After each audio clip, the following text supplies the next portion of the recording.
107 orders commissioned 693. One more order, and ITLL be 700. Chen Nuo stared at the order page on his phone, muttering to himself. He was originally a sophomore at Huaqing University, no to be precise and about Tobe sophomore. During his freshman summer break, he took a part-time job and started running food deliveries. He had chosen food delivery partly because short-term summer jobs were hard to find and partly because of his geographical advantage. Within 5 kilometers around Huaqing, he could find his way even with his eyes closed. Meeting more people and seeing more of life would also temper him more easily. He could have done tutoring instead, which paid better and was easier, but with the current strict regulations, he would need a teaching certificate. Another reason was that delivery paid more the harder you worked and offered freedom. Even an elementary schooler could do the math. 700 a day, 30 days a month, that was 21,000 a year, would be over 200,000. If he hadn't tried it himself, he would never have known that as a delivery rider, he could make more than 200,000 a year. It made him wonder why he was even bothering with university. Of course, he also knew that a day like today's with such numbers was something he should only pull off once or twice a month. Anymore, and he might not live long enough to spend the money. He had started at 6 o'clock the previous evening and had been delivering for 18 straight hours to achieve this record. Just as Chen Nuo was scrolling through the order page, a man in his early 30s walked over. Chen Nuo, don't push yourself like this. You've been delivering for 18 hours straight. Hurry back and rest. This man's name was Zhang, the station chief at Chen Nuo's delivery hub. He was a righteous, warm-hearted sort and had connections with logistics staff at several major universities. It was through an introduction from a school teacher that Chen Nuo had gotten this delivery job. Though he was a bit exhausted, Chen Nuo still shook his head. Dage, I'm fine. I'll do one more order and then go rest. Nonsense. Go back and rest right now. Your body is the capital of the revolution. If you wear it out, it's not worth it. Zhang Da's brows knitted in worry. This kid had only been working for a month and had already taken the top order spot 5 times. He truly feared that Chen Nuo would collapse in the very next second. Dage, don't worry. Before Chen Nuo could finish, he saw the cars by the roadside start to sway and passers-by staggering back and forth as if drunk. An earthquake. Chen Nuo murmured in confusion, and then his body fell backward. Just before he lost consciousness, he heard a chorus of startled shouts. The Order King fainted. Quick, carry him under the tree. Hurry, bring a bottle of mineral water. Chen Nuo, wake up. Ding. Host has awakened the God-tier sign-in system, binding in progress. In his daze after hearing this final line, Chen Nuo's consciousness slipped completely into darkness. He had no idea how much time passed before his mind cleared. When he came to, he found himself lying under a tree, several delivery riders standing around him, with Zhang De gazing down at him, face full of concern. Chen Nuo, are you all right? Seeing him wake, Zhang De hurriedly handed over the bottle of mineral water in his hand. After gulping it down, Chen Nuo fell into a daze. Recalling the moment before he blacked out, he seemed to remember hearing something about a system. Suddenly, a transparent panel appeared before his eyes, startling him so much that he shuddered violently. God-tier sign-in. System. What the hell is this supposed to be? Then, as if something occurred to him, the corners of Chen Nuo's mouth curled up into a grin. A system. This was the very kind of system granted to protagonists in web novels. With a system in hand, the world lay within reach. Silently, Chen Nuo called out in his heart, "System, explain yourself a bit." The system ignored him, but at the upper right corner of the panel, he noticed an icon for system instructions. The God-tier sign-in system is devoted to enhancing the host's abilities. By signing in, the host receives random rewards, including, but not limited to, money, items, and skills. The current system version is at the beginner stage. By delivering food and signing in, you will randomly obtain skills. Later upgrades will unlock subsystems, such as the shop lottery and missions. P.S. Not every sign-in will grant a reward. Sometimes you may gain nothing at all. As a modern man, he had read more than his fair share of online novel jokes like this. In his mind's eye, he seemed to see banknotes, luxury cars, and girls. No beautiful women beckoning to him. Ding. Upon initial binding, the system has detected that the host's current occupation is part-time delivery rider. Drawing from the newbie gift pack. Draw complete. Please check your rewards. 3 gift box-like symbols emerged on the panel. Suppressing his racing heart, Chen Nuo tapped the one in the middle. Ding. Congratulations to the host for obtaining 1 set of by Tungda's super map. TCH, what use is a map to me? He grumbled, yet he still tapped on the subtitle to view the details. In the next instant, Chen Nuo froze. A map unfolded in his mind like a 3-dimensional projection. Every building and road sign crystal clear, accurate down to a centimeter. Anything produced by the system was indeed of premium quality. The system truly delivered. Delighted by the super map, Chen Nuo eagerly opened the remaining 2 gift boxes. Ding. Congratulations to the host for obtaining 2 points of physical enhancement attributes. Please check your reward. Ding. Congratulations to the host for obtaining 2 points of neural reaction attributes. Please check your reward. These two gift packs left Chen Nuo completely bewildered. But in the very next moment, he understood. Warmth surged within his body, slowly seeping into his limbs and bones. Immediately afterward, a cool sensation rose within his brain, making his spirit jolt awake. He then saw the evaluation for these two gift packs. As a delivery rider, you must possess a strong body and agile reflexes in order to navigate the torrent of vehicles in city streets and alleys and deliver orders to customers at the first possible moment. The system will strive to turn the host into the most dazzling guy in the delivery world. My main job is being a student. Delivery is just a part-time gig. I want to be a top student, a study god. Inwardly, Chen Nuo roared back at the system's teasing. Ding, host's wish detected. System has confirmed the main cultivation route. We will strive to cultivate the host into the most dazzling top student in the delivery world and the most dazzling delivery rider among top students. God tier sign-in system explanation complete. We wish you a pleasant experience. Goodbye. Chen Nuo was left beyond words. Whatever the case, at least he would still end up a top student. Seeing Chen Nuo first spacing out and then changing expressions as if he were switching masks, the worry on everyone's faces deepened. They asked urgently, Chen Nuo, what's wrong? Do you need to go to the hospital? The cries snapped Chen Nuo out of his thoughts, and the transparent panel vanished. He let out a sigh. I'm fine. Help me up. I can keep working. Seeing that his complexion had returned to normal and his thoughts were sharp, everyone finally breathed a sigh of relief. You have a new delivery order, please process it promptly. Suddenly, Chen Nuo's phone rang. Reacting on instinct, he snatched it up, sprang onto his electric scooter, and shot off down the street. His speed left the other delivery riders dumbfounded. He really is choosing money over his life. Youth is something else. Damn, was that kid faking it just now, just to scam my water? In just a short while, Chen Nuo arrived at the pickup point, grabbed the food, and headed off toward the address. With the Baitingda super map, the moment he accepted the order, the map had already plotted out the most optimal route. 5 minutes later, carrying the delivery bag, Chen Nuo arrived at Building 3, Apartment 506 of the Huaqing Faculty Housing. See, Chen Nuo, are you Chen Nuo from Class 2 of the Mathematics Department cohort of 2021? The newcomer looked at Chen Nuo with a hint of doubt. He recognized Chen Nuo only because this kid had locked horns with him during the very first class after enrollment. Professor Wang, is this your home? Hearing the newcomer call his name, Chen Nuo finally raised his head and looked carefully, only to realize it was his general physics professor Wang Qingde. On the way over, he had been immersed in the system and had not thought about such possibilities at all. Are you doing a part-time job? Yes, I stayed here for the summer break and just took this on casually to train myself a bit. Good, very good, young man. Earning your own keep and exercising your body, very good indeed. After a few casual words, Wang Qingde suddenly said, work is work, but you must not neglect your studies. Wait here for me a moment. The sudden change left Chen Nuo momentarily stunned. Then in his heart he silently intoned, System, I want to sign in. Sign in successful. Congratulations to the host for obtaining university-level physics mastery. Chen Nuo was speechless. What was this supposed to be? Could it be that the rewards from sign-ins were related to the delivery location and the person signing for it? With this conjecture, Chen Nuo became incomparably excited. In the district around Huaqing, top-tier universities stood side by side. Professors, experts, and academicians were as common as cabbages in a market. As long as he delivered takeout to these places and signed in, he would surely gain more and more skills. Things like school scholarships and national scholarships would practically fall into his hands. Chen Nuo, these are physics test papers for first-year students from various universities in Kyoto. Take them back and work through them. Bring them to me in a couple of days, and let me have a look.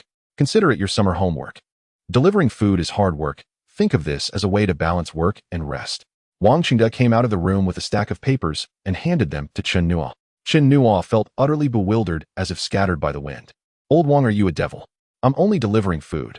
Do you really have to saddle me with a whole book of summer homework? Summer homework, seriously?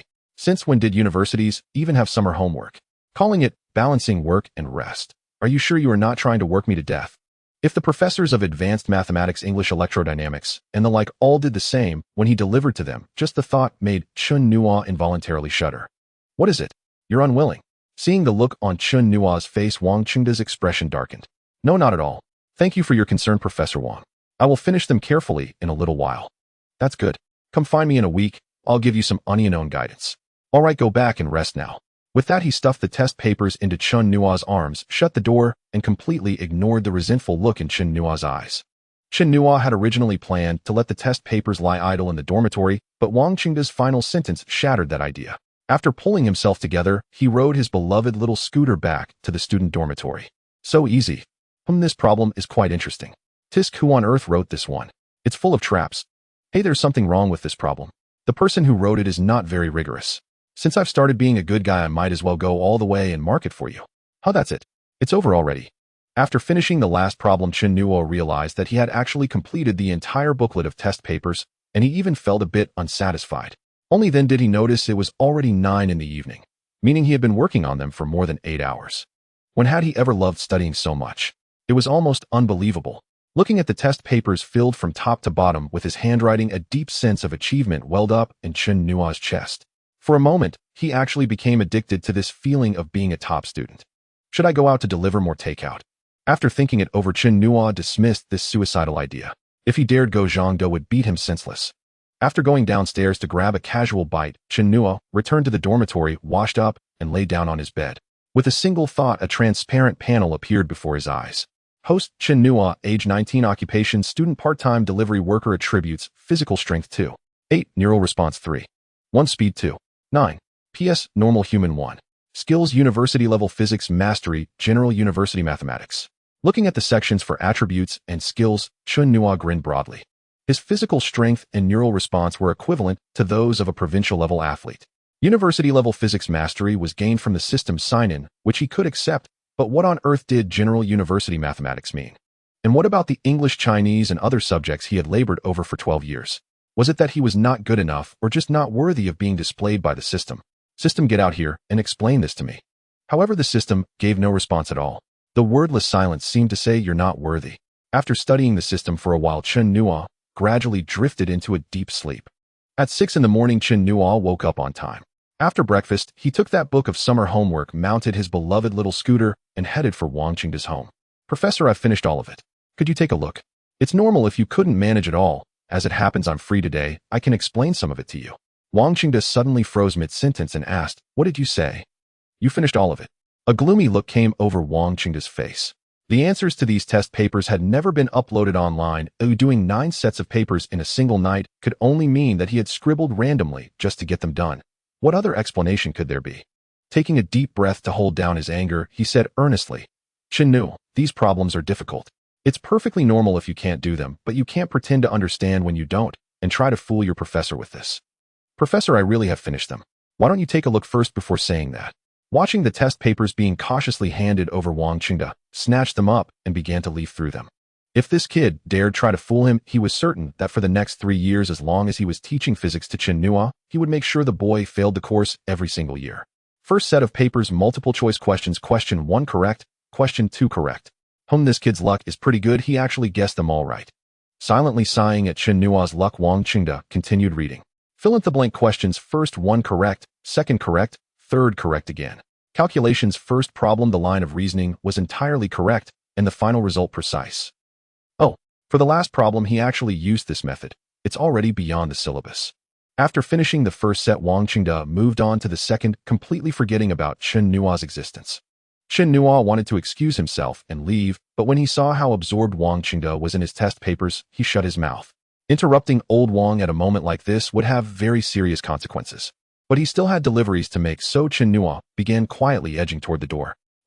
There's something wrong with this question. While poring over the papers, old Wang suddenly noticed that Chen Nuo had actually questioned a problem and corrected what had previously been considered a correct question with the solution process written out in crystal clear detail. After going over the problem several times, old Wang realized the final question was indeed flawed and that what Chen Nuo had written was correct. The ingenuity of the solution made even him feel an urge to slap the table in admiration. 9 sets of test papers, every single answer correct. This result was far beyond anything Huaqing had expected. He did not suspect that Chen Nuo had somehow found the answers, nor that he had asked someone else to do the work for him. After all, even if he handed these sets to his own graduate students, they might not be able to score full marks on all of them in a short time. Besides, doing so would have absolutely no meaning. Chen Nuo, did you finish all of these by yourself? Huaqing called out as he stared at the papers, but got no reply for a long while. When he finally looked up, he realized that at some point Chen Nuo had slipped away. Old Wang was so angry that he immediately took out his phone and dialed. Hello, who is this? It's me, Huaqing. Chen Nuo, where are you? Get over here now. Professor Wang, I'm out delivering orders. I'm busy, talk later. Chen Nuo hung up on old Wang as soon as he finished speaking. Listening to the busy tone on the line, old Wang's expression went as dark as the bottom of a pot. In the office of the physics department at Huaqing University, Qin Fun was buried in a pile of manuscripts. Suddenly the door creaked open. Chen Fin frowned, not lifting his head, and said, "Is it takeout?" "Let it be for now." A voice suddenly startled Chen Fin, making him shudder. He looked up to see Wang Qingde, instantly feeling a surge of frustration. "Old Wang, what brings you here?" "Here, take a look." Chen Fin instinctively took it, flipping through to find it was a freshman physics exam from one of the 9 major universities in the capital. He and Wang Qingde were classmates in college, and after graduation, they both ended up teaching at neighboring schools. After decades of wind and rain, knowing Wang Qingde, well, he was certain this old chap wouldn't just be messing with him. Wang Qingde sat down on the nearby sofa, while Chen Fin slowly browsed through the exam paper. 10 minutes passed, and Chen Fin went from being indifferent to serious, then to astonished.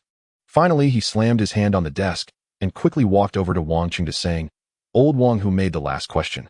Which professor is so bored to poke at me?" "Haha, old Chen, you guessed wrong. The last question was done by a freshman, and the mistakes in the question were corrected by him."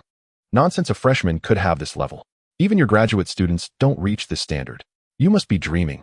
Wang Qingde slowly took a sip of tea and said, "It really was done by a freshman, and all 9 papers were completed in 9 hours. Chen Fin was stunned. His intuition told him that Wang Qingde was not lying. 9 hours, 9 papers. On average, less than an hour per paper, and several calculation questions used 2 different methods. Especially the last question, which not only identified the issue, but also corrected it using advanced methods. You must understand that physics requires logic and extensive calculations. Not only finishing it, but even copying the answers guarantees they are all correct, right? This is simply a genius. Regardless of other subjects at this level, getting into a master's program is a sure thing. Old Wang, where is this student? Bring him over, I want him as my master's student. Get lost. If anyone is to recruit him, it's me. He's from our school. I can get the school to directly reserve his spot. A joint master's and doctoral program is also fine." "How do you think I can't do that? Or do you say that Huaqing is inferior to Jingda?" Wang Qingde glared at Chen Fin. This old fellow couldn't stand seeing talented students digging them up wherever he went. The two were competing to recruit Chen Nuo as a master's student. If this got out, it would definitely cause quite a stir. Having made their names for years, Chen Fin was an authority in solid-state physics and condensed matter physics, while Wang Qingde was an authority in particle physics and nuclear physics. Every year, countless top students wanted to apply for their graduate programs, and the requirements were strict to the point of being harsh. Seeing Wang Qingde's attitude, Chen Fin had no choice but to take a step back. "Let's set the recruitment aside for now. Oh, just let him come over. I want to test him myself." "No time, he's out delivering takeout." "What? Delivering takeout?" Chen Fin was stunned for a moment, then roared, "Wang Qingde, you're not human. With such a talent, you. Chen Fin trembled with anger. Mentioning this, Wang Qingde felt a headache too. Damn, if he hadn't thought of pranking Chen Nuo yesterday, he wouldn't have known this kid was so lazy. "Hurry and call him. Quick, quick." Chen Fin urged with a flushed face, and seeing this, Wang Qingde had no choice but to call again. "Professor, I told you I'm delivering takeout. I don't have time now. Can we talk tonight? Should I come to your place?" Chen Nuo hung up the phone, not giving Wang Qingde a chance to respond. It's not Chen Nuo's fault. After delivering takeout all morning with 17 or 18 orders, the rewards he earned for signing in were all useless. For example, at an electric bike shop, he got skilled in electric bike repairs. At a flower shop, he got skilled in flower arrangement. At a convenience store, he got skilled in product display. Damn it, as a Huaqing top student, why would he need to repair electric bikes? Skilled in flower arrangement, does that mean he can retire 40 years early? After finally getting an order from a Jingda professor and being urged by Wang Qingde to find him, how could he not be frustrated? In Chen Fin's office, the air suddenly fell silent. Wang Qingde felt awkward, while Chen Fin was speechless. Knock, knock. The knocking broke the awkwardness, and Chen Fin angrily opened the door. "Hello, your takeout. Enjoy your meal, and remember to give a 5-star review." Chen Fin was left in a daze, but had no choice but to say thank you. "System, I want to sign in." Outside the door, Chen Nuo silently recited, "Ding, sign-in successful. Congratulations to the host for elevating university physics to the professor level." In the next instant, Chen Nuo felt his mind being violently filled with a plethora of knowledge. Various symbols, formulas, theorems, and so on flashed through his mind, making him feel dizzy. Fortunately, this process was relatively short. When he opened his eyes to see the world again, his senses became clearer. Knowledge that had been somewhat blurry yesterday was now much clearer. If he were to tackle those 9 exam papers again, he estimated he could finish them in just 5 hours. Wang Qingde felt the voice of the delivery guy was a bit familiar and suddenly rushed towards the door. "Old Wang, don't rush, it's just a takeout. I can order you another one." Just as Chen Fin was about to close the door, he teased, "Chen Nuo, come back here." Wang Qingde threw open the door and shouted, his voice echoing throughout the entire office building. Chen Nuo turned to look back, his expression immediately turning serious. Professor Wang, I already told you I'm delivering takeout. I really don't have time. Stop talking nonsense. If you don't come in today, I will make you fail every exam for the next 3 years until you graduate. If you make me happy today, you can skip my physics class for 3 years and get full marks on every exam. Hearing this, Chen Nuo was instantly delighted. Being able to skip classes with full marks meant he could deliver even more takeout. Professor Wang, I'm all yours today. Do you want me to sing, play an instrument, or give you a massage? Get in here. Wang Qingde twitched his mouth immediately walking into the office. How had he never noticed this kid was so cheeky before? Chen Nuo had no choice but to follow him in. Chen Nuo, let me introduce you. This is Professor Chen Fun from the physics department at Jingda. Ah, you are Professor Chen. It's an honor. You know me? Yes, Professor Chen's name is known throughout the entire physics community. Then tell me, what do I do? What is my research direction, and what papers have I published? Chen Nuo's brain froze, and he wanted to tell Chen Fun, Professor, talking like this can get you punched. He suddenly realized why university physics had suddenly elevated from proficient to professor level. It was probably due to the stacking effect. Wang Qingde, seeing Chen Nuo's embarrassment, immediately tried to smooth things over. All right, old Chen, let's get down to business. I'm afraid this kid will slip away again. Shocking. An endless shock. The eyes of Chen Fun and Wang Qingde were filled with awe as they looked at Chen Nuo, making him feel uneasy. With 9 sets of exam papers, Chen Fun casually pointed to a question, and Chen Nuo was able to explain it perfectly, even drawing connections to other ideas that they had not considered. Especially the last major question, which no one in the entire freshman class of Huaqing University could solve. Not only did Chen Nuo solve it, but he also added additional conditions. The three of them shifted from testing each other to discussing, eventually leading to Chen Nuo teaching while the 2 professors listened. It wasn't that the professors lacked ability, it was just that Chen Nuo's responses were too quick and the older professors struggled to keep up. The more they talked, the more astonished they became.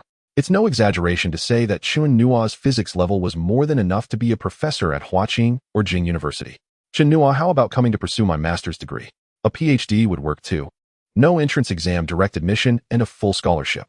Old Chen, you're going too far. Stealing my student right in front of me, that's not very honorable. Chen Nuo is just your undergraduate student now. I'm talking about a combined master's and PhD program. Don't confuse the two. Chen Fun smiled like a cunning fox, knowing that with just a little guidance, Chen Nuo's future achievements would undoubtedly surpass his own. To take such a student as his disciple would surely become a beautiful story in the future. Graduate school, eh? Chen Nuo paused for a moment, then shook his head vigorously, saying, No, I don't have time. I still need to deliver takeout. Having witnessed the power of the system graduate school, he truly looked down on it. With good luck, by the end of the summer vacation, he could elevate some subjects to professor level. You study under me for graduate school, and I'll give you a monthly subsidy of 5,000. How about that? It's definitely better than delivering takeout. Not necessarily. Delivering takeout earns about 20,000 a month. This time it was Chen Fun and Wang Qingde who were stunned. Delivery jobs pay that much now. Chen Nuo, I think it over carefully. It's a pity if you don't continue to study physics with your talent. Wait 3 to 5 years, and after you research something and achieve success, the country will reward you with cars and houses. How many years will it take delivering takeout before you can afford a house in the capital? If you don't want to be a student, you can first come and work as my assistant doing research with me. I guarantee that within 3 years you'll qualify as a specially appointed professor. What do you say? Given the authority of Chen Fun and Wang Qingde in the field of physics, this was not an empty promise. It would be a lie to say that Chen Nuo was not tempted, but he couldn't reveal that he had a system that allowed him to gain skills through check-ins and that he could obtain at least mastery level. In 3 to 5 years, he estimated he would already be a versatile genius.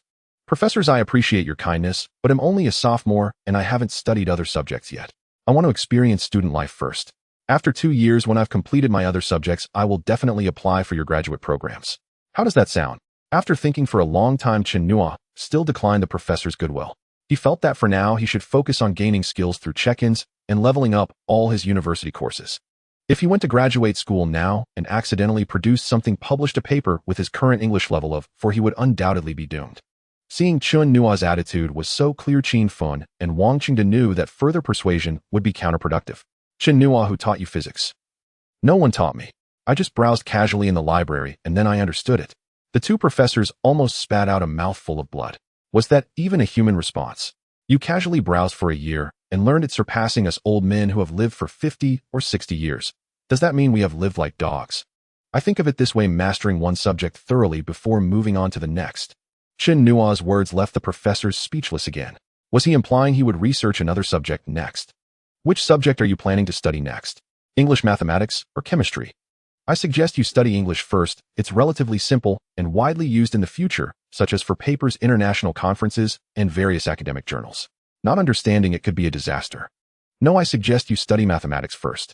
Mathematics is the foundation of all subjects, and strong mathematical thinking greatly enhances physics. As for what old Wang said, while it's reasonable, it's not particularly important. If necessary, we can just get you a translator. The debate between the two professors left Chen Nuo wryly smiling. He wanted to tell them that which subject to study was not up to them. The system determined which subject he would obtain. Professor Wang, are you satisfied today? Facing Chen Nuo's sudden question, Wang Qingde was first puzzled, then burst out laughing, saying, "You little rascal, you're slick. From now on you can skip my class and still get full marks on the exams." With Wang Qingde's assurance, the three chatted for a while longer before Chen Nuo left Qin Fen's office. Outside the door, Chen Nuo looked at the thick two professional books and couldn't help but smile wryly. While Professor Wang had given him a summer assignment yesterday, and today Professor Qin had handed him two books directly. Flipping through them casually, Chen Nuo tossed the two books into the delivery box, planning to take a look when he got home, treating it as a way to solidify what he had learned. For now, he preferred to focus on delivering takeout. Inside Qin Fen's office, he and Wang Qingde exchanged glances. "Old Wang, pull up this kid's file. The more I think about it, the more incredible he seems." After Qin Fen spoke, Wang Qingde slapped his thigh and directly called Zhang Qingming, the dean of the Academic Affairs Office at Huaqing. Although Zhang Qingming didn't know what Wang Qingde wanted Chen Nuo's file for, he did not dare ignore Wang Qingde's status. Within minutes, the file was sent to his email. There wasn't much useful information in the file, and the two quickly finished reading it. This file isn't special at all. Both parents are ordinary white-collar workers from a well-off family, and they aren't lacking in money. Why does this kid like delivering takeout? His grades were consistently in the top 3 during high school. Not bad. He ranked 15th in the science stream in the college entrance examination of Nana province, so-so. During freshman year, he ranked in the top 20 twice, just average. The two professors studied the file for half an hour, ultimately concluding that Chen Nuo had experienced a breakthrough in college. Even though he ranked 15th in the college entrance examination compared to the top students from various provinces and the champions of major competitions, he could only be considered mediocre. "Old Wang, you go back and inform their counselor to talk to Chen Nuo. The kid is not sensible. We old folks need to keep an eye on him. We can't let such a good seedling go to waste." Wang Qingde waved his hand and staggered out of Qin Fen's office. At this time, Chen Nuo was at his usual gathering spot, constantly refreshing his phone, hoping to snag an order from various universities to level up his skills. "You have a new delivery order. Please handle it promptly." Upon opening the order, Chen Nuo saw that the address was the library of Huaqing University, and he was instantly overjoyed. "Chen Nuo, why are you so happy about delivering food? You wouldn't understand." After picking up the order, his beloved little motorcycle sped towards the library of Huaqing University at 25 miles per hour. "New skills, here I come." "Miss Yi, hello, your delivery has arrived. Could you please come downstairs to pick it up? The library doesn't allow me to go up." At the foot of Huaqing University Library, Chen Nuo was on the phone. "Hello, sir, could you please tell the librarian it's for room 3 on the 5th floor. She'll let you up then." A very pleasant female voice came from the phone, making Chen Nuo's heart tingle. After hanging up and informing the librarian, Chen Nuo picked up 7 or 8 portions of takeout and began climbing the stairs. "System, I want to check in." Ding, check-in successful. "Congratulations, host, for obtaining Master Level Chinese, Painting Appreciation English TM8, University Mathematics Professor Level Russian Level 8, and Master Level Calligraphy, P10 Level C, Programming Expert Level Intellectual Property Law." Chen Nuo had climbed 2 floors and the system was still announcing the rewards, a motley assortment of over 30 types.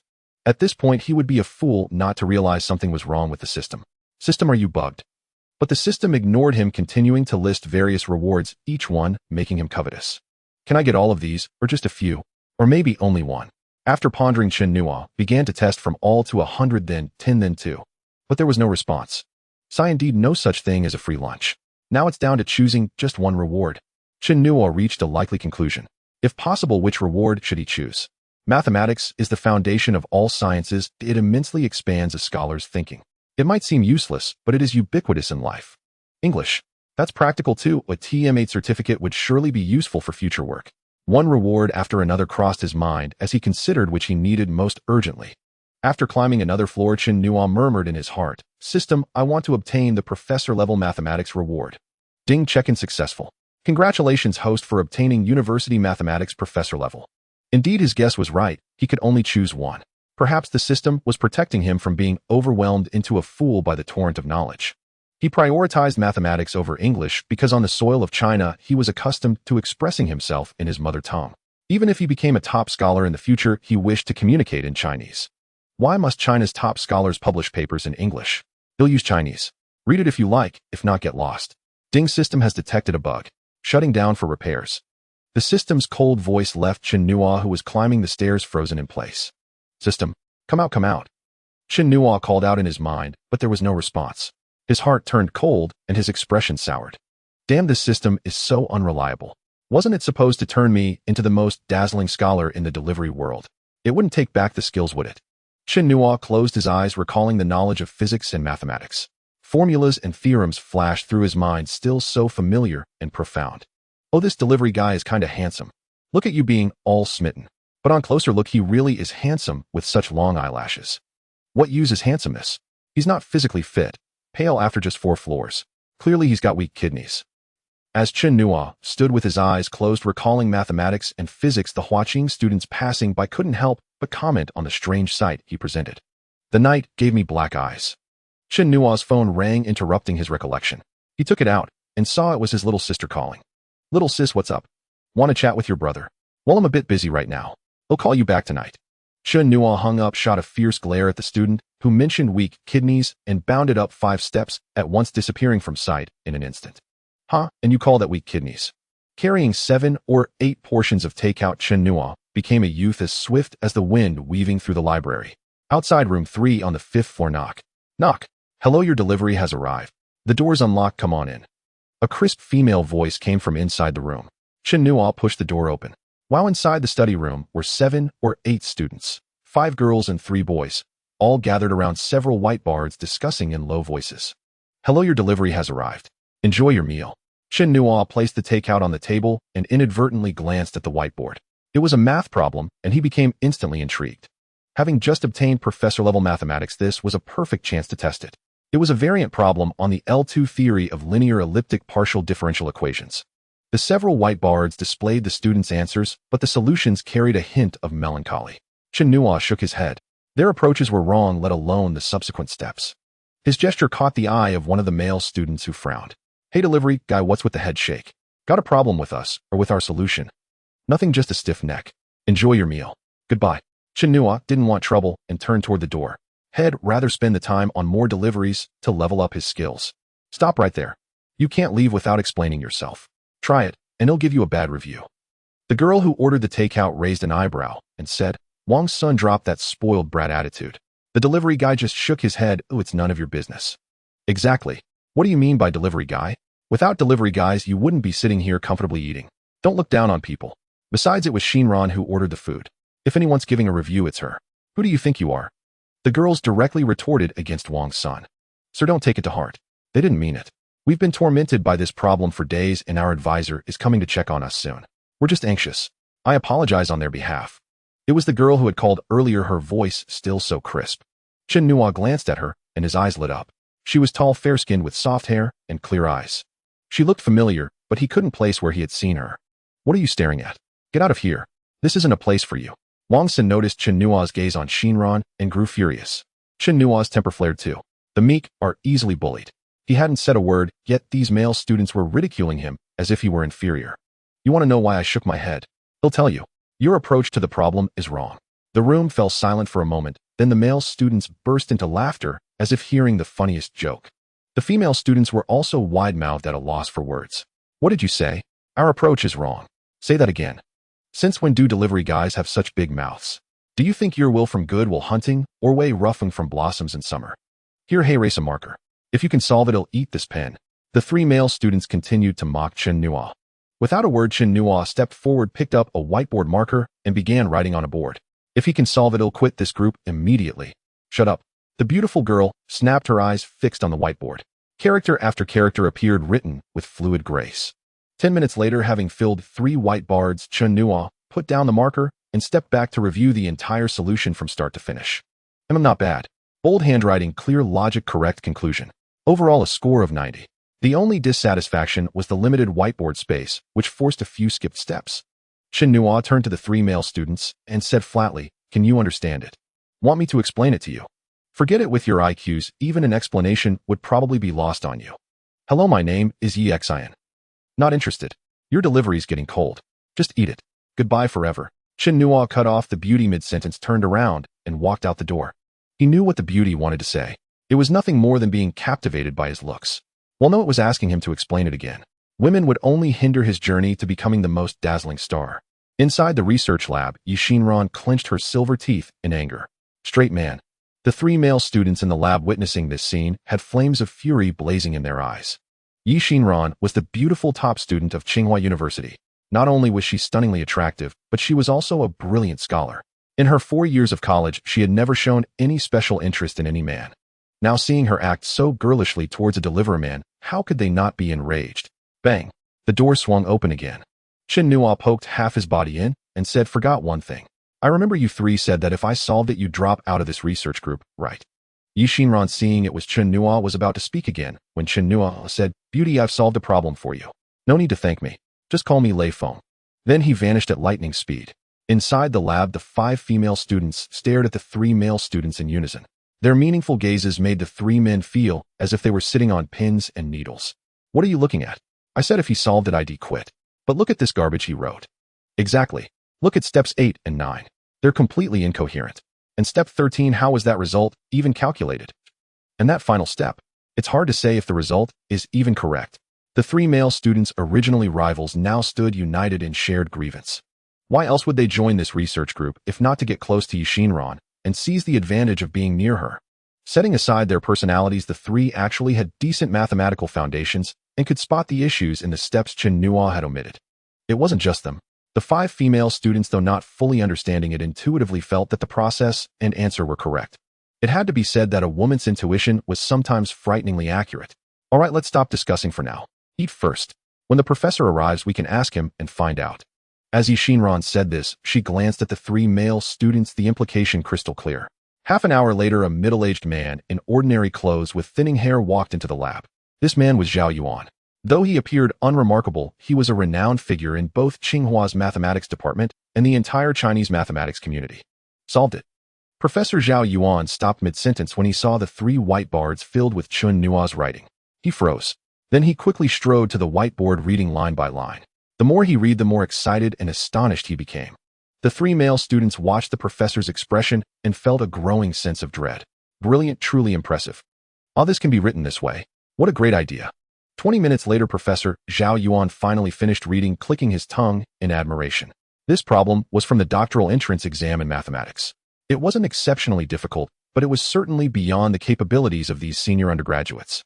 He had given them this problem to assess their thinking and gauge their talent. He never expected such a pleasant surprise.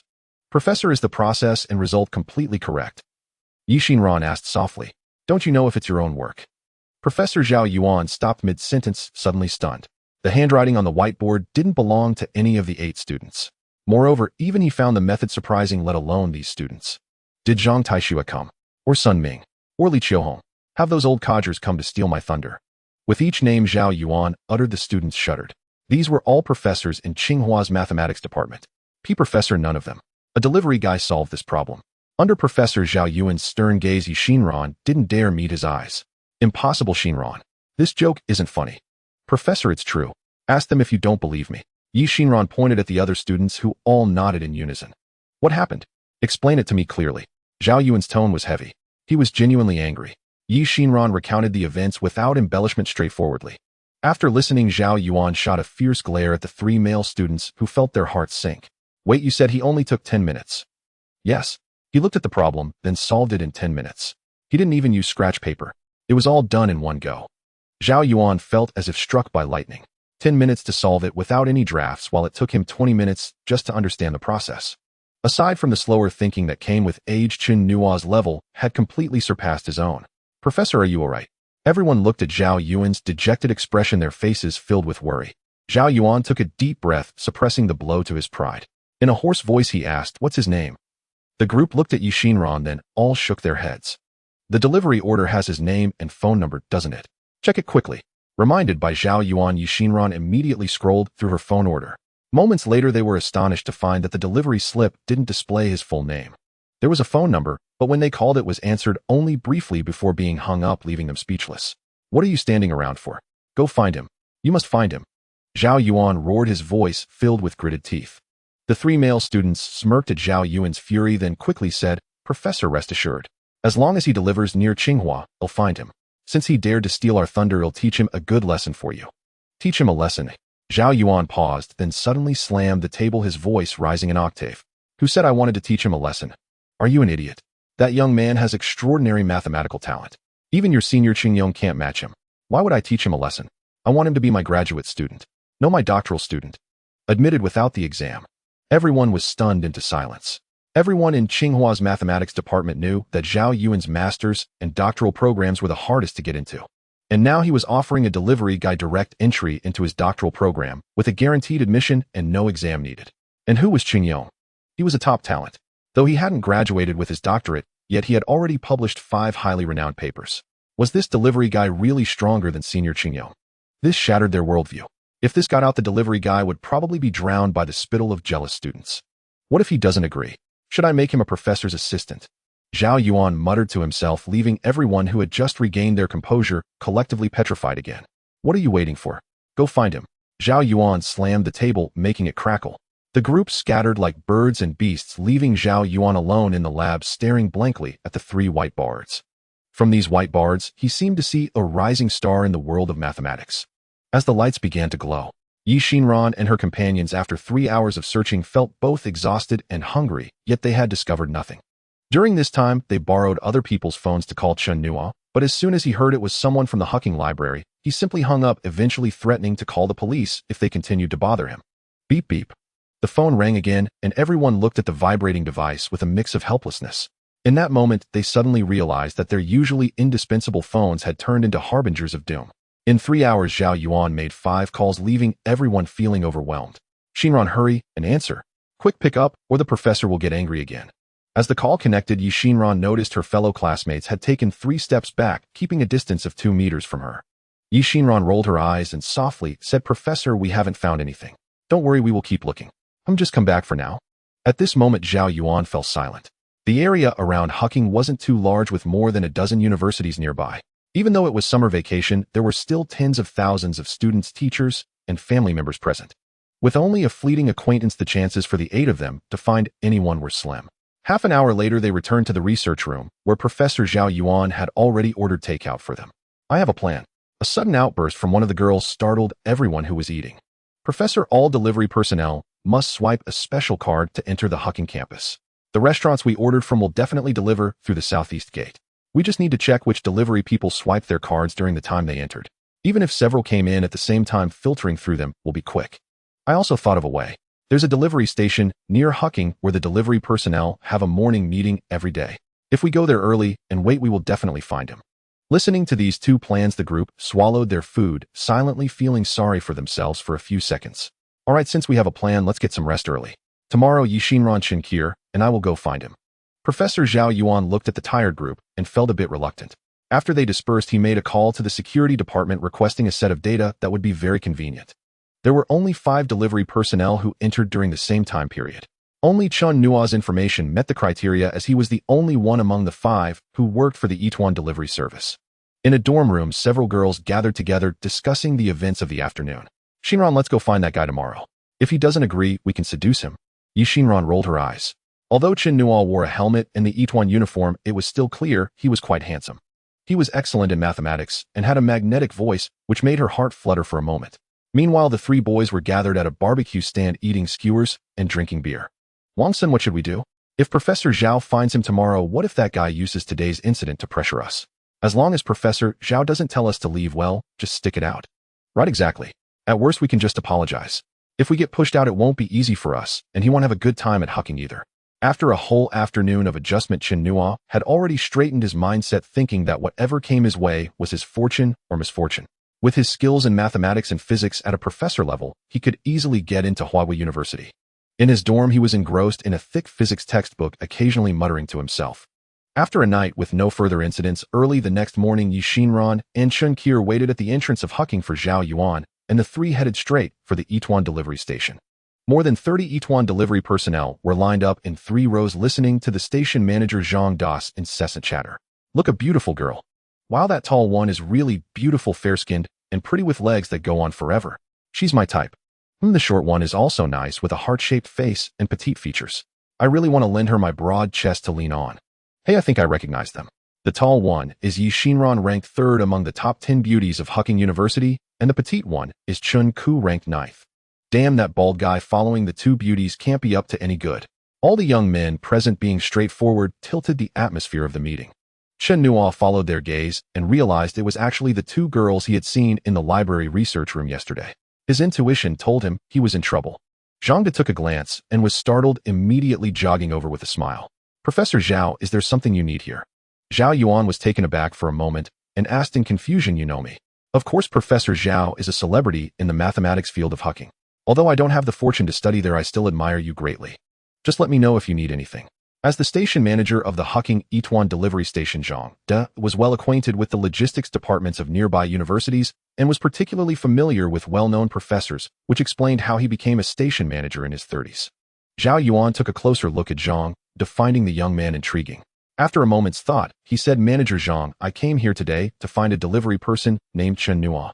Upon hearing Chen Nuo's name, Zhang De was momentarily taken aback and seemed perplexed. Zhao Yuan, noticing Zhang Da's expression, then asked, is it inconvenient? No, Chen Nuo is a student at your Huaqing University. If there's something, you could just call him. No need to trouble yourself to come here. Zhao Yuan smiled awkwardly while Yi Xinran and Chen Qir looked on in disbelief. Chen Nuo, come here. Professor Zhao is looking for you. Zhang De shouted towards Chen Nuo, who realized he couldn't avoid it and had no choice but to walk over. Chen Nuo, would you consider pursuing a master's degree with me? A PhD would be fine too. Guaranteed admission without exams, how does that sound? As soon as Zhao Yuan spoke, all the delivery personnel were left in bewilderment. Had the professor gone mad? When did it become so easy to get a master's or PhD at Huaqing University? The professor was voluntarily reaching out. Professor Zhao, I really don't have time. I still need to make deliveries. Chen Nuo's response left all the delivery personnel in despair, with many internally screaming, Professor, call me. I can do it. Zhao Yuan, thinking Chen Nuo was looking down on the PhD, added, or you could work as my assistant for a year. As long as you can publish a class paper, it'll make you a professor. How does that sound? Zhao Yuan's words had completely upended everyone's worldview, and they were all internally lamenting. Professor Zhao, I really don't want to prepare for graduate school or a PhD. I truly don't have time. Chen Nuo felt quite helpless. He couldn't understand what was wrong with the professors at Huaqing, why they were so insistent on having him pursue a graduate degree. Chen Nuo, is it because of those 3 boys who insulted you yesterday? Don't worry, when we get back, I'll have them removed from the research group. How about that? Moreover, look at how many beautiful girls are among my students. You're a young single and a top student. There are plenty of opportunities. Zhao Yuan said, pointing to Yi Xinran and Chen Qir beside him. Chen Nuo stole a glance and suddenly froze, his eyes fixated on the 2 beauties, a slow smile spreading across his face. Ding. The system has been repaired. Reboot successful. Reading host information. Chen Nuo was stunned because he heard the sound of the system rebooting. Host Chen Nuo. Age 19. Occupation student, part-time delivery boy. Attributes physical strength 2. 8. Neural reaction 3. 1. Speed 2. 9. PS normal person 1. Skills university level physics, university level mathematics proficient, in electric bicycle repair proficient, in flower arrangement excellent, in electric bicycle repair proficient, in general merchandise display. Looking at the numerous skills, Chen Nuo instinctively said, good, happy, beautiful. Yi Xinran watched Chen Nuo laughing heartily, a slight smile gracing her lips as she thought to herself, straight man finally realizing my charm, hurry and bow down before me. Chen Nuo, you agreed. That's wonderful. Zhao Yuan, hearing Chen Nuo's loud affirmation, immediately stepped forward to grasp Chen Nuo's hand, his face filled with surprise. Wasn't the effort from yesterday afternoon until today just to get this kid to join his team? Chen Nuo was startled by Zhao Yuan's action and in a daze asked, Professor Zhao, what did I agree to? You agreed to pursue your master's or doctoral degree with me. Did I say that?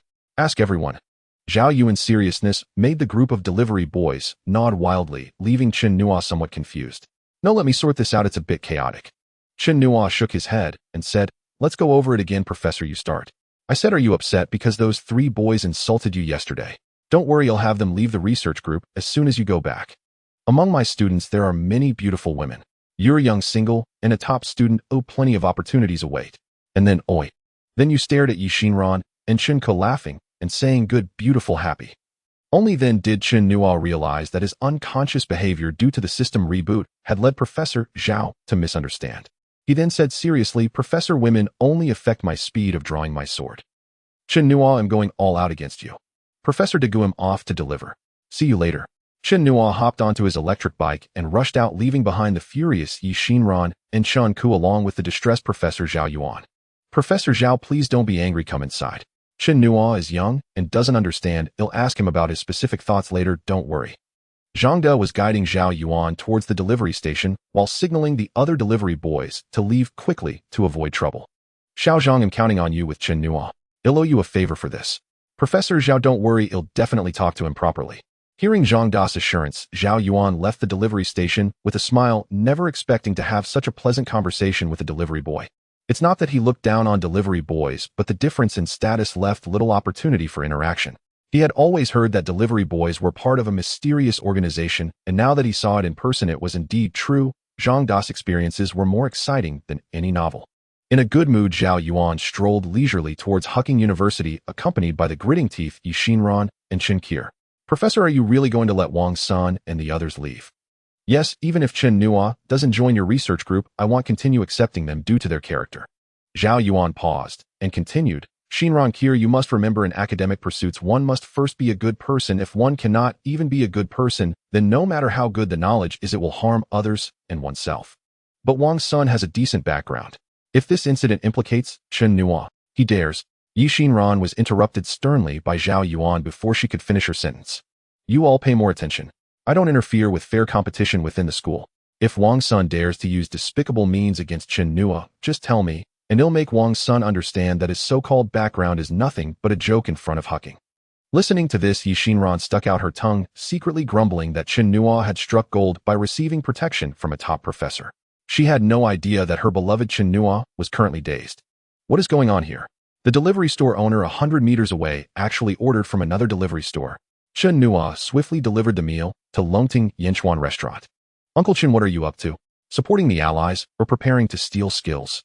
The owner of Huaqing University restaurant, Chen Dalai, around 40 years old, had been running this Sichuan restaurant for over 20 years and was exceptionally skilled. In Huaqing, he was well known. "You brat always up to no good." Chen Dalai seemed to have been hit on the head by Chen Nuo's words, his old face turning red. He was quite familiar with Chen Nuo and felt no embarrassment. Chen Nuo glanced at the diners inside the store and then at Chen Dalai's expression and suddenly understood. It turned out the customers were lured away by a newly opened restaurant called Jixiangju Sichuan restaurant. No wonder. Chen Dalai opened the takeout order, revealing a plate of water-boiled meat slices that looked quite tempting. "System, I want to check in." "Ding, check-in successful. Congratulations, host, for obtaining top-level Sichuan cooking skills."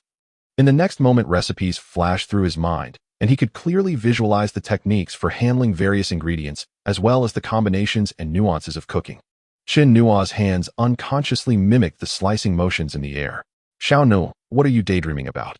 Hurry and sit down, let's have a drink together."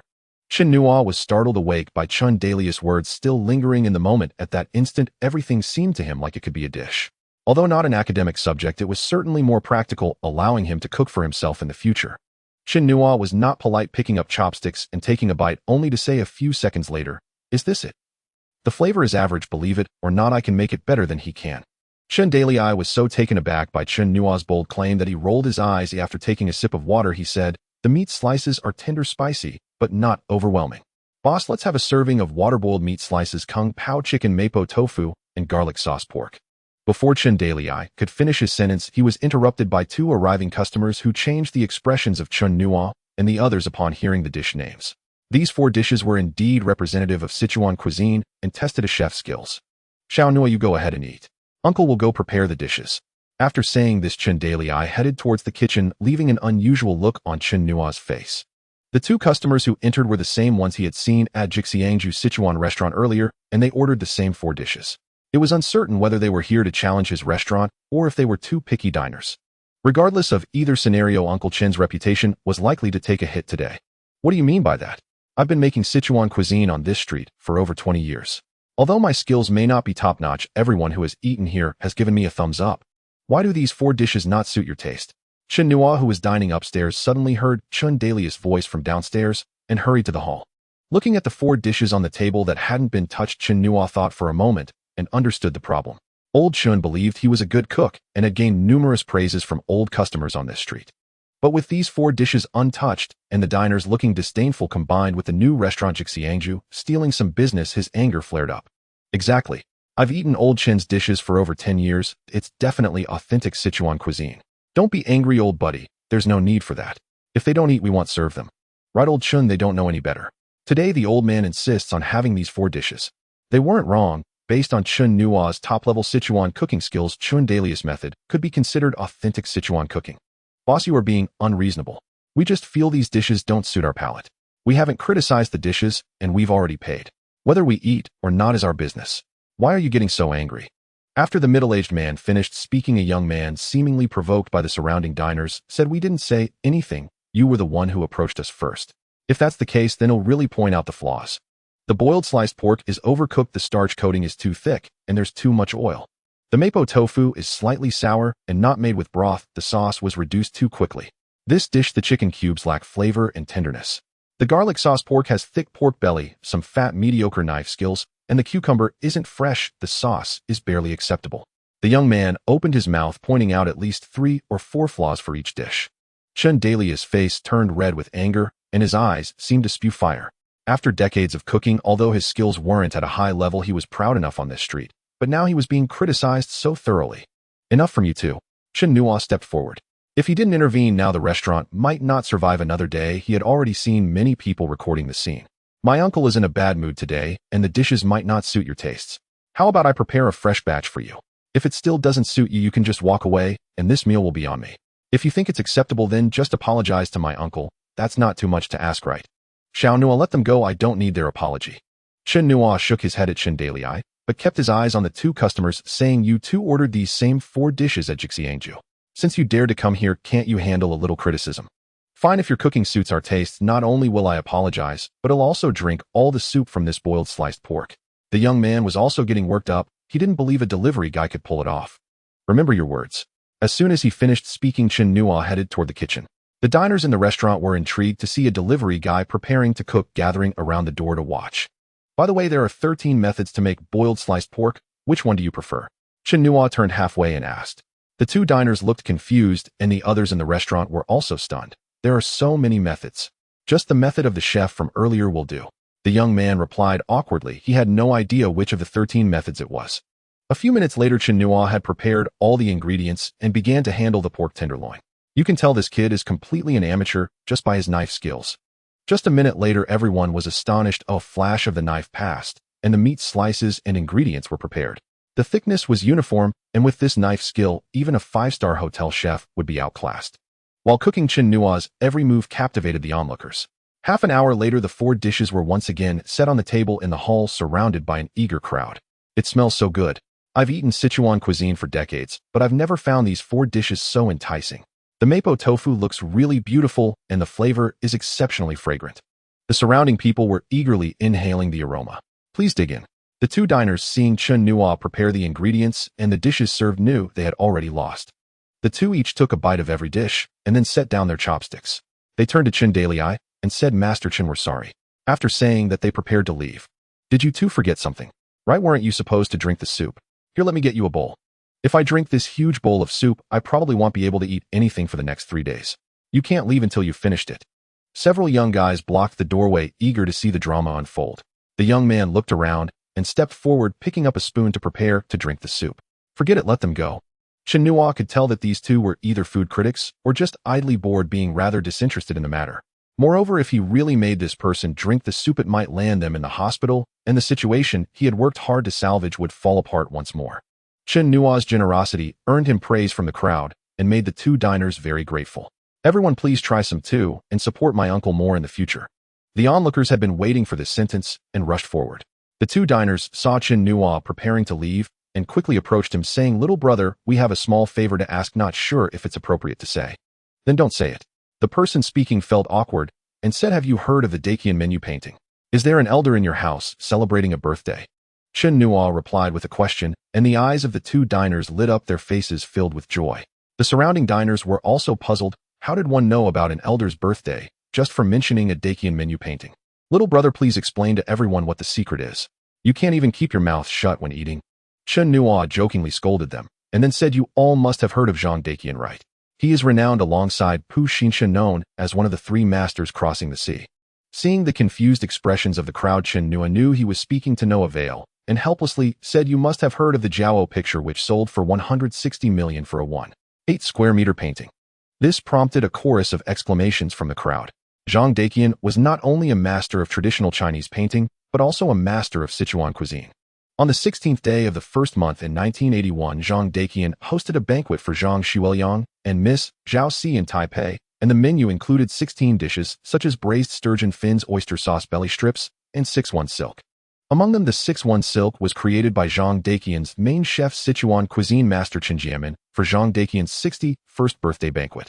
Since this menu was written by Zhang Daqian, it is also known as the Daqian menu painting, and the older generation considers these 16 dishes as the birthday banquet menu. This Sichuan cuisine recipe is unique and not many people know it, let alone know how to make it. The crowd suddenly understood, and the two diners were full of admiration. Only a master of Sichuan cuisine could make these 16 dishes, so the two of them ordered the 4 representative dishes of Sichuan cuisine to test the chef's skills. For a month they had eaten at several famous Sichuan restaurants in the capital just to find a master who could make these 16 dishes, but unfortunately they found nothing. So they thought they would try their luck in a small alley, not expecting that a delivery guy not only knew but also had excellent cooking skills. Chen Nuo looked at the astonished duo, a sly smile playing on his lips. The big shot was about to appear. "Brother, we have an improper request. I don't know whether to speak or not. Since it's improper, then don't say it." Chen Nuo's bluntness embarrassed the speaker, who silently cursed Chen Nuo for not following the script. "Brother, if you're asking me to cook, forget it. I don't have time." Before the middle-aged man could finish, Chen Nuo cut him off. Cooking a dish would earn him at most a few hundred or thousand yuan, but he needed to deliver food to level up his skills. One university-level skill was worth far more. "Brother, please hear my terms before you refuse. The grand menu painting 16 dishes in total. Well, pay 10,000 yuan per dish, provide round-trip transportation, and an appearance fee of 20,000 yuan in red envelopes. If the elderly gentleman is satisfied, well, give you another 50,000 yuan in red envelope. What do you think?" At these words, the diners were stunned. 10,000 yuan per dish. Even a Michelin 5-star chef didn't command such prestige. Chen Nuo was also dumbfounded. He had expected only a few hundred or thousand yuan, but this guy was offering 230,000 yuan in total. As for whether he could satisfy the elderly gentleman, that was never a concern. If he couldn't, then no chef in all of Huaxia could. Preparing the 16 dishes would take at most 2 or 3 hours. 230,000 yuan for 3 hours. At that moment, Chen Nuo almost wanted to drop out of school and become a full-time chef. If Wang Qingde and Zhao Yuan ever found out about this thought, they'd probably chase him with knives for 3 miles. His parents would break his legs. "Time isn't an issue. I just love cooking. When is the birthday banquet?" Chen Nuo's sudden change in attitude left the two diners stunned. Was this really the same person? Though he had the system, it couldn't be cashed in immediately. Using his own skills to earn some money and improve his life, he wasn't foolish enough to refuse. October 1st at noon. Chen Nuo frowned at this time. He had planned to go home for National Day. "Brother, is the time inconvenient?" The middle-aged man, seeing Chen Nuo's expression, was quite understanding. When Chen Nuo mentioned going home, the middle-aged man laughed heartily. "Brother, rest assured. Once you're done, I'll arrange a private car to take you back, much more convenient than taking the bus." The middle-aged man's words made all the diners envious, but soon they calmed down. After spending over 200,000, what was a little fuel money? "Brother, this card has 100,000 yuan deposit. The password is 6 ones. On October 1st at 8 a.m., a private car will pick you up." The middle-aged man handed Chen Nuo a bank card. Without hesitation, Chen Nuo took it. The man nodded inwardly at this clean, straightforward action. "Aren't you worried I might not be able to cook? Or want me to demonstrate first? And aren't you afraid I'll just take the card and run?" Chen Nuo's tone carried a hint of playfulness as he flipped the card in his hand like a magician. "No need. Those who employ people trust them. Those who distrust don't employ. I believe in your skill, brother. Farewell." The middle-aged man smiled faintly, turned, and left without a backward glance. Chen Nuo toyed with the card, watching the departing man, and suddenly sighed. "Xiao Nuo, why the sigh? Earning over 200,000 in 2 hours, more than your uncle makes in a year, and you're still not satisfied." Chen Dalai glared at him upon hearing the sigh. "Oh, I regret it. I shouldn't have accepted." Chen Nuo's helpless expression instantly elevated his cool factor in the eyes of the diners. Chen Nuo shook his head without explaining. The fact that the man didn't even ask his name or address meant such information was trivial for someone like him. People like that were either a blessing or a curse. Better to keep a distance. Xiao Nuo, how about you skip delivering food this afternoon and practice in my kitchen?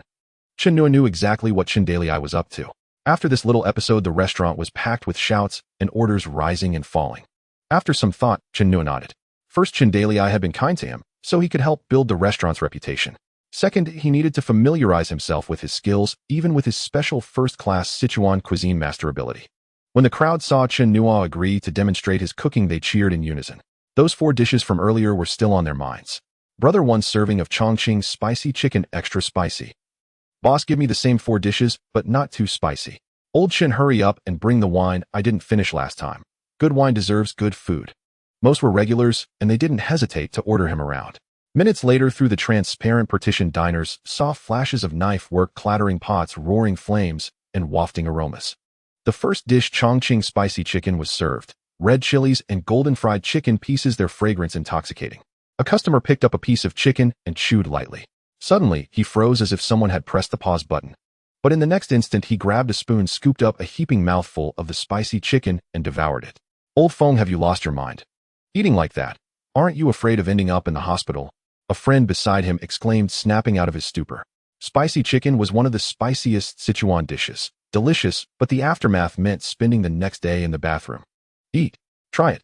Old Feng's voice was muffled as he pointed at the plate. His friend, skeptical, picked up a piece and chewed. After a few bites, he too joined the frantic feast. Chen Nuo had somehow preserved the chili's heat and aroma while removing its harshness. The chicken was crispy outside, tender inside, soaked in the rich sauce, and wonderfully chewy. Their actions made the other customers itch with anticipation, swallowing hard. Fortunately, Chen Nuo cooked quickly, dish after dish arriving, each as exquisite as a painting, making diners reluctant to use their chopsticks. The ritual before eating: take photos and post them on social media. After snapping pictures, everyone began tasting, and in the next moment, they pulled out their phones to call friends. Old Wang, will send you a location. Come quickly. I found a true Sichuan cuisine master. Hey Oldly, what are you doing? Playing chess. Drop it, and come to the Long Tongue Yen Sichuan restaurant near Huaqing. I've struck gold. Don't say I never thought of you. Old Zhang, hurry to Long Tongue Yen. What for? Just come, or you'll regret it. Photos of the dishes and short videos of Chen Nuo cooking were uploaded to social media friend circles and family group chats. The captions were ridiculously exaggerated. Shocking, a delivery driver did this. Astounding, the year's best cooking delivery driver has appeared. On the self-cultivation of a delivery driver. The 4 dishes I must tell you about with that delivery driver. After an hour of relentless bombardment, the internet and social media were flooded with videos of Chen Nuo cooking. Outside the Longting Yinchuan restaurant, customers waiting to dine stretched for several dozen meters, with 100 or so people in line. Most of these people were brought in by diners from inside the restaurant, while others had joined the queue after catching a whiff of the enticing aroma. Several kilometers away, in the office of the general manager of Chuandu Restaurant, General Manager Sun, he looked at Master Huang with a sigh. Master Huang had been with him for over 20 years, helping to grow from a small shop of a few dozen square meters to a multi-billion yuan restaurant empire. His contributions were undeniable, but years of hard work had taken a toll on his health. General Sun, take a look at this. Suddenly, the office door was pushed open and a young girl hurried in. This girl was his assistant named Sun Li, the daughter of a distant relative. Shall we go out for a moment? I'm discussing important matters with Master Huang. General Sun, you should take a look. This might just solve the problem that's been troubling you. Sun Li said, handing over her phone, which displayed a young man in a food delivery uniform chopping vegetables. The visuals were quite pleasing. With a loud bang, Master Huang, who was about to sip tea, glanced at the phone screen and suddenly stood up, causing General Sun to jump. As the saying goes, outsiders watch the fun while insiders see the intricacies. He sensed that this person was exceptional. After watching the video a couple of times, the more he saw, the more excited he became, breathing rapidly and muttering to himself. General Sun's heart raced unexpectedly, and he whispered, Master Huang, what did you say? What, Master? Master Huang ignored him and watched the video 3 or 4 more times before finally putting down the phone with satisfaction and saying urgently, General Sun, you must come with me to meet this young man. Meet him. General Sun, from just his knife skills, he has reached an extraordinary level. Even in my prime, I was a tier or 2 below him. I want to taste the dishes he prepares. If his cooking can match his knife skills, it would truly solve our dilemma. General Sun inhaled sharply. Having worked with Master Huang for over 20 years, he had never easily praised another chef. Half an hour later, an ordinary car stopped outside the restaurant where Chen Nuo was. Looking at the queue stretching for dozens of meters, General Sun and his companions gasped. With money making things happen, they spent 1,500 yuan to buy the spots of the first 3 people in line. Old Tang, is it necessary to drag me all the way here for just a small restaurant? Old Qian called me and said the food here is quite good. I thought of you right away. His old Qian is a top chef who has cooked for state banquets. Would he do this? You wouldn't be dragging me along because you're craving alcohol, would you? Two elderly gentlemen at the front of the queue, appearing to be in their 60s or 70s, but full of spirit, murmured. Unbeknownst to them, General Sun and Master Huang exchanged incredulous glances. National Banquet's top chefs, the surname Qian. There was only one person who fit this description in the entire Xia country, the renowned master of Hunan cuisine, Qian Jun. Qian Jun was a legend in Hunan cuisine. He began as an apprentice at 12, debuted at 21, and took charge of state banquets at 35, elevating Hunan cuisine to new heights, a model in the culinary world. After several minutes, it was finally General Sun and his companions' turn, and they still ordered 4 classic dishes. While waiting, Master Huang closely observed Chen Nuo's knife skills, astounded. Minutes later, the dishes were served. The aroma was enticing, spicy, but not overwhelming, fragrant, but not greasy. The chicken pieces were crispy on the outside and tender inside. The taste was a delightful blend of chicken and chili, utterly intoxicating. General Sun, no matter the cost, we must bring him on board. I assure you that with him our restaurant will be unmatched in Sichuan cuisine in the capital. Cough, cough. General Sun was shocked by Master Huang's words and nearly choked, feeling that he had never tasted such exquisite Sichuan cuisine before. Master Huang, your words are a bit exaggerated, aren't they? You don't understand. Master Huang shook his head, saying even if this young man's culinary skills haven't reached the supreme master level, they are at least at the pinnacle of the top-tier standard. In terms of Sichuan cuisine, I can't think of anyone who could surpass him. To be able to create such delicious food in such a humble kitchen with ordinary ingredients is already remarkable. General Sun finally understood. Cooking isn't just about skill. The kitchen stove, knife skills, ingredients, and seasonings all influence the outcome. Don't disturb him now, let's wait outside. Master Huang firmly held back General Sun, who was about to step forward to greet Chen Nuo, realizing that he had entered a state of concentration. Chopping, stir-frying, plating. The entire kitchen became his stage. The flash of the knife and the glow of the fire made it seem as though someone was performing magic in the kitchen. The whole afternoon, multiple stoves were fired up, and Chen Nuo prepared nearly 400 dishes, and that was after limiting the number of dishes each person could order, otherwise the number would have doubled. They bought ingredients 4 or 5 times, with Chun Dazhong's family nearly unable to keep up with Chen Nuo's cooking speed while washing and chopping vegetables. Kid, you're really impressive. At this moment, only the word impressive could describe Chen Nuo's state throughout the afternoon. Excuse me, we're closed, we're not serving today, sorry. As soon as General Sun entered and said a word, Chen Dazhong directly interrupted him. We're not here to eat, we want to have a chat with this young man. General Sun said in a very calm tone. Looking for me? Do we know each other? If you want to poach me to your hotel, then spare me the trouble, I'm not available. As soon as Chen Nuo spoke, General Sun and Master Huang were stunned. This young man had guessed their intentions. How did you know we were here to poach you? Chen Nuo took a sip of tea and said this uncle has the scent of various seasonings on him, and his right hand's tiger mouth and index finger are covered in calluses, indicating he often holds hard objects. His left arm is noticeably thicker than others with bulging veins, suggesting frequent exertion. Combining these 3 observations, the only profession that fits is chef. After hearing Chen Nuo's analysis, Chen Dazhong was left speechless, while General Sun and the others thought, wow, this logic and observational skill would be wasted if not used to solve cases. Since you've guessed it, I won't beat around the bush. I'm Sun Yi, the owner of Chuandu Restaurant, and this is our head chef, Master Huang. I admire your culinary skills, and as long as you come, the conditions are entirely up to you. What do you think? Sun Yi said as he handed over a business card. Chuandu Restaurant. Chen Dazhong exclaimed, and Chen Nuo also looked surprised. Anyone who has lived in the capital would know that if you haven't heard of Chuandu Restaurant, you're truly out of touch. 1 million annual salary, a 100 square meter apartment for your use, plus a Land Rover for transport. After 3 years of service, it will all be yours. How does that sound? Everyone in the restaurant was stunned by this offer. When calculated, it totaled millions. Is it really that profitable to be a chef these days? Only Sun Yi and the others knew that it wasn't about chefs making money, it was the caliber of Chen Nuo that would bring in the profits. Based on recent observations and tastings combined with the praise from top-tier master Chen Nuo undoubtedly possessed the skills of a top-tier master. Moreover, being so young, after a few more years of experience, his culinary skills would surely reach the legendary master level. There are only 9 top-tier masters in the entire Xia country, each a living legend. I disagree. Just as everyone awaited Chen Nuo's decision, a voice interrupted their thoughts. 3 figures entered from outside, a middle-aged man followed by 2 beautiful women. Chen Nuo looked up and saw Zhao Yuan Yushinran and Chun Kier, instantly feeling a headache. He felt these three were like stubborn plasters impossible to shake off. Unbeknownst to Chen Nuo, Zhao Yuan had found his way here entirely because of the commotion online. Customers had filmed videos and uploaded them to MOE, which caught the attention of Chen Qir and Yi Xinran, leading them to Zhao Yuan.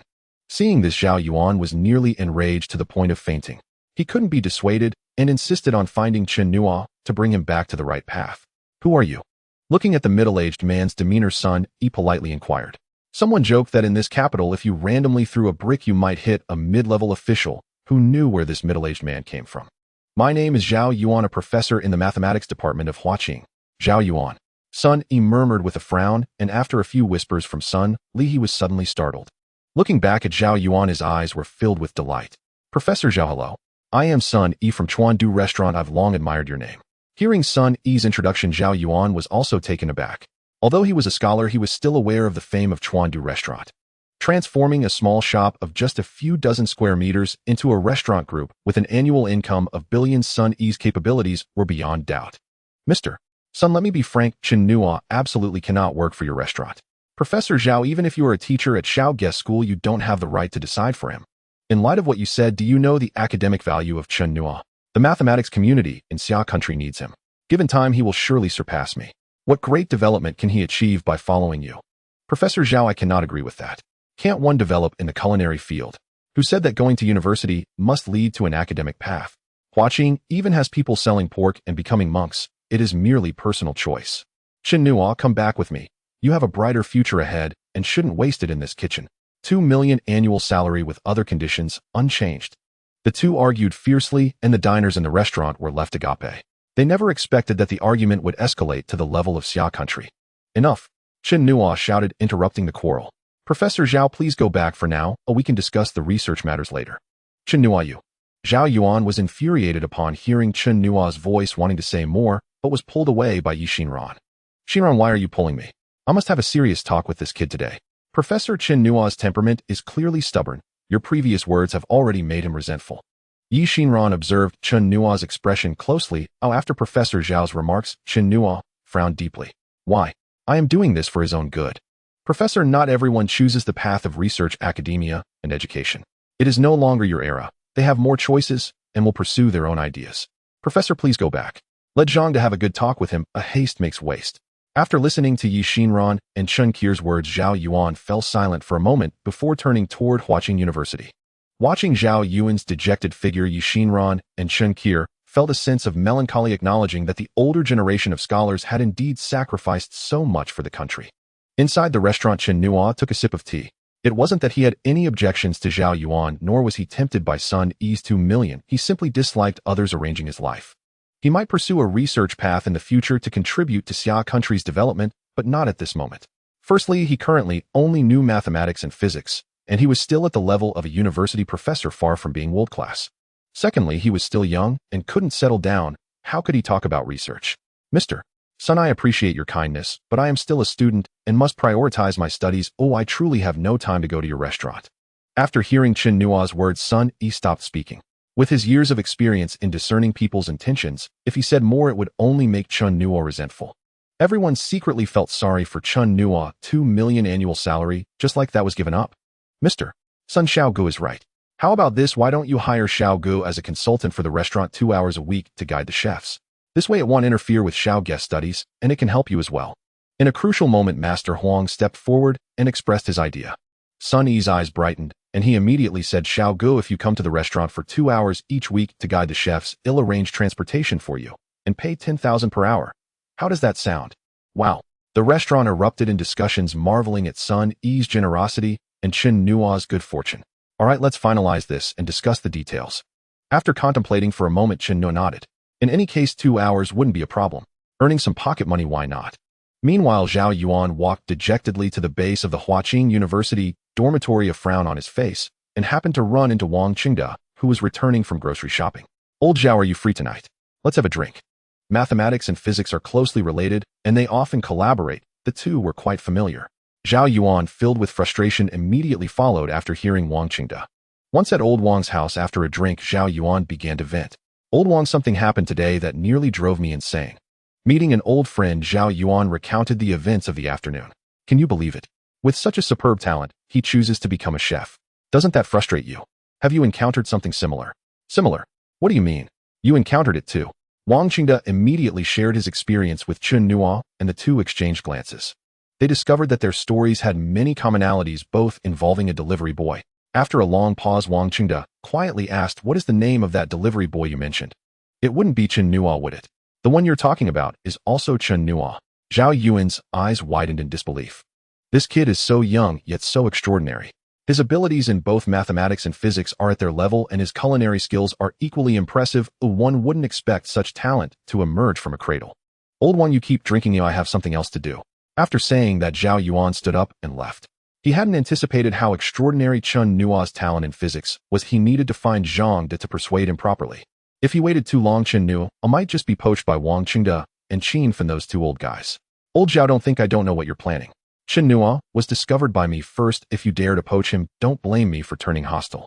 Wang Qingde was not foolish and immediately pursued him. Two prominent professors competing for a talent both renowned in Xia country's mathematics and physics communities. If this news were to spread, it would likely leave many people dumbfounded. As he walked, Zhao Yuan pulled out his phone and dialed a number, ready to make a bold move. "Xinran, go buy me 2 bottles of good wine right away and wait for me at the delivery station. I will transfer the money to you later." Zhao Yuan dialed the phone and made the arrangements. "Buy wine? What for?" Wang Qingde looked puzzled, then took out his phone and dialed out. "Old one, why are you following me?" Looking at Wang Qingde behind him, Zhao Yuan felt helpless. "What's it to you? This road isn't yours.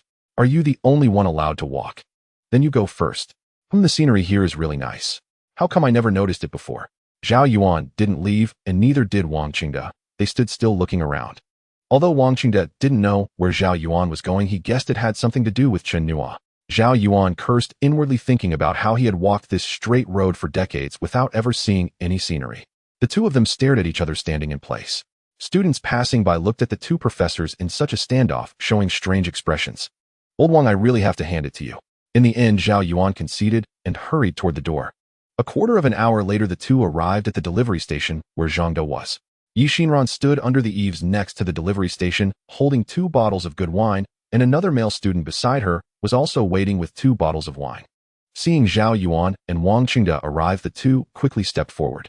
The two took the wine without a word and entered the delivery station, leaving Yi Xinran and the male student utterly astonished. 2 professors giving gifts to the delivery station manager. The sun must be rising in the west. Wang Qingde's student was somewhat dumbfounded, while Yi Xinran seemed to have guessed something but couldn't figure out what Wang Qingde was doing. "Professor Zhao, Professor Wang, what brings you here?" Zhang De, who was eating chilled watermelon, stood up in surprise when he saw someone enter and welcomed them. "Xiao Zhang, I'm here to give you a gift." "Yes, Xiao Zhang, you know me right. I'm also here to give you a gift," Zhao Yuan and Wang Qingde said as they placed the wine on the table. "Two professors, what's going on? If you have something to say, just tell me. I'm a bit anxious." Hearing the two professors say this, Zhang De shivered, feeling uneasy. Zhao Yuan didn't respond and took a bite of the watermelon on the table. "Sweet. Enjoying air conditioning and watermelon on a hot summer day, you sure know how to enjoy yourself." Zhang De, startled, quickly stepped forward and offered a piece of watermelon to Wang Qingde. "It's really sweet. Where did you buy it? I want to take 2 with me later." Zhao Yuan and Wang Qingde exchanged remarks about the watermelon, making Zhang De feel extremely uncomfortable. He deeply suspected that he had just eaten a fake watermelon. "Professor Wang, I've heard from Professor Zhao about Chen Nuo's mathematical talent. Professor Zhao is eager to nurture him, but what about you?" "Nonsense. Chen Nuo's physics talent absolutely surpasses his mathematical talent. You know Professor Qin Fan from Jingda, right? Even he thinks that given time, Chen Nuo will surpass him." "Nonsense. No matter how strong physics is, doesn't it need a foundation in mathematics? Otherwise, how would those calculations and models come about? Without mathematics, tell me, how do you derive the trajectory and velocity of particle motion?" "Old Zhao, you're completely being unreasonable. How can they be the same? If you're going to say that, I'll just call old Qin. I don't believe that 2 physics professors can't compete with a single math instructor." The dialogue between the 2 professors left Zhang De bewildered, plunging him into a philosophical 3-question dilemma. Who am I? Where am I? What am I supposed to do? "Old Wang, have you gone mad? You're pushing such a good seedling away from Huaqing. Stop attributing labels to me. I'm doing this for the sake of physics development in Huaqing. As long as he studies physics, I don't care which university he goes to." "Old Wang, I've known you for decades, and I never realized you could be so unreasonable. Just because he has talent in mathematics doesn't mean he should pursue it. That kid can cook pretty well too. How about a 2 million salary as a chef?" Wang Qingde's words plunged the recently awakened Zhang De into doubt again. Why are they talking about mathematics and physics talent and suddenly shifting to cooking with a 2 million salary? If this were said by anyone other than the two professors, he would have stood up and kicked them out. It was too unbelievable. Yi Xinran and Wang Qingda's students standing at the door were completely stunned. What kind of outrageous words did they just hear? Both were top scholars who were sought after by various universities and research institutes after graduation, but their salaries certainly didn't reach 2 million. Xiao Zhang, you judge for us. Which path should Chen Nuo take? Zhang De didn't dare to respond. How could he, a mere delivery station manager, intervene in a fight between two professors? Professor Zhao, Professor Wang, please hold on a moment. It's up to Chen Nuo to decide which path to take. I'll have him come back. How about you sit down and talk slowly? Seeing the two professors arguing, Zhang De quietly said a word. Then he took out his phone and called. Chen Nuo, where are you? Come back quickly. They're looking for me. I'm busy right now. I'll be back in half an hour. After saying that, Chen Nuo directly hung up. What a joke. Why would he return to chat with two old men when he could make 10,000 an hour on a big deal? Hearing the phone hang up, Zhang De felt embarrassed. Make two professors wait half an hour.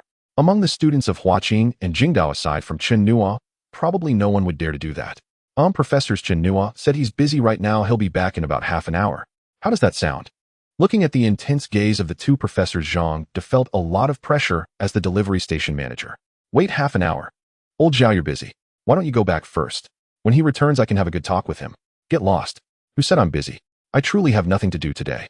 Seeing Wang Qingda's cunning demeanor, Zhao Yuan couldn't help but curse.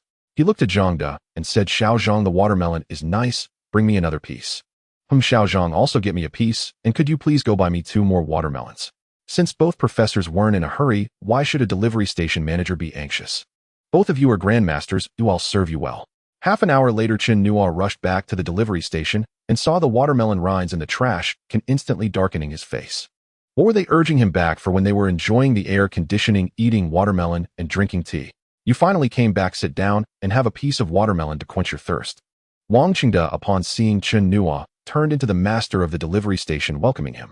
Chen Nuo was not polite. He took the watermelon and finished it in a few seconds, leaving only the rind. Good boy, you have the style I had when I was young. I like it. Hearing Wang Qingda's words, everyone's mood instantly soured. What a complete disregard for dignity. He was losing all composure for Chen Nuo. You ate like this when you were young because you were poor. How can that be the same? Wang Qingda's student thought to himself, Professor, I can do it too. I can be even more exaggerated. Should I perform a demonstration for you? Chen Nuo, come back with me later. How about I arrange a position as a professor's assistant for you? Zhao Yuan's words struck like a thunderbolt, jolting the nerves of Zhang De and Yi Xinran, their eyes filled with disbelief. Was this kid truly that monstrous? After all, every professor at Huaqing was an extraordinarily formidable figure, each with projects worth hundreds of millions. The students they took on were the cream of the crop, especially Zhao Yuan and Wang Qingda, these two academic giants. Their students were the elite among elites, with fewer than 1 in 10 surviving the interviews, a testament to the sheer talent required.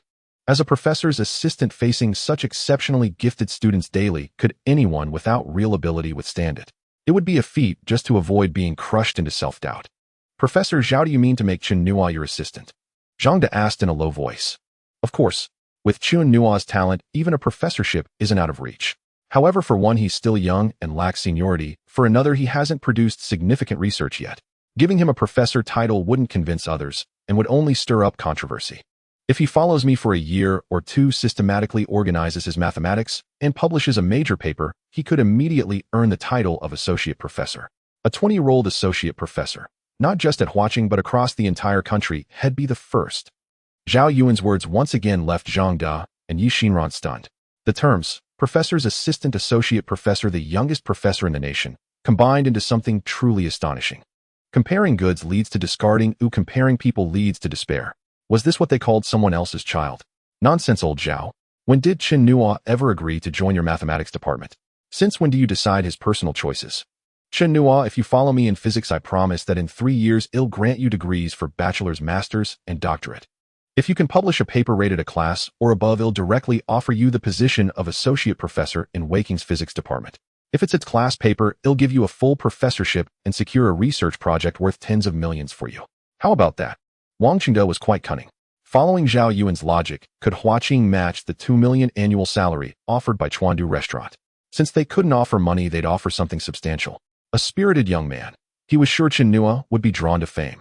Chen Nuo, our mathematics department, can match old Wang's conditions. You don't even need to publish a paper. Oh, just follow me for 3 years, and the professor title is yours. They'll also help you apply for an apartment in the capital and relocate your household registration, yours, your sister's, and your parents, to the capital. Huaqing can offer your sister a special admission slot. What do you say? Zhang De and the other two, who had already stepped outside the shop, were utterly dumbfounded by the offers from the two professors. Junior sister Yi is junior brother Chen Nuo's talent in mathematics and physics really this extraordinary? Wang Qingda's student named Zhang Shuheng was a true top-tier scholar currently in his first year of graduate studies. I'm not too sure about physics, but it seems he finished 9 sets of this year's first semester final exams from the 9 major universities in the capital in just over 8 hours. Not only were they all correct, but several problems had 2 solutions, and for the last one Chen Nuo even spotted an error and corrected it. Zhang Shuheng was utterly astounded. The professors had shown them those final exams from the 9 universities. The fastest among his fellow disciples took 2 hours for the Capital University paper and only scored over 80. They were graduate students after all, while Chen Nuo was merely a sophomore tope. The gap was enormous. As for mathematics, I've only seen him solve one problem. This one. Yi Xinran handed over her phone, displaying the very problem Chen Nuo had solved. Zhang Shuheng glanced at it a few times and gave up immediately. What was all that? He recognized the symbols, but when strung together they meant nothing. After all, his specialty was physics. Inside the shop, Chen Nuo was somewhat tempted by the offers from the two professors. He didn't care much about the title of professor. Once he maxed out all his disciplines, he would tackle a few of the Millennium Prize problems and prove some conjectures. By then, not only Huaqing and Capital University, but even Harvard and Princeton would be vying to invite him as an academician.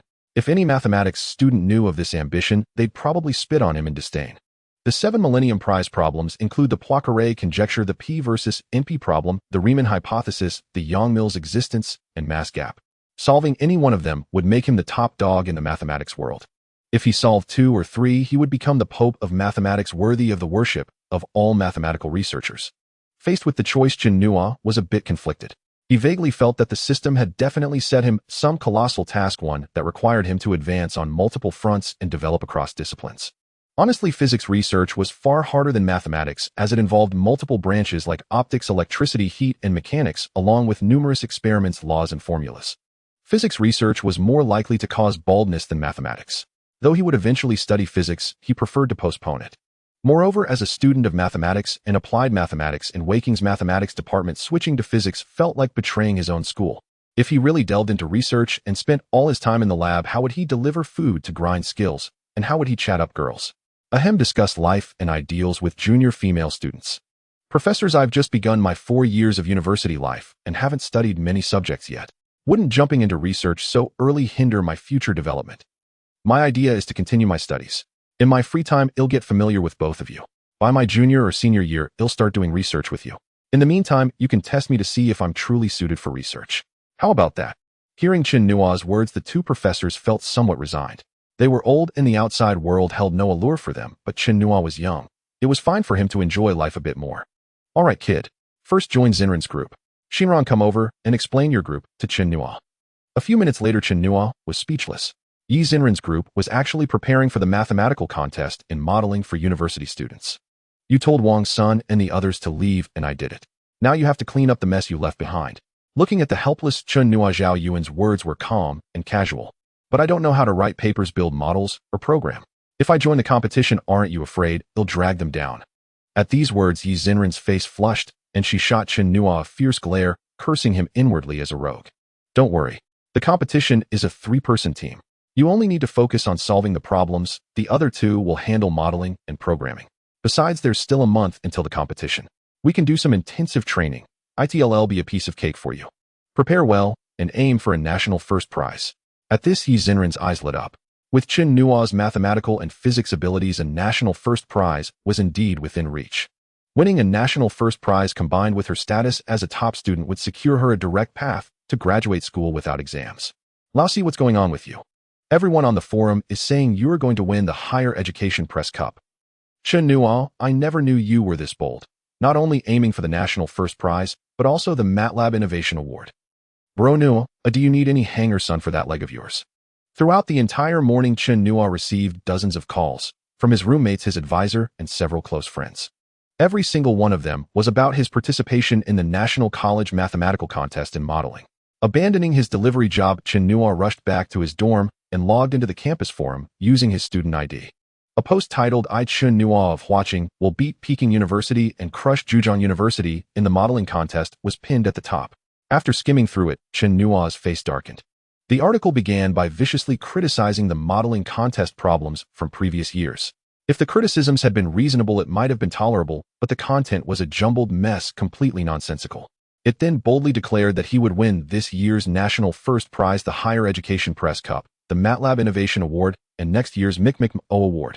It even boasted about beating Peking University and crushing Zhejiang University, claiming no one in the entire capital could rival him. More absurdly, at the end of the article, he vowed to drop out of school if he failed to win these awards. Finally, it included a manipulated image of him holding the National First Prize and Higher Education Press Cup trophies, implying these awards were already in his grasp. For context, the National College Mathematical Contest in modeling involves over 100,000 students annually competing in teams of 3. The probability of winning the National First Prize is 0.2, and the Higher Education Press Cup, awarded to only one team, has a probability of 0.0025. The post had already garnered over 100,000 views, 50,000 shares, and thousands of comments, with numbers increasing by dozens every minute. 3 years ago, a professor's science paper, a monumental achievement that shook the entire Chinese academic community, only received tens of thousands of views on Huaqing's internal network.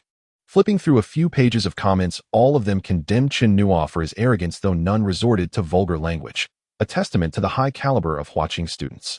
He had only decided to participate in the contest last night and had told no one, not even Yixinran or Professor Zhao. This was clearly a setup, most likely orchestrated by Wang's son and his 2 friends. But without evidence, it remained mere speculation. Ding! Detecting a potential crisis for the host. The system is initiating a temporary mission mechanism. Missions are being generated. 1. Deliver 100 food orders within 7 days to randomly acquire 1 modeling competition skill. 2. Complete 100 math test papers within 7 days. Papers consisting of this year's final exams from China's top 211 universities, with a 90 accuracy rate to trigger modeling and statistical skills. 3. Publish a level paper to receive English proficiency at the TM8 level in professional paper writing skills. The start time is self-determined and the mission deadline extends until the contest. Just as Chen Nuo was pondering his next move, the system's voice filled him with elation.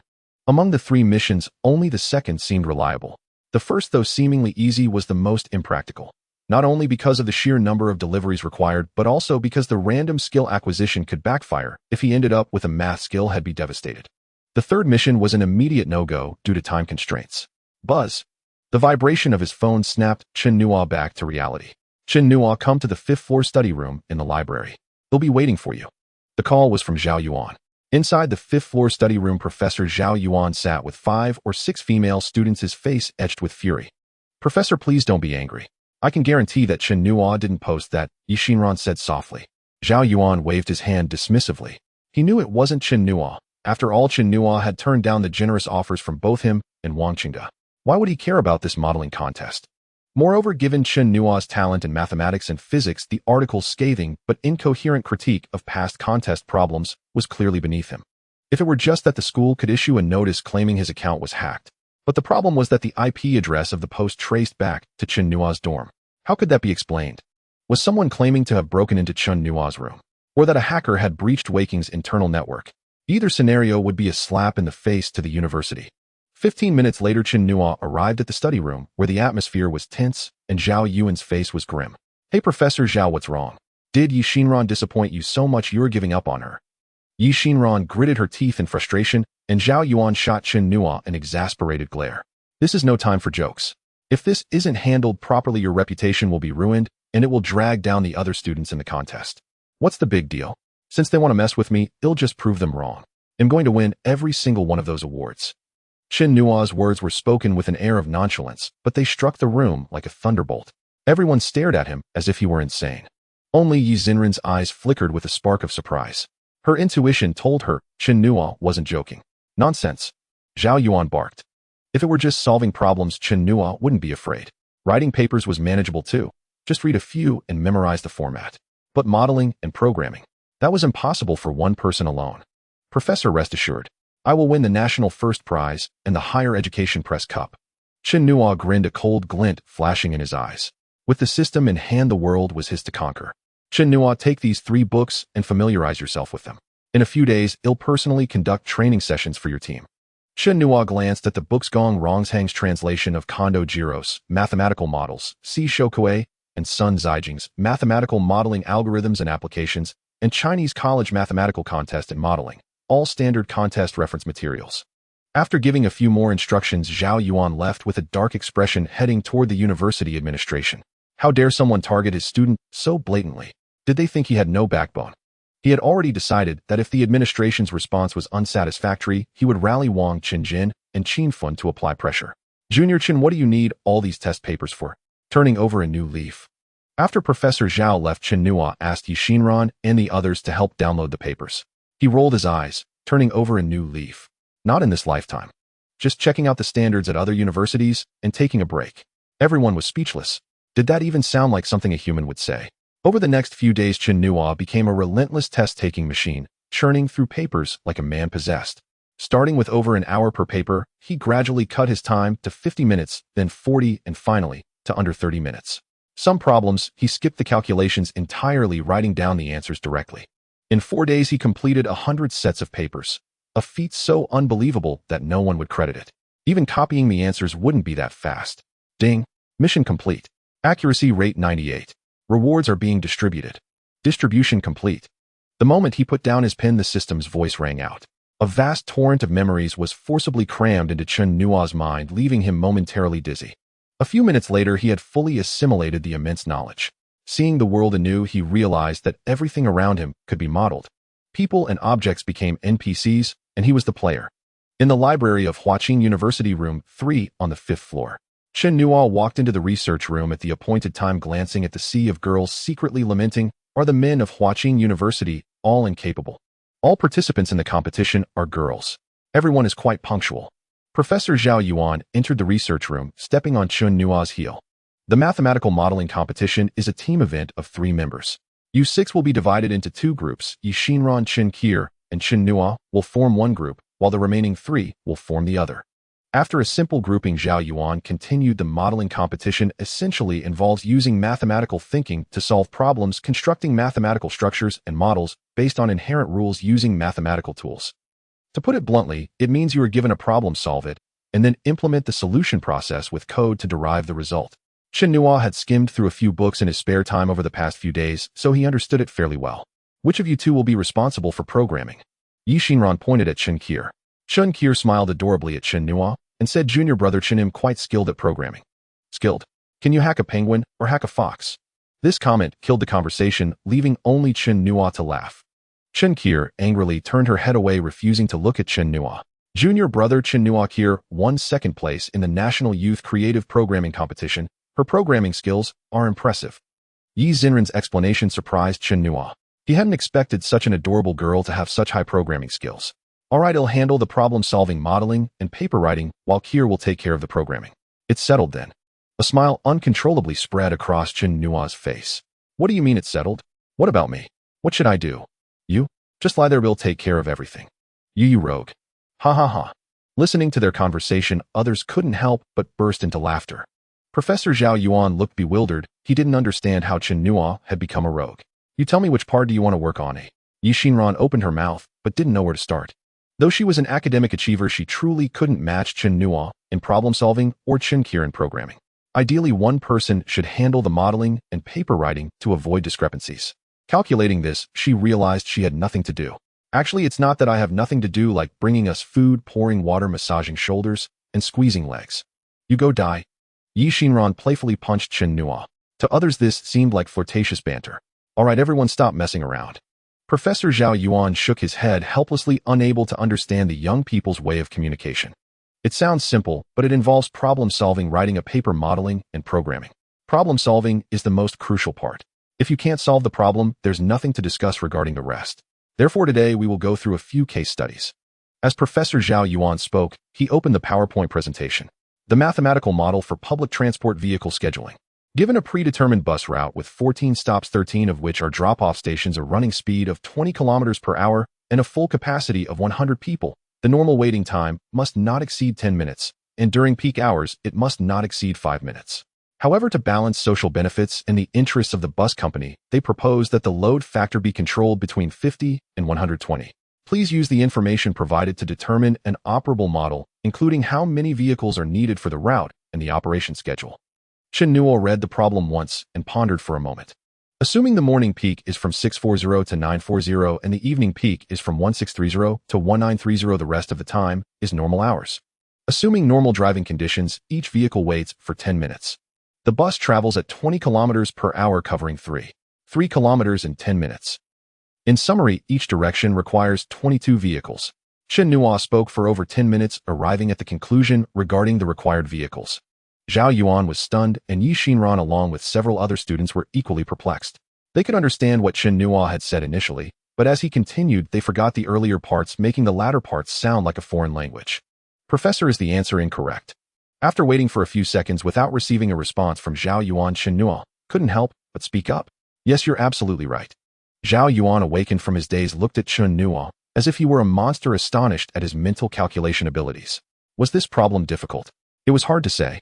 Even without mathematical thinking, one could solve it using logical reasoning, albeit with more effort.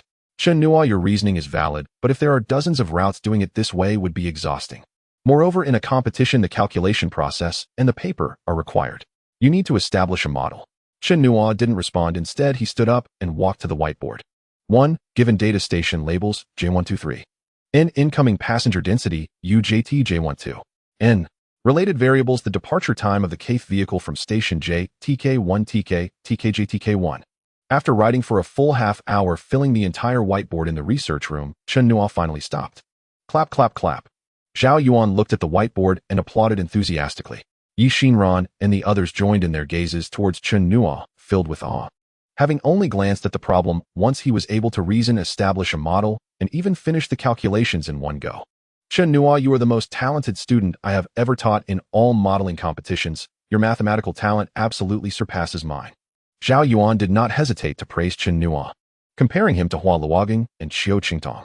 The flowery words and exaggerated metaphors made Chen Nuo's face turn red. Yi Xinran and the others were twitching at the corners of their mouths. They had never seen Professor Zhao Yuan talk so much, especially to praise a student. Here, can you write the code for this model? How long will it take? While Zhao Yuan took a sip of water, Chen Nuo turned to Chen Qir. If Chen Qir could write the code for this model, then they would surely secure the national first prize this year. Chen Qir stared at the whiteboard, thought for a moment, and then softly said, "It's not a big problem. It might take a day. If you can help, it can be done in half a day." Chen Nuo breathed a sigh of relief. This timeline was within his control. Chen Nuo, the difficulty of past modeling competition questions is similar to this one. Now that you have no issues with problem-solving, modeling, and programming, if you can improve the paper writing, you will definitely have a place in this year's national first prize. Zhao Yuan's words made the three girls from the other group envious. The prestige of the national first prize is significant, adding value for both graduate school applications and job prospects. Professors will prioritize students with modeling thinking. With this national first prize, even if Yi Xinran and Chen Qir couldn't get into Professor Zhao Yuan's graduate program, they could still secure recommendations from other professors. Yi Xinran was somewhat dazed. She couldn't believe that they were on the verge of easily obtaining the national first prize. Who am I? Where am I? What am I supposed to do?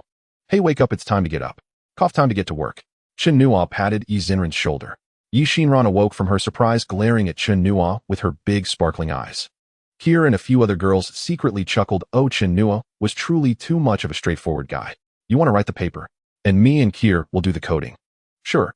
Yi Xinran laughed happily, realizing she finally had a role to play. Then she scolded herself, inwardly feeling unworthy. After all, she was an academic star, yet she was happy over such trivialities. The problem was solved and the model was built. Although Chen Nuo couldn't code, his mathematical thinking combined with Qir's programming skills allowed them to finish the coding by lunchtime. Originally, it was supposed to be a happy ending, but then Yi Xinran's paper encountered an issue.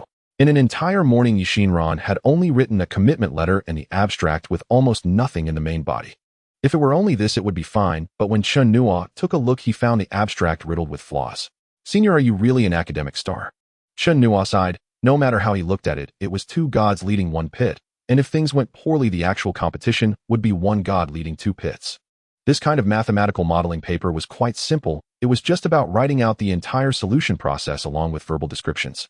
The difficulty lay in the abstract section, which was the core part of the entire paper, as professors would initially screen papers based on their structure and summaries.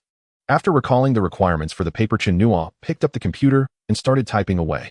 With professor-level university mathematics skills and specialized modeling expertise, writing the main body was a breeze. Everyone watched as Chen Nuo's hands flew across the keyboard without needing to think. Lines of formulas and numbers appeared. Tables filled up. In just over an hour, the 7-page main body was completed, followed by a flurry of activity, and the paper was done. In total, it took no more than 2 hours. "Professor, could you take a look?" Zhao Yuan took the printed paper from Chen Nuo, slowly flipping through it, making notes as he went. An hour later, Zhao Yuan put down his pen and handed the paper back to Chen Nuo, who was reviewing the materials. "What the heck is this? Did I write this?"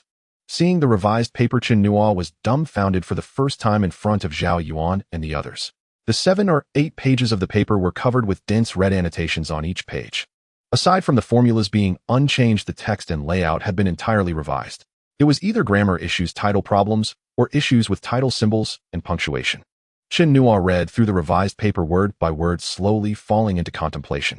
It must be said that Professor Zhao Yuan's writing was comparable to a textbook, with concise and accurate wording, making everything clear at a glance. "Professor, that's amazing." "Ha ha." Zhao Yuan laughed happily, finally managing to regain some ground in front of this kid. He had published more than 100 papers, and the revisions he had done added up to nearly 1,000. It was not hard to intimidate a young novice. "Chen Nuo, don't underestimate the choice of words. This is just a Chinese paper.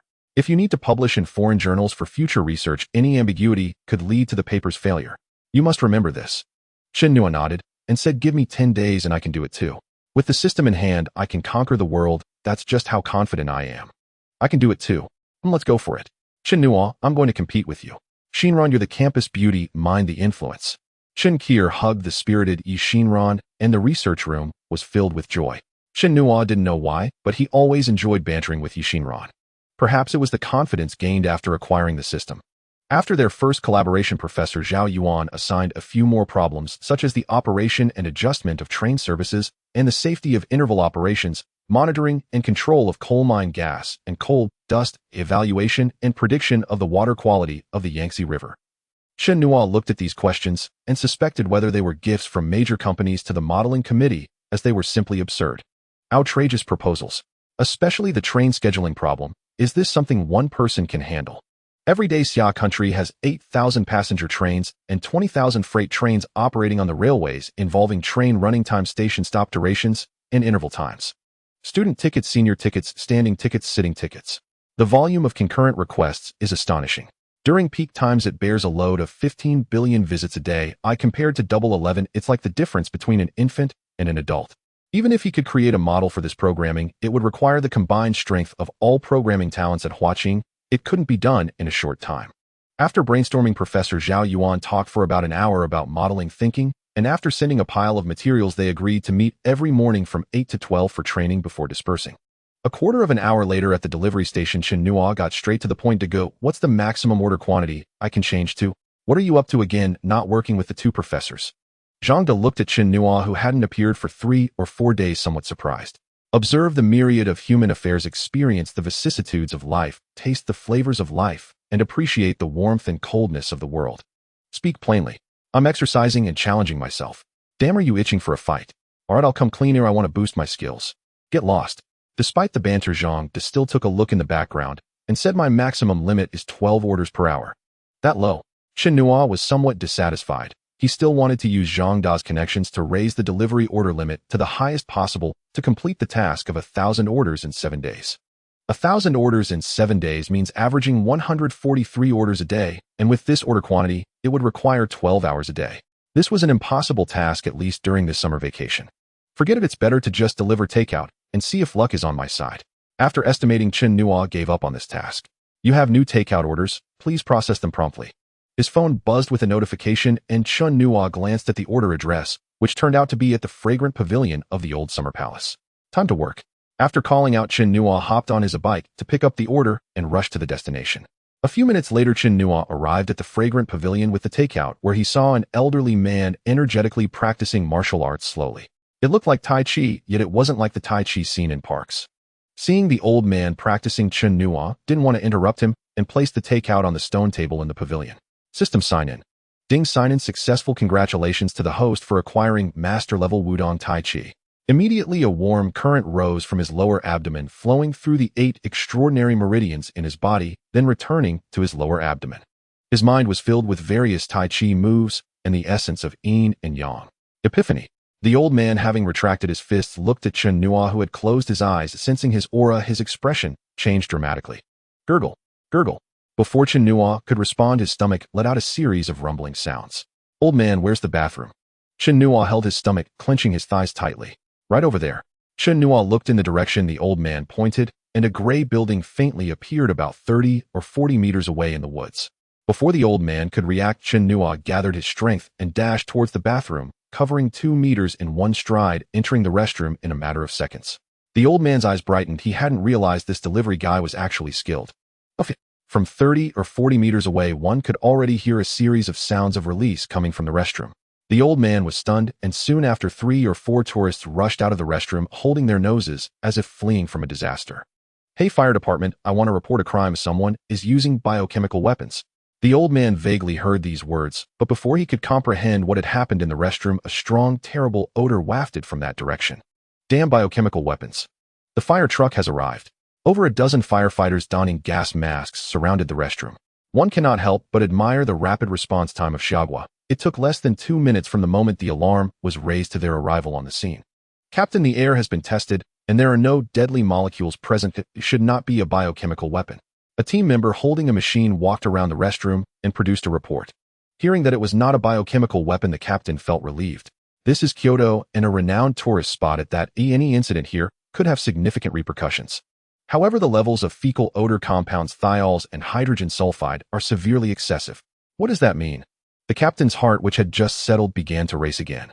Simply put, it's the gas produced from fecal fermentation. I suspect it may be that a tourist has eaten something bad, and then... What the hell, are you joking? The captain exclaimed, then added, can you finish your sentence in one go next time? You nearly scared me to death. The team member rolled his eyes, inwardly thinking, I wanted to finish in one go, but you didn't give me the chance. Turn on the spray gun and wash this area. The team members quickly got to work. A minute later, Chen Nuo weakly emerged from the squat toilet. He never expected that even the master-level Tai Chi could have such a cleansing effect. Even more incredible was that the detoxification was accomplished through bowel movements. If it weren't for the cleansing effect that allowed him to hold his breath for some time, he would probably have succumbed in that restroom. Is it raining? Wow, that's quite a downpour. Chen Nuo trembled as he stood at the restroom door, hearing the sound of raindrops hitting the roof. Hey, wait a minute. The sunlight shone through the gaps in the exhaust fan, and it was clear that it wasn't raining in the distance. Could this be the legendary localized rain? Chen Nuo paused for a moment, then stepped out. He could no longer bear the stench of the restroom. What on earth is going on? Such a huge commotion. Over 10 meters away from the restroom, 2 water trucks were spraying mist, and a dozen firefighters stood at the ready. Chen Nuo was mesmerized by the firefighters while they were equally astonished by him. Now that's a real man, not flinching at such a foul odor. Gurgle.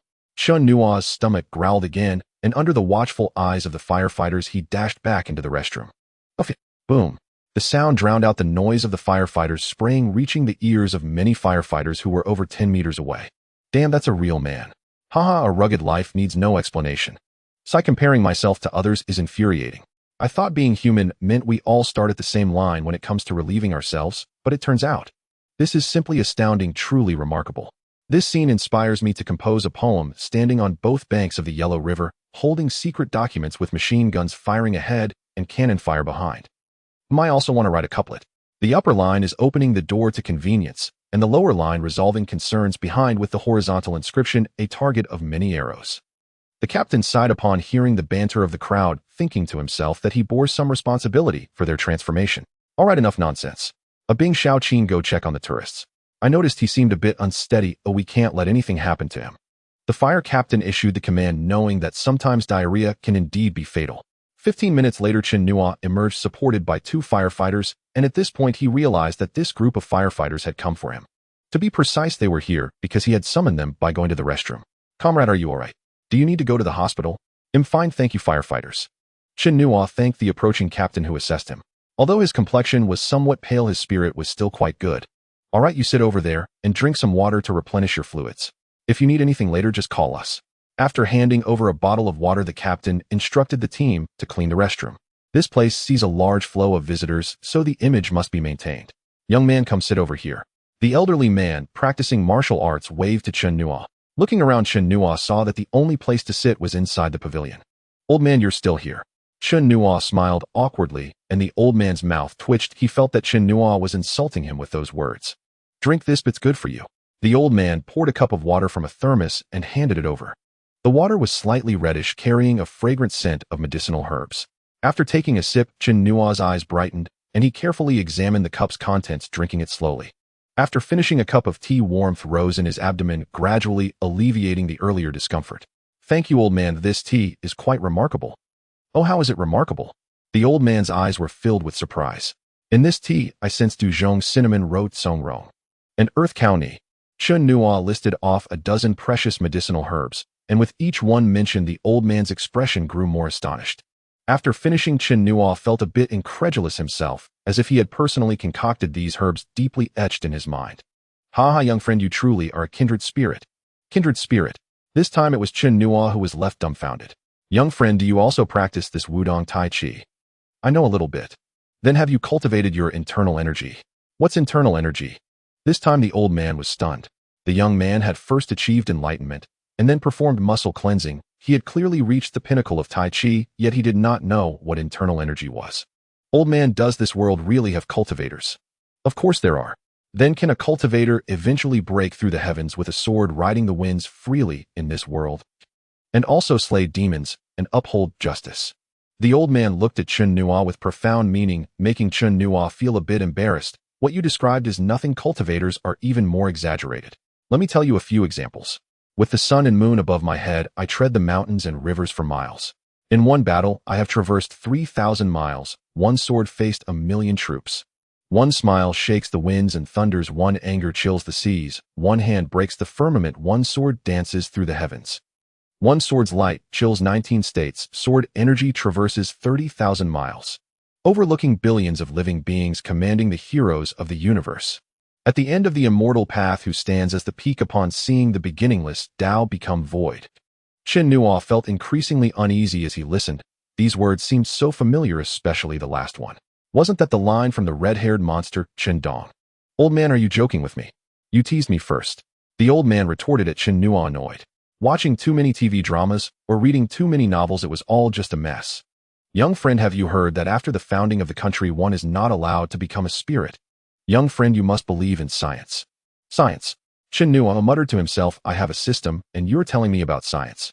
Come on, explain to me how this system is scientific. Yes, one must adhere to science. Young friend, when I speak of cultivators, I refer to those who practice martial arts, such as Buddhists or Taoists, who cultivate both body and mind. They may train in some martial techniques, but these are merely for strengthening the body. A bit more formidable than an ordinary laborer, but nothing like the fantastical things you speak of. Then, venerable sir, what is this inner chi you just mentioned? Is it inner strength? Can one at its pinnacle pluck a flower or leaf to wound an enemy? Yet another youth poisoned by fiction, just like his own grandson. He constantly shouts things like, heaven gave birth to me, Li Chuangong, and the way of the sword shall be eternal as the night, which is how this old man came to know such boastful phrases. As an elder, it was his duty to steer this young man back to the right path. The old man sighed and said, the Yellow Emperor's inner canon classifies Qi into 271 types. Inner Qi is merely one of them. The world knows Tai Chi is a practice for cultivating the body and mind, but Tai Chi is an internal martial art. At its highest level, it generates inner Qi, which we call Tai Chi inner force. Tai Chi inner force originates from breath. With regulated breathing, Qi is produced, achieving depth, length, slowness, gentleness, and softness. Under the guidance of consciousness, one can complete a process of Qi circulation summarized as penetrate, fill, rush, and surge. Some time ago, a medical institution injected radioactive elements into the human body, proving the existence of the Bodhis meridians. I recall unmawing someone through a playing card and embedded it into a wooden board. Even ordinary people can achieve that level. Naturally, cultivators can as well. In summary, inner force is the trinity of perception, concentration, and transmission. Therefore, cultivators must also believe in science. The old man spoke intermittently for nearly a quarter of an hour. Chen Nuo listened intently, and as he absorbed the knowledge inherited from the Grandmaster level Tai Chi technique, everything became clear. He had never imagined the old man before him could be so erudite, explaining things so thoroughly. Nor did he expect that the traditional martial arts of the Xia Kingdom held such legendary and mysterious depths. Chen Nuo closed his eyes, sinking his consciousness into his dantian, feeling the Tai Chi inner force the old man had described. He guided the inner force along his meridians, channeling it to his palm, then struck the marble table in the pavilion. Bang! A dull thud echoed, and 7 or 8 cracks, each over 10 centimeters long, spiderwebbed across the marble surface where his palm met the stone. Hiss! The old man gasped sharply, his face filled with shock. Such poor quality. They won't make me pay for this, will they? Chen Nuo glanced around nervously, and seeing no one, turned to the old man with a puzzled expression. A single slap cracks a marble table, and this is what you meant by believing in science. This is what you call being slightly more capable than an ordinary person. This is utterly astonishing to the point of explosion. The old man suppressed his shock and said, "What's so special about this? An ordinary person can do it too. Go on. Keep spinning your tales." Chen Nuo clearly didn't believe that an ordinary person could achieve such a feat.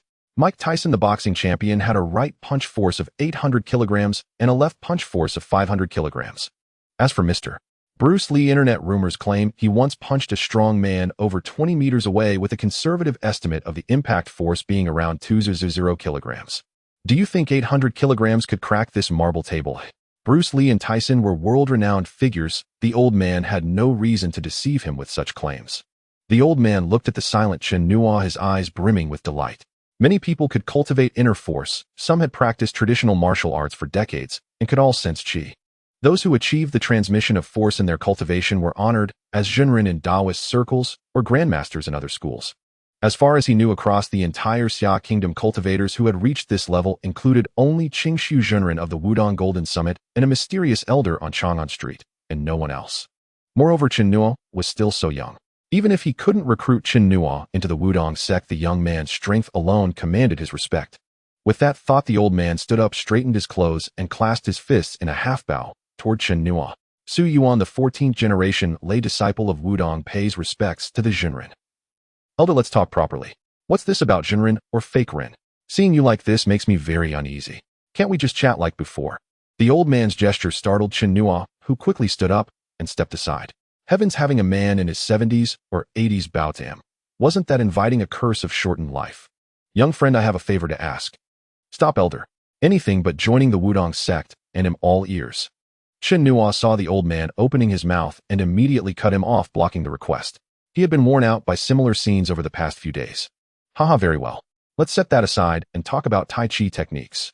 Seeing Chen Nuo's expression, the old man instantly abandoned the idea of recruiting him into Wudong.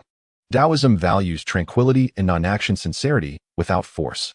Since Chen Nuo was unwilling, it meant their karmic connection had not yet matured. Then the two began discussing Tai Chi, with the old man speaking first and Chen Nuo listening. Chen Nuo had started with an excessively high level of skill, possessing practical experience, but lacking systematic theoretical support. By the end, the roles had reversed, with Chen Nuo speaking and the old man listening. Often a single phrase from Chen Nuo would bring sudden enlightenment to the old man. What left Chen Nuo most speechless was that the old man even took out his phone to record their conversation, saying he needed to ponder it further back home. After finishing the theory, they sparred for a while. This time it completely shattered Chen Nuo's worldview. Could you imagine a man in his 70s, agile and nimble, with astonishing hand strength? It wasn't until the old man's phone rang that they both snapped back to reality, still yearning for more. Young friend, the old lady at home is calling. I must return. Shall we talk another time? Elder, as you wish. Chen Nuo smiled. He had gained a great deal this afternoon. This old man's name is Su Yuan. Hey, race my number. If anything comes up, you can find me. After reciting a string of numbers, the old man added, I usually exercise here. Feel free to come and chat. The old man slowly walked out of Pingxiang Pavilion and, once out of sight, got into a car. Master, this is the first time I've seen someone spar with you for so long. That young man is truly impressive. Impressive? If he hadn't held back, this old man wouldn't have lasted 3 moves. The driver was utterly shocked. He knew his master's skill level all too well. Even with his own strength as a retired Special Forces soldier, he could only rely on brute force to tire the old man out, otherwise he couldn't even get close. Hearing this, the driver's eyes blazed with fighting spirit. Chong, look into that young man later. Remember, just gather information. Don't tell anyone and don't take any action. Understood. The driver nodded solemnly, his face tense. It was the first time he had heard the old man speak to him with such severity. Chen Nuo, however, was in no hurry to leave. He sat by the stone table, tracing the cracks, then pulled up his system panel. Staring at the information displayed, he grinned widely. This transaction had been an immense gain. Host Chen Nuo, age 19. Occupation student, part-time delivery worker. Attributes: physical strength 5. 8. Neural reaction 6. 1. Speed 5. 9. PS normal person 1. Skills: university level physics, university level mathematics, master level wudong, tai chi, top level Sichuan cuisine. Proficient in electric bike repair, proficient in flower arrangement. Chen Nuo sat in the pavilion in front of Pingxiang Pavilion, staring at the transparent panel in front of him. A master-level Tai Chi skill had boosted all 3 of his physical attributes by 3 points, and he could feel them continuing to rise slowly. With his current physical fitness, he could definitely outshine the older generation in scientific research. The system provided many skills that were not directly related to academic excellence, but most were supportive and indirect, such as being proficient in electric bike repair, which was essential for his part-time delivery job. For instance, this master-level Tai Chi significantly enhanced physical fitness, making it an absolute choice for self-defense or future scientific research. Especially in research, sometimes a project rotates, and without good physical fitness, one might just collapse and die. I wonder if I can be like Yang Yuqian. After pondering Chen Nuo, suddenly remembered the scene of Master Yang Yuqian practicing Tai Chi. As the thought crossed his mind, he began to move, leaping and dancing on the grass in front of Pingxiang Pavilion. The wind began to pick up and leaves swirled around him as he moved slowly, forming a sphere. After a quarter of an hour, as Chen Nuo unified the yin and yang and concluded his movements, the sphere of leaves burst forth and scattered in all directions. Fortunately, it was getting late, and there were no tourists, otherwise it would have surely startled many. Refreshing, huh? Chen Nuo laughed heartily, feeling the sense of being a Tai Chi master. He planned to record it on his phone and upload it to social media, a surefire way to attract 1 million followers in an instant. Help! A scream interrupted Chen Nuo's daydreaming. Chen Nuo was momentarily stunned, as if he remembered something. From April to October, the quiet hours of the Summer Palace are at 8 in the evening. The park is vast with numerous attractions, and many tourists miss the closing time, giving some vagrants opportunities for robbery and harassment. He didn't expect to encounter such a situation today. Without hesitation, Chen Nuo ran towards the direction of the shouting. In a secluded alley under the dim yellow light, several small thugs surrounded 2 girls and a boy. Please let us go. Big brother, we are freshmen from Huaqing this year. This is our tuition fee. If we give it to you, we will be done for. Chen Nuo heard the girls' intermittent sobs and paused for a moment. He had been so busy lately that he forgot that the freshmen would start school in a couple of days. No wonder they were still wandering in the park so late. Stop talking nonsense, hand it over quickly. If you delay any longer, I guarantee this kid will lose an arm or a leg. The leading thug was menacing as he kicked the boy lying on the ground. Hey, good evening, gentlemen.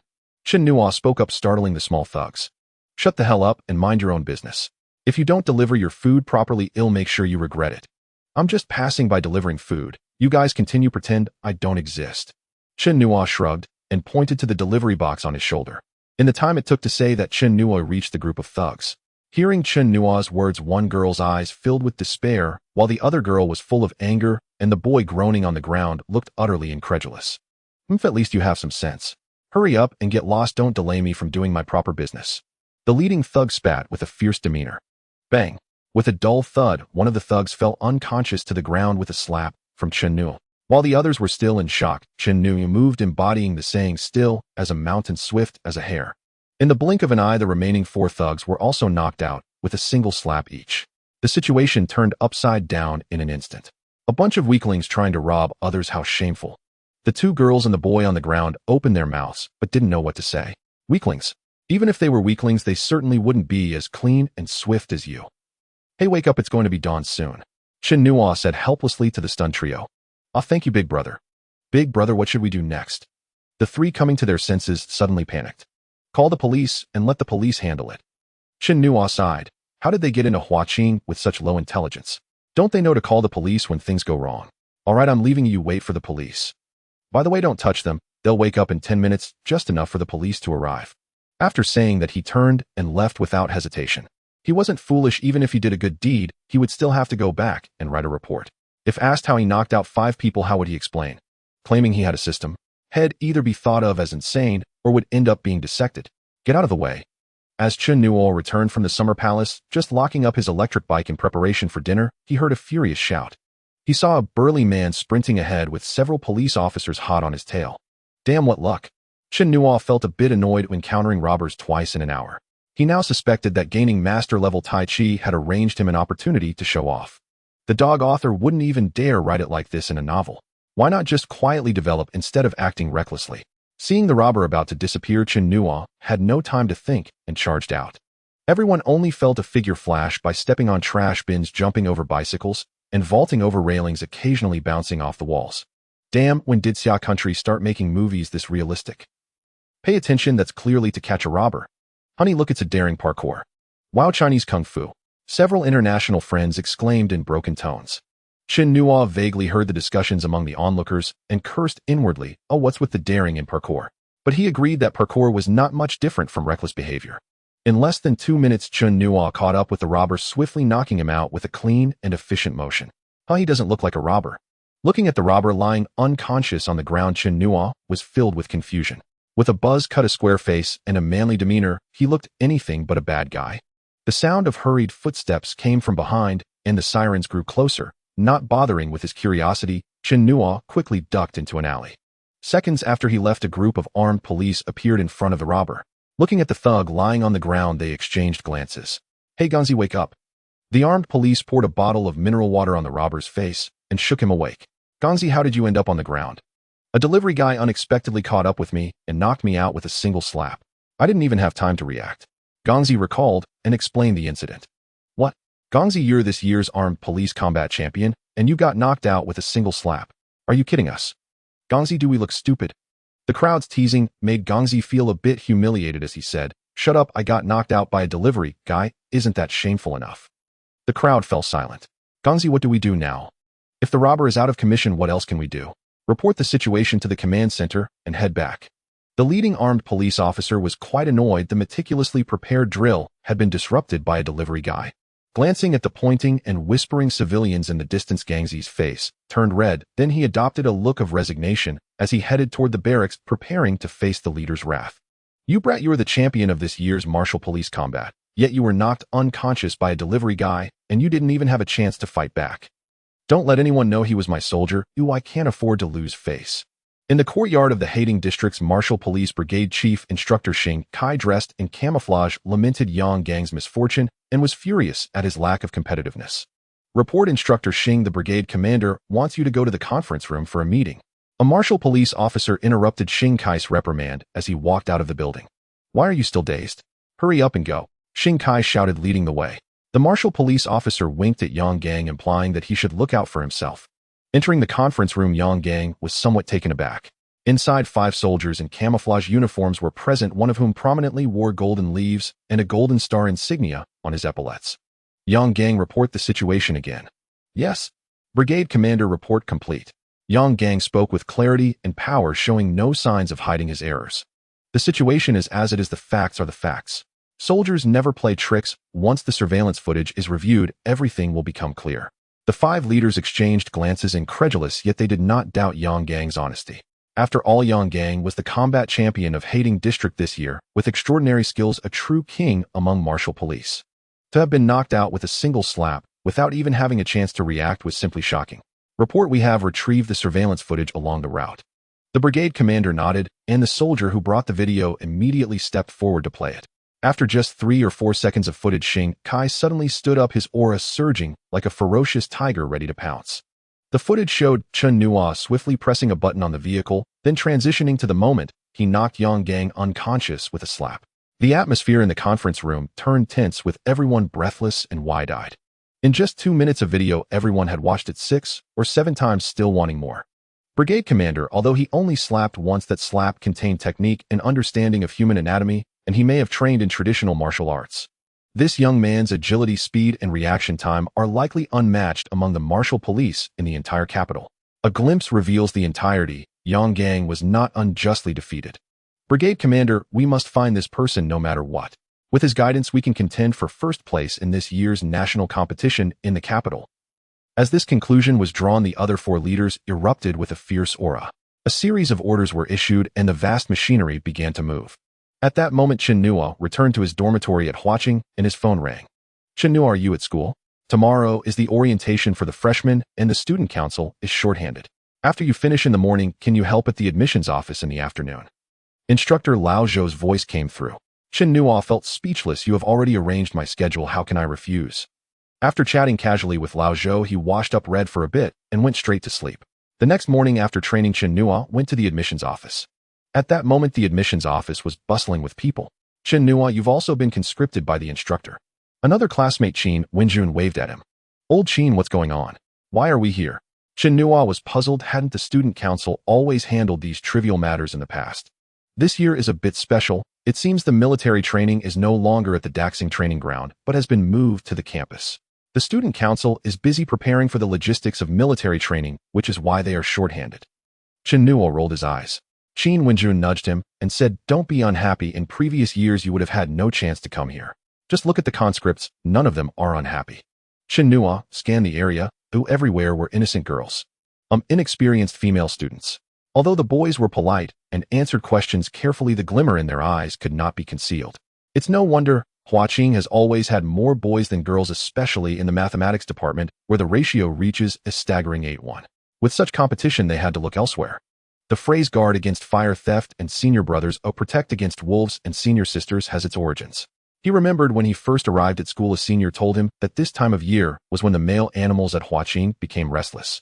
Chen Nuo, be a bit more lively later. You never know, you might resolve your lifelong issue. Puffed with no women in my heart, I shall draw my sword with confidence. However, this earned him sharp glances from several girls around him. For the next 2 hours, Chen Nuo helped 5 male students to their dormitories. As for the female students, there was simply no chance for him. Chen Nuo, look. There are beautiful girls coming our way. Chen Wenjun patted Chen Nuo's shoulder. Chen Nuo put down the admissions brochure, glanced, and then looked down again. Big brother, is that you?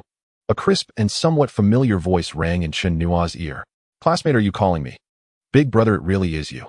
Last night the lighting was too dim. You left in a hurry after finishing your business. We haven't had a chance to thank you yet.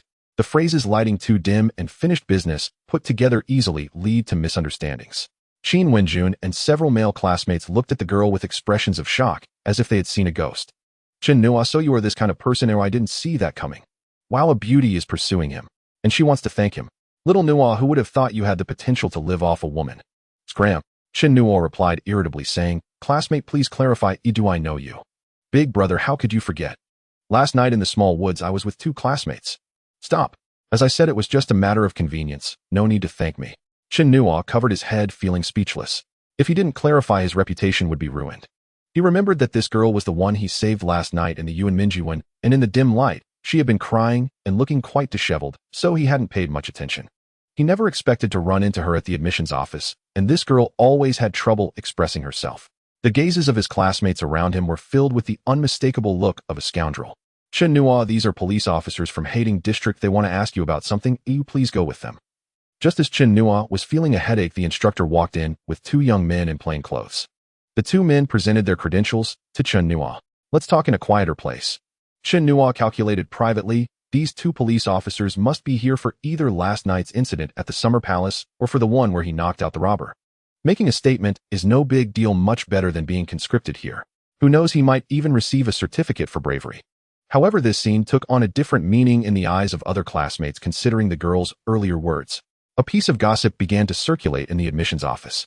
Chen Nuo abandoned and then discarded, now being sought out by the police. Officer, where are we going? Watching the car circle around Huaqing District, Chen Nuo felt a bit puzzled.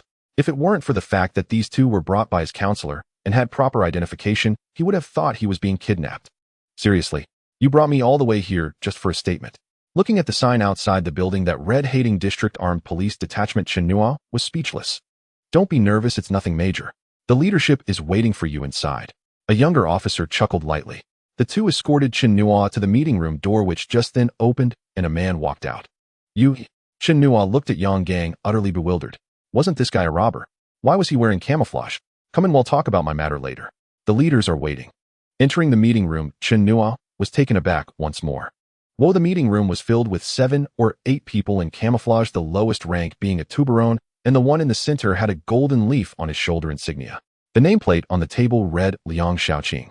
Young man, don't be nervous, have a seat. Liang Xiaoqing spoke, his tone calm. Chen Nuo wasn't timid either. He chose a nearby seat and plopped down. Then the projector in the meeting room began playing a video. Young man, this is you, isn't it?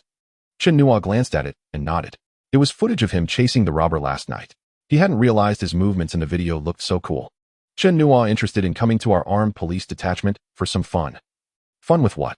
Chen Nuo was taken aback for a moment, then rattled off quickly. P-18C Vector M16A 4, a Scarl M416, AKM, AWM, M24. A frying pan. Hearing the string of firearm names Chen Nuo listed, everyone in the meeting room was stunned. They glanced at one of their colleagues as if asking, "Is your background check accurate?" Listing so many firearms so fluently, all high-caliber stuff. Was that really something a college student should know? And firearms aside, what did he mean by frying pan? Only Xing Kai twitched the corner of his mouth and explained softly. After hearing him out, everyone suddenly understood and looked at Chen Nuo with a mix of amusement and exasperation. Chen Nuo, if you're willing to come, you can play with all these firearms to your heart's content. There are also helicopters, armored personnel carriers, and riot vehicles. If you don't think that's exciting enough, I can even let you try the Type 78 recoilless rifle, the Type 99 main battle tank. Liang Shaoqing listed a whole bunch of things. Even though Chen Nuo didn't pay much attention to such matters, he knew these were all devastating weapons. Leader Liang, just tell me what you want directly. Chen Nuo gathered his thoughts. After entering and seeing the video, he knew why he was here. His earlier feigned ignorance was meant to make things difficult for them and get them to back off. Unexpectedly, when he opened his mouth, they offered even more than he wanted. At this point, playing dumb wouldn't work anymore. He might as well be straightforward. Chen Nuo, to put it bluntly, we've taken a liking to your abilities and hope you'll join our armed police detachment to serve the nation. Xing Kai, the detachment's chief instructor, cut to the chase. You don't need to hide it. From a single glimpse, we can deduce the whole picture. This video alone reveals a great deal. They had also investigated Chen Nuo's rescue of 3 students from Huaqing University at the old summer palace the previous night. Chen Nuo's skills reminded them of an old veteran, which was why Liang Shaoqing had come personally. Leaders, while I'd love to join the detachment, am still a student and must prioritize my studies. Furthermore, even if you turn me into a super soldier, that would only benefit one person. With my abilities, I believe I can develop more things that benefit the nation and its people. You should understand the difference between one person and millions. Chen Nuo spoke with great authority. He was confident the detachment had investigated him and knew about his talent in physics and mathematics. Whether he pursued mathematics or physics in the future, it would be more significant than being just a soldier. Ha, good lad. Exactly as we analyzed. After a moment of silence in the meeting room, Liang Shaoqing burst into laughter, looking at Chen Nuo with even greater appreciation. Chen Nuo had a point. Super soldiers were important, capable of altering small-scale local conflicts. But scientific talent capable of developing weapons of mass destruction was even more crucial, as they could sway large-scale wars. However, while we won't forcibly conscript you into the armed police detachment, we do hope you can share your insights on practicing traditional martial arts with our soldiers. Chen Nuo didn't refuse this request. Helping the soldiers improve their strength and reduce unnecessary casualties was something he felt he should do. The military style was efficient. Once Chen Nuo agreed, they immediately took him to the training ground on the second basement level. Fallen, Xing Kai barked, and dozens of young men in vests and shorts who had been training formed 5 rows. Allow me to introduce your temporary martial arts instructor. He'll be in charge of this afternoon's training. After Xing Kai finished, the dozens of men remained silent, but doubt flickered in their eyes. Oh, by the way, he's the one who knocked out Gongzi with a single slap. Yang Gang shot Xing Kai a resentful look. If you're going to introduce me, why drag me into it? Chen Nuo swept his gaze over the crowd, stepped forward, and said calmly, in the military strength speaks. Anyone who disagrees, step forward. He'll beat you until you submit. Dominant, arrogant, confident, brash, contemptuous. He'll go. Yang Gang was the first to leap out, charging at Chen Nuo. Chen Nuo stood his ground, his hands tracing arcs through the air. With a loud thud, Yang Gang was sent flying 4 or 5 meters. The scene left everyone stunned. They hadn't even seen how he was thrown. 3 or 4 more men stepped up, but they all met the same fate. If Chen Nuo hadn't held back, he could have knocked them all out with a single slap. First row, all of you come at me with full force. Chen Nuo was eager for a challenge and wanted to test his full strength. Patience wore thin. Seeing Xing Kai nod, they all charged at once. Old Wang, why are you hitting me? Damn it, old Zhou, can't you kick straight? You kicked me. Chen Nuo moved like a butterfly weaving through flowers, maneuvering freely among the dozen soldiers. Occasionally, he would extend a hand, redirecting their attacks toward each other. Instructor, are you just going to dodge? A soldier growled. A sharp glint flashed in Chen Nuo's eyes. His gentle, flowing aura shifted, abruptly replaced by a fierce energy. Bang! Bang! Chen Nuo moved like a dragon, each palm strike sending a soldier flying several meters. In moments, over a dozen soldiers lay on the ground, unable to move, staring at Chen Nuo with shock. Don't struggle. The numbness will wear off in a few minutes. Watching from the sidelines, Liang Shaoqing and Xing Kai were overjoyed. They had truly found a gem. Chen Nuo was also assessing the situation. These soldiers were strong in offense, but lacked flexibility. In close combat, they were top-notch, but as armed police, their primary duty was protection, not assault. Though he had never practiced grappling or hand-to-hand combat, with his master-level insight into Tai Chi teaching defense and restraint techniques, came naturally. What followed was straightforward. Chen Nuo stayed in the training ground until late at night before leaving. As he departed, he carried 2 booklets. One was a certificate for his courageous act which had already been reported to the school. The other, stamped with an official seal, was his ID as an external instructor for the Armed Police Detachment, a rank equal to Shinkai's. With this ID, as long as he didn't break the law, he could go anywhere in Hating District without trouble. Withered vines, old trees, and dust crows, takeout delivery, a sofa, air conditioning, Wi-Fi, and watermelon. As the sun sets, summer feels refreshingly cool.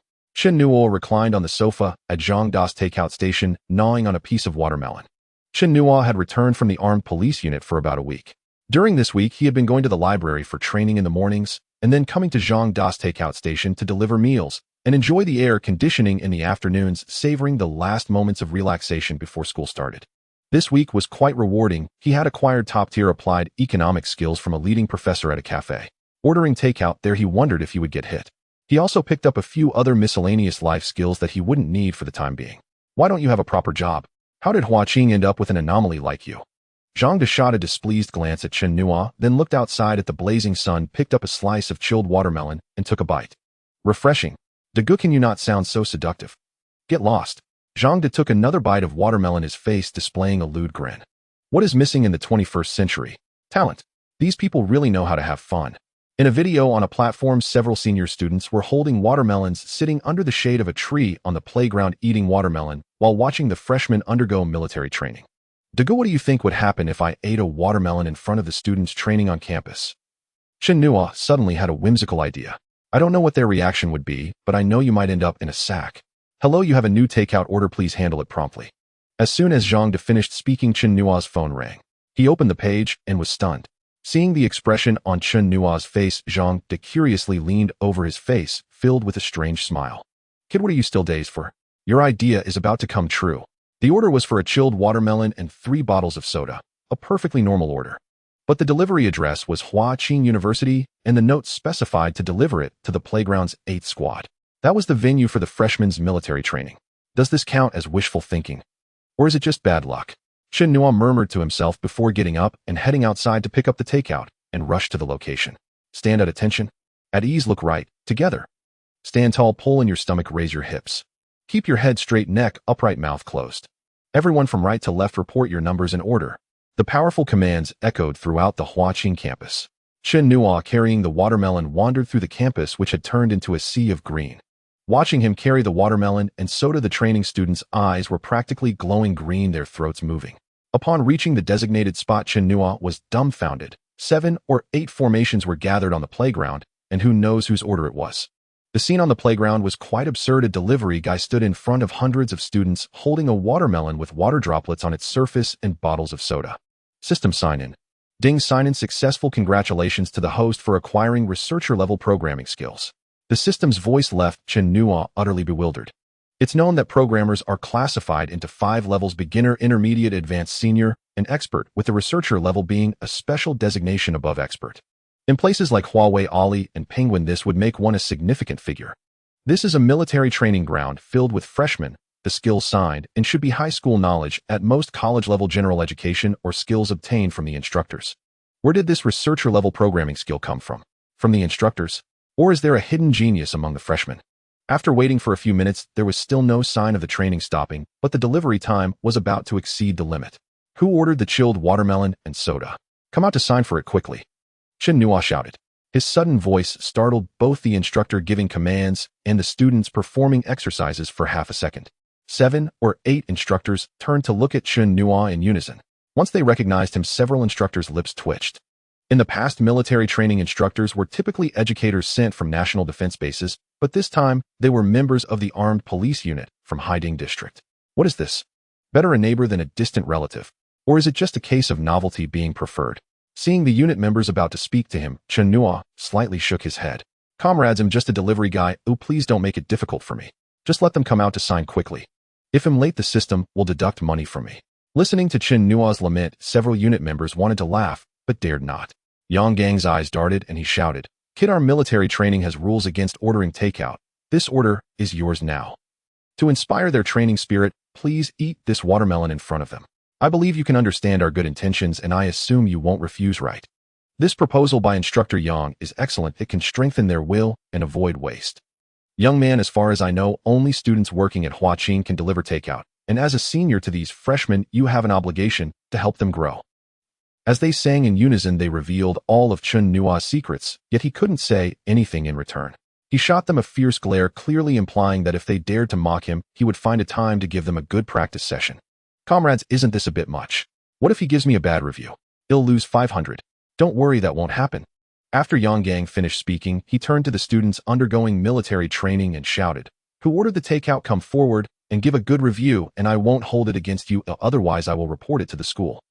A few seconds later, a boy who wasn't too tall but had a good spirit stepped out from among the students and went to the side to operate his phone. Chen Nuo glanced at him, silently memorizing the boy. This guy could very well be a hidden powerhouse. It's done. Are you satisfied now? Please start your performance. Yang Gang spread his hands and even brought over a table for the drinking water. Seeing that he couldn't escape, Chen Nuo sighed and placed the watermelon on the table. He struck it with his hand, and the watermelon evenly shattered into 8 pieces. This scene left Yang Gang and several instructors along with many students dumbfounded. Anyone could crush a watermelon with bare hands, but doing it so evenly was truly impressive. Luck, pure luck. Chen Nuo smiled widely, thinking, you want to see me awkwardly eat the watermelon? Ooh, I will not fulfill your wish. What the hell kind of luck is this? If I sent you a truckload, would you still crush it for us to see? This was the unspoken sentiment of the crowd. Sweet, chilled, just delicious. Would you like to try some? Chen Nuo's voice was drawn out, his expression and tone simply exquisite. The ordinary watermelon seemed to take on the flavor of a celestial fruit in his mouth. Hundreds of students watched Chen Nuo eat the watermelon, their eyes practically burning with envy as they swallowed hard. Even Yang Gang and several instructors licked their dry lips, wishing they could slap themselves. They made themselves look foolish. Not only did they not see a joke, but they also earned the instructor's attention, and they would surely face some rigorous training later. Thinking of this, the glances from several comrades towards Yang Gang were filled with grievance. The college student mathematical modeling competition is held every September with varying dates each year. This year's event is scheduled from September 10th, 9:00 a.m. to September 13th, 9:00 a.m. Come on forth. We're waiting for your good news. Chen Nuo, just go at ease. I will take over your Huabei. Xiao Nuo, don't stress. It's fine if you don't place. Participation is what matters. Listening to his 3 brothers, Chen Nuo rolled his eyes, shouldered his laptop, and turned to leave.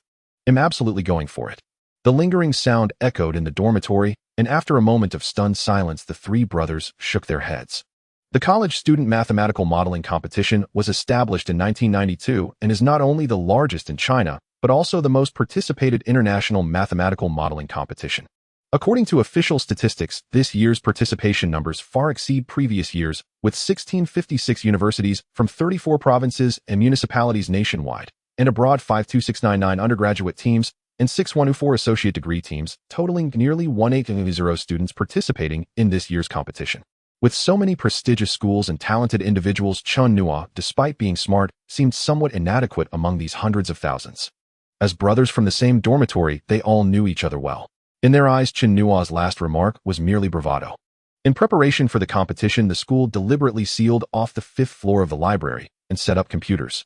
Some folding beds were placed in nearby research rooms for the participating students to rest. The modeling competition lasts 3 days, involving problem-solving, modeling, thesis writing, and programming, making the workload quite heavy. Combined, each person will not have more than 10 hours of sleep, but this arrangement is not unreasonable. Just perform normally. Don't put too much pressure on yourselves. In the 5th floor room 3E, Professor Zhao Yuan was conducting a pre-competition mobilization for the contestants. This competition not only has Professor Zhao Yuan leading 2 groups, but several other professors leading additional groups, totaling 12 teams participating. As Chen Nuo emerged from the research room and entered the competition area, other contestants regarded him with strange expressions. Curiosity, disdain, and confusion were evident, yet no one regarded him as a formidable opponent. Yi Xinran and Chen Qir felt their faces flush under the gaze of the crowd, while Chen Nuo remained nonchalant, seemingly oblivious. He possessed professor-level skills in mathematics, physics, and applied economics with expertise in modeling and statistics, as well as researcher-level programming. As long as the questions are within the syllabus, first place is secure. Old Zhao, this kid has a good temperament. Of course, just look at who trained him. What good is a good temperament if it wants score points in the competition? Ultimately, it's about modeling the thesis and programming. You old man, are you trying to provoke me to curse this morning? In the spectator area, several supervising professors murmured quietly. Once the competition begins, they cannot enter the competition area or communicate with the participating students, but the students can access the internet for information. TikTok. 9 o'clock has arrived, and everyone logged into the Xia Country mathematical modeling website to download the competition problems. The problems are divided into groups A, B, C, and D, with A and B being undergraduate problems and C and D being associate degree problems. Participants only need to select one problem to answer. Upon opening the problems, a chorus of lamentation echoed throughout the competition area. A, prediction and impact of population growth in Xia Country. B, optimal design of shapes and sizes. C, public bicycle service systems. A, D, scheduling of inspection routes. What the heck, the organizing committee is really unpredictable. Are they that creative? Last year's population census was such a big deal with countless comments and forecasts flying everywhere. I thought the organizing committee wouldn't dare use this topic. I was too careless. Careless. Listen to those people ramble on. You might as well do some honest research. That bunch is just a group of keyboard warriors. Can design a can. What is there to design? It's just a bottle. How can it be made unique? Could it be designed to have a 600 milliliters capacity in a 500 milliliters can? The competition area was filled with laughter, and the students wore bewildered expressions.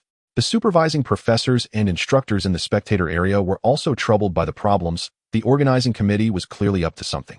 Chen Nuo downloaded the A and B problems, and the three of them huddled together to carefully review the instructions. Problem A involves demography, population, economics, population, geography, population, ecology, population, historical thought, statistics. Problem B is relatively simpler, but also involves ergonomics, physics, material science, and structural mechanics. Which problem to choose? Yi Xinren's expression was serious. The topics were too broad, especially problem A, which wasn't just statistics, but also required discussion of impacts and solutions. Chen Nuo's eyes sparkled, and although his face was serious, he was secretly thrilled. Though he had never studied demography, he possessed professor-level applied economics skills and professional-level statistics. The A problem was manageable. Are you sure? Don't worry. Chen Nuo added, when I was delivering takeout, I discussed this topic with some delivery guys, so I know a bit about it. Yi Xinren rolled her eyes, and Chen Qir was also visibly incredulous. What's with your expressions? Do you look down on us delivery guys? Chen Nuo found it amusing and said, do you know that delivery guys are part of a very mysterious organization? There are millionaires, high-level white-collar workers, and many skilled professionals among us. Have you ever seen someone who can do CAD faster than a designer? Have you ever seen someone carrying a laptop to modify code? Have you ever seen someone speak English better than you? Statistics show that there are 210 undergraduates and 700 postgraduates delivering takeout in Xia Country. I don't know if this data is accurate, but this organization is indeed very mysterious. Chen Nuo's string of words left the two speechless. All right, you're the team leader, we'll follow your lead. They conceded. I will handle problem-solving, modeling, and thesis writing, while Kier will take care of programming. After our division of labor, you will also be responsible for our meals and check for materials. Initially wanting to say she could just lie down, Chen Nuo thought that the topic would require extensive material, so someone had to look it up. After the division of labor was complete, Chen Nuo began to fall into deep thought. The population forecasting model needed to address 3 issues for the next 30 years. 1. The birth rate and number of births with factors including rural areas, county towns, first, second, and third-tier cities. Population development policies, E2. The mortality rate and its distribution with factors including rural areas, county towns, first, second, and third-tier cities. Medical conditions, U3. The impact of population factors on the future such as economics, housing, education, and healthcare. The first 2 items would require a substantial amount of data. At a crucial moment, Yi Xinren spoke up. Chen Nuo, the birth and death data for each province, city, and region has been downloaded and sent to your email. Chen Nuo nodded, but was lost in thought. With his professor-level skills in mathematics and expertise in statistics, he could normally solve this problem in a day. However, after acquiring top-level domestic professor-level applied economics skills and researcher-level programming, his approach to problems changed and various pieces of information began to coalesce in his mind. After a few minutes, Chen Nuo suddenly opened his eyes, brilliance flashing in them. He would construct a new model that could predict more accurately. Either he wouldn't do it, or he would achieve remarkable success. He aimed to give those who conspired against him a good beating. Is the data this crude? The people at the Statistics Bureau should be fired. Chen Nuo opened the spreadsheet and glanced through the data. After just a few dozen rows, his brows were already deeply furrowed. Yi Xinren and Chen Qir exchanged a glance, their eyes full of shock. This data was downloaded from the National Bureau of Statistics website. What gave a sophomore like you the courage to question it? After looking for another 10 minutes, Chen Nuo gained an understanding of the structure types and calculation processes of the data. He recognized where the issues with the Statistics Bureau's data lay. It wasn't that the data was crude, rather the questioner had directly altered the data, changing the algorithm for the indicators. In other words, if you modeled based on this data, no matter how beautifully you wrote your paper or how well you programmed the predictions would always be incorrect. One must admit that the organizing committee was quite insidious. After realizing the problem, Chen Nuo took a deep breath and moved his mouse. The page on the computer screen flickered almost once per second, reminiscent of the visuals during a hacker intrusion. "Here, what is he doing?" "It seems," Chen Nuo replied uncertainly. "It seems like he is processing the data." A classmate caught sight of Chen Nuo's actions and immediately stopped his work. Huang Ge looked. "Look at what?" The student named Huang Ge glanced in the direction his classmate pointed and exclaimed, "What the hell?" A gasp stirred the entire competition area. "This student, please do not disrupt the order of the competition." The supervising teacher approached, but before he could finish speaking, he was left dumbfounded. The reactions of the two drew everyone's attention. "What the hell? What's going on?" "Just messing around. Just trying to show off." Even if one is trying to show off, could they at least do it convincingly? The page changes every second. Are you sure you can see the data clearly? Everyone sit back down and continue the competition. After a stern shout from the supervising teacher, he explained to the audience, and the professors looked at Zhao Yuan with evident disapproval. Zhao Yuan's face turned extremely grim, but he believed that Chen Nuo would not act without reason. After opening his computer and downloading the data, he studied it for about half an hour before suddenly breaking into a smile. So the data was wrong. Zhao Yuan's murmured words caused several professors' expressions to change dramatically. Half an hour later, the professors looked up at the students competing, their faces filled with pity. It wasn't that the students were not smart, it was that the organizing committee was too insidious. Chen Nuo seemed to enter a certain state, ignoring everything happening around him. This state lasted for more than an hour before the flickering on the screen finally stopped. Yi Xinran and Chen Nuo leaned over to take a look. The millions of rows of data had been reduced to a mere tenth. "Don't look yet, it's not finished. Call me in an hour, I need to take a break." Chen Nuo took a sip of water, leaned back in his chair, and closed his eyes tightly. After more than an hour of intense data processing, even his nerve reaction speed of 6.1 was feeling overwhelmed. Watching the resting Chen Nuo, Yi Xinran, and Chen Nuo open their mouths, but couldn't find anything to say, so they started to browse through the data. The more they looked, the more shocked they became. The processed data was simply beyond their imagination. After comparing several indicators with the original data, they found Chen Nuo's processing and calculations to be even more precise. However, this scene appeared to other competitors as if they were just giving up. An hour later, Chen Nuo was woken up. The earlier scene replayed again. After 5 rounds, the millions of rows of data had finally been reduced to less than 10,000 rows, the essence of the essence. It was also equipped with various scatter plots utilizing linear equations, partial differential equations, Gaussian distributions, and so on. Without mentioning anything else, this data, when presented, would surely embarrass the person who prepared it. After completing the data processing, a sixth of the time had already passed, yet their modeling had not yet begun. Chen Nuo was not in a hurry, while Kir, responsible for programming, was at a loss. Only Yi Xinran appeared anxious. After finishing dinner, Chen Nuo moved around for a bit before sitting back down at the computer. "Kir'll skip the modeling process and write the paper directly. You keep track of the paper's synchronization and organize your thoughts first. Xinran, pay attention to the format, typos, and grammar in the paper." Before the two could voice their opinions, the next moment the sound of rapid typing echoed throughout the competition area. This drew frowns of discontent from everyone. "This student, please do not disturb other people's normal competition." After noticing that the source of the noise was Chen Nuo, the supervising teacher immediately felt a headache. "Why can't this kid be more settled? A salted fish should look like a salted fish, or if you're really bored, just sleep. What do those occasional jumps mean? Are you afraid you'll fall asleep, or afraid your classmates will forget you?" When he saw the content on Chen Nuo's computer screen, he was momentarily stunned, then turned and left after a few seconds. Although he hadn't thought deeply about question 8, Chen Nuo relied on his intuition that the model assumptions he wrote at the beginning of the paper should be correct. With the data adjusted by his own hands, he had a clear framework in his mind, and the writing flowed seamlessly. In half an hour, the problem restatement, problem analysis, and symbol explanation were completed. An hour later, the model assumptions and model establishment were finished. 3 hours later, the model solving was complete. Lines of text, formulas, matrices, scatter plots, and tables were arranged together like a celestial script. At this point, it was nearing dawn. The professors had long since left, and among the 12 groups of contestants, only one modeling student remained. After another 5 hours after Chen Nuo finished writing the model results and analysis, model improvements, and the strengths and weaknesses of the model, the sky was beginning to brighten. At this point, the first part of the paper was complete.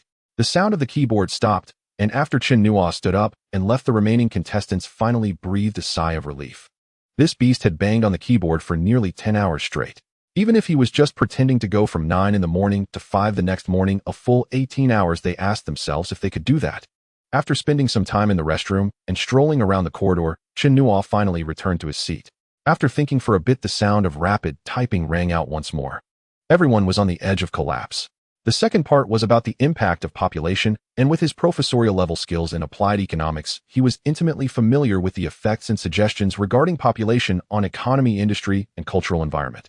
Coupled with his professorial-level skills in mathematics and physics, the impacts and suggestions he wrote were even more grounded in reality rather than the vague and nonsensical suggestions spewed by so-called experts. This time the speed was even faster than before, as the previous section had formulas and symbols that needed switching, which slowed him down a bit. The more Chen Nuo wrote, the more fluidly he typed, and people felt as if his hands were leaving a blur on the keyboard. Everyone shared a common thought. Damn, he really is a beast. The clatter of the keyboard ceased. Chen Nuo rose to his feet. The sudden silence left the contestants visibly disoriented. They all looked up at Chen Nuo. That beast has finally stopped. Seeing Chen Nuo stand, the crowd breathed a sigh of relief. But before their eased minds could settle, the printer in a corner of the competition area whirred to life. Were. An incredulous thought arose in everyone's mind. Could this guy have finished his thesis? No, impossible.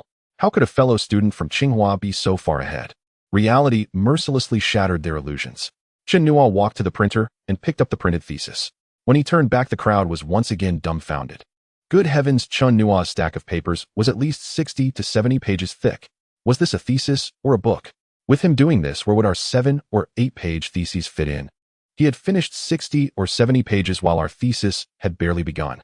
Was the gap between people truly this vast? Returning to his seat, Yi Xinran and Chen Qi arrived with breakfast just in time. Take this and read it thoroughly from start to finish. Mark all typos, grammar issues, word choices, and formatting problems. What? Though bewildered, Yi Xinran took it without protest. After a glance, she exclaimed, "You finished the thesis? This thick? Did you stay up all night?"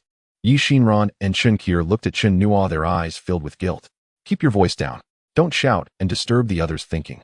The surrounding teams silently rolled their eyes, muttering inwardly, "Bro, are you mistaken? It's you who's disturbing us." Here, look at the first part on modeling and solving. In 2 hours, we'll start coding. After a pause, he added gravely, "Mind the confidentiality." His cautious tone left Yi Xinran and Chen Qi baffled. Since they had known Chen Nuo, this was the first time they had seen him so serious. Chen Nuo said no more, picked up his breakfast, and strode off with an air of ease. Though his spirits were decent, having sat for over 20 hours, he felt somewhat stifled. On the rooftop after breakfast and a few rounds of Tai Chi, Chen Nuo was fully recharged. He had only discovered this rejuvenating effect of Tai Chi while teaching it to the armed police detachment. "Kier, how's it going?" Chen Nuo stood behind Chen Qi and asked.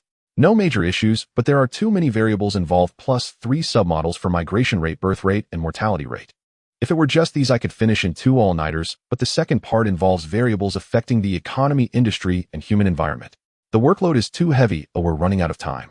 Chen Qi found a hint of embarrassment on her face. She had reviewed Chen Nuo's modeling process. His ideas were novel, his angles unique, especially the suggestions in the second part, which were nothing short of brilliant. If she failed to complete the coding, she would feel terribly sorry toward Chen Nuo. Seeing tears well up in Qier's eyes, Chen Nuo quickly said, "You handle the database first, I'll write the architecture. Once I'm done, you can deal with the 3 submodels for migration, birth, and mortality rates. Leave the second part to me." As Chen Nuo finished speaking, Chen Qier's mouth fell open, tears glistening in her big eyes. She returned to her seat and opened the MATLAB interface. The clatter of the keyboard resumed. "Damn it, that beast is at it again. Didn't he finish the thesis? What kind of stunt is he pulling now? Maybe there's a problem with the model and he's rewriting it. Haha, now that's a show." The crowd groaned, some with a hint of schadenfreude. "Wait, isn't that the MATLAB interface? He's coding, and he knows how to code. This scene is oddly familiar, like something out of the Matrix." "Nonsense. Have you ever seen a programmer type code that fast? Isn't it all Control-C and Control-V? You're ignorant. That's just for junior programmers. A master might actually work this way." The other contestants truly wanted to pull Chen Nuo aside and ask, "Show off, is that you? We all had the same 9 years of compulsory education. Why are you so outstanding?" Chen Qi and Yi Xinran were completely numb. They had lost count of how many times Chen Nuo had shocked them since they met him. If someone said Chen Nuo could give birth, they wouldn't be surprised. After all, there had been a successful case in the US. An hour later, the model architecture was complete, and Chen Nuo had just finished turning the over 10,000 rows of data Chen Nuo had processed into a database. Here, just make sure the ports of your 3 submodels match the ports in my architecture, Chen Nuo said without even lifting his head, his fingers still flying over the keyboard. The clatter of the keyboard continued for a full 3 hours before Chen Nuo stopped. Even with his researcher-level programming skills, his head throbbed with pain. He hadn't used MATLAB's built-in modules, but instead he had written a new set of more efficient and concise modules based on his own ideas. After another hour or two on the rooftop and a few rounds of Tai Chi, a fully recharged Chen Nuo resumed typing. 3 or 4 hours later, he pressed the Enter key. Done. Hearing the sound, the others paused for a moment before continuing their work. They had already relegated Chen Nuo to the category of a beast. After all, who in their right mind compares themselves to a beast? Give me another hour, I'm almost there too. Chen Nuo's eyes were bloodshot and weary, but she still stared intently at the screen. Seeing Chen Nuo's state, Chen Nuo asked softly, "And you? Have you finished proofreading the thesis?" "I've checked it 3 times over. Once you two finish coding, we'll go through it together one more time, refine it, and then convert it to a PDF with an MD5 hash for upload." Chen Nuo took the printed copy and flipped through a few pages. Each page had several circled spots with corrections. He nodded, thinking to himself that she had been reliable this time. Little did he know Yixinran had read dozens of papers since their last practice session just to prepare for this moment. "I'm done too." Hearing Chen Nuo's completion, Chen Nuo put down the thesis and began connecting the ports. In just a few minutes, he integrated the 3 submodels into the framework. Lines of code scrolled across the screen, evoking the matrix once more. But soon the scrolling slowed considerably. After a few seconds, it sped up again. About a few minutes later, the screen froze. Chen Nuo looked at Yixinran and Chen Nuo and said, "Now comes the moment of truth." Loading. The English text on the computer screen was glaringly bright. Yixinran and Chen Nuo looked at Chen Nuo with their big sparkling eyes. "Is this what you call witnessing a miracle? This is a major disaster, you know." The surrounding contestants who were watching couldn't help but chuckle. "You were so cocky, but now you've crashed." Chen Nuo's face was filled with embarrassment as he quietly said, "Give me a moment." He then opened the backend and directly switched to the 3 submodels created by Chen Nuo. After watching for more than 10 minutes, Chen Nuo suddenly realized the issue was with the submodels created by Chen Nuo. From the perspective of code standardization, readability, and thought process, they were all excellent. However, placed within the framework written by Chen Nuo, they appeared somewhat inadequate. They were a bit bulky and overly complex. Chen Nuo's writing was like a maglev train traveling at 430 km/h, while Chen Nuo's was akin to an old-fashioned green train moving at 70 km/h. If that were all, it would be fine, but the key issue was that this green train was overloaded by 300%. No matter how fast the maglev was, it couldn't pull this load. This explained why during debugging the speed suddenly slowed down significantly when it came to the submodels. The 3 submodels need to be modified. Chen Nuo murmured to himself while Chen Nuo began to sob quietly. Although Chen Nuo did not pressure her after seeing his modeling thesis and programming, she felt an overwhelming burden. "Here, this isn't your fault." Yixinran comforted Chen Nuo while shooting a fierce glare at Chen Nuo. Chen Nuo looked completely innocent. "Here, don't cry yet. I didn't say your code was problematic, I just said it needs optimization. First, take a look at the paper modified by your senior sister and leave the rest to me." After saying that, he ignored the 2 and continued to ponder, occasionally sketching something on paper. Half an hour later, a flurry of sounds echoed through the competition area once again. This time, only a very few people glanced at Chen Nuo. The others were focused on their work. 40 hours had already passed in the competition. Time was tight and the task was heavy. They couldn't afford to waste any time. After more than 3 hours, they stopped again. The computer screen displayed code rolling like a waterfall. Debugging was completed in about half the time of the previous attempt. "Done, let's wrap it up." Chen Nuo let out a sigh of relief. Although he felt somewhat tired, he was filled with a sense of accomplishment. "Ladies, wake up, it's time to go back." Yixinran and Chen Nuo, who were jolted awake by Chen Nuo, looked a bit dazed as they stared at him working. "Why are you disassembling the main unit? The thesis and programming need to be kept confidential." "Are you silly? There are cameras everywhere and teachers are supervising. Is that really necessary?" "Well, maybe it is," Chen Nuo replied, uncertainly, feeling a bit dazed and forgetting about the surveillance. "All right, let's go back, get some sleep, and tomorrow morning I'll show you what a miracle looks like." After saying that, he led the way toward the research room.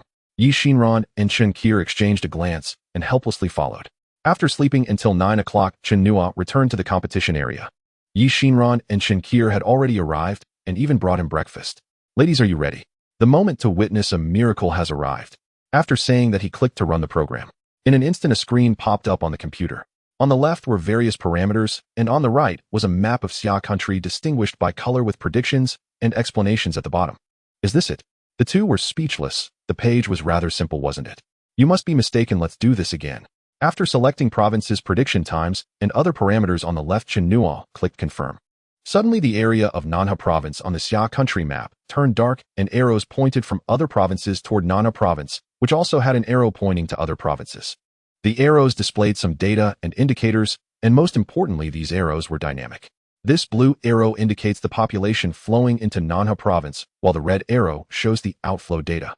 At this point, Chen Nuo clicked on the map of Nanha province, and it suddenly magnified.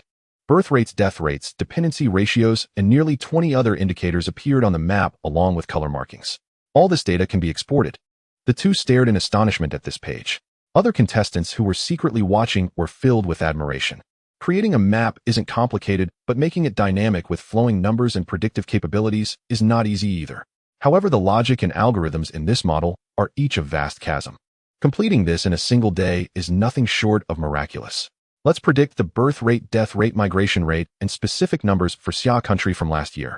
After Chen Nuo finished speaking, he adjusted the parameters and clicked confirm, making all the data clear at a glance. However, after seeing the data, the three exchanged glances. Chen Nuo, are you sure this data is correct? After a while, Yixinran quietly asked. It should be fine, right? Chen Nuo also felt a bit doubtful simply because the predicted data was too astonishing. The predicted birth population for Xia country last year was 10300, with boys accounting for 52.7 and girls 47.3. On its own, this data might not seem significant, but compared to the previous year, it represented a decrease of 461500 with a decline rate of 31.5. The term plummeting couldn't be more appropriate to describe this drop. If this data is accurate, then Xia country truly has a significant problem with its population. Please wait a moment, he'll double-check the database models and code. Chen Nuo's expression was serious as he began verifying from the original data tables, calculating piece by piece. In the meantime, Yixinran and Chen Nuo examined other indicators and those of various provinces. The more they looked, the worse their expressions became until their foreheads were covered in cold sweat. The prediction indicated that in 10 years, Xia country's population would peak at 1.442 billion, then start to decline, reaching 1.365 billion in 30 years. If this data were released, the three of them would undoubtedly face fierce criticism. 3 hours later, Chen Nuo lifted his head and let out a long sigh of relief. There are no issues with the database, the model is fine, and the code is flawless. And then, Yixinran asked impatiently. Then it means our predictive results are accurate. Seeing Yixinran open her mouth, Chen Nuo added, I know what you want to ask, but this is the truth. You must understand that there are many ways to approach modeling and many variables to consider.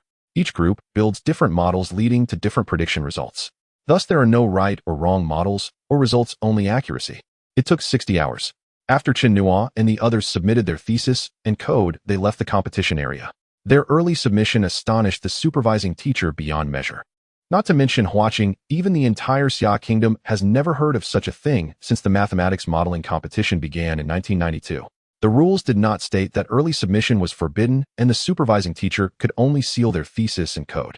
Amidst the myriad of eyes filled with indignation, envy, despair, and jealousy, the three left gracefully.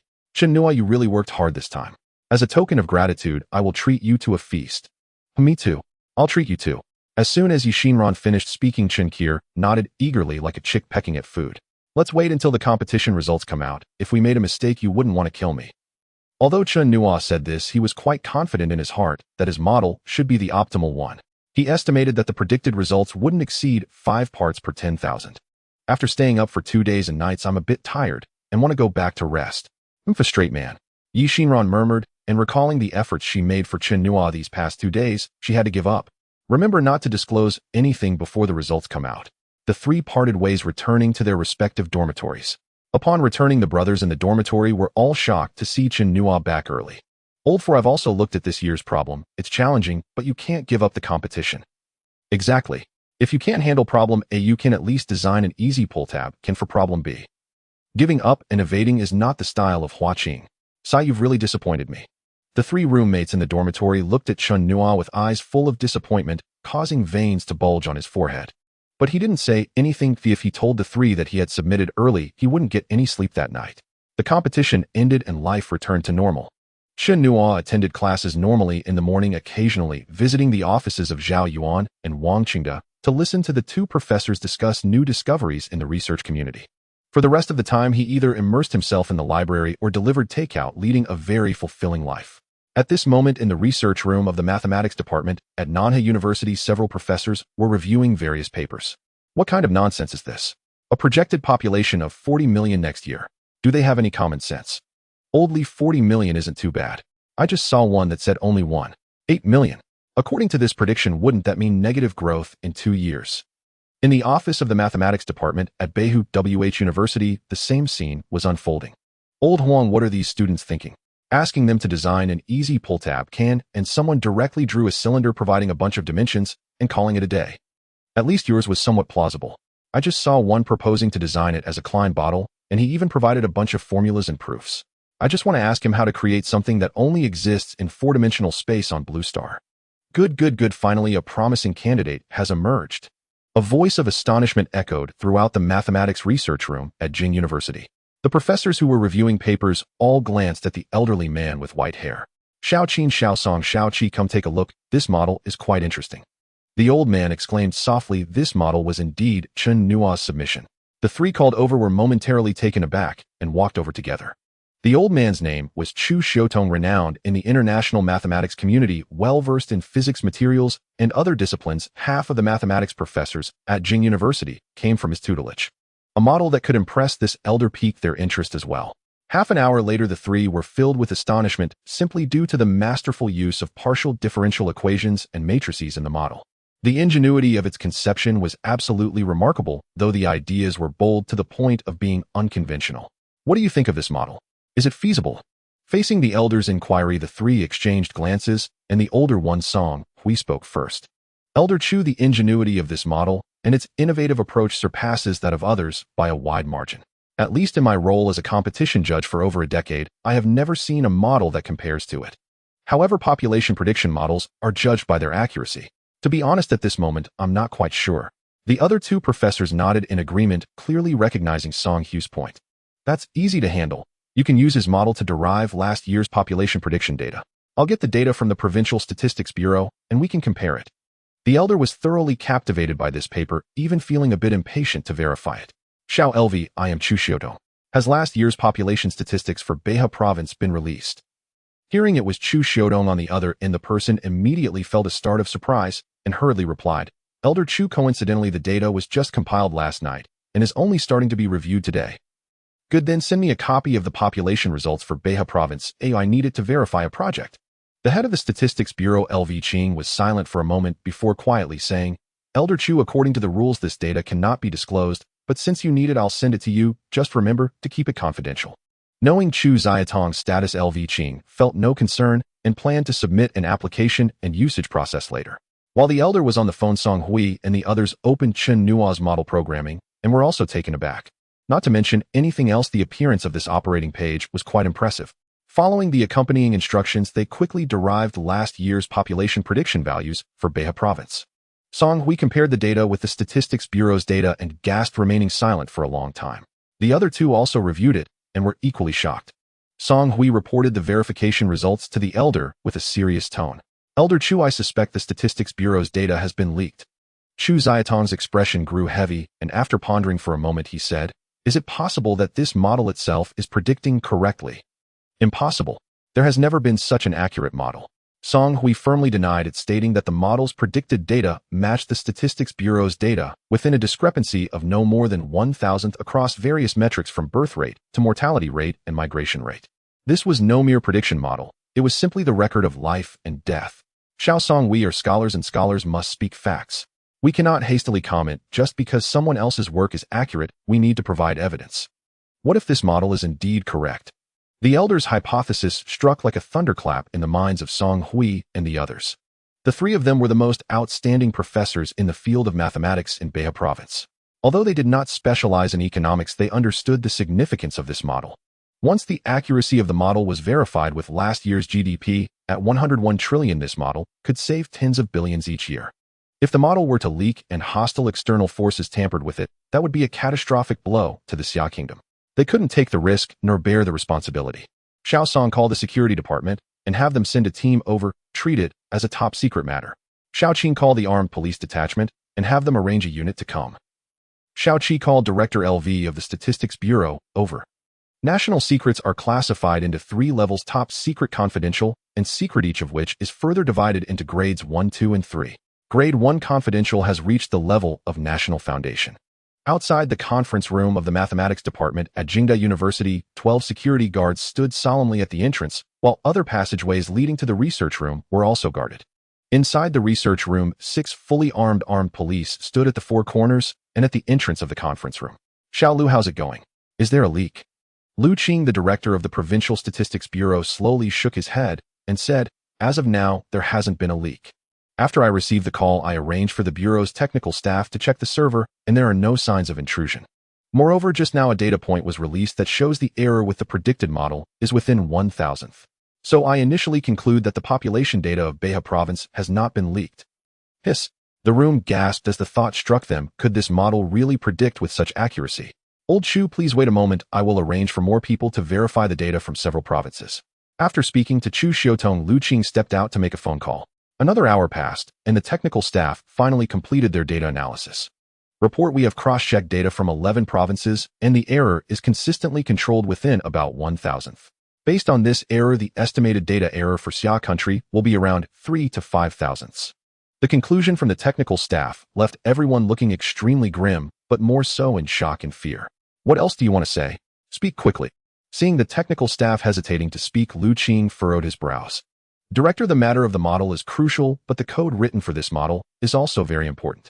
Several sections of the code structure and processing methods are absolutely textbook level. Moreover, there are several algorithms that are worth studying. If thoroughly understood, they could greatly benefit economic models, industrial models, and the environment, with an initial estimate of improving accuracy by 10%. Hiss, hiss. The words of the Statistical Bureau's technical staff made the professors in the conference room gasp, the sound of their intake of breath instantly increasing the pressure in the room. Lu Qing's eyes sparkled, breathing hastily. If this could indeed be applied to other models to enhance accuracy, it would be crucial for the country's industrial layout and decision-making. Old Chu, this is a serious issue.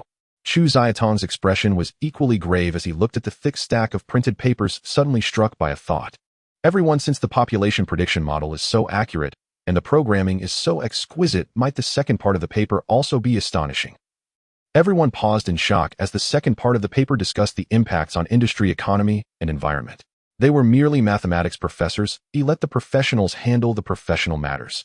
Xiaosong, make a call and invite Cheng Yu and Han Xiuji from the economics department of Huaqing to come over, and also notify a few professors from the economics department at Huaqing University. Xiaoqi, please ask several professors from the computer science departments of Huaqing and Jingda to come over to study the coding issue. Upon receiving the notice, the invited professors left their work and hurried over. Song Hui and Qi Qin were already waiting outside the conference room. Seeing the heavily guarded room, those arriving for the meeting were completely bewildered. Something serious had happened, that was their common thought. After a brief explanation, the professors began their respective studies. 2 hours later, results for the modeling, programming, and second part of the paper were all out. The opinions from the 3 groups of discussion unanimously agreed that this paper should be classified as top secret. I announce the immediate activation of the Level 1 confidentiality plan. Please have the colleagues from the Confidentiality Bureau come to handle this matter. After Chu Xiaotong finished speaking, the professors in the conference room had a bitter taste at the corners of their mouths. They were well aware of what Level 1 confidentiality represented: confidentiality agreements and non-disclosure orders. At least until declassification, they would not be able to drink. If they accidentally let something slip, they would probably be invited for tea. Professional matters are handled by professionals, and the Confidentiality Bureau was quite adept at this. One team was responsible for the signing of confidentiality agreements with the professors present at Jingdao, while another group headed to Huaqing. Upon arriving at the principal's office at Huaqing, the personnel from the Confidentiality Bureau explained the situation, and the principal was also somewhat shocked. Soon the supervising teacher and professors, Zhao Yuan and Chen Nuo, were invited to the principal's office. Entering the principal's office for the first time, Chen Nuo was a bit curious. The office was ancient and dignified, not the luxurious room he had imagined. Student Chen Nuo, the current situation is as follows: have you leaked anything from your side? The personnel from the Confidentiality Bureau were quite polite to Chen Nuo. Having produced a classified paper in his sophomore year, he was bound to become a significant figure in the future. Chen Nuo felt a bit dazed. While he knew his model was impressive, he had not expected it to attract such attention. Yi Xinran and Chen Qir, on the other hand, were stunned by the news. Comrades, now that it has been classified, what will happen to my competition? Is it all gone now?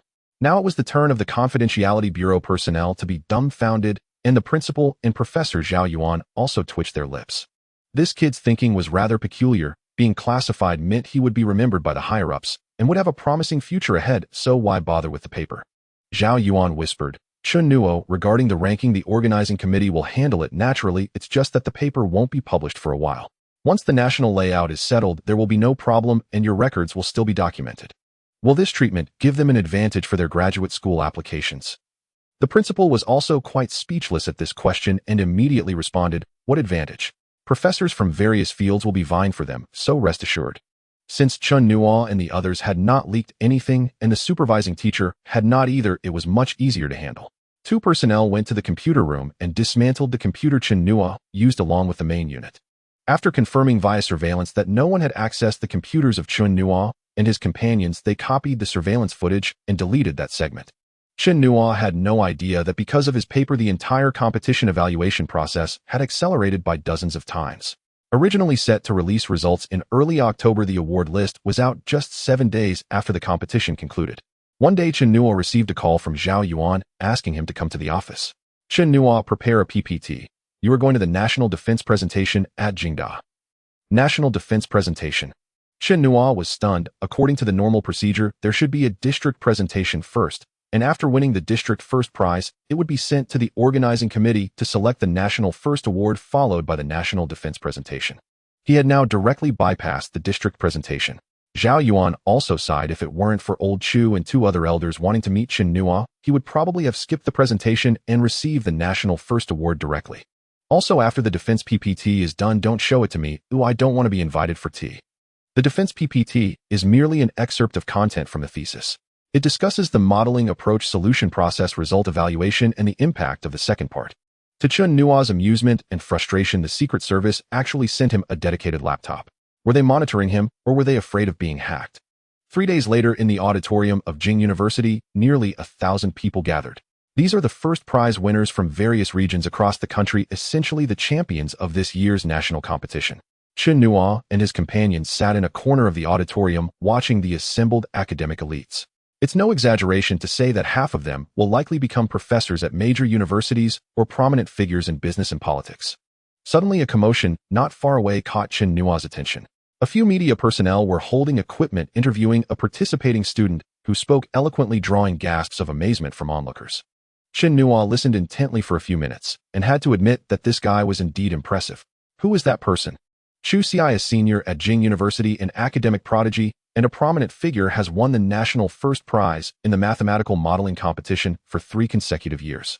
He once boldly declared that during his university years, he would take home the national first prize, the Higher Education Society Award, and the MATLAB Innovation Award. Oh, do you know him?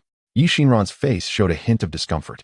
Chen Qir smirked mischievously. Oh, Chu Xi had once met Yi Xinran at a debate competition and inexplicably developed a crush on her, relentlessly pursuing her, but Yi Xinran had little interest in him.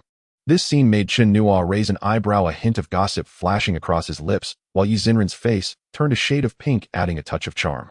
A few minutes later, the interview concluded, and Chu Xi headed straight towards Chen Nuo and his companions. Xinran, I finally see you.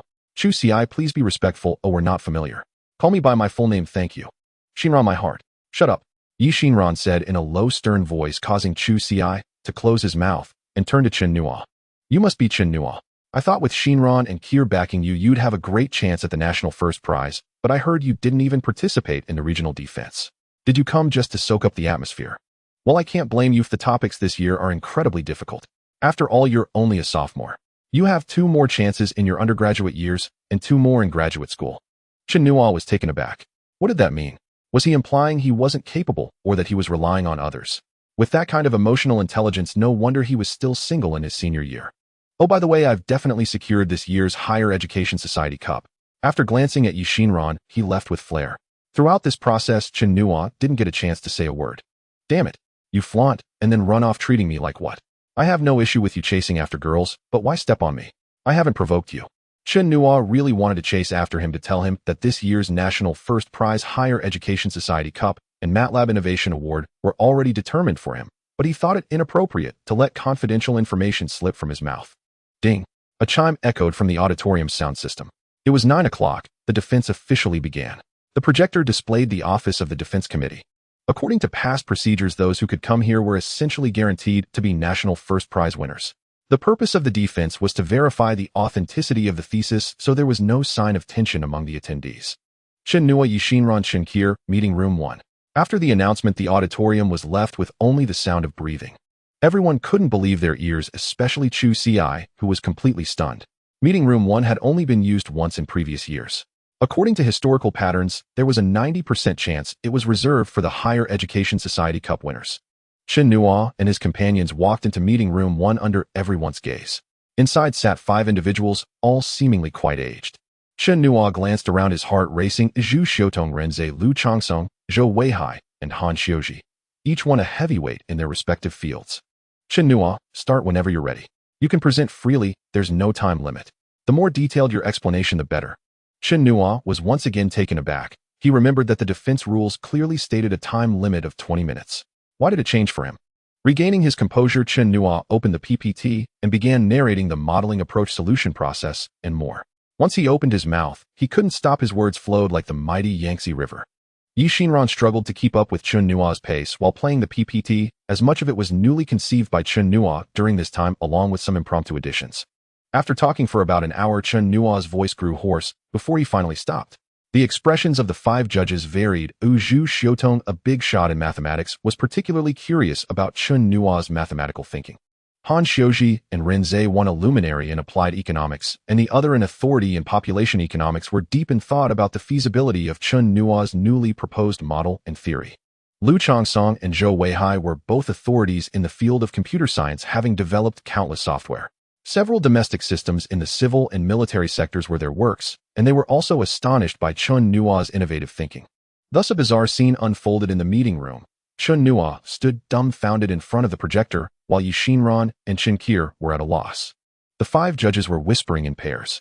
The contestants in the auditorium realized that the defense in Meeting Room 1 had been ongoing for over 2 hours. If it weren't for hearing the broadcast and seeing Chen Nuo and the others enter the meeting room with their own eyes, they would have thought Meeting Room 1 wasn't in use this year. Another hour later, the 5 judges stopped their discussion. Chen Nuo, according to your description, does this model still have room for optimization? Yes, but the space is limited. The accuracy doesn't change much, but it can be related to other predictive models. Except for Zhu Xiutong, the other 4 looked pleasantly surprised, gazing at Chen Nuo as if he were a monster. Ahem. Just as the 4 were about to ask something further, Zhu Xiutong coughed, and they immediately fell silent. Chen Nuo, based on your concept, do we still need to relax population restrictions? Will relaxing them increase the numbers? The 5 fell silent. This was a historical issue they couldn't answer. But our planet is already overburdened. While the human population on Blue Star is large, it is but a speck of dust in the vast universe.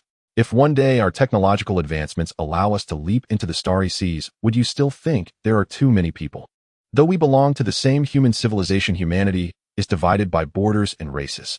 In the face of an infinite universe, technology is not the primary productive force. Talent is the first productive force. To occupy more planets, humanity must always come first. As the 5 elders heard Chen Nuo speak of the starry seas, their eyes sparkled with astonishment, but then quickly faded.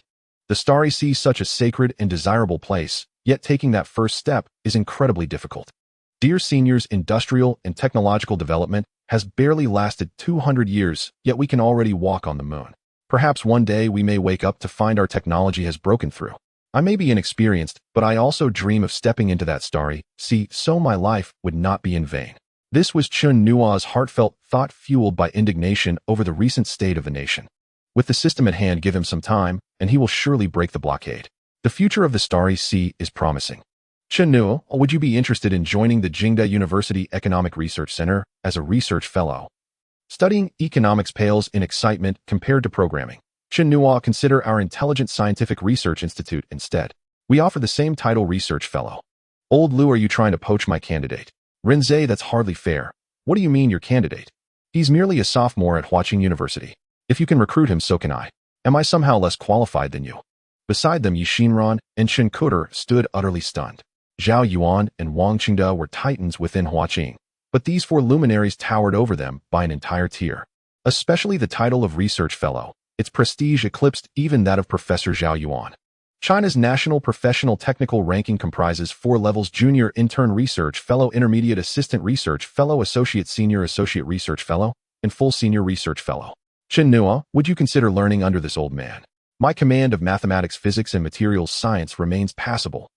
Chu Xiaotong, who had remained silent until now, spoke, and the 4 professors instantly fell mute. Who was Chu Xiaotong? A dual academician of both the Chinese Academy of Sciences and the Chinese Academy of Engineering, one of the last surviving elders of China's mathematical community, a primordial deity of scholarship. He stood unrivaled in mathematics, physics, and materials science, the nation's foremost authority across all 3 disciplines. 6 or 7 years ago, he withdrew from frontline research due to health reasons, retreating to second-line work to systematize his lifelong knowledge. He had accepted no students in recent years, so his sudden declaration to take Chen Nuo as his disciple would send seismic tremors through the entire academic world were it to become public. Yi Xinran and Chen Nuo fixed their gaze intently upon Chen Nuo. Chen Nuo, wide-eyed and innocent, stared back at the 5 eminent scholars, desperate to ask whether they'd misplaced the central point entirely. Wasn't this supposed to be a competition defense session? How had it transformed into a master recruitment and mentors election symposium? What he did not yet grasp was China's acute shortage of talent, especially polymaths like himself. Professors, might we first conclude the defense proceedings? The audience outside is still waiting. The 5 professors blinked in sudden realization and chuckled awkwardly. You may step out and wait while we deliberate the outcome. At Chu Xiaotong's word, Chen Nuo and the 2 young women bowed deeply to the 5 scholars before turning and exiting. The instant the conference room door opened, nearly 1,000 pairs of eyes in the auditorium locked onto the trio, as if striving to decipher hidden truths from their very expressions. Among the 298 competing teams, all others had completed their defenses 2 hours earlier, waiting solely for this trio to finish and for the final results to be announced. Just minutes later, the auditorium's main screen abruptly projected a single slide. Winner of the Higher Education Press Cup, Chen Nuo Yi Xinran and Chen Nuo of Huaqing University, MATLAB Innovation Award, Chen Nuo Yi Xinran and Chen Nuo of Huaqing University, National First Class Prize, all participants in the defense session. The audience stared in stunned silence at the stark minimalist slide, many inwardly speechless. What on earth does this mean? We, as proud recipients of the National First Class Prize, aren't even deemed worthy of individual mention. Others turned their gaze toward Chen Nuo and his teammates, eyes brimming with awe, curiosity, and bewilderment. Journalists covering the event were left utterly flabbergasted. Damned, they'd labored for 2 sleepless days drafting news reports now rendered completely obsolete. The organizing committee had abandoned all convention. Thus, every media outlet's social feed converged with uncanny uniformity that day. The 2021 National College Mathematical Modeling Contest has concluded. Winners are displayed below. Further details will follow. Stay tuned for updates. Accompanying the post was a high-resolution image of the slide. Within minutes of its release, the internet and university circles exploded in frenzy. Huaqing University wasted no time, pushing the announcement directly through its academic management system. National first-class prizes were awarded to several Huaqing students each year. The Higher Education Press Cup came every 3 or 4 years. As for the MATLAB Innovation Award, it had long been monopolized by China's 4 elite electronic science and technology universities, remaining perpetually out of reach for all other institutions. Yet now Huaqing had not only claimed the MATLAB Innovation Award, but secured it alongside both the National First Class Prize and the Higher Education Press Cup, all awarded to the same trio. It marked the first time in the contest's history that a single team had swept all 3 top honors. Back in Chen Nuo's classroom, pandemonium reigned. Damn, Brother 4 is legendary. Triple crown. I'm bowing down. I'll pay pilgrimage the moment the sage returns. Hey, do you think it's too late to latch onto his coattails? Dude, please have some decency. So many people rushing in. Brother Nuo's already overwhelmed. Next year, let Brother 4 compete in the MCM. We'll all snag outstanding awards. While campuses nationwide buzzed with speculation, Chu Ci murmured to himself inside the Jingda University auditorium. Impossible. This guy never even attended the regional defense. How could he possibly win the National First Class Prize and claim the Higher Education Press Cup too? After standing frozen for several seconds, Chu Ci pulled out his laptop, logged onto the China Mathematical Modeling Network, and began searching for Chen Nuo's paper, scrolling repeatedly, yet finding nothing. There's foul play, academic fraud. Despicable. In that instant, myriad thoughts surged through Chu Ci's mind. He had sworn to seize the Higher Education Press Cup, only to see it snatched away. Had it been won fairly, through scholarly mastery, he would have conceded gracefully. But behind the scenes, manipulation and blatant fabrication ignited his fury until he nearly detonated on the spot. "Professor, I raise an objection." Chu Ci shot upright and roared, his voice overpowering the murmurs of nearly 1,000 people. His advisor, Professor Song Yuan, watched the scene unfold and silently cursed, "This is disastrous. Professor, the mathematical modeling contest is compromised. I demand an investigation." His words struck the auditorium like thunder. A hush fell, then erupted into a deafening wave of clamor. "I object to Chen Nuo's receipt of the National First Class Prize, the Higher Education Press Cup, and the MATLAB Innovation Award. First, to my knowledge, their team never participated in the regional defense. How then did they qualify for the national evaluation? Second, I searched the China Mathematical Modeling Network thoroughly. I found no trace of Chen Nuo's paper. Third, from start to finish, only Chen Nuo and his two teammates entered conference room 1, who served as their defense panel. Was the room empty? Were they merely performing a hollow ritual?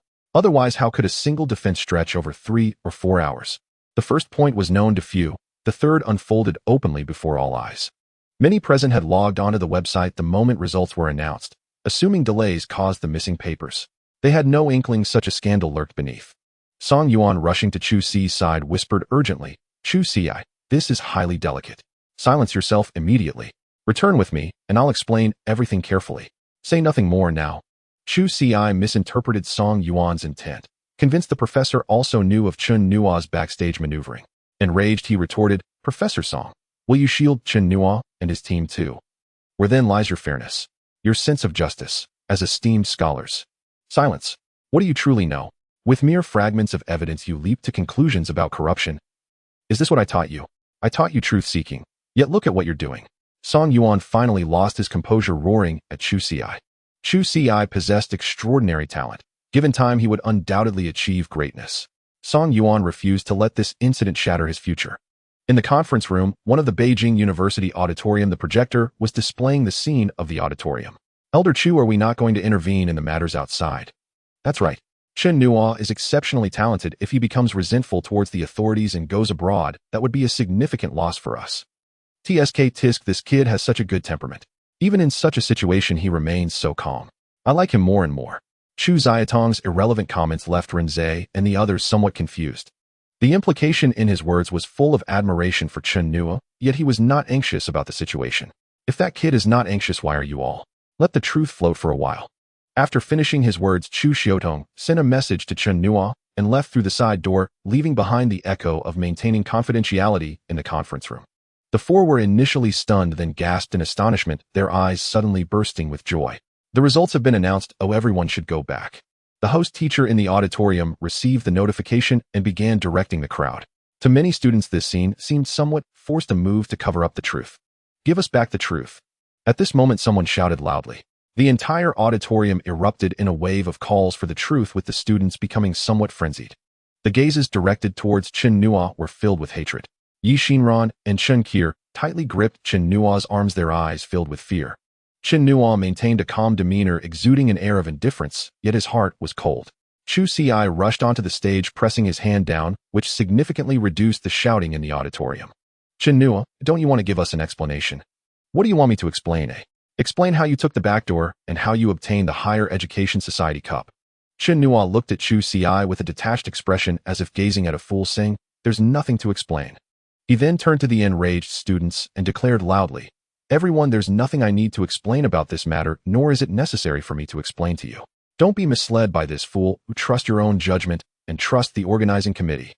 After saying this, he took Yi Xinran and Chen Qir and walked towards the exit of the auditorium.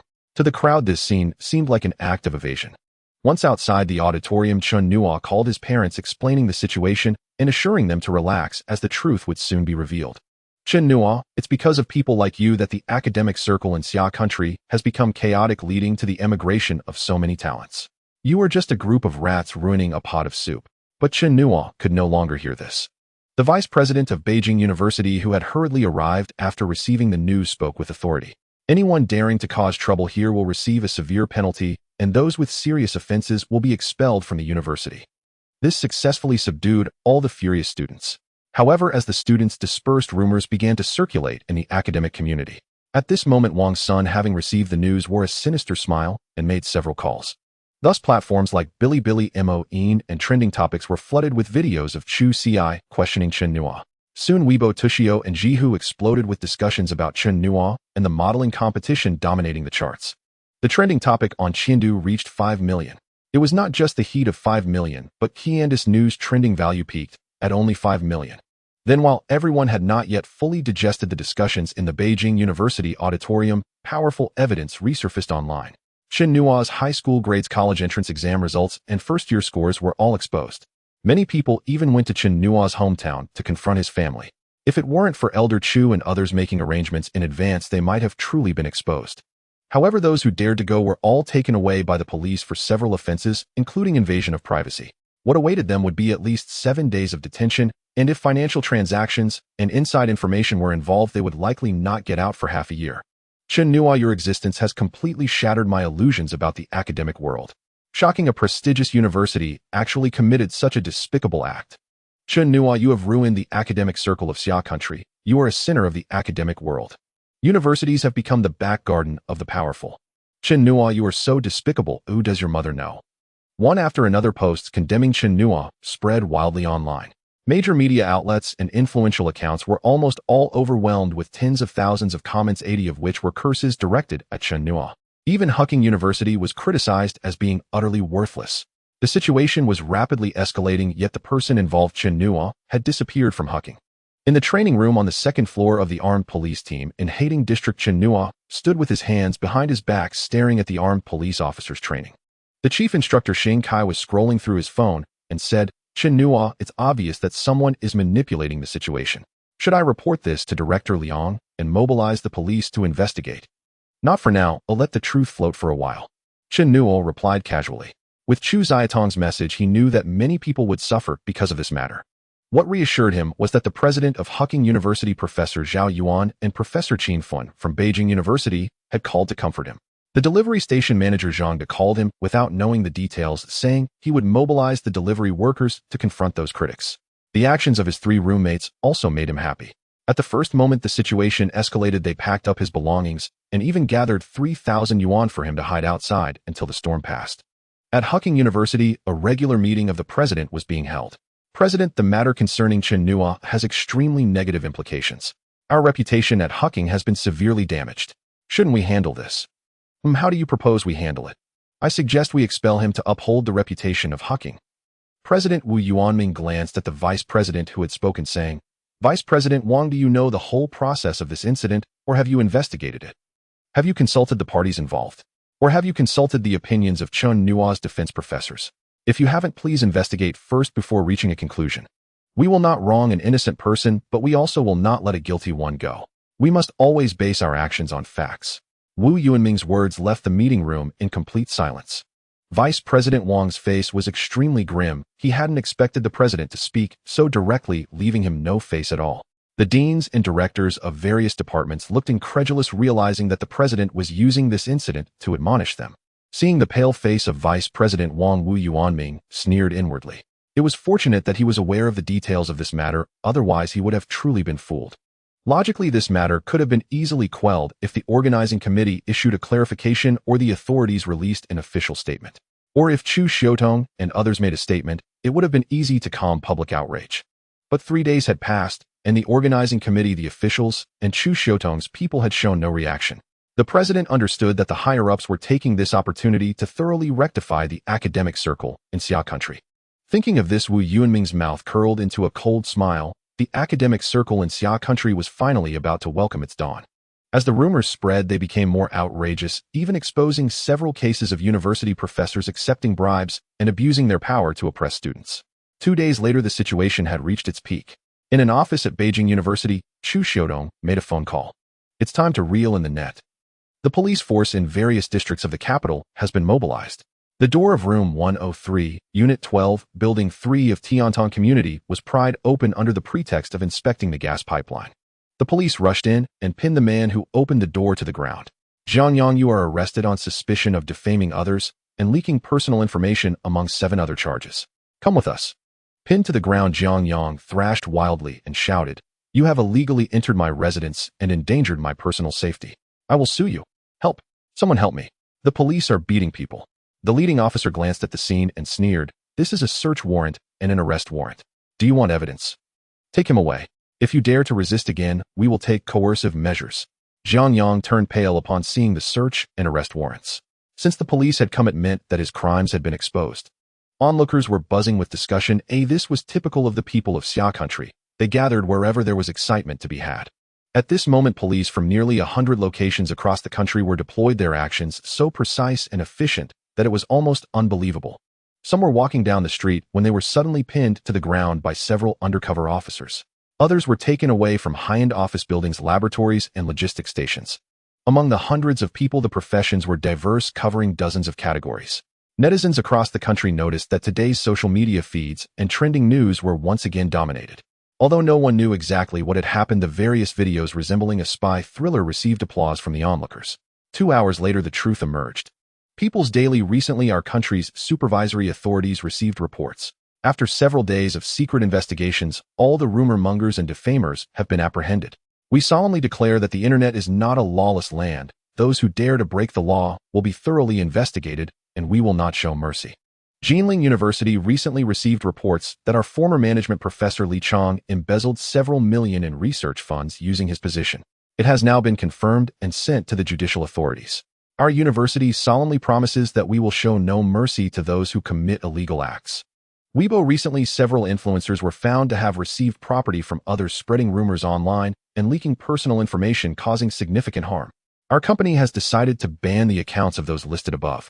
We will continue to monitor, and anyone daring to register alternate accounts or manipulate others' accounts will be referred to the prosecutor's office for investigation.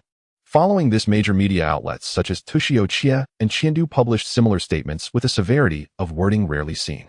The onlookers applauded while many influencers intentionally stirred the pot and continued to create chaos after being banned registering alternate accounts under different identities. This ongoing pursuit completely cut off their escape routes. Some discovered that most of those banned and arrested had previously posted about Chen Nuo's detrimental impact on the academic community online. This inevitably raised questions among them. Did Chen Nuo intentionally eliminate these individuals using his power, or was he wrongfully accused with higher authorities intervening? Before they could continue speculating, the official website of the Modeling Competition Committee released a notice, which hit like a bomb, stirring up countless ripples. The gist of the message stated that Chen Nuo's modeling and thesis were of great importance to the country. After evaluation by numerous professors, it was classified as a national-level secret to be kept unpublished for now, but recorded. However, the subsequent news shocked countless people. A screenshot leaked from a teacher at Huaqing University read, "I am Chu Xiaotong. Chen Nuo's competition was interviewed by me, Run Zhe, and Han Xiuji. The brilliance of Chen Nuo during the defense and the depth of his knowledge are rare among my students. I sincerely hope he can follow me in his studies." It was accompanied by a photo of the five interviewing Chen Nuo. At the same time, Renzhe Zhou Weihai, Han Xiuji, and Lu Chongsong's social media and their respective departments' official websites all published similar statements. They even sent out an invitation. As long as Chen Nuo came, he would have a researcher position. It is worth noting that the organizations of the four are all deputy ministerial-level research institutes, and becoming a researcher typically requires over a decade of effort.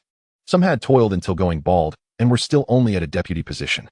Chu Xiaotong, however, was a prestigious figure and academician of both academies. Being under his tutelage would surely pave a smooth path in academia. If it weren't for these posts being official, the onlookers would have almost suspected someone hacked into the official system and deliberately released the information. But the facts are facts. The departments and friends of the individuals involved came forward to confirm the authenticity and validity of the information. By this point, everything had become clear. It was not that Chen Nuo had taken a backdoor route, nor was he unwilling to explain, rather he could not explain. Even if he wrote the thesis, if he dared to disclose it, he would be invited in for a tea-chat. At this moment, all the netizens who had previously insulted Chen Nuo were filled with self-reproach. "Officer, I was wrong. I will not insult Chen Nuo again. I surrender. Damn, what about those fools who stirred the pot? When he comes out, I will definitely have to teach him a lesson. Is anyone willing to team up? The fool upstairs, do you think those arrested will be released anytime soon?" Exactly. If it weren't for them, would the higher-ups have publicized Chen Nuo's confidential thesis? Originally, only a limited number of people knew about this matter. Now, because of them, nearly half of the academic community is aware. What if Chen Nuo were kidnapped?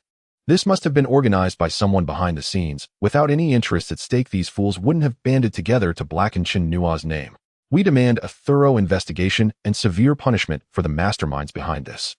In an instant, calls for severe punishment of the true culprits swept across the internet. The authorities did not disappoint the public.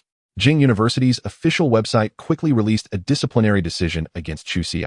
Due to the mathematics modeling competition, Chu Ci used defamatory language against Chen Nuo.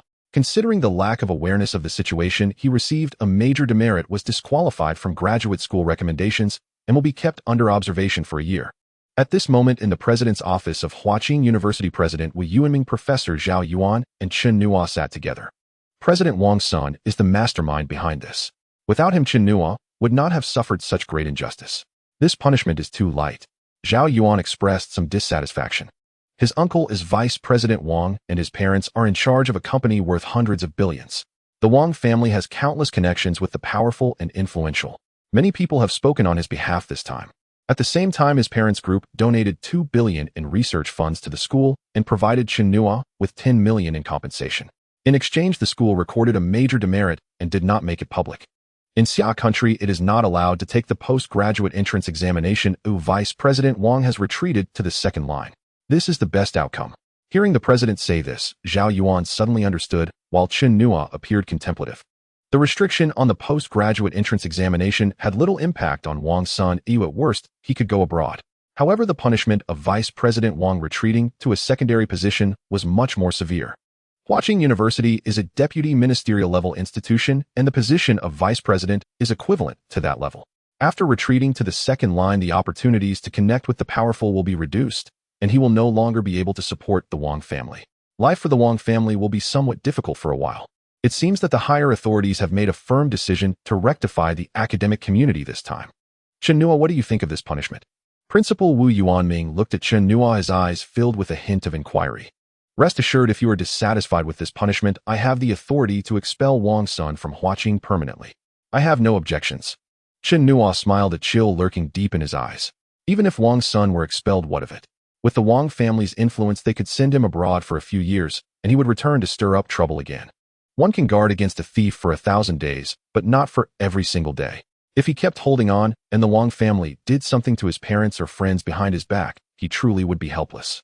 With the system at his side, give him 2 or 3 years, and crushing him, and the Wang family would be child's play. Chen Nuo, rest assured, as long as you remain at Huaqing and abide by the law, Huaqing will be your steadfast support. Wu Yuanming made his stance clear, his attitude resolute. Professor Zhao Yuan had privately reported to him about Chen Nuo's talents in mathematics and physics, and now he had also demonstrated prowess in programming and economics. If such a talent could not be retained at Huaqing once Chen Nuo matured, to put it bluntly, he would be a sinner of Huaqing. The three chatted for a while longer, including arranging a small lecturer's apartment for Chen Nuo and exempting him from undergraduate classes. The perks were almost too good. Chen Nuo declined them all. If university life were detached from the collective, what fun would it be? When the world slanders me, insults me, laughs at me, belittles me, how should one respond? I need only endure him, let him be. Ignore him, and in a few years I won't even bother to look at him. This was Chen Nuo's latest WeChat Moments post after leaving the principal's office. These words were originally from the Buddhist dialogue between Hanzhan and Shurda in the record of ancient worthies, largely conveying a belief in karmic retribution. After slight modifications, Chen Nuo bluntly told his detractors that he couldn't be bothered with them. In a few years, they wouldn't even be worthy of his notice. The words exuded disdain, contempt, dominance, and confidence. In truth, his post was born of helplessness. If he had the power, he would have crushed the Wang family directly, and none of this nonsense would have happened. At the same time, major entertainment companies, media outlets, and influencers all received the same notice. No matter what topic they hyped, they must overshadow Chen Nuo's popularity. The units that received the notice were utterly bewildered. This demand was too bizarre. Usually it was about suppression from above, but this time it was the opposite. Yet since it was an order from the higher authorities, they held emergency meetings and mobilized all resources to fabricate topics. Netizens were astonished to find that all topics about Chen Nuo had vanished from the internet. Even videos downloaded locally disappeared from computer hard drives. Damn, what's going on? Is Penguin News broken? What nonsense are they pushing? Hell, Tushio must be crazy. First thing in the morning, they feed me a load of dog food. I'm single. What's with all the marriage proposal videos? Hey, is this movie about to start filming? An investment of 600 million. That's a big deal. The guy above must be insane. What can 600 million buy? A dragon pulling a coffin or 9 earthworms pulling a coffin? These directors can't do anything right, but are masters at ruining classics. This isn't the first one ruined.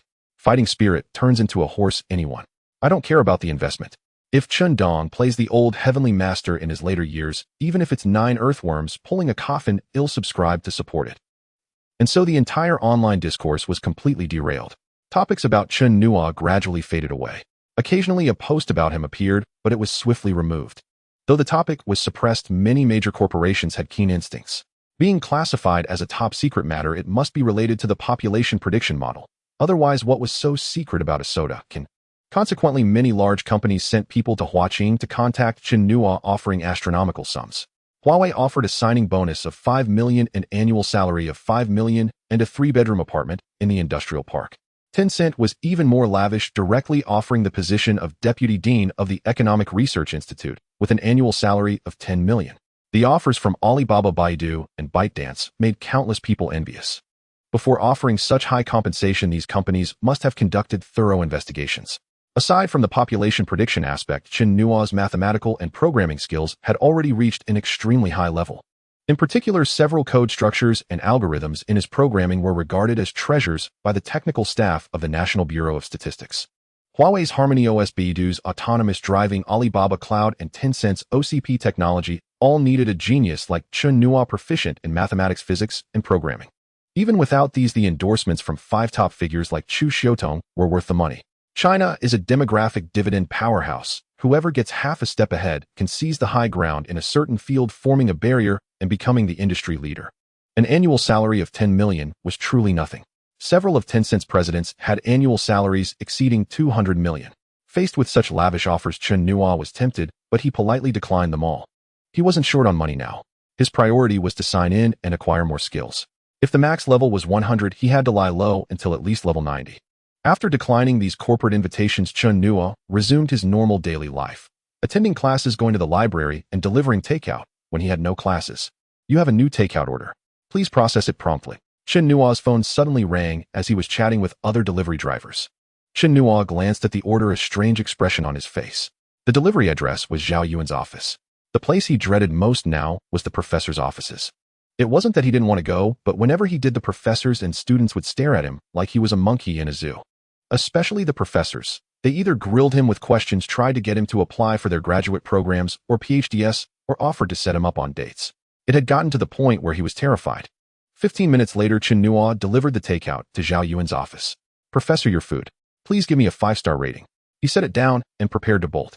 Chen Nuo, "Stop right there. If you run, I'll give you a bad review," Zhao Yuan snapped. "Kid, if I hadn't ordered takeout, were you planning to avoid me entirely?" Chen Nuo smiled bitterly. "Professor, this is the 2nd time this week you've done this. You order food but don't eat it. Isn't that wasteful? I'll take it home for my cat if I don't eat it, alright. Fine, you have the money, so you call the shots. I'm just a delivery guy." Zhao Yuan glared at him. "The reason I called you here is to ask if you have any plans to start a research project. The school." As Zhao Yuan rambled on, Chen Nuo silently chanted, "System, I want to sign in." Ding, sign in successful. Congratulations to the host for obtaining a fragment of the Zhou conjecture 12. Chen Nuo's mouth fell open. It was actually the Zhou conjecture. The Zhou conjecture is a hypothesis proposed by the mathematician Zhou Haizhong from the Xia Kingdom in his work The Distribution Laws of Mersenne Primes, which roughly states when 2 to n. The Zhou conjecture represents one of the most innovative expressions in the study of Mersenne primes. Chen Nuo flipped through the fragments of the Zhou conjecture in his mind and realized that this was actually the first part of the conjecture, instantly becoming mesmerized. "Chen Nuo, are you even listening to what I'm saying?" Zhao Yuan quickly noticed the dazed look in Chen Nuo's eyes and snapped at him to wake him up. "What on earth are you daydreaming about?" "The Zhou conjecture." Just as Chen Nuo snapped out of his reverie, he heard Zhao Yuan's question and blurted it out. "What the heck?" Upon hearing the words Zhou conjecture, Zhao Yuan immediately cursed. The surrounding professors and students were left in disbelief at Zhao Yuan's outburst. Zhao Yuan was an old-fashioned and extremely meticulous person who, after decades of acquaintance, they had never heard him cuss before. Everyone was suddenly very curious about the conversation between Zhao Yuan and Chen Nuo. "Are you crazy or just floating in the clouds? Do you even know what you're talking about? Do you really understand what the Zhou conjecture is about? If you don't want to work on your research topic right now, you can take it slow. If you pursue this topic, a whole bunch of people are going to laugh at you." Professor Zhao Yuan kept rambling, and Chen Nuo couldn't get a word in. The Zhou conjecture is a type of conjecture in number theory and is a pathway to proving Mersenne primes. Mersenne primes are crucial for promoting distributed computing and also enhance the application of Fourier transforms. In practical civil applications, it also has significant benefits, such as using Mersenne primes to design cryptography. Due to current technological methods, it is challenging to factor a large prime into several smaller primes, making larger primes increasingly secure against decryption. The study of Mersenne primes not only reflects a country's mathematical research capabilities, but also showcases its technological strength. One could say that Mersenne primes are the Everest of the mathematical world. Therefore, when Chen Nuo mentioned the Zhou conjecture, Professor Zhao Yuan reacted so strongly. Professor, I've had some thoughts on the Zhou conjecture recently. Stop messing around, or I could say I have ideas too, but how many people have verified the Zhou conjecture and how many have succeeded? Zhao Yuan shot Chen Nuo a glare and added, rather than waste time, why not switch to another topic or at least take a break before continuing? Professor, Chen Nuo called out, then walked over to the nearby whiteboard and began to write. A minute later, Zhao Yuan abruptly stood up, not even noticing that he had knocked over his teacup. Minutes later, Chen Nuo had filled most of the whiteboard. At this moment, he was surrounded by professors and students from the mathematics department. What is Chen Shidi writing? It seems to be about the Zhou conjecture. That's obvious. I know it's the Zhou conjecture, but what I want to know is what he is doing. Proving the Zhou conjecture. Get lost. If I could understand it, would I still be standing here? Everyone be quiet. Zhao Yuan snapped, looking increasingly serious, and by the end his lips were trembling. Old Sun Tai Shui, is this? Is this for real? Professors Sun Ming and Zhang Tai Shui both rolled their eyes simultaneously, too lazy to engage with him. Can something be judged correctly in just a few minutes? Do you think this is a multiple-choice question? Minutes later, Chen Nuo stopped writing and turned around startled. And then, Zhao Yuan saw Chen Nuo stop and immediately grew anxious. What do you mean, and then? You don't think I've completed the proof, do you? Chen Nuo, feeling quite speechless, said, I told you it's just an idea. There is still a long way to go from idea to fact. Upon hearing this, everyone sighed in relief. If Chen Nuo had said that he ran out of space on the whiteboard or that he had already completed the proof, they would have been terrified. Even so, everyone looked at Chen Nuo with admiration in their eyes. Only Professors Zhang Tai Shui, Sun Yi, and Zhao Yuan looked serious. Outsiders enjoy the spectacle while insiders see the essence. They recognize the feasibility of the Zhou conjecture from Chen Nuo's whiteboard. Moreover, Chen Nuo was not afraid of leaking information. He had gathered less than 1/10 of the fragments. Attempting to prove the Zhou conjecture from 1/10 of the ideas was undoubtedly a pipe dream. All right, everyone should go back to what they were doing. Zhao Yuan sent away the graduate and doctoral students in the office, leaving only Chen Nuo, Sun Yi, and Zhang Tai Shui. Chen Nuo, be honest with me, how far have you gotten with proving the Zhou conjecture? Given his understanding of Chen Nuo, he suspected that this kid might have made more progress.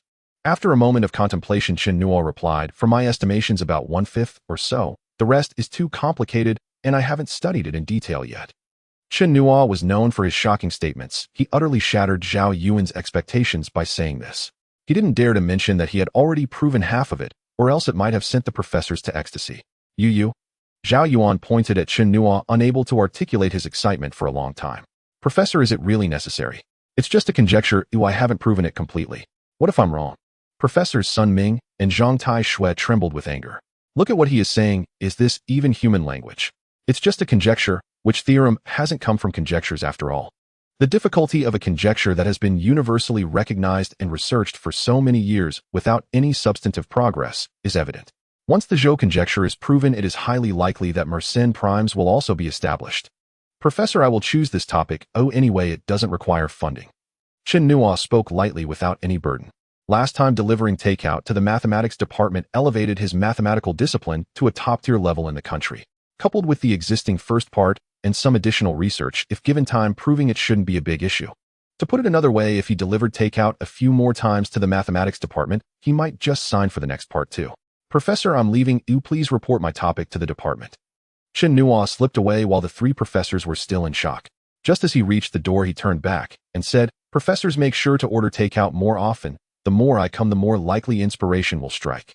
The three professors exchanged glances, both amused and exasperated. Instead of utilizing his talent, he ran off to deliver takeout. If it were before the modeling competition, they would have lectured Chen Nuo thoroughly. Now, however, they let him do whatever he wanted as long as he didn't leave Huaqing. Perhaps it was precisely this carefree mindset that allowed him to burst forth with so much inspiration. No wonder so many graduate students, white-collar workers, and college students go out to deliver takeout after work. If those delivery workers heard this idea, they would undoubtedly spit at him. Am I delivering takeout to find inspiration? I'm freaking doing it because I'm poor. Because I have no car, no house, and no girlfriend. Because my child needs milk powder. Because the work pressure is too great. So having a student like Chen Nuo, I feel like I'll lose 3 years of my life. Professor Zhao Yuan rubbed his temples, a look of helplessness on his face. Sun Ming and Zhang Taishua exchanged glances and looked around the office. If it weren't for not finding a suitable tool, they would have knocked Zhao Yuan out. Damn typical of someone who takes advantage and then pretends to be innocent. Old Zhao, I don't mind the trouble, let Chen Nuo follow me. Yes, old Zhao, I'm still young, and being young means taking on more responsibilities, so let Chen Nuo come with me, I promise to nurture him well. Bastards. Zhao Yuan gritted his teeth as he looked at the two. None of you should act so shameless. How are you young? You have more gray hair than I do, yet you still have the nerve to say that. After teasing for a while, Sun Ming said fiercely, Old Zhao, you must treat us today. Right, treat us. Zhao Yuan laughed heartily, feeling happy inside. He immediately said, all right, today I'll treat who told me I have such a good disciple. I'm more than willing to pay for this meal. At their age, money, power, and fame no longer held much value. The only hope left was to have a talented disciple to pass on their lifelong knowledge. Now encountering Chen Nuo was a significant joy for Zhao Yuan. Old Zhao, don't think of tricking us. Bring that bottle of 30-year-old Maotai with you. All right, we're going to Chuandu restaurant. Sure. Then call Old Li and Old Wang. You all decide. Old Li is Professor Li Qiuhong from the mathematics department, and Old Wang is Professor Wang Qingda from the physics department. The four are of similar age and get along quite well. The professors arranged to take a taxi to Chuandu restaurant and happened to run into General Manager Sun Yi coming out. Oh, Professor Zhao, what brings you here today? It's a rare visit. Please come inside. I must arrange everything today. Manager Sun, a person in good spirits, brings about good fortune. Your restaurant has become quite famous lately. Even someone like me who rarely leaves the campus has heard about it. Zhao Yuan glanced at the bustling restaurant and chuckled. You're too kind. It's all thanks to Chen Nuo. Otherwise, my restaurant might have closed down. Sun Yi's smile spread from ear to ear. Although Chen Nuo had only visited 4 times in a month, each visit astonished the chefs in the kitchen. He remembered the first time Chen Nuo came to demonstrate his skills utilizing 26 cooking methods, including frying, stir-frying, and boiling, dazzling the eyes of dozens of chefs in the kitchen. In one session, he had them all obediently impressed. To be blunt, Chen Nuo's influence was far more effective than that of Manager Sun. After entering the private room, Sun Yi turned and instructed a waiter before personally pouring tea for the professors. Manager Sun, you're saying this restaurant is thriving because of that kid, Chen Nuo? Sun Yi seemed a bit confused. Yes, hasn't Professor Zhao mentioned it to you all? He was taken aback, thinking the professors wanted to taste Chen Nuo's cooking. He then explained the events leading up to this. Are you saying that kid charges 10,000 for an hour? And if he works for less than an hour, you still charge for a full hour? That's right. Then if Chen Nuo comes and does nothing, wouldn't you be at a loss? I'd rather he stay here for 24 hours. He pays Chen Nuo 10,000 for an hour, but reaps rewards 10 or 100 times that amount. Moreover, he and Chen Nuo had a secret agreement: once a month a table of 12 dishes for 100,000. Just this arrangement alone brings immeasurable value in terms of connections. For a moment, Sun Ming, Zhang Taishua, and Li Qiuhong looked at each other in astonishment. They all marveled at how extraordinary Chen Nuo was. It's truly remarkable how vast this kid's knowledge is, almost as if it's straight out of a novel. Zhao Yuan secretly cursed himself, thinking, damn, I got so excited that I forgot Chen Nuo is a culinary genius. Otherwise, I should have just brought him home to prepare a feast. Wouldn't that have been more comfortable? At this moment, Chen Nuo was dining on a street outside, hucking with Yi Xinran and Chen Qir. The dinner treat for the mathematical modeling competition had been postponed until today. Chen Nuo, I heard you prove the Zhou conjecture. Cough, cough. Chen Nuo was startled by Yi Xinran's question, choking on his drink and spraying his cola everywhere. Originally, Chen Nuo was already a celebrity. Everyone at Huaqing knew him, and Yi Xinran and Chen Qir were among the top 10 beauties of Huaqing. The trio naturally drew the attention of surrounding students. At that moment, upon hearing Yi Xinran's question, the entire snack stall suddenly fell eerily silent. Within a 10-meter radius, all eyes curiously fixed on Chen Nuo. Most of the 10 people around were students from nearby universities such as Huaqing and Jingda, so they naturally knew what the Zhou conjecture was. Seeing the astonished gazes surrounding him, Chen Nuo cursed, inwardly wondering who spread the word. Did they want to stir up trouble? Who did you hear that from? I don't know anything about it. Stop spreading rumors. But I heard from senior brother that you were in the research room today. Nonsense, I was just discussing with the professors. Don't misrepresent things. Chen Nuo interrupted. Yi Xinran and Chen Qir tugged at Yi Xinran's arm.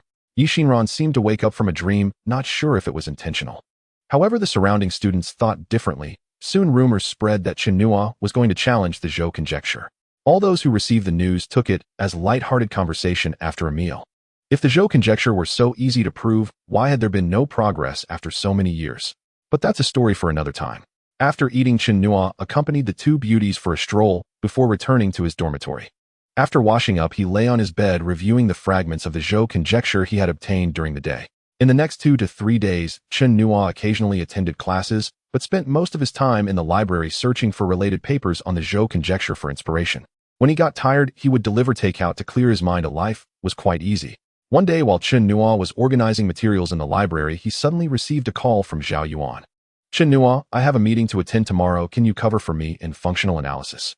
I'll send you the time, classroom, and lecture materials shortly. Professor, why isn't senior brother Cheng Yong going? He's accompanying me to the meeting. But I've already applied for a lecturer position for you to make things easier. That's all I'll say, no need to thank me. After finishing, he hung up the phone.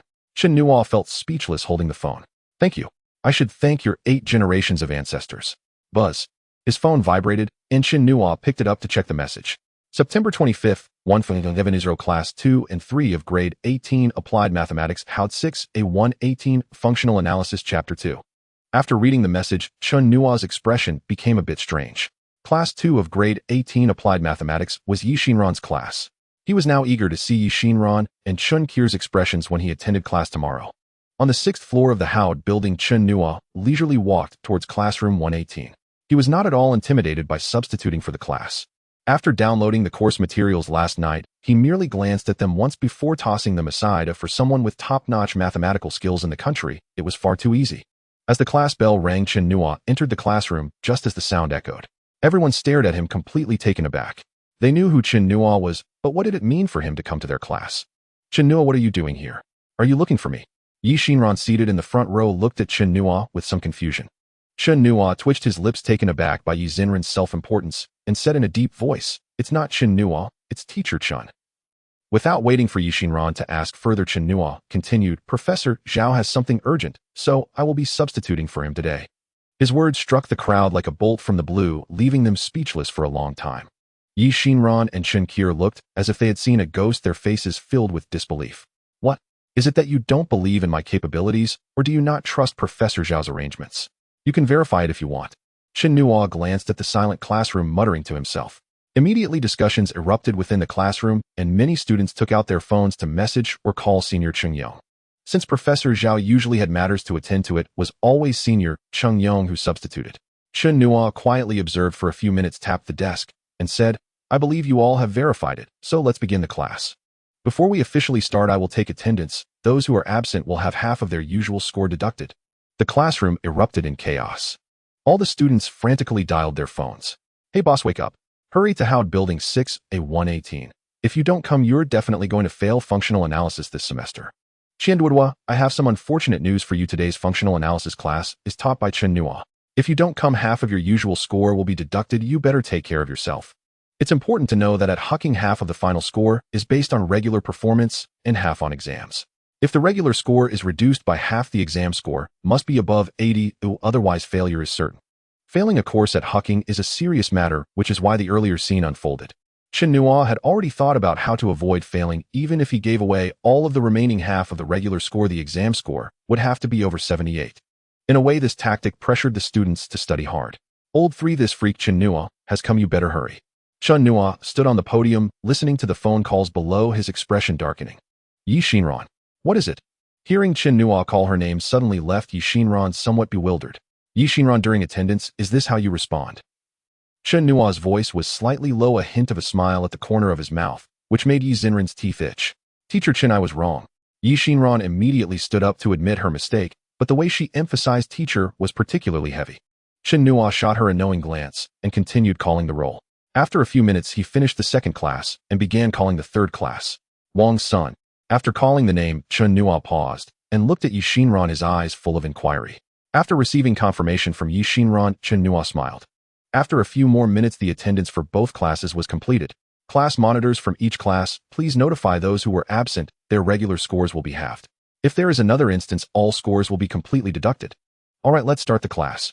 Chen Nuo opened the PPT. With his top-notch professor skills, teaching functional analysis was a breeze for him. Moreover, he was young and easily connected with the students, understanding their study conditions. Occasionally inserting a joke here and there brought uproarious laughter from the class. A class on functional analysis unexpectedly turned into Chen Nuo's stand-up routine, with not a single student losing focus. Before they knew it, the first segment had passed. Let's take a 5-minute break, and then we will continue. Chen Nuo sat coolly on the edge of the podium. Wow, Chen Nuo is amazing at this. I didn't know functional analysis could be so interesting. Is it Chen Nuo you call him? It's Teacher Chen. Hey, some people are just so talented. Teacher Chen is only in his 2nd year, yet he teaches our courses so effortlessly. I think it's even better than Professor Zhao and Senior Cheng Yong. Should we apply to the school to let Teacher Chen teach functional analysis in the future? I think that's a great idea. Chen Nuo, listening from the side, felt veins bulging in his temples, cursing inwardly. All right, let's continue the class. Chen Nuo stood up, urging the students to return to their seats. He couldn't let them chat any longer, otherwise who knows what suggestions might arise.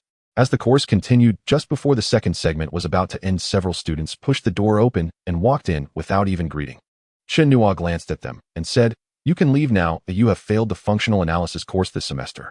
As soon as he finished speaking, the entire class was stunned. The few students who had just entered turned their heads, glaring angrily at Chen Nuo.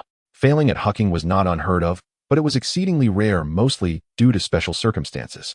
Being directly labeled as failing by the teacher meant they would have no chance at awards or honors in the future, and it would be recorded in their files, having significant repercussions. Why do other students only have half deducted while we have to fail? Chen Nuo chuckled and replied, "Is being late the same as skipping class? You didn't show up for the first segment, and you only arrived just before the 2nd segment ended. What else could that be but skipping class? Should I read you the attendance management regulations of Huaqing students? Moreover, I am the teacher, and you entered without even greeting me. Is that the courtesy of a student?" The faces of the newly arrived students changed drastically upon hearing this. At this moment, Wang Sun, standing in the back, spoke up, his tone laced with provocation. "Chen Nuo, you are merely substituting. You are not a professor. Even if we skip class, you do not have the right to fail us." Chen Nuo glanced at Wang Sun, a smile on his face, and said, "This is my territory. Do I make the rules? Got it." Wang Sun was taken aback. He hadn't expected Chen Nuo to play dirty and act unreasonably. "Forget it, it's not easy being a student, so I won't make things difficult for you." Chen Nuo paused for a moment before continuing. "Each of you tell me what subjects you excel in. I will give each of you a question. If you can solve it, I won't hold you accountable for skipping class today. How about that?" "Teacher, I excel in advanced algebra. I excel in single variable integrals. I excel in geometry. I excel in partial differential equations." Wang Sun was the last to speak, sounding somewhat hesitant. Chen Nuo glanced at the few of them and turned to the blackboard, quickly writing, without adding a single word. This describes Chen Nuo's speed in setting questions. Soon the test papers for the 3 people in front were completed, and they seemed relatively simple. As long as the courses before the senior year were well studied, solving the problems should not be a big deal. However, when it came to Wang Sun, the atmosphere shifted. Discussing the diffusion equation, the splitting format, the accuracy. Although the words and symbols were recognizable, when combined the students were completely bewildered. Another philosophical triple question. Who am I? Where am I? What am I supposed to do? This is a question from a partial differential equation, which should be part of your junior year curriculum. This isn't beyond the syllabus, right?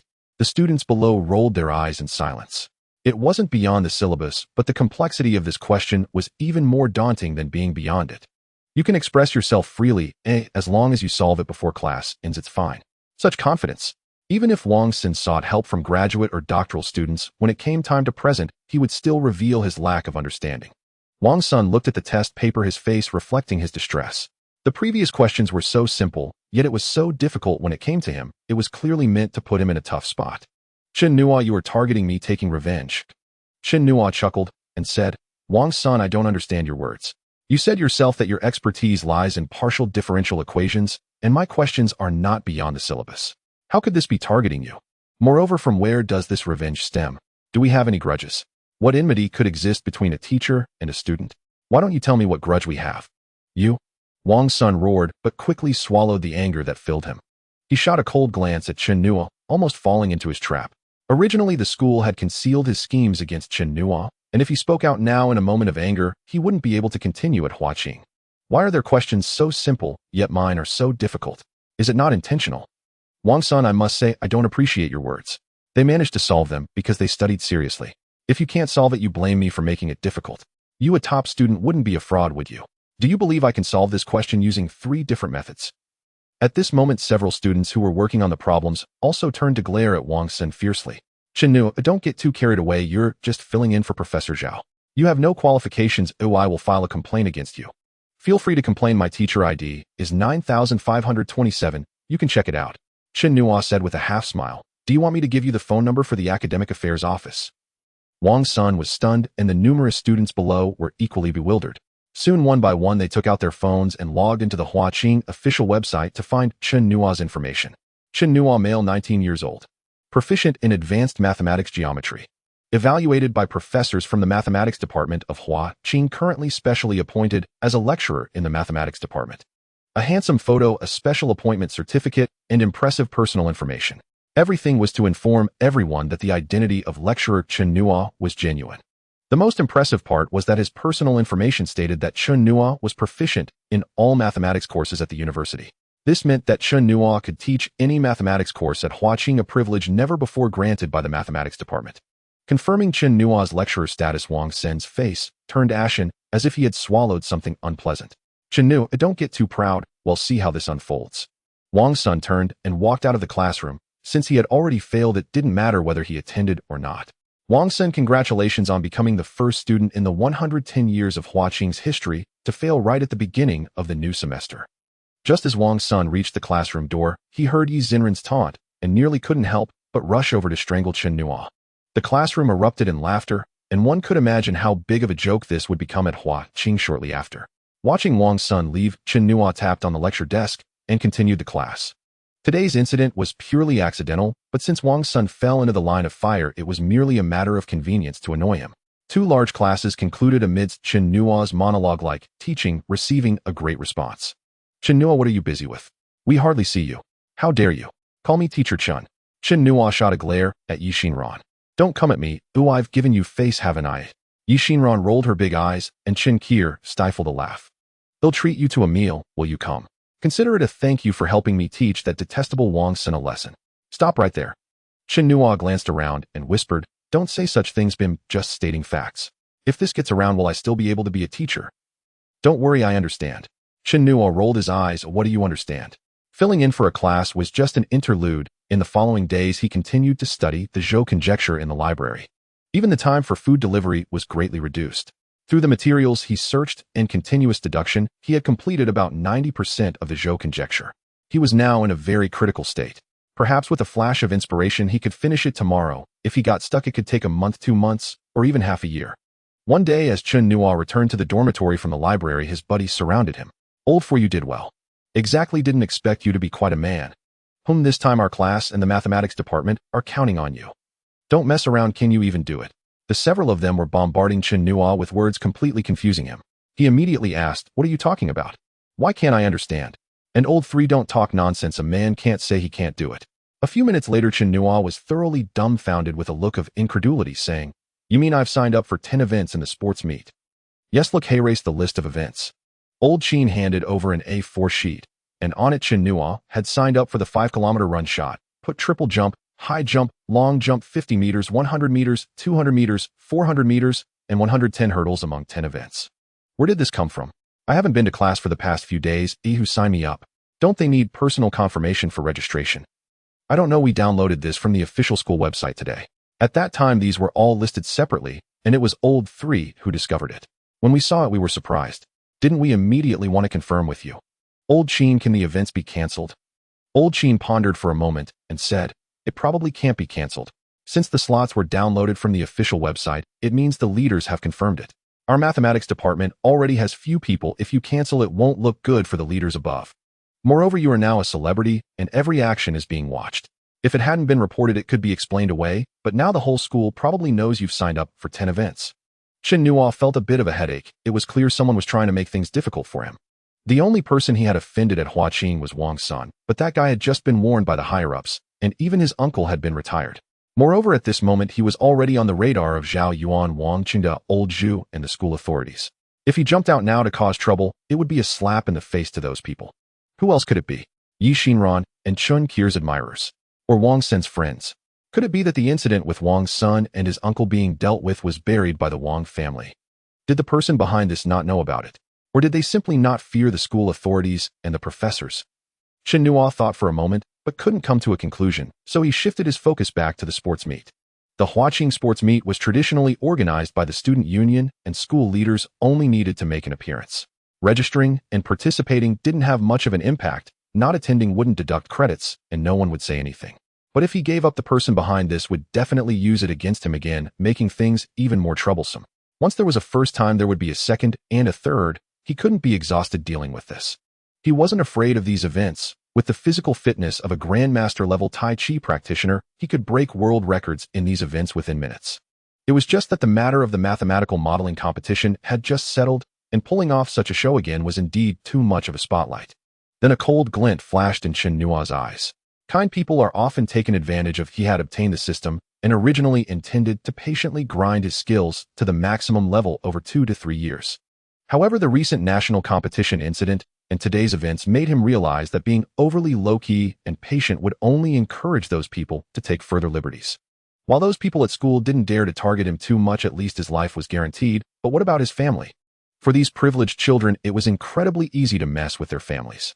Even if he had a top-secret paper in his possession, it wouldn't help. Wang Sen's uncle, even if demoted to the second tier, still had those connections. The results of the handling of the Wang family by the higher-ups demonstrated the enormous and terrifying connections of the Wang family. In light of this, he had no choice but to quickly establish his reputation, step into the sights of more influential figures, and leverage their backgrounds and connections to protect himself and his family. In fact, this matter could be easily resolved. Given his relationship with several professors, he could casually ask one of them to check, but he was certain that afterwards the most would be a verbal warning for the operator, since no substantial harm had been done. Moreover, since they had operated in this way, they surely had backing. They were all within the same system, and the interests were complexly intertwined, so it would definitely be treated lightly. Given this situation, it would be better to escalate the matter, forcing the authorities to intervene. Then he could add fuel to the fire, striking them hard in one go to spare himself from future annoyances. However, this required someone to cooperate, and Professor Zhao was the most suitable candidate. After some thought, Chen Nuo dialed Zhao Yuan's number and explained the situation, his speculations, and his ideas. Zhao Yuan said, "How do you want me to cooperate? Professor Zhao, please help me investigate who is behind this. We can discuss the rest after the sports meet. All right, inform me directly by phone if there are any developments. Don't worry, I will definitely get to the bottom of this for you." After hanging up the phone, Chen Nuo tossed the registration form into the trash, a cold glint flashing in his eyes. "All right, since you want to play, let's see who plays whom first." Incredible.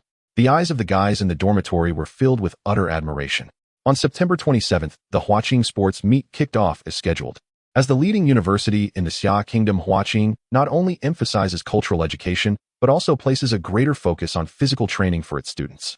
For example, the well-known programs, such as Sunshine Long Run and 430 Card Swipe, have been launched, and even an app for the Aegon Long Run has been developed to encourage students to exercise. With slogans like "No Sports, No Huaqing," it is evident how much Huaqing values physical fitness. The university not only borrowed sports coaches from surrounding schools, but also invited many media personalities. On the football field, 1400 undergraduate students gathered, creating a magnificent scene. All the school's leaders were present, and after a brief speech of about 100 words from Principal Wu Yuanming, the sports meet was officially announced to begin.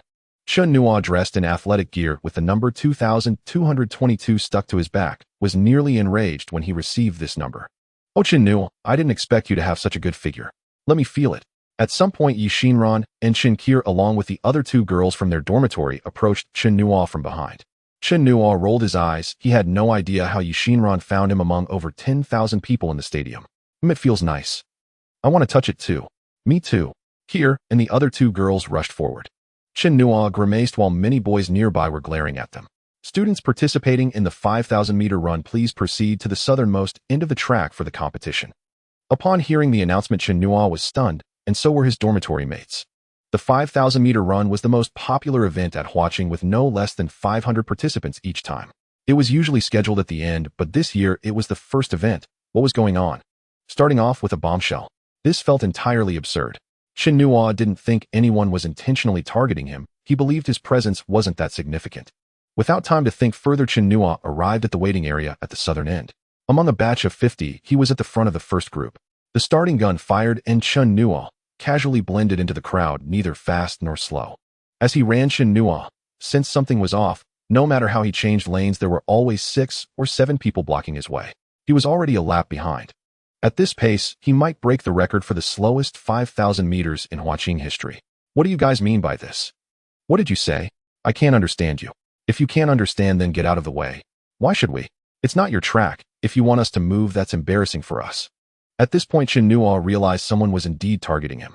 Huaqing is a prestigious university, and those who enter are all exceptional individuals, but that was in the past.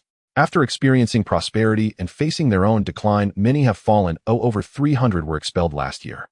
Moreover, with over 30,000 people at Huaqing, it is quite normal for some to succumb to money and pressure. A cold glint flashed in Chen Nuo's eyes as he dashed through the gaps between a few people. The few people were momentarily stunned, not expecting Chen Nuo's explosive power and speed to be so quick that they couldn't react. But soon they caught up to Chen Nuo and whispered, "Chen Nuo, with us here today, you are guaranteed to be the last in Huaqing's history. You guys better keep up." Chen Nuo chuckled as he began to accelerate slowly. Half a lap later, the 5 or 6 people following Chen Nuo could no longer keep up, and suddenly a few people in front fell behind, blocking Chen Nuo's path. "Chen Nuo, don't doubt it, this batch of 50 is all ours. If you surpass this group, there's another batch waiting for you." The people blocking him spoke without waiting for Chen Nuo to respond, their eyes filled with provocation. At this moment, even the onlooking students realized that someone was deliberately targeting Chen Nuo. "This is too much, or I'm going to complain to the referee." "What are you going to complain about? What they are doing isn't considered a foul, and the referee will find it hard to judge. They might even be setting a trap for you." "Old 3, trust Chen Nuo, don't lose your cool." The guys in the dormitory were extremely furious, but had no way to help. "Fine, since you want to play, let's play along. I hope you can withstand the wrath from above." After saying this, Chen Nuo glanced at the others, and then began to accelerate, reaching a speed comparable to the full-on sprint of the batch of people who struggled to keep up. Another lap later, the group started falling behind again. "Is this all you've got?" Chen Nuo chuckled while running, saying, "I thought you had more skills, turns out you are just eye candy." The group turned red with anger, growling, "Chen Nuo, don't be arrogant, we have plenty of people. Then catch up to me first."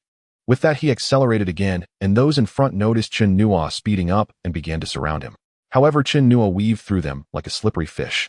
Another lap later, Chen Nuo reached the front position. By now 6 laps had passed, and the 5,000-meter race had entered the middle stage.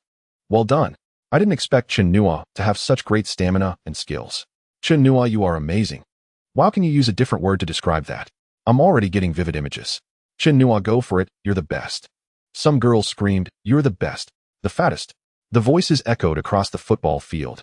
After a few more minutes, only 3 laps remained, and at this point Chen Nuo had already pulled a 30-meter lead over the second place.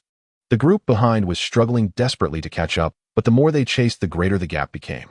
In a corner of the stands, a few individuals stood together, their faces filled with expressions of frustration. One person took out their phone and made a call. A minute later, the announcement rang out. "Students participating in the standing long jump, please proceed to basketball court number 1.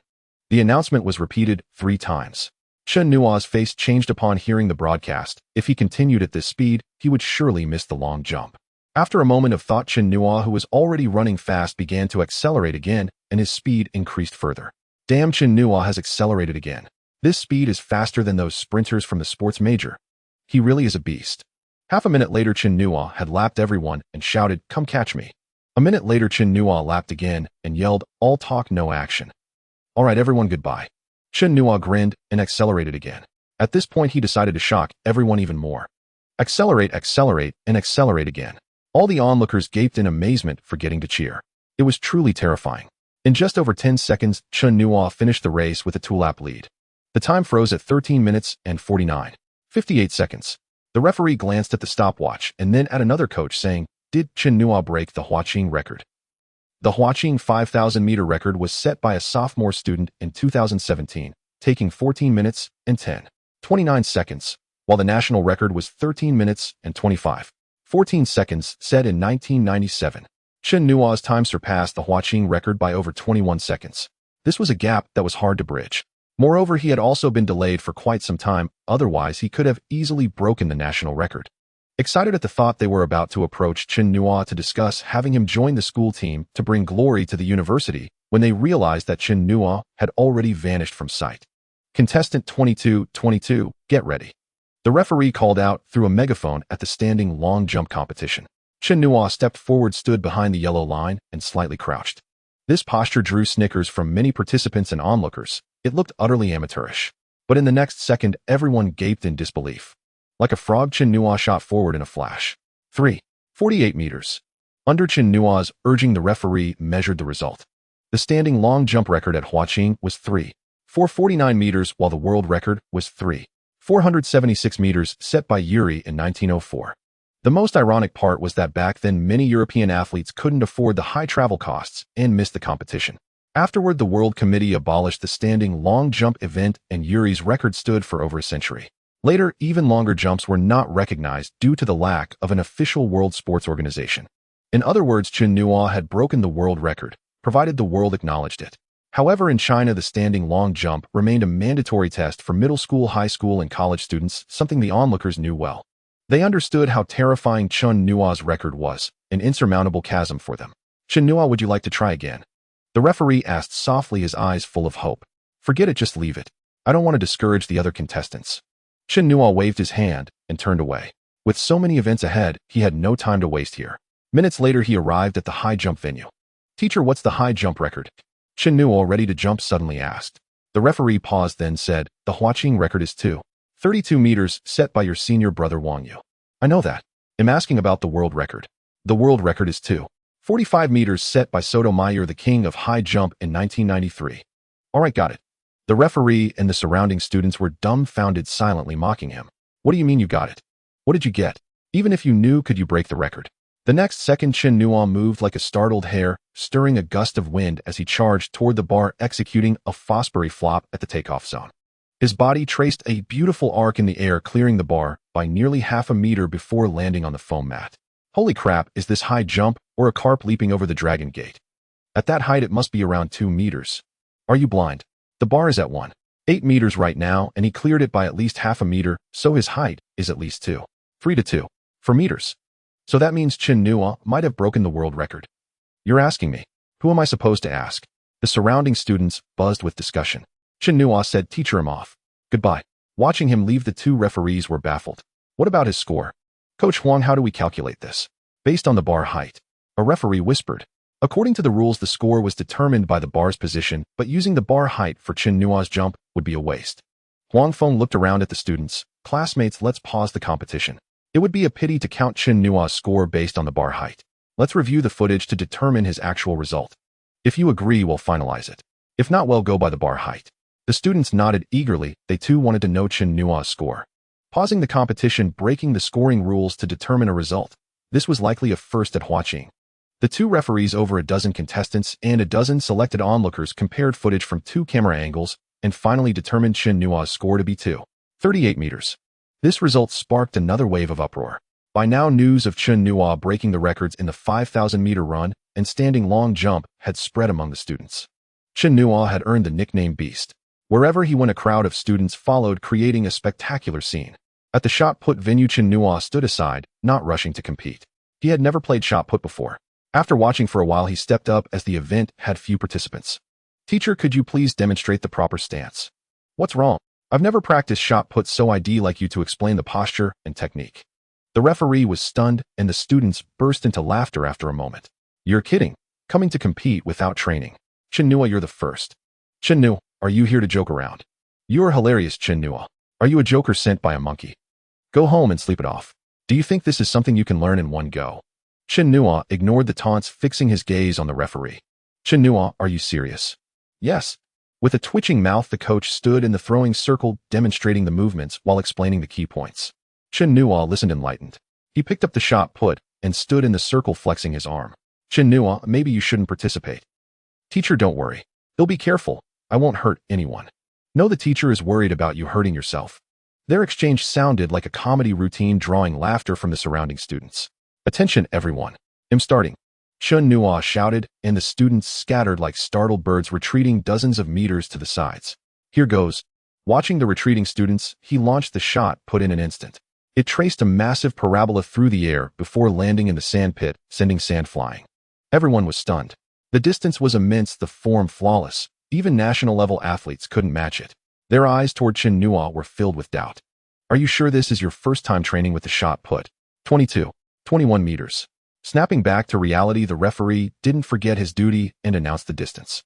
Chen Nuo, do you realize you've broken the Huaqing record? Another coach shouted frantically at him. The students who had followed Chen Nuo were once again awestruck. I knew this beast would break another record. No, another? What do you mean? Did you know beforehand? You don't know? Know what? Chen Nuo has already broken the Huaqing records for the 5,000-meter run, standing long jump, and high jump. With this, that makes 4. We're all guessing if Chen Nuo will break 10 Huaqing records in a row. Though said softly, it struck like a thunderbolt. The students were dazed. The two coaches breathed heavily, staring at Chen Nuo like starving wolves spotting prey. Shivering, Chen Nuo turned and ran with the two coaches chasing after him. The onlooking students hesitated for a moment before joining the chase. They all wanted to witness Chen Nuo break the next Huaqing record. Left behind were a dozen contestants staring at each other, bewildered in the wind. The disheveled students exchanged glances in the wind. What should we do? What can we do? The referee has run away. Why should we stick around? Besides, I also want to witness this. Then what are we waiting for? Let's hurry. Thus a strange scene unfolded on the playground. A goofball with 2,222 stuck on his chest and back was running ahead, while two coaches dressed in referee uniforms chased him, followed by a throng of students. Other clueless students also joined in. It is well known that Chinese people enjoy excitement. The security guard on duty in the monitoring room was completely stunned by the sight and grabbed the walkie-talkie, shouting in alarm. "Captain, the monitoring room is calling. There's an emergency situation. Please respond." The captain of the patrol team, who was leading the patrol, turned pale upon hearing the call. Today was the sports meeting with many leaders and numerous media present.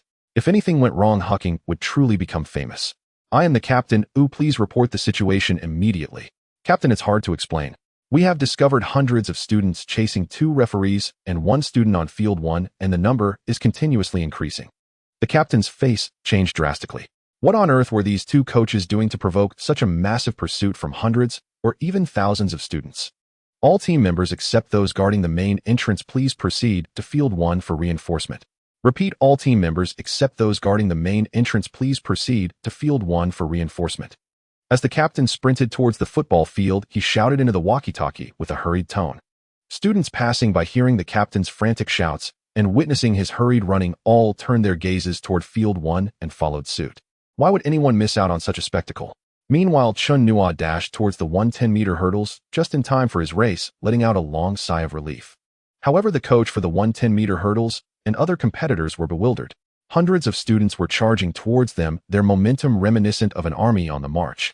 Suddenly, 5 fully armed security guards with 8 pieces of equipment each dashed in from one side, blocking Chen Nuo from the oncoming students.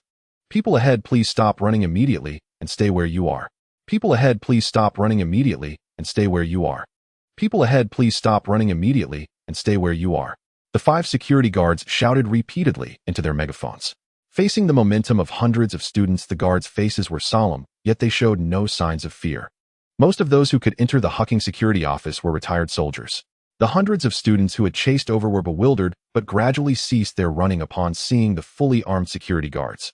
At this moment, 6 or 7 more teams of security guards arrived from other directions, forming a human wall between the 110-meter hurdles and the students. At the scene of the 100-meter hurdles, the number of security guards reached over 40.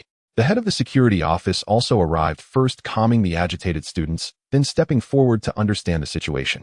A few minutes later, the head of the security office, along with several captains and groups of referees, were left dumbfounded. If it weren't for the referees and students speaking in unison, along with the retrieved surveillance footage and other evidence, they would have thought a student revolt was occurring. Is it really necessary?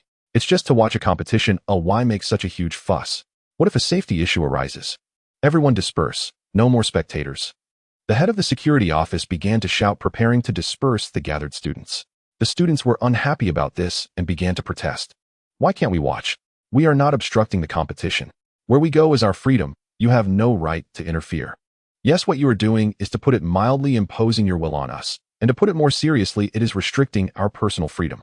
Is there anyone from the law department here? Come out and enlighten the security guards about the law. The head of the security office looked at the agitated students, instantly speechless. Was it really necessary? They were just asking you to leave it. Did it need to escalate to this level? And now they even want to educate him on the law. Even though I come from a security background, I was once an elite in the military. In terms of law, I am not inferior to you. However, he ultimately did not shout this out. After discussing with several captains, he decided to leave all the reinforcements already dispatched here to prevent any mishaps. After settling the students, the competition scene finally returned to normal. I just checked. The record for the 110-meter hurdles is 12:87 seconds, and our Huaqing is 13:25 seconds. This record has been held for nearly 5 years. I wonder if Chen Nuo can break it. Ready. The competitors took their starting positions, and so did Chen Nuo. Bang. The starting pistol fired, and like a cheetah, Chen Nuo dashed forward. I jump. Each hurdle felt lighter than the last. Wow, this guy really is a beast. Did this guy used to be a kangaroo? Damn, even kangaroos don't jump this effortlessly. Of course, he is so strong in high jump. This hurdle is only 106.7 centimeters. Isn't it a piece of cake? You idiot, high jump and the 110-meter hurdles are not the same thing. This is a sequence of 10 hurdles and factors like legs swinging for the hurdles, landing speed, straight line acceleration, takeoff point, etc. all affect the time. Stop, big brother, I was wrong. Oh, please don't educate me anymore. As expected, Chen Nuo was the first to reach the finish line. 12.92 seconds, the referee exclaimed, announcing the time. Sure enough, he broke the record again, although it was only by 0.33 seconds. The competition site erupted in cheers like a landslide and tsunami echoing throughout Field 1. The waves of excitement surged in succession, resonating throughout the Huaqing campus. As other events progressed, the number of gathered students grew larger. In the subsequent events, Chen Nuo did not disappoint.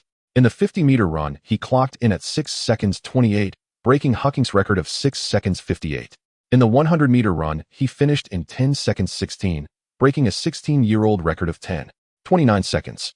In the 200-meter run, he finished in 19 seconds 53, breaking Huaqing's 15-year-old record of 21 seconds 12, only 0.34 seconds slower than the world record of 19 seconds 19. In the 400-meter run, he clocked in at 43 seconds 23, breaking the 19-year-old record of 43 seconds 56. The 400-meter run is different from the 100 and 200-meter runs. It is universally acknowledged as the most challenging event, as it is an anaerobic exercise that demands high physical fitness from athletes. Especially in the last 100 meters of the sprint, it is an extreme intensity exercise. With Chen Nuo's enhanced physical condition from his master-level Tai Chi skills, improving these records by several seconds is not a challenge. However, doing so would undoubtedly raise suspicions worldwide. Although there are already suspicions now, at least there are 10 events in the competition, and the data isn't too far off. At this point, Chen Nuo had completed 9 out of 10 events, breaking Huaqing records in all 9. Only the final event of the triple jump remained. At this moment, nearly half of the onlookers had gathered at the triple jump event, waiting for Chen Nuo's final astonishing leap. Breaking news. Huaqing witnesses a student completing the 100-meter sprint in 10.16 seconds, breaking the Huaqing record. Breaking 9 Huaqing records in a row. Chen Nuo, what is your limit? Not giving the opponents a single chance, is this a distortion of human nature or a loss of morality? Videos of Chen Nuo participating in the competitions went viral on platforms like Douyin and Weibo. He completely dominated the rankings on Douyin and social media. Everyone who saw the videos was left speechless. Chen Nuo, why does that name sound so familiar? Isn't he the one who achieved 3 awards in the mathematics modeling competition, the one with the classified paper? Isn't there video evidence for all to see? Chen Nuo is somewhat ruthless. Just look at his speed in the 200 meters and 400 meters. It's a complete dimensionality reduction attack. The internet exploded, with each video garnering over 1 million likes and more than 100,000 comments. Some classmates who posted early found their accounts gained tens of thousands of followers. Hello everyone. I am Han Jun, a Huaqing sports blogger, and I will be live streaming Chen Nuo's final event, the triple jump. A Huaqing sports blogger began the live broadcast. At this moment, over 40 security guards surrounded the triple jump runway and landing area. Number 22, prepare. Chen Nuo stood at the 40-meter mark on the runway. Among the 10 events he participated in, the triple jump was the most technically demanding. The triple jump consists of 3 parts: the runway, the takeoff board, and the landing area. The jumps include a single leg takeoff followed by a step jump for the second jump, and finally a leap for the third jump. It requires a high level of leg strength and balance, as well as precise distance prediction.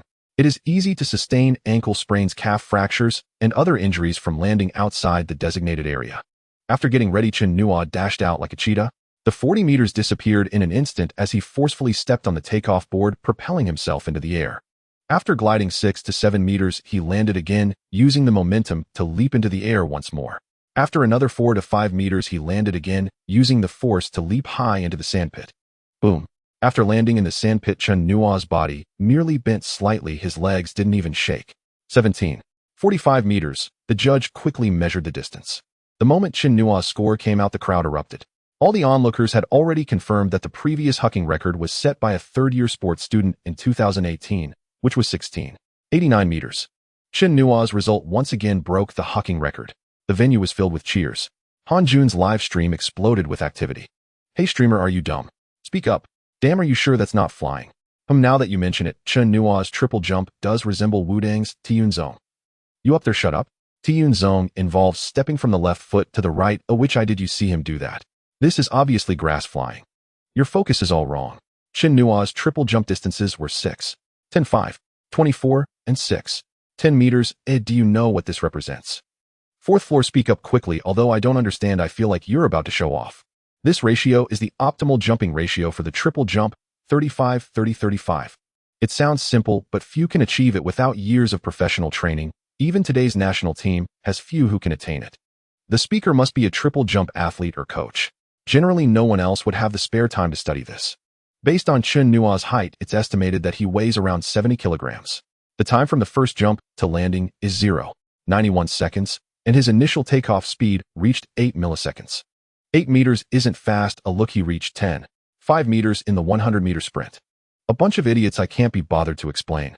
Someone above said he only used 35 on the first jump, calculating that theoretically his speed approached 82 kilometers per hour. If he charged at you with full force, you'd probably see the bridge of helplessness. Do you still think 8 milliseconds is slow? You up there, I don't read much, don't trick me. Get lost, you all are Huaqing's top students. This is basic high school physics, kinetic energy conservation. Sorry, I just graduated from elementary school. The comments section was filled with amusement, and Han Jun the blogger was grinning from ear to ear. In just a short while, his live stream's viewer count soared to nearly 600, which equated to about 300 RMB for him. At the competition site, the atmosphere had gone completely wild. Over 40 security guards surrounded Chen Nuo, while 1,000 to 2,000 students and a dozen judges formed the outer perimeter. Chen Nuo had a strange look in his eyes. The moment he soared into the air, it felt as if he glimpsed the final path of the Zhou's conjecture in the void. He then closed his eyes and rapidly deduced the last small part of Zhou's conjecture in his mind, automatically filtering out the external sounds. Director Huang, you need to report to the school quickly. If this continues, we really won't be able to handle it. A captain among the security guards said to the director of the security office, his eyes filled with concern. Director Huang, let us in. We need to talk to Chen Nuo. No way. Why are you stopping us? We're not here to harm him. We just want to interview him. Get out of the way. No one is allowed to approach Chen Nuo until the school leaders arrive. The director of the security office spoke firmly, leading the guards to expand their perimeter further. Meanwhile, they were curious about the situation of the record-breaking student. Why was he frowning after setting the Huaqing record? Was he dissatisfied with the result, or was he unhappy with these students or himself? After about 7 or 8 minutes, Chen Nuo opened his eyes, revealing a hint of fatigue, but his surprise was evident. Senior Chen Nuo, can I have your autograph? Chen Nuo, I am Professor Qian from the Huaqing Sports Department. Oh, I would like to have a word with you. Everyone shut up. Get back to what you were doing. Chen Nuo frowned, gathering his energy and unleashing a powerful voice that echoed through the crowd. Taking advantage of their momentary daze, he quickly slipped through the throng. Did someone just run up? Did they? Oi? No way. A student asked another student at the dormitory. Chen Nuo rushed back to the dormitory from the soccer field, grabbed his computer, and sped out of the school gate on his electric bike. Why are you here instead of at school accepting the students' worship at this hour? It was clear that Zhang De had also seen Chen Nuo's impressive feat of breaking 10 records on Douyin. Brother De, let's get down to business. I have an urgent matter. You need to lock the door when you go out later. No matter who comes looking for you or calls, just say you haven't seen me. What the hell did you do? Did you knock down a professor or something? Zhang De exclaimed, looking at Chen Nuo with the computer, and then asked in surprise, where's your headgear? What do you need the headgear for? Aren't you going to hack into someone's website? Isn't that how it's portrayed on TV? Stop messing around. I really have something important. I want come out, and you shouldn't come in either. Chen Nuo shot Zhang De a glare and cleared off Zhang De's desk. Seeing Chen Nuo's serious expression, Zhang De also became serious. After turning around and leaving for 2 or 3 minutes, Zhang De returned carrying a large bag. This bag has some food in it. Make do with it for now, it'll handle things outside. After Zhang De set down the food, he swiftly went out and pulled down the rolling gate. Chen Nuo looked at the snacks on the table, feeling overwhelmed with gratitude. He then picked up a sheet of draft paper and entered a state of calculation. Lines of symbols and formulas came together. Page after page, 2 pages, 3 pages, 4 or 5 pages, 6, 7, 8 or 9 pages. Time passed, yet Chen Nuo felt none of it. At this moment, in the conference room of the sports department at Huaqing, dozens of people sat there. A projector was playing Chen Nuo's 10 competition videos. Director Lu, this is the current situation. The coach who stopped Chen Nuo on the soccer field whispered, "What are we waiting for? Hurry up and contact Chen Nuo. If other schools or national sports committees get hold of him, it would be a huge loss for us. Moreover, we need to acquire his physical data as soon as possible. It is very valuable for research. We can't reach him. Since the competition, he has completely vanished. No one has seen him at the dormitory or classrooms, and his phone remains off. Moreover, from my observations, he seems to have no intention of pursuing sports. As long as we find him, I have my ways to make him cooperate. Liu Yong, the director of the sports department, snorted coldly. Breaking 10 records at Huaqing would mean a chance to break 10 national records or even world records. If this happens under his guidance, it would be a monumental achievement, allowing Huaqing to advance further or even transition directly into the sports committee. P.S. Many domestic and world champions are graduates of Huaqing, and the sports department here is quite good. You all mobilize every connection to reach him, and I will go talk to the principal. He hurriedly arrived at Wu Yuanming's office, and before he could sit down, the principal's assistant came in and said that several comrades were looking for him. Liu Yong's heart sank. This is not good. Wu Yuanming had already gone to greet them. What brings you all here?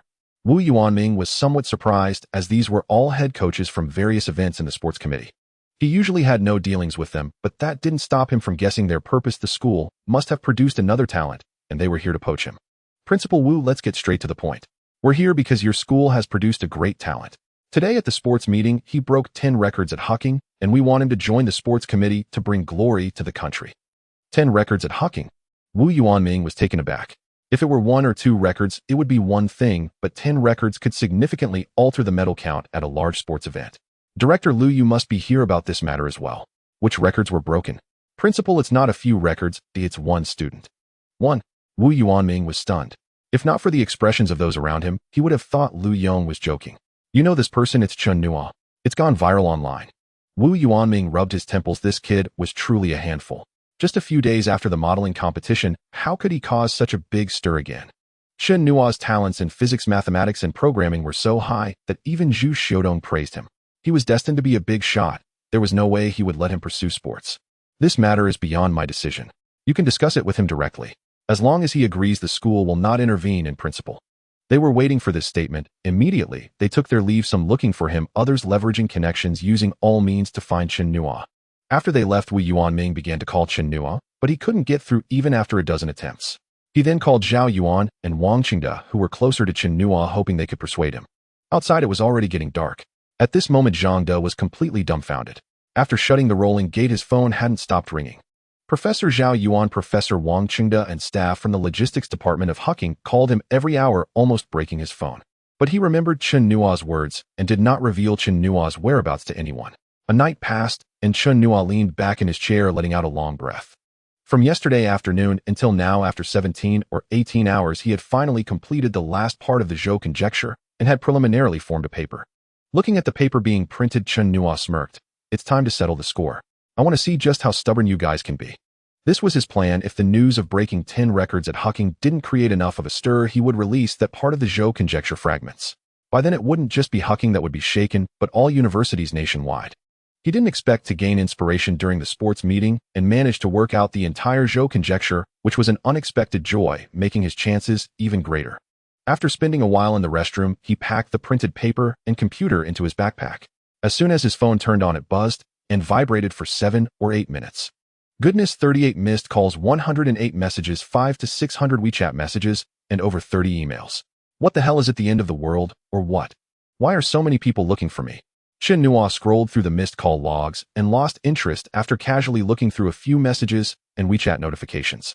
He called Zhang De, and almost as soon as he hung up, the rolling door opened. You finally came out. If it weren't for the surveillance in my shop, I'd think you had died in there. Zhang De complained, but still handed over the breakfast he was holding. Thanks, Brother De. Looking at the tired Zhang De, Chen Nuo guessed that this guy must have been waiting nearby all night. No time for chit-chat. Finish eating and get going. My phone was almost destroyed last night from ringing too much. Professor Zhao Yuan wants you to find him. Reflecting on the scenes from last night, he shivered. Got it. Chen Nuo hurriedly ate his breakfast. Just right, Professor Zhao Yuan wasn't looking for him, but he still needed to find him. Half an hour later, Chen Nuo entered the large office of the mathematics department. You actually know to come back. Do you know that the people from the sports department and the sports committee have been waiting in the principal's office without leaving? If they want to wait, let them. I didn't ask them to wait. I just want to be an academic over-deliverer.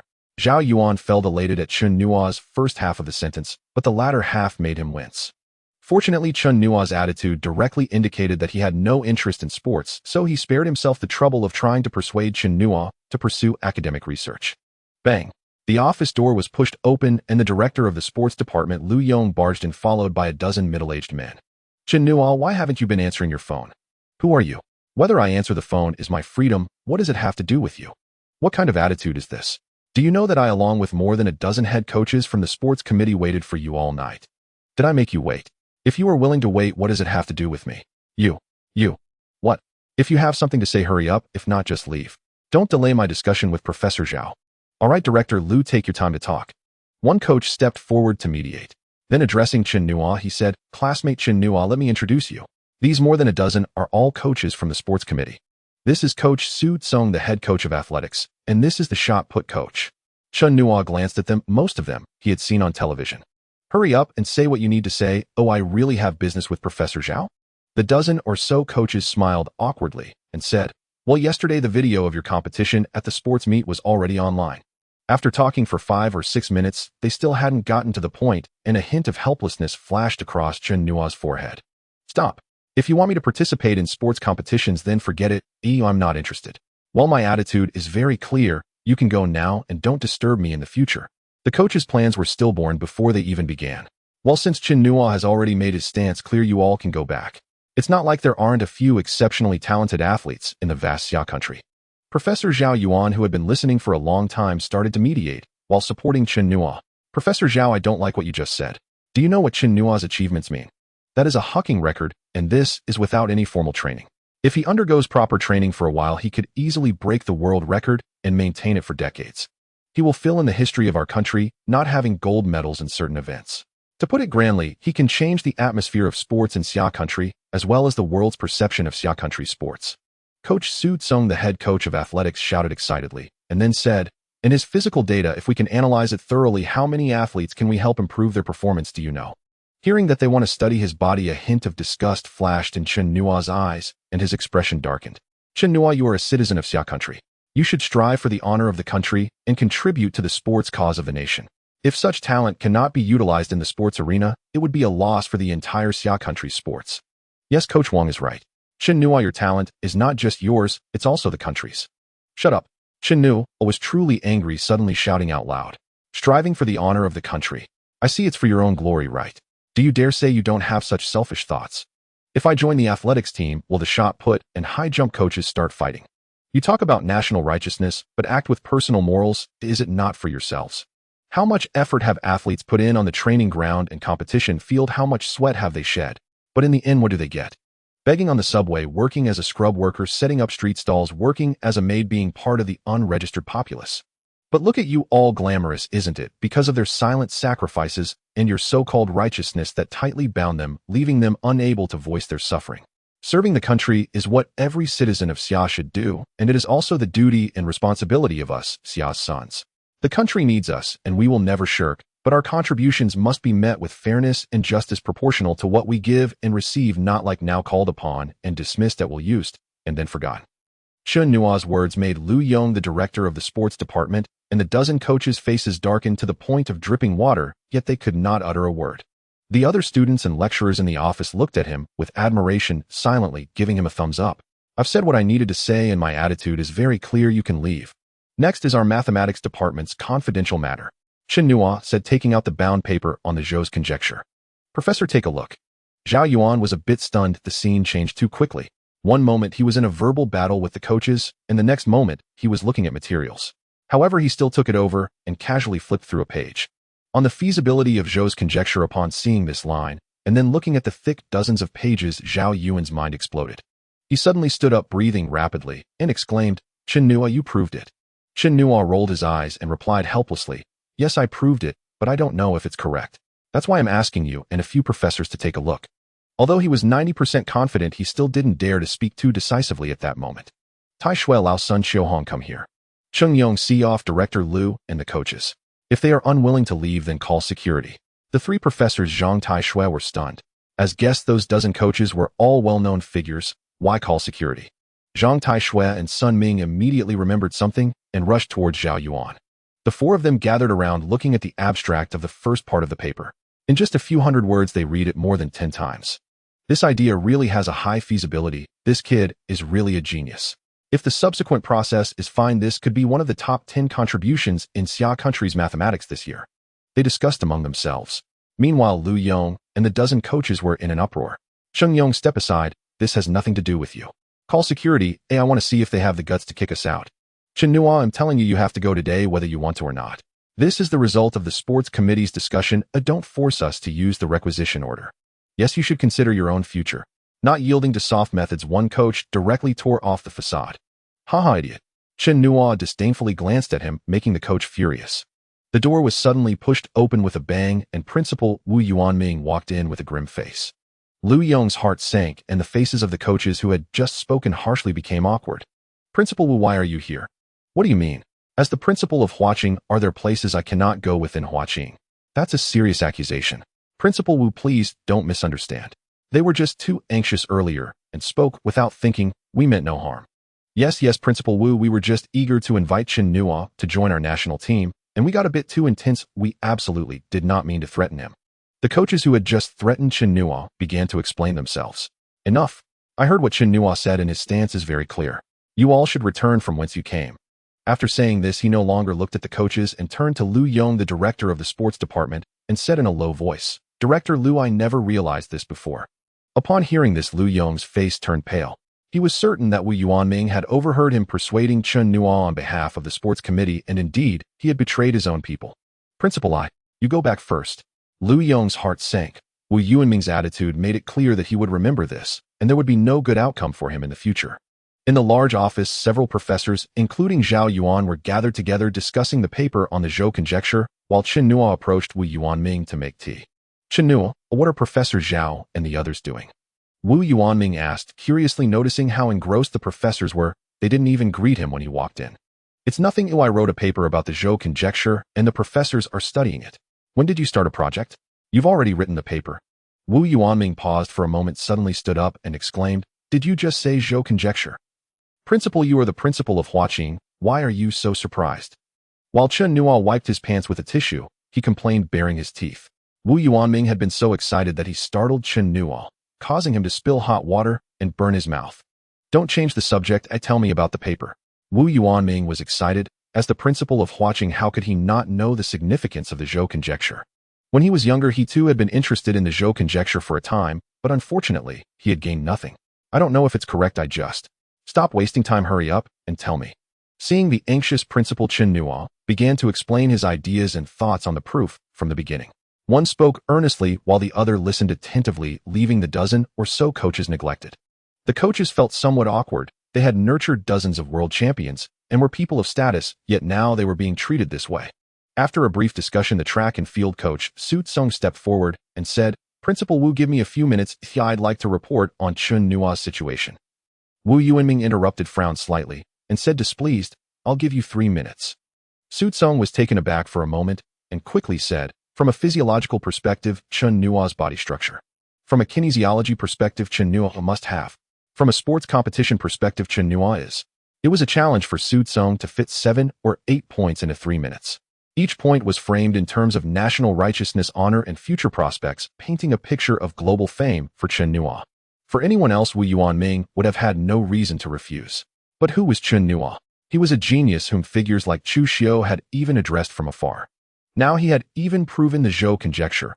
Although the correctness of the result was still unknown from Chen Nuo's explanation, the process seemed feasible. If he allowed such a talent to pursue sports, Chu Xiu and several big shots might come to berate him, and he would also be drowned in spit by scholars from the mathematical community. Chen Nuo's stance is very clear, and mine is also very clear.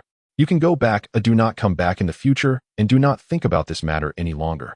Principal Wu. Chen Nuo represents not only 10 gold medals, but also the sports of Xia country. Enough. 10 gold medals are important, but can they be more important than the Zhou conjecture? Do you know what the Zhou conjecture signifies? It signifies that the Mersenne primes have been proven. It is the dream of millions of mathematical researchers worldwide. He can. After a low reprimand, Wu Yuanming continued, forget it, you wouldn't understand. Just remember, the value Chen Nuo can bring in the future is 10 times, 100 times, 1,000 times that of 10 gold medals. And tell your sports committee's big boss that he better not have any crooked thoughts. You all should not disturb Chen Nuo privately, otherwise you will face the consequences. At this point, there was no room for negotiation. The coaches saw helplessness in each other's eyes. The big boss of the sports committee was indeed not of a high enough level, and his presence might not even be useful. Chen Nuo, I hope you carefully consider our suggestions. If you don't leave now, I'll have the security ask you to leave. Wu Yuanming shot a glare at the one who spoke, and the group had no choice but to exit the office. Finally, the office quieted down. Chen Nuo and Wu Yuanming discussed, while Cheng Yong listened and Professors Zhao Yuan and others gathered to discuss. Time passed quickly, and it wasn't until lunchtime that the professors paused their discussion. Cheng Yong ordered some takeout. Let's make do for lunch. All right, Professor Zhao. Cheng Yong stood up reluctantly. He felt that after listening to Chen Nuo explain the Zhou conjecture, he had gained more than from 3 months of research. Senior brother, while you order takeout, please back up my delivery number. I'll go pick it up. When Chen Nuo said this, Cheng Yong was taken aback, and the principal and several professors were also stunned. What kind of strange operation is this? It would be better to let you buy it directly. Don't run around, stay here honestly. Once we finish eating, we will continue. Professor Zhao Yuan shot Chen Nuo a glare. Professor, there's a reason I'm going to deliver takeout. Have you ever thought about how I proved the Zhou conjecture? To be honest, during the triple jump competition yesterday, at the moment I took off, I seemed to see the path to the Zhou proof in the void. An epiphany struck in my mind, which is why I disappeared after the competition, to record that inspiration. Everyone looked at Chen Nuo, their brains not functioning properly. Are you kidding us? This is too fantastical. It is said that in moments between life and death, one can unleash incredible abilities. Did this kid feel death when he jumped and fell freely? Seeing the expressions of the professors, Chen Nuo sighed, lamenting how the world has changed. Even when speaking the truth, no one believes him. The professors seemed to ponder. Should they have Cheng Yong and the graduate students deliver takeout as well? High jump, triple jump. If that doesn't work, should they arrange for free fall exercises to stimulate inspiration on the edge of life and death? Cheng Yong shivered at the strange and puzzled gazes of the professors. In the end, the professors of the mathematics department were persuaded by Chen Nuo's fantastical reasoning and agreed to let him pick up the food. In the mathematics department's office, Principal Wu Yuanming sat together with 4 professors, including Zhao Yuan. Professor Zhao, what do you think of Chen Nuo's Zhou's conjecture? This was Wu Yuanming's biggest concern. In recent years, Huaqing has achieved some success in mathematics, but it has been rather mediocre. Within Huaqing it is acceptable, but on a national and global level it falls short. Zhao Yuan pondered for a moment and said, Principal, based on the analysis process we went through this morning, Chen Nuo's proof is correct, but we need a more rigorous verification. Correct. Wu Yuanming's eyes lit up with surprise, and he quickly said, Professor Zhao, I will notify the professors of the mathematics department shortly to fully cooperate with the 4 of you in verifying Chen Nuo's Zhou's conjecture, aiming to clarify this before the National Day holiday. This will serve as Huaqing's gift for the holiday. Okay, understood. Principal, if we don't resolve one issue properly, forget about it being a gift. Chen Nuo might even withdraw from Huaqing. Zhao Yuan splashed a cold bucket of water on them. Without waiting for others to respond, he recounted the events of the sports meet. Wu Yuanming's face turned as dark as thunder. He had thought Chen Nuo signed up on his own, not realizing there were so many complications. Looking at Wu Yuanming's grim expression, Zhao Yuan took out a document from his drawer and handed it over. I have already investigated the whole matter, and these lists contain those who participated directly or indirectly. Principal, if this matter is not handled properly and it reaches Elder Zhu's ears. Wu Yuanming's expression darkened further. Elder Zhu is the most senior figure in the domestic research community and academician of both academies, and is essentially a leading figure in the national academic circle. If he expresses dissatisfaction, even though he is the principal of Huaqing, he would likely face criticism from his superiors. At his level, the impact of a reprimand would be significant. Professor Zhao, please inform Chen Nuo that Huaqing will definitely give him an explanation. Wu Yuanming said this through gritted teeth. Regarding the incident involving Chen Nuo at the sports meet, conduct a thorough investigation based on this list. For the students involved, anyone who participated will receive a major demerit and be placed on probation. The main perpetrators will be expelled. For the teachers and school leaders involved, those with serious circumstances will be reported to the school committee for demotion or dismissal. If there is any corruption involved, it will be referred to the judicial authorities without leniency. Additionally, the handling results should be provided to the ministry. Elder Zhu and Chen Nuo. Back in his office, Wu Yuanming's face was ashen as he handed the list to his assistant and gave a brief instruction. Things have gotten increasingly outrageous. Some individuals relying on their connections have made the entire school a chaotic mess. Such blatant behavior has completely tarnished Huaqing's reputation. No matter who steps forward this time, he must hold firm to the end and give Chen Nuo an explanation. If such a genius were to be dissatisfied due to this incident, it would be a loss for Huaqing. System sign-in. Ding. Sign-in successful. Congratulations, host, you have obtained a fragment of the twin prime, conjecture 13. Upon returning with the food, Chen Nuo heard the system's voice, a peculiar look in his eyes. The Zhou's conjecture is a solution to the distribution rules of Mersenne primes, while the twin prime conjecture proves the infinitude of twin primes and is a conjecture regarding the distribution rules of Mersenne primes. In reality, it is of little practical use, merely entertaining. But in the process of proving conjectures, the combination of mathematical concepts, methods, and tools, or the innovation of new tools, is the greatest significance of such proofs. First, there is the Zhou's conjecture, then the conjecture of the infinitude of twin primes. If the twin primes are resolved, could it lead to the Goldbach conjecture? Is the system trying to have him break through in the field of number theory?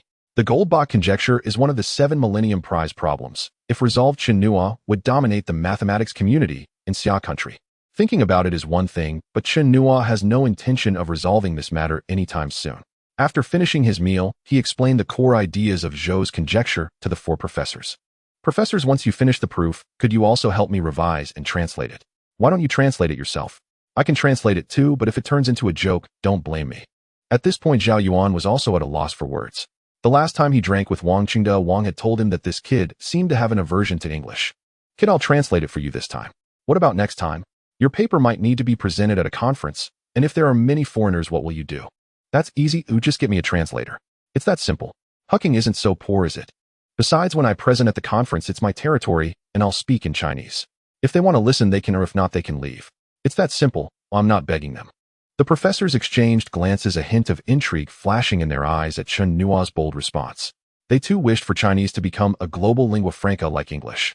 In recent years, the country has gradually grown stronger and Chinese is being promoted, showing significant effects. Many countries have made Chinese a compulsory subject in primary and secondary schools, but this takes time. Or rather, it requires the country to be sufficiently strong along with achievements in the research field. Kid, you're right. I old son support you.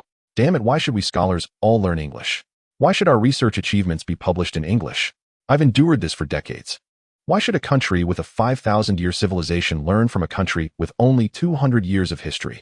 Just thinking about it makes me uncomfortable. Exactly what old son said is right. Back then we had no choice but to integrate with the international community. Now that the country has grown stronger, it's still not strong enough. Kid, you need to work hard. Chen Nuo was both amused and speechless. He hadn't expected these professors to be so impassioned. Professor Zhao Yuan, being more level-headed, said, Chen Nuo, while I'm also quite angry, we still need time. English is still a necessity. It is essential for top international scholars. If one day your research achievements are substantial and your academic status is high enough, then whether you give a speech in Chinese or even in a dialect, those scholars will have to bear with it.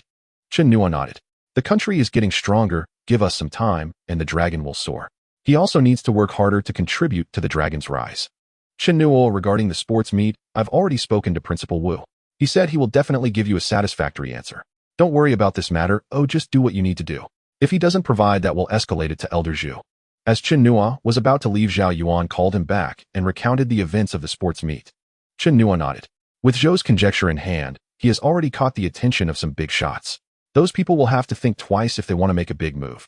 After leaving the mathematics department's office, all the professors were mobilized. The students of the mathematics faculty were astonished to find that all the professors had vanished and classes were being taught by the professors' doctoral students. Only a few knew what the professors were doing but pretended not to. Chen Nuo spent his days shuttling between the library dormitory and takeout station, occasionally attending classes. In reality, it didn't matter much whether he attended class or not, but he enjoyed the atmosphere of the collective. Ding! The system has detected that the host has completed an A-level paper in Zone 1, as well as 5 professor-level skills in mainline subjects satisfying the system's upgrade conditions. The system is upgrading. Countdown begins 1159. While in the library, Chen Nuo suddenly heard the system's voice and was momentarily stunned, filled with confusion. But soon his eyes sparkled with joy. He remembered that on the first day he gained the system, it had mentioned that he was currently only on the basic version and would later upgrade, opening the task subsystem, lottery subsystem, and shopping mall subsystem. He had been exploring ways to upgrade, not expecting the upgrade conditions to be in A-level paper and 5 professor-level skills in mainline subjects. Moreover, he never expected the system to classify Zhou's conjecture as an A-level paper in Zone 1. Internationally, academic papers are roughly divided into 6 levels from high to low: T, A, B, C, D, and E. Among these, level refers to specialized publications with only 2 journals, globally Science and Nature. A level refers to limited open access publications, and the school journals of various universities fall into this category, which means that as long as you pay, you can publish. In 2019, Huaqing published 10341 SCI papers, but there were only 3 A-level papers, all of which were published by a few academicians within the institution. Now, for a sophomore to publish one, it is akin to dropping a nuclear bomb in Xia country's academic circles. The level of classification is not important. What matters is his anticipation of what new functions will emerge after the system upgrade. A vibrating sound from the phone roused Chen Nuo from his sleep. Chen Nuo, come to the Mathematics Institute conference room. Your paper is ready, hurry up. As soon as the call connected, Professor Zhao Yuan's excited voice came through. Just as expected, the Zhou conjecture had passed the professor's verification without issue. 15 minutes later, inside the Mathematics Institute conference room, Professor Zhao Yuan and several other professors sat together accompanied by their respective graduate and doctoral students. There were about 20 to 30 people crowded inside. Chen Nuo, this is your paper. I have printed it out for you, and the electronic version is on the projector. Chen Nuo took the roughly 30-page printed paper and finished reading it in just over 20 minutes. He only read the Chinese sections fully and gave up halfway through the English parts, finding them quite headache-inducing. Which journal are you planning to submit to? Zhao Yuan asked at the right moment. Mathematical Advances. Chen Nuo blurted out. The choice of journal is very particular. The importance varies depending on where the paper is published. Hearing Chen Nuo mention Mathematical Advances, Zhao Yuan and others smiled, while the doctoral students like Cheng Yong looked full of envy. The Zhou conjecture as a doctoral thesis was more than sufficient. With this paper, one could easily be appointed a professor at any university. The four top journals in mathematics are Annual Mathematics, Mathematical Advances, Journal of Mathematics, and the American Mathematical Society Journal. Among them, Annual Mathematics boasts a 3-year impact factor as high as 3.96, ranking first. Since the system rated the Zhou conjecture as Class A Zone 1, Mathematical Advances was the best choice. As we discussed, since you chose this journal, go ahead with Mathematical Advances. Professor Zhao Yuan smiled, and then said, do you know the submission process? Should we guide you? Wait, something's not right. Chen Nuo casually glanced at the first page of the paper and frowned. What's wrong? Professors Zhao Yuan and Zhang Taishua suddenly stood up, their eyes filled with seriousness. They had reviewed the paper for 3 days. If there was still a problem, it would be a blow to their credibility. Professors, why are you so nervous? I never said the paper had any issues. Quick, what is the problem? Why does my paper lack a corresponding author, advisor, or second author? Upon hearing Chen Nuo's question, the professors exhaled deeply and sat back down. Their gazes at Chen Nuo were filled with the urge to reprimand him. What a false alarm. Yet it was somewhat awkward. Usually published papers have a corresponding author, a first author, and a second author. The corresponding author is the project leader, the first author is the primary contributor, the second author participates in the paper. But this paper was solely completed by Chen Nuo with no leader involved. These professors only verified it and contributed nothing. Though to be fair, they did contribute in some ways, such as polishing, revising, translating, and finalizing the paper. But considering these minor contributions, to assign a second author was beyond their dignity. Professor Zhao, why don't you take the role of corresponding author? Professor Zhang and others can be second authors. Or senior brother Cheng Yong could be one too. Chen Nuo was indifferent. After all, it was just the Zhou conjecture, and he still had the twin primes infinite conjecture. With the system in hand, he might solve all 7 Millennium Prize problems. He had joined under Zhao Yuan, making Cheng Yong his fellow senior brother, so the second author role was crucial for Cheng Yong's future. Zhao Yuan and the other professors were deeply moved, overwhelmed by Chen Nuo's generosity in sharing the paper's achievements with them. This paper carried immense value. Although they were professors, being listed as authors would greatly assist their evaluation and title promotions. We will decline, it's inappropriate and would weigh on our conscience. But senior brother Cheng Yong can consider it, it would benefit him. The professors and doctoral students looked towards Cheng Yong. Cheng Yong's expression first showed excitement, then he said, thank you, junior brother Chen Nuo. Though I lack talent, I hope to achieve this milestone through my own efforts and genuine abilities. In Cheng Yong's eyes shone resilience, confidence, and hope. Ha ha ha, good, very good. Cheng Yong, I never misjudged you. I have been waiting for this day and will surely celebrate your success. Professor Zhao Yuan laughed heartily, his eyes full of admiration for Cheng Yong. Reputation was important, but he valued character more. Talent without virtue was a lost cause, bound to fail academically. To resist temptation and remain true to one's original aspiration is the only way to persevere. The other professors looked at Zhao Yuan with envy, secretly admiring the fortunate old man. First, there was the exceptionally gifted Cheng Yong, then the prodigious and comet-like rise of Chen Nuo. Most importantly, both had impeccable character. Looking at their own students, they felt deep frustration. The doctoral students bowed their heads in shame, yet felt utterly helpless. Chen Nuo was a prodigy. Comparing oneself to him was only courting misery. After some casual chatting, Cheng Yong took charge of guiding the paper submission process. An hour later, Chen Nuo had a clear understanding of the submission procedures and paper formats for the 4 major mathematics journals. Senior brother Cheng, are the submission methods for science and nature the same? Chen Nuo, who was browsing website information, trembled slightly. The chatter inside the conference room abruptly ceased, replaced by an eerie silence. All eyes fixed on Chen Nuo with a strange gaze. Why are you all looking at me like that? I was just casually asking to familiarize myself beforehand, since I'll be publishing there someday. I didn't want to trouble senior brother later. Chen Nuo felt unsettled under their stares. Without explanation, it was bearable. After explaining, their looks resembled those of monsters staring at a freak. Damn, listen to these words, full of ambition. He hadn't even finalized the paper for mathematical advances, yet he was already contemplating the 2 top international journals. Professor Zhao Yuan looked at Chen Nuo excitedly and asked, Chen Nuo, do you have any new discoveries? Knowing Chen Nuo, well, he was certain the boy had some ideas. Otherwise, with Chen Nuo's normally cautious nature, he would never have asked such a question proactively. Not much, just that while proving the Zhou conjecture, I found some clues about the infinitude of twin primes, but I have no clear direction yet. Boom. The conference room erupted. Various discussions echoed throughout while Chen Nuo covered his ears, feeling helpless. He wondered how 20 to 30 people could produce the noise of nearly 100. Everyone engaged in mathematical research naturally understood the significance of the infinitude of twin primes. Although it seemed of little practical use, Chen Nuo had already proved the Zhou conjecture. Proving the infinitude of twin primes next would bring him closest to the Goldbach conjecture. Proposed in 1742, the Goldbach conjecture had remained unproven for nearly 3 centuries, demonstrating its immense difficulty. If mathematics is likened to a skyscraper, then the Goldbach conjecture is the first floor of that building, or perhaps the very foundation that supports the towering structure. Once the Goldbach conjecture is proven, it will revolutionize the development and progress in the fields of computer science and cryptography, inevitably leading to new mathematical systems and fostering the advancement of related mathematical challenges, such as the Riemann hypothesis. If this is proven by Chen Nuo, Huaqing's mathematical standing in the country will remain unshakable. The level of mathematical research in Xia country will rise sharply on a global scale. Thus, their excitement is entirely justified. Don't get too excited, everyone. We haven't even started yet. Chen Nuo looked at the eager expressions around him and helplessly explained.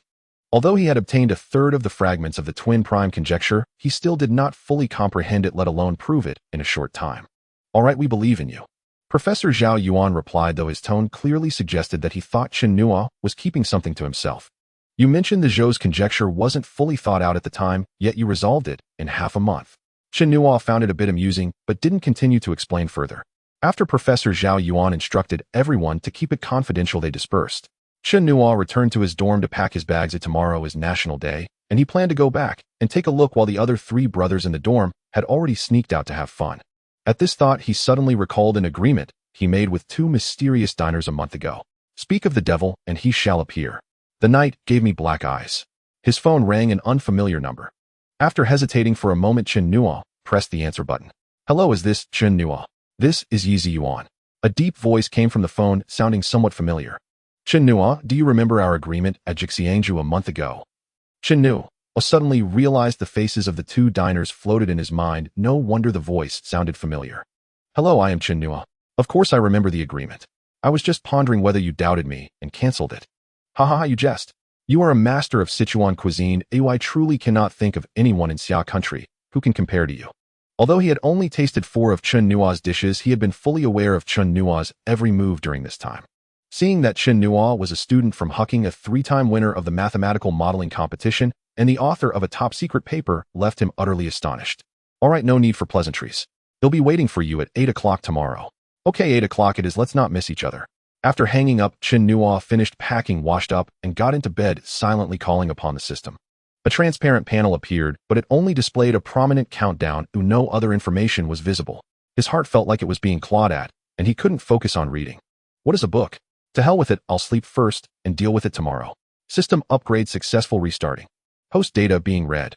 Reading successful. New functions activated, please check host. At 4 in the morning, a voice startled the drowsy Chen Nuo awake. With a thought, a transparent panel appeared in his mind. Host Chen Nuo. Age 19. Occupation student, part-time delivery guy. Attributes physical strength 8. 6. Neural response 9. 5. Speed 8. 3. PS normal person 1. Reputation points 0. Skills physics professor level top tier, mathematics economics professor level, computer science programming researcher level, statistics major level, master level, Taijiquan of Wudong top tier, Sichuan cuisine. Proficient in a bike repairs, adept at flower arranging. Surveying the information on the panel, Chen Nuo felt a bit puzzled. Compared to before, there was just an additional option for reputation points. What does this mean? Is the system just upgrading for show? First, in the attributes section, physical strength, neural response, and speed had all increased by 5 points compared to before obtaining the master-level Taijiquan.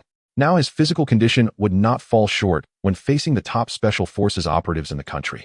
The premise is that it would be a friendly exchange, not a life-and-death battle, otherwise the outcome remains uncertain.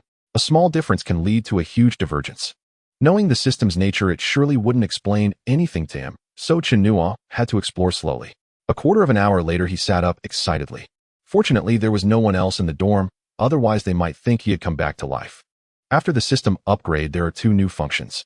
The first is a proactive check-in feature allowing check-ins at any location and any time, limited to once a day. Skills can still be obtained, but the probability of obtaining skills is significantly lower compared to delivering food. He had calculated that the probability of obtaining skills through food delivery check-ins was 30%, while proactive check-ins were about 10%, but once a skill was obtained, the worst-case scenario was still professor level or equivalent. The second function added a lottery system divided into 4 levels: silver, gold, diamond, and godly, using reputation points as the basis for the lottery. Reputation points reflect how others recognize him. A silver-level lottery costs 10 reputation points per draw, with a 90 chance of winning junk, a 6 chance of winning skills, a 3 chance of winning blueprints, and a 1 chance of winning samples. He couldn't see the lottery options for the other levels yet. He didn't know if it was because of insufficient level or insufficient reputation points. System, can you explain to your host what 0 reputation points mean? Do you look down on me? Or am I unworthy of recognition? Unfortunately, the system still did not respond. Chen Nuo clicked on the lottery interface, and a large wheel with 100 small boxes appeared. Ding, the lottery subsystem has been activated for the first time, granting the host 1 lottery chance. Would you like to draw? Confirm or cancel? Chen Nuo was surprised that there was such a benefit. Confirm. As soon as he spoke, the wheel spun so fast that Chen Nuo couldn't even see it clearly. Stop. The wheel abruptly came to a standstill, leaving Chen Nuo feeling a bit dizzy. Congratulations, host, you have drawn the master-level calligraphy skill. The system's prompt left Chen Nuo both amused and exasperated. He had drawn a skill with a 6 chance, which felt like a stroke of luck, but this skill was rather useless. Damn it, we are in an information age, and soon it might be a paperless office. Who even writes anymore? Is the system worried that his handwriting would embarrass them at report meetings? Immediately, a torrent of information flooded into his mind, integrating countless scripts and writing techniques into himself. The styles of Li Sisi's script, Han Xin's clerical script, Zhong Yao's regular script, Wang Zixi's running script, Sua Jing's cursive script, and the slender gold script of Emperor Huizong of Song evolved and fused in his mind, gradually forming a unique calligraphy style of his own. After the integration was complete, Chen Nuo felt a bit restless, but unfortunately there were no writing tools around. After fidgeting for a while, it was already close to 5 o'clock and the sky was beginning to brighten. He decided not to continue sleeping. After finding a place downstairs to practice Tai Chi a few times, he went to the library to try the proactive check-in, and indeed, he received nothing. At 8 in the morning, a black Alfred stopped at the foot of Chen Nuo's dormitory, and a man in his 30s stepped out. Chen Nuo recognized him as the middle-aged man he had met at Jixiang residence. Get in the car, we can talk on the way. Chen Nuo glanced at the classmates passing by the car, feeling a bit anxious. Pleased. The Alfred smoothly drove towards the main gate. Once the car disappeared from view, the passing students began to murmur. Why did Chen Nuo get into a van? It's not a van, it's an Alfred, for goodness sake. Dude, even if you don't recognize Alfred, you must know the Toyota logo. When have you seen Toyota make a van? Stop talking nonsense. Oh, just tell me, is it expensive? From its appearance, it should be the 2.5L Golden Special Edition that just launched last year, worth about $1 million. Why does that mean Chen Nuo is a rich second generation? Whether he's a rich second generation is hard to say, but at least he has rich second generation friends. Thus, Chen Nuo's hidden identity as a rich second generation circulated within the Huaqing student circle. The Alfred truly lived up to its reputation as the favorite of the tycoons from Hong Kong Island. Sitting inside was indeed comfortable, and the driver was exceptionally skilled, gliding through the heavy traffic without any bumps. Mr. Chen, my name is Yi San, and I am the assistant to the boss. Today the boss is a bit busy and couldn't make it. I hope you understand. Chen Nuo nodded and asked, where are we going? Have you heard of the Yinshi Villa District? Chen Nuo was astonished. There were 8 major villa districts in Kyoto, and Yinshi was the largest, covering nearly 500 acres with fewer than 100 villas, each worth over 80 million yuan. It's not just about having money, you also need power to buy there. Of course, there are advantages to the high price. To the north of the villa district are the 3 national parks, Qianling Mountain Beigong and Eagle Mountain. To the south lies the 6,000 acres of Qinglong Lake. To the east is the Nanghua Hot Springs, and to the west are the ancient temples like Tanja and Jietai from 1,000 years ago. Third brother, I heard they recreated the entire scenery of Suzhou's Wangshi Garden, claiming to have a garden with 3 entrances and 15 scenes. Yisan glanced at Chen Nuo, a look of surprise in his eyes, not expecting Chen Nuo to know about the layout of Yinshi Villa District. Mr. Chen, if we have time later, I'll accompany you to stroll around the garden. The scenery is absolutely top-notch. After driving for about an hour, the car stopped at an entrance that was 40 meters wide. Mr. Chen, shall we get out and take a walk? Please. Chen Nuo got out of the car, and what greeted his eyes was a huge hand-painted picture of an auspicious crane from the Song Huizong era.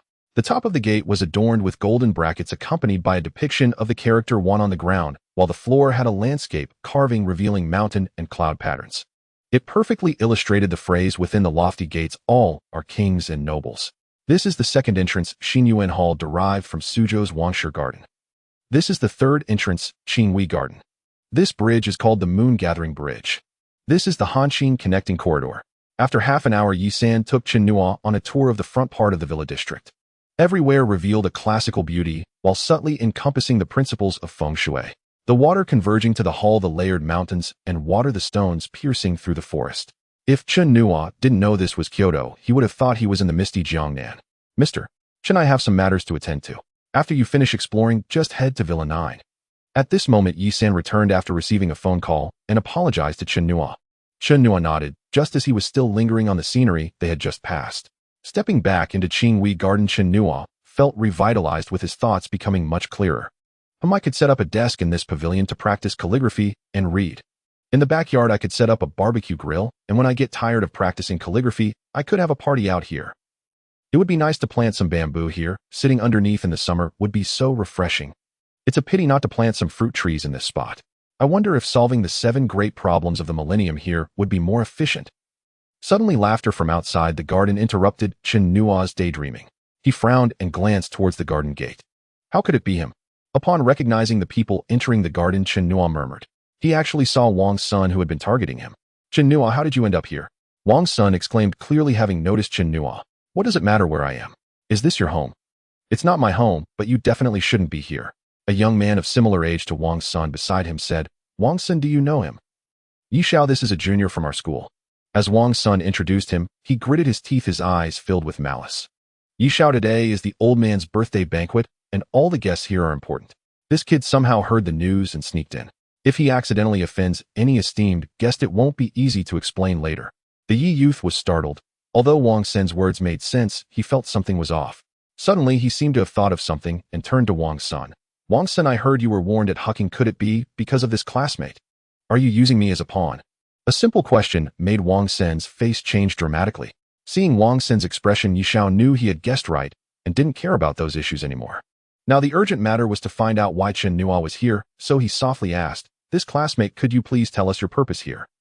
If I said I was invited by your father to cook for your grandfather, would you believe me? Yi Xiao, he's lying. As soon as Chen Nuo's words fell, Wang's son shouted, internally ecstatic, wondering why he chose such an excuse. Yi Xiao, Uncle Yi wants to present a dish from the Grand Qian menu, but no famous chef in Kyoto can make it. How could this young student know how to cook such dishes? It's clearly an excuse intended to cause trouble. Yi Xiao paused slightly, his expression cooling down. He had to admit Wang Sen's analysis made some sense. But he believed that a student from Huaqing wouldn't be that foolish. Causing trouble here would mean they couldn't protect him. Better safe than sorry. Yi Xiao took out his phone to call Yi San for confirmation, but after 2 attempts no one answered. If he was really invited by the Yi family, why was there no one accompanying him? Even if Yi San was busy, he would have arranged for someone else, and the absence of arrangements might truly confirm Wang Sen's suspicions. It must be said, humans are strange creatures. Once they become suspicious of something, their mind will automatically fill in countless reasons. He then lowly said, this classmate, I don't care what your purpose is, you need to leave quickly. Get lost. Wang Sen shouted as well.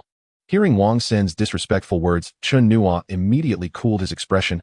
I want roll, can you demonstrate how? Bastard, are you asking for trouble? Get him. The usually smooth-sailing youth had never faced such humiliation. He shouted angrily, and a few youngsters behind him rushed forward. Bang! Bang! Chen Nuo stood still, not moving at all, directly kicking the 5 out. Stop! The patrolling security guards noticed and rushed over to help Yi Xiao and the others up. Yi Xiao, what's going on here? Captain Zhang, I suspect he sneaked in with the intent to cause trouble at my grandfather's birthday banquet. The security captain naturally recognized the speaker, who was the second young master of the Yi family from Villa 9 Yihong. Hearing Yihong's words, the captain was taken aback. Today was the old man's birthday banquet. They had been instructed to ensure safety. If what Yihong said was true, he would be in deep trouble. Yishao, could there be a misunderstanding? It's impossible for anyone to sneak into the villa district. Captain Zhang replied solemnly, not wanting to wrong an innocent person. Misunderstanding? What misunderstanding? He is just a poor student from Huaqing. Do you think he could come in?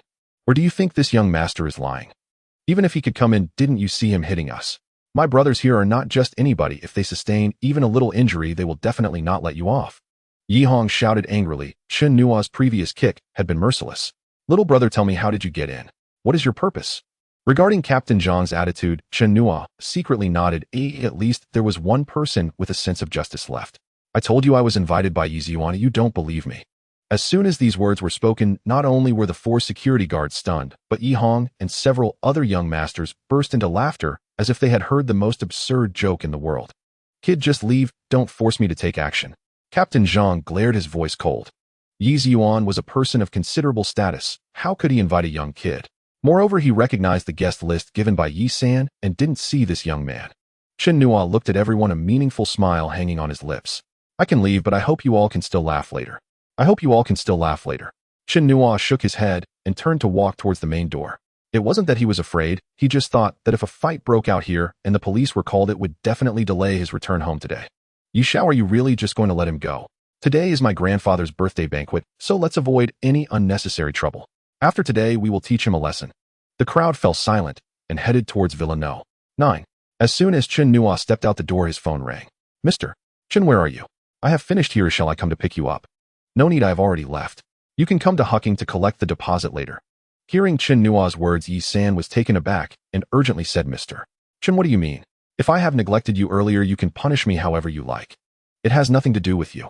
If someone from the Yi family does not welcome me, what use is there for me to stay? Saying this, Chen Nuo hung up the phone. He regretted taking on this task from the beginning, and now he had just the excuse he needed to back out. Yi San was baffled. Someone from the Yi family did not welcome him. He had only been gone for about half an hour. What on earth had happened? Being a clever person, he figured out the whole story a few minutes later. Involving the second young master of the Yi family, he did not dare to be careless and directly sought out Yi Ziyuan, who was receiving guests. What did you say? Mr. Chen has left. Was it Yi Hongsheng who drove him away? What on earth happened? Speak. A few minutes later, Yi Ziyuan's anger grew stronger, and he shouted, bring that ungrateful child to me. Yi Hong entered the living room, appearing obedient in stark contrast to his previous arrogance. Bang! Yi Ziyuan slammed the table and said angrily, Yi Hong, I don't care what methods you used. If you don't obtain Mr. Chen's forgiveness today, you will have to fend for yourself from now on. Yi Hong was stunned and looked at Yi San, who was standing aside, and asked, third brother, what does my dad mean? What, Mr. Chen? I haven't caused any trouble recently. Yi San sighed and explained, the person you drove away from Qingwei Garden is the master chef invited by your father for grandfather's birthday banquet.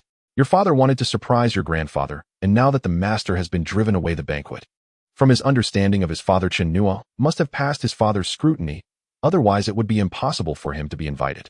If he couldn't bring Chen Nuo back, his father would undoubtedly follow through on his words, and no one would dare to support him. That would be worse than death for him.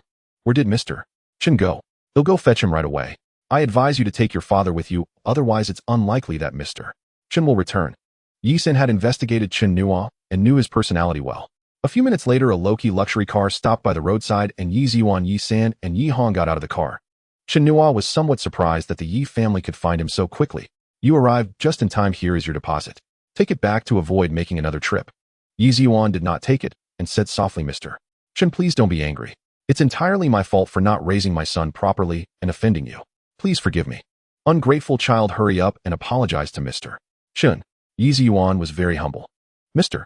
Chen, it was all my oversight and I have offended you. Please forgive me, and for the sake of my grandfather's 80th birthday, please come back. Yi Hong lowered his head, showing no signs of dissatisfaction. It wasn't that he had no feelings, he simply dared not show them. Mr. Chen, I have already punished him. From today, Yi Hong is not allowed to step out of the Yinshi Villa for 3 months. Please, for the sake of my filial heart and my grandfather's long-held wishes, help me this time, all right? Additionally, as compensation for my failure in raising my son, I will give you another 1 million. Yi Ziyuan added quickly, Mr. Chen, please don't misunderstand. After all, it's my son's fault and compensation is only right. Fortunately, nothing serious happened today, otherwise this ungrateful child might have been left crippled by grandfather. Yi Hong shivered beside them, filled with fear. Grandfather was a person who had come through tough times, and although he could play around, he had never committed any serious crimes. If grandfather found out about today, not only would he not step out of the villa for half a year, but he might even get his legs broken. Chen Nuo sighed. With Yi Ziyuan being so humble, and even bringing up the 80-year-old birthday star, it would seem unreasonable for him not to agree. Moreover, he had accepted the deposit a month in advance. Despite the unpleasantness today, he still had to honor his word. How others handled their affairs was their business, but this was his way of dealing with it. However, on the other hand, if he were really beaten today and returned to Huaqing, he would certainly find professors to vent his frustrations. He might not destroy the Yi family, but he could suppress them a bit. Yi Hong's eyes flashed with helplessness. His father's words were not mere formalities. He had set the 3-month confinement in stone. Fine, just this once. Chen Nuo looked at Yi Ziyuan's attitude and nodded. He was not foolish enough to suggest that Yi Ziyuan expel Wang's son from the birthday banquet or punish him, as that was unrealistic. From the tone of Wang's son, just now their relationship was not ordinary. Although the two families were not close friends, they were undoubtedly very important partners. Yi Ziyuan's apology did not even mention Wang's son, which was telling. Compared to allies worth hundreds of billions, he was just a chef with a Huaqing degree. There was no comparison. Yi Ziyuan would not risk offending an ally for him. Although he had a system before it was fully developed, these people could easily take his life. But he still looked at Yi Hong and said, "Young Master Yi, although today I am just a chef, I am still a student of Huaqing and a student who has solved the Zhou conjecture. What do you think would happen if I reported today's incident to the school? What consequences would you or the Yi family face?" "Mr. Chen, it was all my fault, please forgive me." Yi Hong was no fool. While they were not afraid of Huaqing's professors, could he guarantee that this professor hadn't mentored any big shots? "Let's go." Yi Ziyuan and the others were overjoyed as they welcomed Chen Nuo into the car, heading straight for Villa No. 9. Villa No. 9 was also an ancient-style 2-story courtyard, almost like a smaller version of the front half of the Yinchi Villa. Once in the kitchen, Chen Nuo started preparing ingredients. He was making a grand banquet menu for the birthday star, while other chefs attended to the other guests. With the support of his master-level Tai Chi internal strength, the knife in Chen Nuo's hand seemed to come alive, slicing the ingredients with precision. By the time he finished preparing the ingredients, it was close to noon. "Mr. Chen, we can start now?" After Yi San's reminder, Chen Nuo began. Every motion seemed effortless and returned to simplicity, captivating Yi San's gaze. While Chen Nuo cooked, the guests in the front hall presented their gifts. The birthday star Yi Kong was beaming with joy. At his age, he had seen all kinds of rare treasures, but was simply looking for the excitement. Only Yi Ziyuan and elder peers of Yi Kong sat around the main table in the front hall. "Father, I have prepared a gift for you today." Yi Ziyuan's face was filled with mystery, piquing the interest of Yi Kong and the others. Dishes were served one after another. 16 dishes exquisitely presented like a painting, with a perfect combination of color, aroma, and taste. "Is this the Dakian menu?" The birthday star Yi Kong was somewhat surprised, his words filled with delight. "Father, please taste it and see if it is the flavor you had back then." Yi Kong picked up a piece of poached melon and meat and placed it in his mouth, chewing gently. As he chewed, a look of nostalgia filled his eyes as if he remembered something. Good. Ziyuan, you are very thoughtful. You have fulfilled your father's last wish. There will be no regrets in this life." Hearing Yi Kong say this, Yi Hong, who was serving beside him, broke out in a cold sweat. "Ziyuan, please have the chef come here. I want to thank him in person." Yi Ziyuan nodded at Yi San, who was outside the door. After explaining the purpose, Chen Nuo was somewhat speechless. What was he supposed to do at a birthday banquet? Just as he was about to refuse, he suddenly thought of the master-level calligraphy skill he had won in the morning's lottery. "Third brother, do you have ink, paper, and brush? Please prepare a set for me." Although Yi San did not know what Chen Nuo wanted, this for Yi Ziyuan's study was not lacking in these items, and it was ready in just a few minutes. Once everything was ready, Chen Nuo stood beside the table, calming his mind. After a few breaths, he picked up the brush and began writing on the paper. "Keep the spirit within and longevity will follow." 2 lines of cursive script danced on the paper. "Good words," Yi San exclaimed, and Chen Nuo glanced at him in surprise.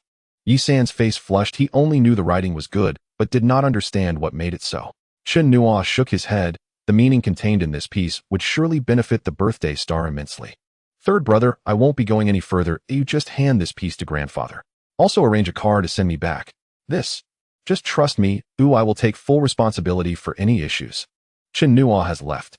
Yi San entered the front hall with the calligraphy piece. "Old man, Mr. Chen has left, but he asked me to give you this calligraphy, wishing you good health." Yi Kong felt a bit disappointed, but still said, "Let's take a look."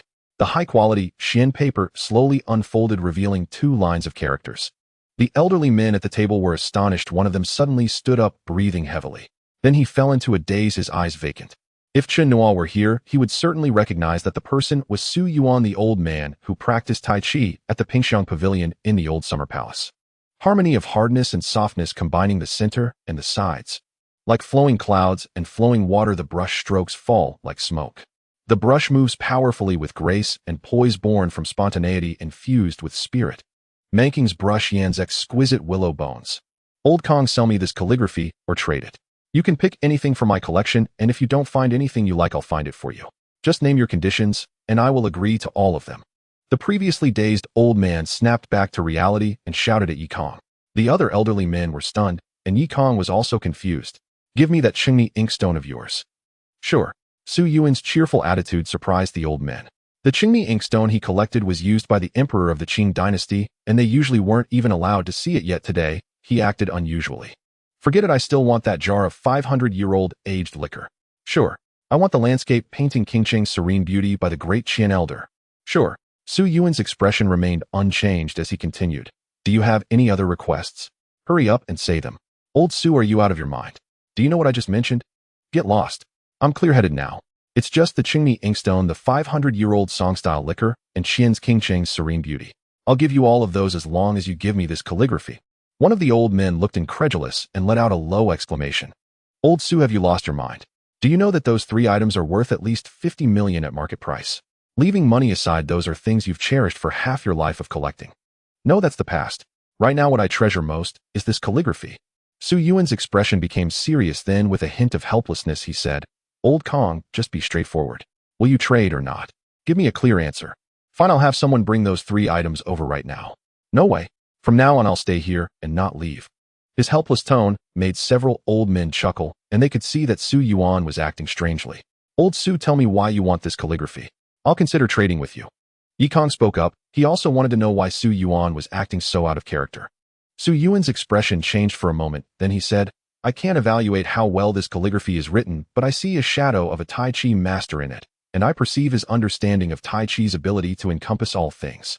If I can comprehend it at all times, it will definitely lead me to the realm of a true master in my Wudong sect. The elderly men exchanged glances, finding it somewhat fantastical.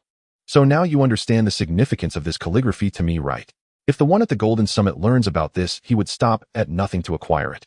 Do you think you can keep it? Hiss. Everyone inhaled sharply, seeing terror and disbelief in each other's eyes. The people present were all elderly, having lived through 70 or 80 years witnessing the prosperity of the nation and naturally knowing things that others did not, especially the terror of sects like Wudong. It's not that the sect has great martial power, rather its disciples are spread across the globe, covering all walks of life from billionaires and dignitaries down to commoners and traders.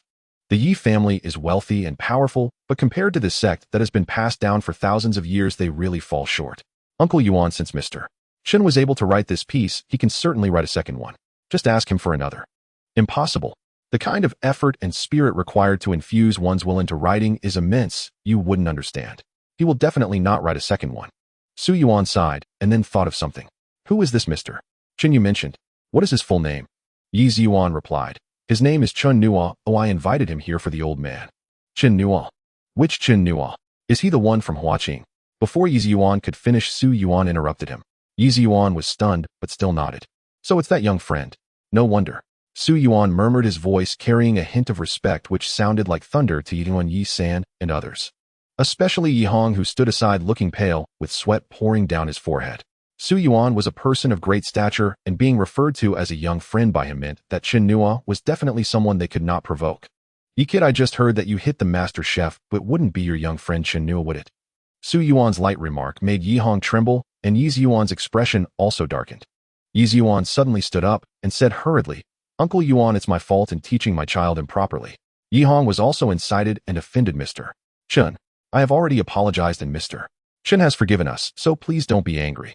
For him to forgive you is the best outcome. I advise you not to disturb him or expose him otherwise. Su Yuan's unfinished words carried a clear meaning of warning. Yi Ziyuan and Yi Hong both breathed a sigh of relief when Su Yuan didn't pursue the matter further. Additionally, Yi Hong's friend found an opportunity to teach him a lesson. You'd better keep your tricks to yourselves. Trying to please both sides won't work. Is there such a good thing? Su Yuan shot a glance at Yi Ziyuan, who changed color for a while before nodding in agreement. Old Kong, let's cut to the chase. Will you trade this calligraphy or not? Give me a straightforward answer. After hesitating for a moment, Yi Kong said, I'll give it to you, but you have to promise me one condition. If the Yi family encounters difficulties in the future, you will help us once. How about that? Deal? As long as your Yi family does not commit crimes or violate the law within reasonable limits, I can help once. The banquet had reached a different meaning and ended hastily. Su Yuan revered this calligraphy like a treasure, and the Yi family received Su Yuan's promise, so it was a win-win situation. Meanwhile, the protagonist of this calligraphy had already arrived at the high-speed train station. Yi Sen bought Chen Nuo a high-speed train ticket. It was over 800 kilometers from Kyoto to his hometown, taking 8 hours by car. During the holiday season, it was hard to return in less than 16 or 17 hours, while the high-speed train only took a little over 3 hours. He took a handsome photo and posted it on his social media, captioned, I who Hansen am back. As he squeezed into the waiting hall before Chen Nuo could take a sip of water, his phone rang. An unfamiliar number. Chen Nuo, Im Zhang Daojun. Are you coming back? Chen Nuo was taken aback for a moment, then remembered that the caller was his high school homeroom teacher, Old Zhang. I'll arrive around 6 in the evening. Do you need me for something? Well, I'm still in charge of the senior class. I'd like to invite you back to school to share some learning insights with your juniors, guiding them a bit. What do you think? Upon hearing this, Chen Nuo hurriedly replied, Old teacher, how could I have that qualification? Isn't that misleading my juniors and sisters? Stop pretending. You ranked 15th in science in Nanhua province during the college entrance exam, second in Luojing High School, and just won an unprecedented 3 awards in the college student mathematical modeling competition. If you don't have the qualification, who does? Think about the situation when you were in high school and consider your juniors. You are a light. Perhaps your insights could awaken many confused students and alter their destinies. Stop. Is it enough if I agree? Chen Nuo interrupted Old Zhang directly. After all, he was a language teacher. If he continued, he would become the savior of the senior year. At 10 a.m. on the 2nd, in the university auditorium. This was the message sent by the homeroom teacher, Mr. Zhang. Chen Nuo was not surprised by this arrangement. For a rural high school senior, having 1 day off on a legal holiday was already considered generous. In just a moment, Chen Nuo had his bag and boarded the train, having a business VIP seat purchased for him by Yi San. For others, securing a ticket for the 11th would require a fierce battle, but for the Yi family, getting a ticket was a breeze. The VIP seat was not much different except for being a bit more spacious, and soon Chen Nuo lost interest. He took out his laptop and logged onto the Mathematics New Developments website to check the status of his paper. As expected, the status had changed to completed accepted. This indicated that his paper had passed the initial review by the website, specifically the format check. Now it was under evaluation by professional academic editors for content. If the academic editors were quick enough, his paper might be published by mid to late October. He was not worried at all about it not being published. Even the system had given it a rating. If the reviewers could still find issues, he would truly begin to question the editor's competence. While he was checking the paper's status across the ocean, Andrew, while a mathematical professor at Princeton and an invited academic editor for Mathematics New Developments, was meticulously verifying Chen Nuo's conjecture. As he verified, he could not help but praise Chen Nuo's proof. After a while of checking the website information, Chen Nuo closed his eyes and began to study the twin prime conjecture. The twin prime conjecture is quite simple and can be understood by middle and high school students. First, we need to understand what a prime number is. A prime number, also known as a natural number greater than 1, cannot be divided evenly by any other numbers except for 1 and itself. Simply put, twin primes are pairs of prime numbers that differ by 2, such as 3 and 5 or 5 and 7. In 1990, Hilbert described it as there are infinitely many prime numbers p such that p2 is also prime i.e. the prime pair pp2 is called twin primes. As time slipped away while he was studying, he was only reminded to prepare to disembark when the attendant alerted him. He had only managed to grasp the fragments of his research, and it would take at least a few more days to fully comprehend it. Upon exiting the high-speed train station, it was already 6 p.m. Chen Nuo's father and younger sister Chen Xiao were waiting outside. His father, who hadn't seen his son for over half a year, looked particularly happy, and his sister was pestering him for gifts. The warmth inside the car made Chen Nuo feel satisfied. When he returned home, his mother had prepared a large feast, and with his grandparents present, the family was joyfully gathered together. Dad, there is 10 million in this card. You can use it to find a bigger house when you have the time. After the feast, while everyone was sipping tea, Chen Nuo placed a bank card on the table. Chen Nuo's father immediately sprayed the tea from his mouth. 10 million, he exclaimed, then looked at Chen Nuo, his expression serious. Chen Nu, where did this money come from? Chen Nuo's grandfather also straightened up and said, Xiao Nu, although we are not a wealthy family, we are considered comfortable. One must act rightly and sit properly. Ill-gotten gains must not be accepted. Brother, I heard you're great at programming. You haven't hacked into any company, have you? A single sentence from Chen Xiaoro made Chen Nuo's father and grandfather's expressions darken, while his mother and grandmother paused their tasks, looking at Chen Nuo with concern. In this atmosphere, Chen Nuo could only chuckle and said, "Grandpa, Dad, don't worry. This money is from the school. I can't go into details, but if you don't believe me, I can call Principal Huaqing, and you can ask him about it." A few minutes later, after hanging up with Wu Yuanming, Chen Nuo's father and family felt relieved, their faces full of pride. On the phone, Wu Yuanming praised Chen Nuo profusely and thanked his father for nurturing a talent for the country, making Chen Nuo blush. "Chen Nuo, this money will be kept for you by Dad to buy a house when you get married in the future. You can keep it. I don't need it now. Huawei, Ali, and Penguin have all offered 5 million in annual salary. Chen Nuo, Grandpa knows you have the ability. I am happy for you, but one should not only focus on money. Grandpa hopes you can serve the country. The nation is gradually growing stronger, but it is still not enough. Since you have the ability, you should contribute to the country." Grandpa's words were full of sentiment. Chen Nuo understood that the elderly who had come through the war years had a deep affection for their homeland. The country was their faith. "Grandpa, don't worry, I promise I will use what I've learned to serve the country."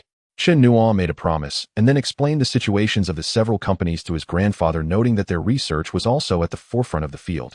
The companies had advantages unimaginable within the system, while the resources within the system were richer. One could only say that both had their merits. They chatted until late at night, before everyone returned to rest. Lying in bed at night, smelling the familiar scent, Chen Nuo completely relaxed. The next morning after breakfast, Chen Nuo's father drove him to high school. "What's going on?" Looking at the situation at the school gate, Chen Nuo felt speechless, and his father was also bewildered. A banner read, "Warmly welcoming our outstanding student, the third prize winner of the modeling competition, Chen Nuo, back to school to share learning experiences." At the school gate stood a dozen school leaders, with the principal and Mr. Zhang prominently among them. Chen Nuo hurriedly got out of the car and greeted each one. "Old class, what's going on? How did you get the principal involved?" "Last night, I mentioned inviting you back to the principal, but unexpectedly the principal reprimanded me for being selfish. So the principal gathered all the students to listen to you share your insights." Upon hearing Mr. Zhang's explanation, Chen Nuo felt exasperated. However, at this point, whether it was a single sheep or a flock, he had no choice but to face it bravely. A few minutes later, they arrived at the auditorium, where 2,000 to 3,000 people had gathered. After the principal spoke a few words, he handed the podium over to Chen Nuo. Chen Nuo took the stage and began to express himself freely. He had consistently ranked in the top 3 of the school during his years, and he had some valuable insights.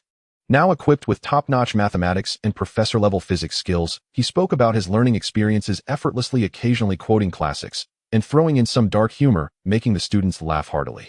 After speaking for over an hour, at the end, Chen Nuo said, "Not long ago, a PhD thesis from the Chinese Academy of Sciences went viral online. I believe everyone has seen it.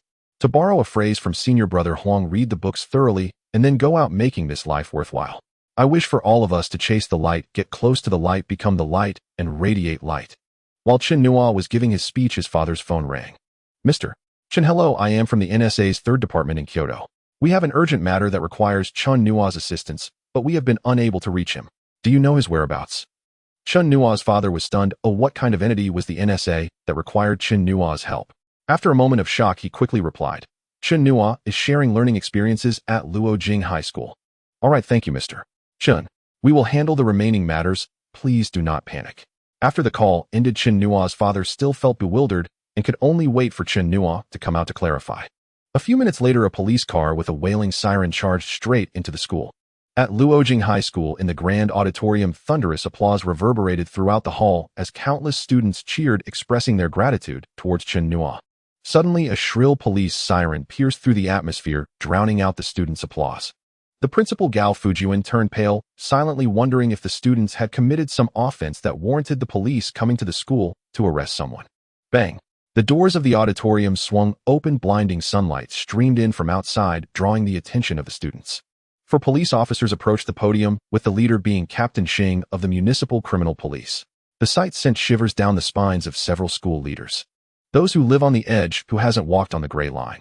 "Principal, we apologize for the interruption, but we need to speak with student Chen Nuo."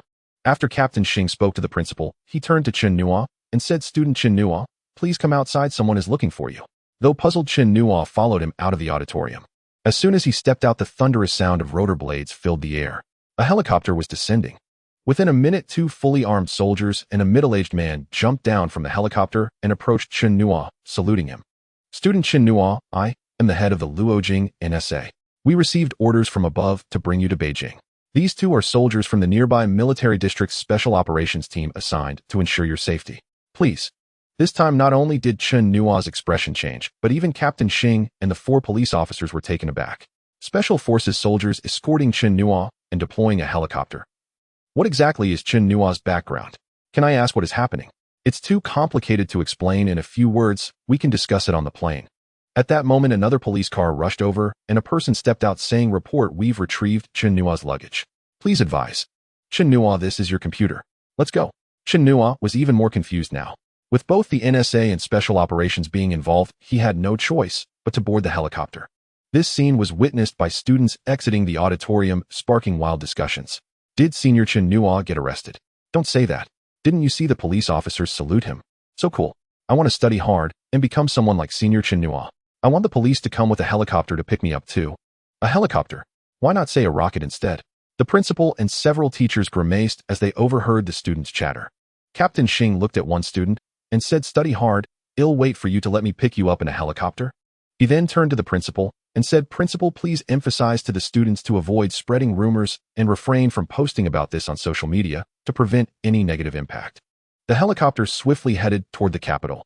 Inside, Chen Nuo was flipping through the documents handed to him by the Huaqing NSA head at a rapid pace. After reading them, he gasped. At 10 o'clock this morning, every domestic ticket booking website, without exception, had been hacked by unknown forces. Simultaneously, the card systems for subways, buses, and other transport were also compromised. Currently, all flights, high-speed trains, and buses were delayed. Chen Nuo leaned out to glance below. Some roads were already jammed with vehicles. Of all days, they chose today. This was the cunning of the unknown forces. They aimed to prevent those who had gone out from returning. As long as they couldn't come back, they wouldn't be able to work, leading to a breakdown and substantial losses. Most importantly, nearly 800 million people travel during the National Day holiday each year. With these systems hacked, crowds would gather, and if a riot broke out, the consequences would be unthinkable. He recalled a year when a heavy snowstorm hit during the new year, with most roads blocked. In some major southern cities, the stations were overwhelmed with travelers trying to return home for the holiday, nearly sparking a riot. Thousands of military and police personnel were dispatched to maintain order. This was clearly a major incident in the making. Director Fong, why does Kyoto want me there? Surely they don't expect me to help crack the virus. Director Fong was the head of the Huaqing NSA sitting across from him. Chen Nuo was decent at programming, but he didn't understand hacking techniques. His intentions were good, but he felt powerless. I can't provide specifics, but I can tell you that the headquarters has summoned a renowned mathematician from the country recommended by Old Chu. In an instant, Chen Nuo understood the composition of a network virus could indeed be described as a mathematical algorithm. The NSA wanted to leverage the mathematician's research to crack the algorithm of the virus. As he studied the documents, a thought struck him. He hadn't signed in today. He silently chanted, "Heavenly spirits, earthly spirits, let the Grand Supreme Lord appear. Umitba, may Buddha bless me. Wuliangtianzin, may the 3 purities bless me. The heavens and earth possess righteous qi, which gives rise to various forms." Chen Nuo invoked every deity he could remember from the Xia kingdom, his attitude exceedingly devout. If space permitted, he would have jumped and prayed fervently. "System, I want to sign in." Ding. Sign in successful. Congratulations to the host for acquiring hall-level hacker skills. Chen Nuo had never felt the system's voice so pleasing as he had indeed drawn hacker skills. Hacker levels are categorized into 5 ranks: novice, small player, big player, master, and hall level. He started at max level. Director Fong, I'm going to rest for a moment. Call me when we arrive. Without waiting for Director Fang's response, Chen Nuo closed his eyes and began to digest the hacker skills. Time ticked by. Meanwhile, in a building in Kyoto, dozens of fully armed soldiers were patrolling. This was the NSA headquarters. On the 3rd underground level, a massive high-definition display screen taking up over 100 square meters flashed lines of code. Dozens of people were gathered together, each with 2 or 3 computers in front of them. The sound of typing filled the entire hall. These were members of the Xia Kingdom's dark web. Each one could shake the computer world if revealed. If someone familiar were here, they would certainly recognize many famous hackers who had suddenly disappeared from the internet. They were all here, having been recruited. In a neighboring transparent conference room, several middle-aged individuals sat inside. The leader, named Chen Nuo, the head of the NSA's 5th division responsible for cybersecurity in the Xia Kingdom, wore an expression filled with anger. Such a major incident could explode international public opinion if mishandled. With hostile nations already pursuing and blocking the country, if another incident occurred at this time, it would be adding insult to injury. Engineer Huang, is our defense system really that flimsy? You didn't even have a chance to resist.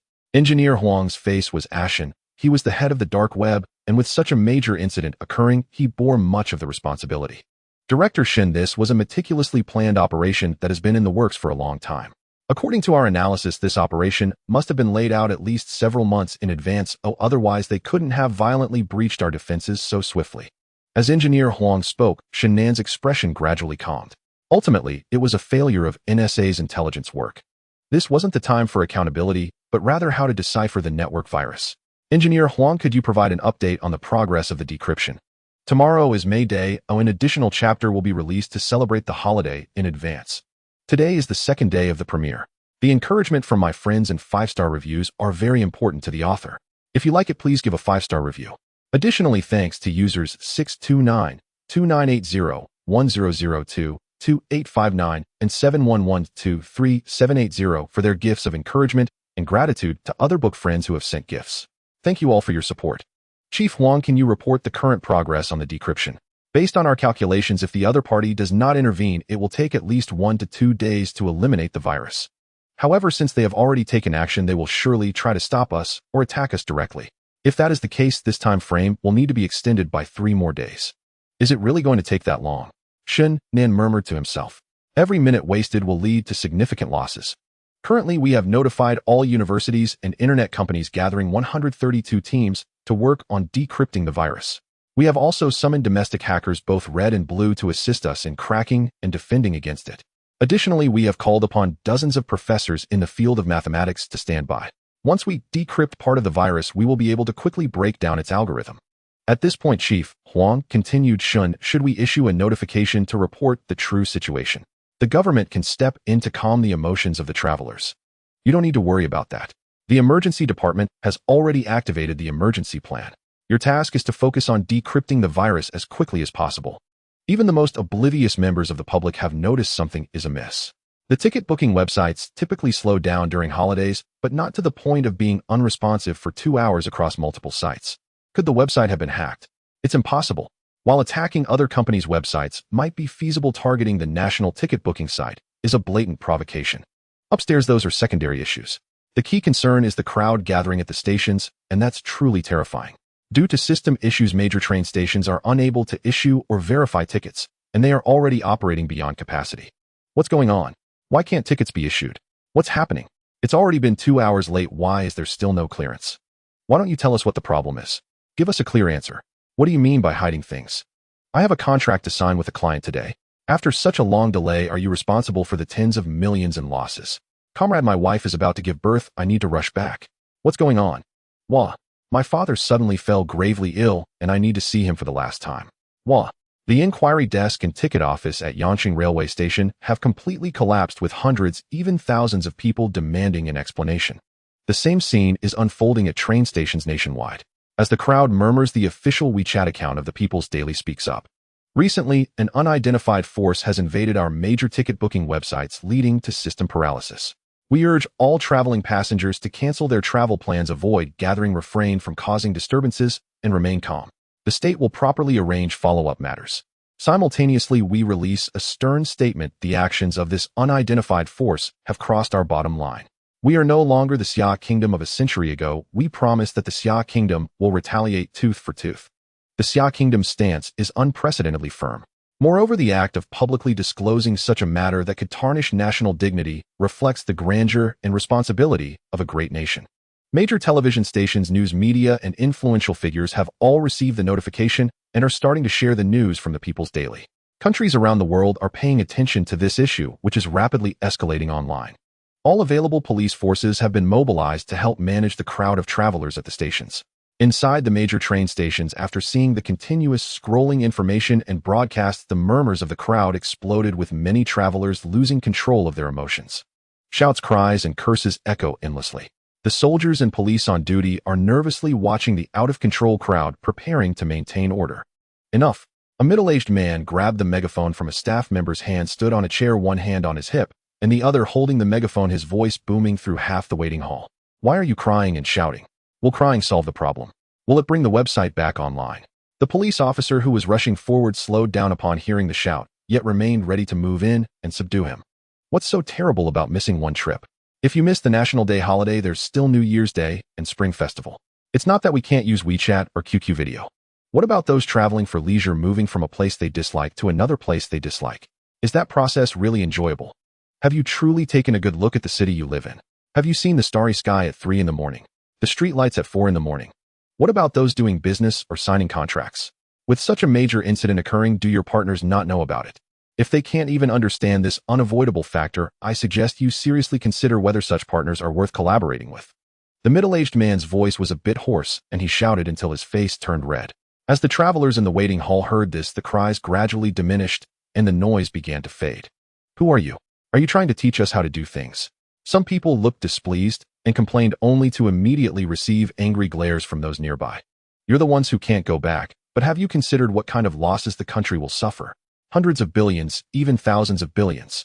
You're here crying and causing a scene which requires a lot of manpower and resources to maintain order here.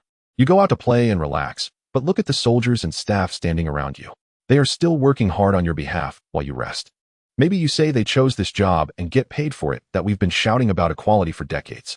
Why is it that whenever something happens you can vent your frustrations on them, while they can only endure without retaliating?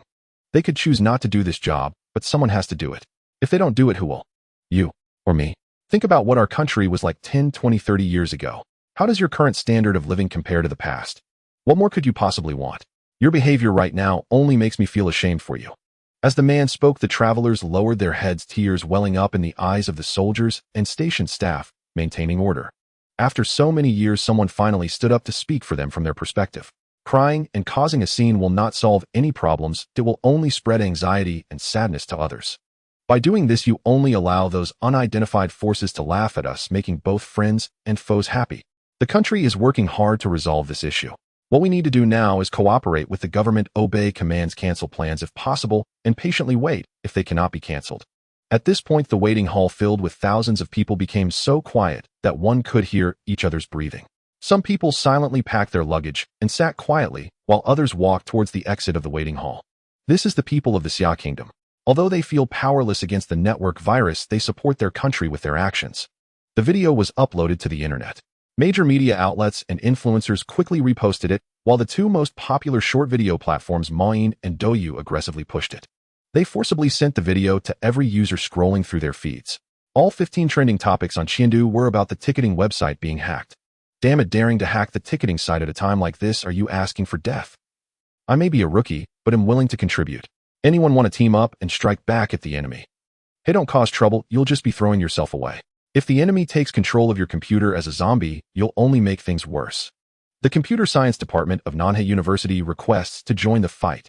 I Beihu Spicy Duck declare that anyone participating in the cyber battle can claim a spicy duck set worth 399 yuan with their network logs. Third floor, how much did Spicy Duck pay you for endorsement? Huangshang Duck will double it. At an internet cafe in the capital, the owner, seeing the broadcast, shouted, "Brothers, use your social media to ask if anyone knows hacking skills.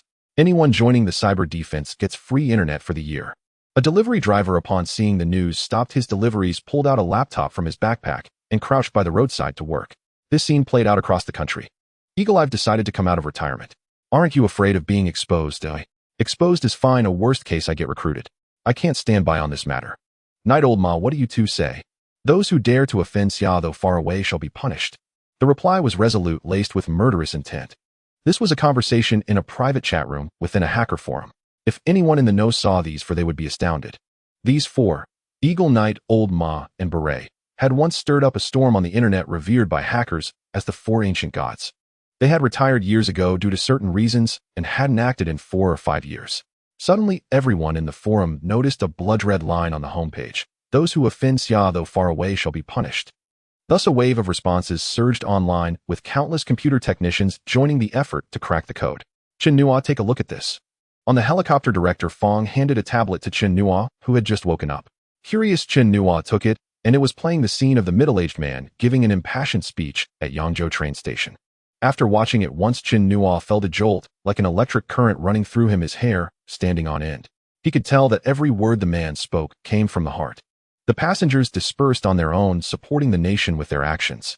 Rubbing his temples, a cold gleam flashed in Chen Nuo's eyes.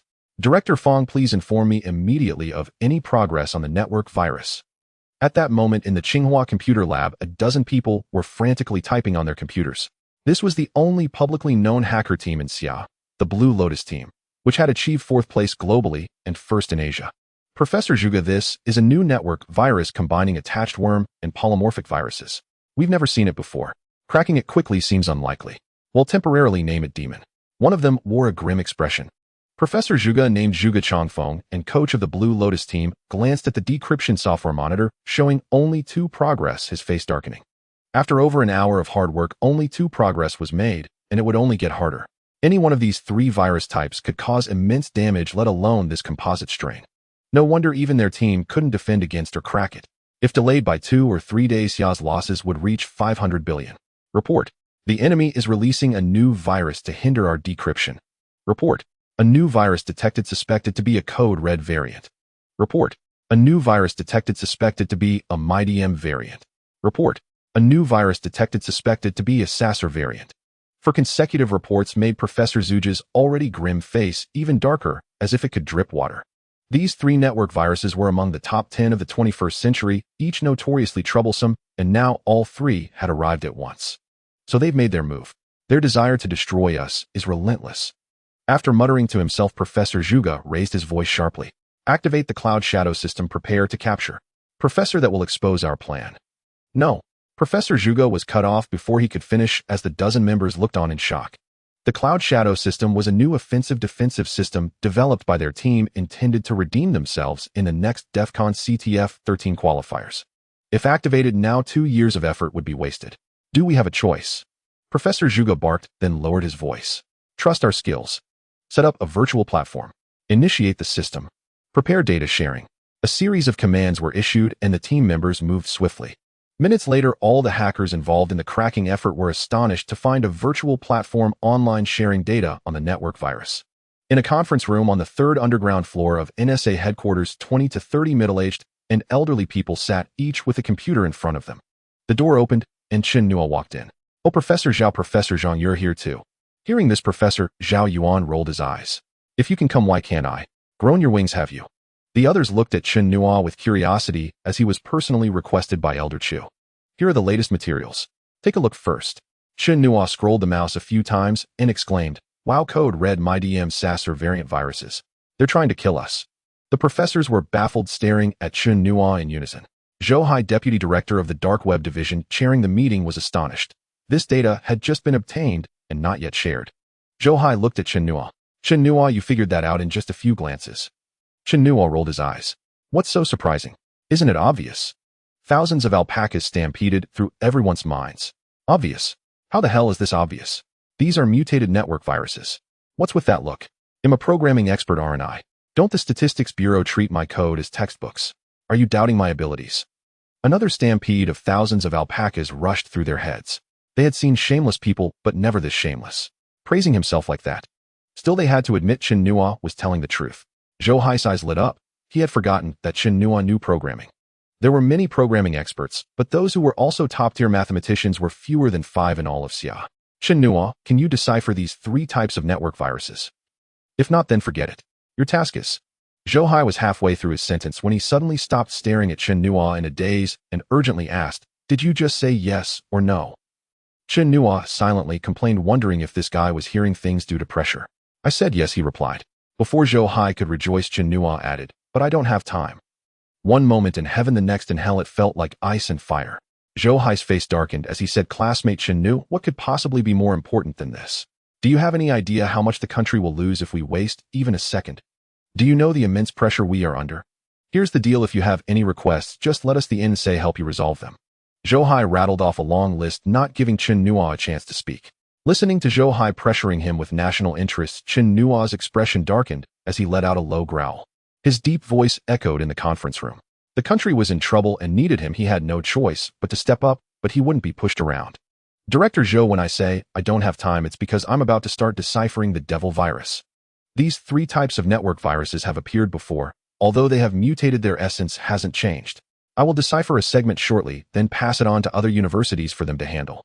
If they can't even manage this, I suggest you should seriously investigate what they have been doing all these years. Chen Nuo spoke without holding back. Zhou Hai's face turned awkward while the expressions of numerous math professors were filled with confusion. Zhou Hai was the deputy director of the dark web, a person of real power, and these professors didn't dare to offend him in the slightest. Yet here he was being scolded by a student, and the most critical part was that he couldn't even get angry. Get me 2 computers ready. After Chen Nuo spoke, there was no response in the conference room. Bang! Chen Nuo slammed the table angrily, saying, "What are you all waiting for? Are you saying I'm wasting time?" Zhou Hai glanced at the professors and had no choice but to stand up. He was the only one from the dark web in the room. If he didn't go, who would? Chen Nuo took out his laptop, pulled up a program interface, and began typing rapidly. After a few minutes, Zhou Hai returned saying he had arranged it, but Chen Nuo ignored him and continued typing code. After another 10 or 20 minutes, the sound of the keyboard stopped. Send this document to the universities ranked 51100 after the 985 and 211 projects, asking them to take responsibility for deciphering the code read MyDM and SASR mutated network viruses. At the same time, let the universities ranked 5011 prepare. If the opposing side escalates the attack, they will be responsible for interception to buy us time.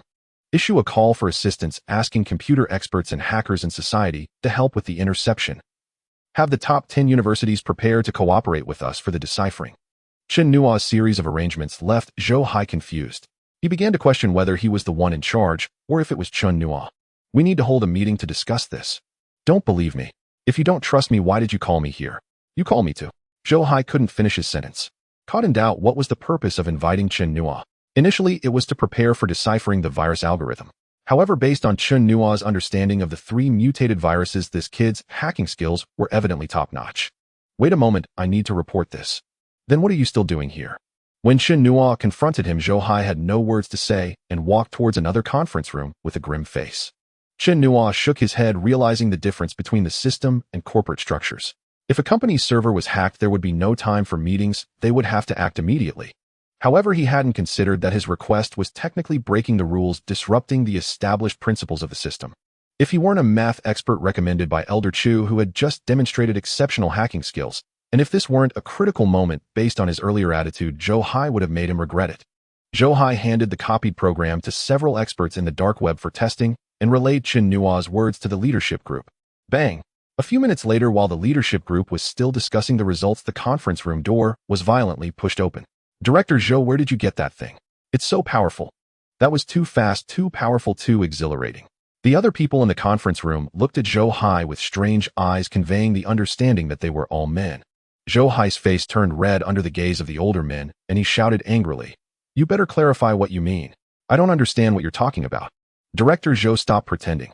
That was the stuff you handed me earlier. I just tried it, and I can only say it's amazing. Who made that program? Hurry, bring them over. With them here, we at least have a 10 better chance. I suggest we keep this kind of person with us no matter what. The plans we previously envisioned seem to have hope of being initiated. The person spoke incoherently, but was filled with excitement. Shut up. Zhou Hai's face turned pale, and he shouted, "Are you talking about the program I just gave you? How did your calculations turn out?" The person chuckled awkwardly, saying, "It only took 5 minutes to decipher a segment of MyDM. According to the parsed content and our assessments of the computing strength of various universities, the bottom 50 of the 985 universities should have no problem deciphering it." Zhou Hai and the members of the leadership group, all experts in computer science, were filled with disbelief upon hearing this result. It was known that when this virus broke out in January 2004, within 3 days at least 500 computers worldwide were infected, and the computing power of infected computers dropped by at least 70. In the end, the top 3 hacker teams in the world took over 10 hours to deal with it. Afterwards, a Finnish internet company announced that this was the most powerful worm virus to date.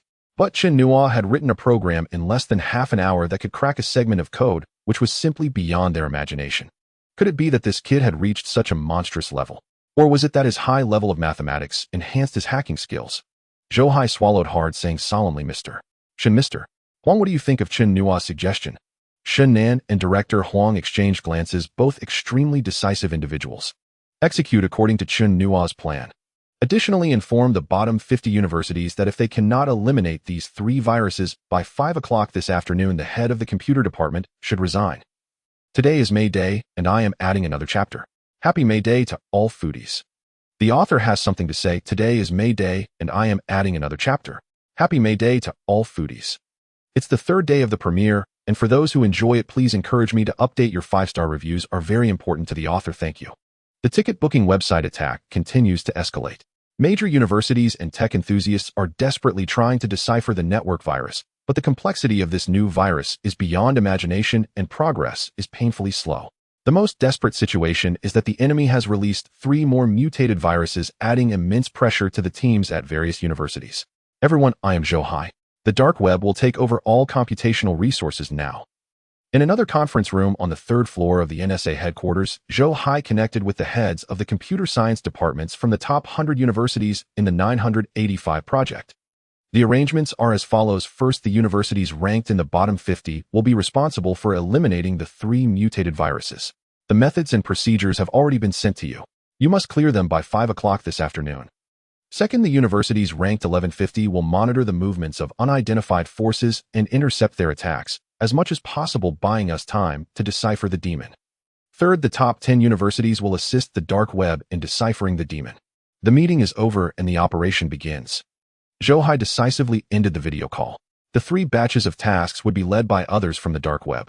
Computer experts in society were astonished to find a decryption software shared on the virtual platform, and everyone began downloading it. Minutes later, the forums and networks erupted. Damn, which big shot made this? It's incredible.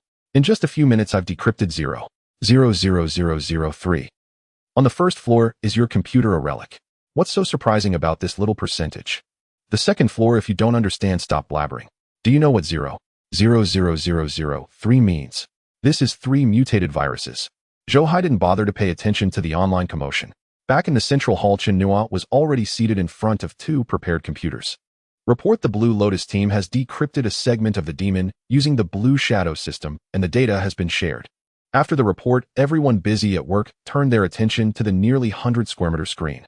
Lines of code rolled by, and the more they looked, the tighter their brows knit, their expressions becoming extremely grim.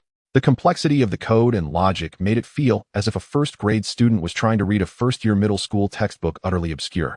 In contrast, Chen Nuo became increasingly excited. The person or team that created this virus was undoubtedly a master of his caliber. So that's how it is. A master, an absolute master. Damn it, this bastard has done something so malicious. If the logic on this is followed, it would be a miracle to decipher it. Chen Nuo's muttering caught Zhou Hai's attention. Chen Nuo, can you understand this? What did you just mean? The literal meaning. Chen Nuo rolled his eyes back at him. Continuing, he said, more than half of what's in here is useless, meant to mislead you all. Pay attention to line 17, the first half of line 25, and the 7th character of line 31. Remove these and take another look. Based on Chen Nuo's guidance, someone reorganized the code. I understand now. I get it too. This isn't hard at all. Chen Nuo secretly shook his head at the comments from the dark web members. You don't understand anything. If it were that simple, it would be great. Director Zhou display the virtual sharing platform of the Blue Lotus team on the central screen and update the data in real time. After speaking, Chen Nuo ignored them and sat in front of the computer, focusing on the decryption software he had just written. In a foreign country, a small building was hidden among the trees, with fully armed soldiers patrolling nearby. Inside, more than 30 foreigners gathered. Jason analyzed that decryption software eliminated. We absolutely cannot let them succeed. The leading tall and thin man barked, clearly having seen the decryption software written by Chen Nuo. Oh, give me 30 seconds. One of them responded with a strange laugh. Here we go. Suddenly, a series of codes popped up on one of the computer screens, and a hint of a smile appeared at the corner of Chen Nuo's mouth. He had Zhou Hai share the decryption program he wrote to lure the opponent, and sure enough, someone started attacking that software. With his elite hacker skills, if the backdoor he left was easily discovered, that would be the real joke. This tactic is called testing the waters. After watching for a few seconds, Chen Nuo moved his 10 fingers, leaving traces on the keyboard. Lines of code streamed across the screen. The scene of a programming competition once again unfolded. With Chen Nuo's enhanced physical fitness from master-level Tai Chi and his impressive neural reaction speed of 9.1, he had transformed into a tentacle monster. Chen Nuo's movements caught everyone's attention, and Zhou Hai was bewildered by the scene. He had no idea what this guy was up to. Not good, I've been bitten, as someone is tracking my address. A shout from the small building abroad shattered the quiet of the conference room. The one who shouted was Jason, who had just laughed strangely, and now his face had lost all its previous malice, replaced only by panic. What's going on? The leader's face changed dramatically as he shouted angrily. I don't know. Just now I invaded that decryption software, and our monitoring software detected someone tracking me. Quick, support me. At this speed, I can only hold on for a minute. Team A, hurry and assist him shake off the tracking. Team B, start releasing false addresses. Delay the tracking speed. Team C, start a DDoS attack to divert their attention. Speed is crucial. The leader's face was also grim. If their computer was breached, the entire plan would truly be in jeopardy. Is it the work of the Blue Lotus team? No, while they are powerful, they can only match Jason's level at best. Their speed is definitely not this fast. When did such a terrifying expert appear in Xia country? Damn it, what are those intelligence agents doing? How could they miss such critical information? Two team leaders whispered to each other. At the same time, all computer experts involved in the decryption in Xia country found that their decryption faced immense resistance, and the difficulty of cracking it increased exponentially. In the central hall on the third floor of the NSA in Kyoto, Chen Nuo, typing code at high speed, wore a smile of a conspiracy come to fruition. Director Zhou let everyone start tracking the addresses above. After Chen Nuo finished speaking, dozens of lines of network addresses appeared on the central screen. Zhou Hai was momentarily stunned. Why was he not focusing on deciphering the demon, but tracking addresses instead? These are virtual addresses recently used by unidentified forces. Chen Nuo's light remark struck Zhou Hai like thunder in his mind. The recently used addresses could potentially lead to the real address. Only by tracing them could they eliminate the enemy and focus entirely on deciphering the demon. There is a reason for 1,000 days of being a thief. One cannot guard against thieves every day. From the very beginning, Chen Nuo had never intended to directly decipher the demon. Since the enemy dared to act, they must be confident in their virus. Rather than wasting a lot of time, it was better to turn the tables. Thus, he created a software to decrypt the 3 major viruses. It was possible to decrypt all 3 viruses with that software, just not very quickly. In reality, the software was merely a ploy to intimidate the opponent. It relied on their confidence in their own technology combined with Chen Nuo's formidable programming skills to ensnare them. Zhou Hai didn't care where Chen Nuo got this virtual address. He shouted out loud. Quick, everyone in the dark web, start tracking. Notify the university's ranked 1150 to fully intercept the enemy's attacks. All the experts from the dark web sprang into action. At this moment, Zhou Hai had never found the usually noisy sound of keyboards so melodious. I have something strange to tell you. My computer turned on by itself. I turned it off and on again, but in the end I had to pull the power to calm it down. Oh, does this happen to your house too? It happens in mine as well. Is it haunted? Yes, not just your 2 homes, many homes are experiencing this. Do you think it's because of the holiday and these ghosts want to celebrate together? Hey, you make a good point. I should guard my computer. What if it's a beautiful female ghost? Huh, can't you use some common sense? From your descriptions, it's definitely a hacker attack. They've turned your computers into botnets. Botnet, like the Nanjing Huang and Langshan chicken. Can you eat it? Oh my, with your IQ, I can't deal with you. Goodbye. The chat among netizens unfolded, showcasing a bizarre scene occurring worldwide. Many people were astonished to discover that their already shut down computers were turning on by themselves, and even those that were working were out of their control. Moreover, the computer's cooling fan was desperately running, making a buzzing sound. This is commonly used by hackers as a botnet, also known as a puppet chicken.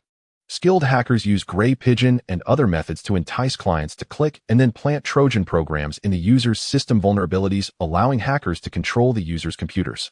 These actions were prepared in advance by unknown forces, and now they had to activate the botnets to avoid detection.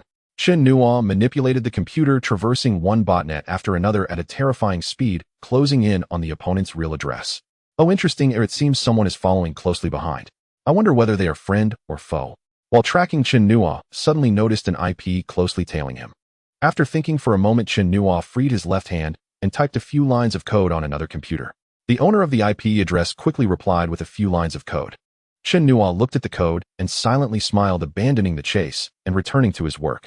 The owner of the IP address also smiled and immediately said, "Eagle Old Horse Beret, come to my aid. Ooh, I've tracked down an address." The 3 responded swiftly, and the 4 worked together to tightly grip Jason's IP. Now what's going on? How did you suddenly latch onto someone? After working together, they finally sighed in relief. If the ancient 4 gods couldn't hold on to a single person, then their years of effort would have been in vain. The knight said, "I'm puzzled too. While I was tracking, a big shot sent me a piece of code asking whether I was friend or foe, and then gave me an address, but what? Hurry up and say it, don't waste time. The big shot told us not to press too hard to keep the opponent hanging and buy him some time." The 4 looked at each other in their respective rooms. They couldn't evaluate the big shot's skills, but it was undoubtedly a significant step beyond them, a gap between heaven and hell. This gap was due to innate talent, not something achievable through mere effort. However, the big shot's final arrangement left them somewhat puzzled. Do you think there's a possibility that this is a faint covering for the big shot to sneak in through the back door, to access the computers or servers at the location, find information on the demon virus, and then mobilize domestic computing resources to decisively eliminate the opponent? Hiss. After hearing the knight's speculation, Eagle and the other three gasped, and even the knight himself felt his guess was too far-fetched. If Chen Nuo were here, he would definitely praise the knight. This move is known as making a show of strength while hiding one's true intentions. Alright, let's not discuss this too much. The big shot has his arrangements. Knight, Old Horse, Beret, you three are responsible for tracking. We'll take turns checking the botnets, just in case. Eagle, being the elder brother, thought ahead of Chen Nuo. Director Zhou, come here. Chen Nuo called without raising his head, as if he were calling his son. Zhou Hai's face darkened, but he still involuntarily walked over. Who made this lord a remarkable figure? Old Master Chen, what can I do for you? That sounds pleasant. Can you say it again? Get lost, hurry up and speak. I'm busy. Chen Nuo's fingers left traces on the keyboard as he asked, do you have an MPI environment set up on the dark web? Zhou hesitated after hearing this. This matter belonged to dark web secrets, and according to the rules, Chen Nuo shouldn't be told if he was part of the dark web. But now that they were relying on this lord, he had to continue. Who do you look down on? We definitely have that. Oh. Chen Nuo finally looked at Zhou Hai, his eyes filled with surprise. What are you thinking? This is the dark web. We can even access supercomputers. Would we need to use that to steal resources? Zhou Hai was infuriated by Chen Nuo's gaze. How could he not know what Chen Nuo was thinking? MPI stands for Message Passing Interface, which is a standard message passing interface used for parallel computing. In simple terms, this allows dozens to hundreds of ordinary computers to be linked together, enabling them to function as a small supercomputer for a short period. Regarding Zhou Hai's claim about accessing supercomputers, Chen Nuo frowned. Xia country has a total of 113 supercomputers, with the Tianhe-2 costing 3 billion and consuming 6.0 in electricity daily, and scientific research tasks are in a queue. How could they possibly use them? If you say Zhou Hai and the others didn't secretly access idle computing resources in society, he wouldn't believe it even if you beat him to death. How's the performance? Have you tested it? The computing power loss is about 40. That's acceptable. Chen Nuo's casual remark almost made Zhou Hai's head smoke with anger. He felt like rolling up his sleeves to challenge Chen Nuo. Zhou, talking business, said, I'm about to track down the opponent's real IP. From the tracking process, I suspect they must be using a supercomputer with a computing power of 1 pflops. Impossible. Zhou Hai suddenly raised his voice by 8 degrees, his face filled with disbelief. There is an unwritten rule internationally that supercomputers must not intervene in cyber warfare, which is why the ticketing website has been paralyzed for so long and Xia country hasn't mobilized supercomputers. Moreover, every supercomputer is under strict surveillance and cannot be used by hacker organizations. Why is it impossible? You have MPI, why don't they have it too? Are you so sure that the opponent is definitely a hacker organization and not another organization? Besides, it's not necessary to use supercomputers. As long as there are enough small servers, it's not difficult to set up a temporary supercomputer, right? Otherwise, how do you explain that the ticketing website was instantly breached and that you had no ability to resist? Hacker organizations attack websites not for money or fame, but now after 3 or 4 hours the opponent hasn't made a move. It's clear they are here to mess with us. The blue mountains and flowing waters cannot be retained. Oh, when I wake up from a deep sleep, I find myself in the same place. I remember in November last year, NVIDIA Corporation released the Edge AI supercomputer Jetson Xavier NX with a computing power of up to 1 trillion floating point operations per second. With a floating point computing power of 1 pflops, 10 trillion floating point operations per second using MPI, theoretically only 1,000 units would be needed. Even with losses, 5,000 units would be the limit. At a price of 599, each 5,000 units would cost less than 3 million. Factoring in other costs, it should be less than 20 million. For those countries, isn't that just a drop in the bucket? 20 million in exchange for 500 billion and chaos plus removing a few key leaders. This deal is worth it. Every word from Chen Nuo sounded like thunder in Zhou Hai's mind, causing the dark web members around them to change their expressions drastically. They had been constrained by international norms and forgotten that some countries had always been shameless. If what Chen Nuo suspected was true, the seriousness of this matter was far beyond a mere attack on a website. It had escalated into a war between nations. Chen Nuo, keep tracking. I need to report immediately. This has escalated greatly. There's no time. I can give you at most 10 more minutes. What do you mean? You know the 4 ancient gods, right? I just gave them the address. They will probably eliminate all the enemy's meat chickens and disguises in a matter of minutes. By then we will be facing a war directly.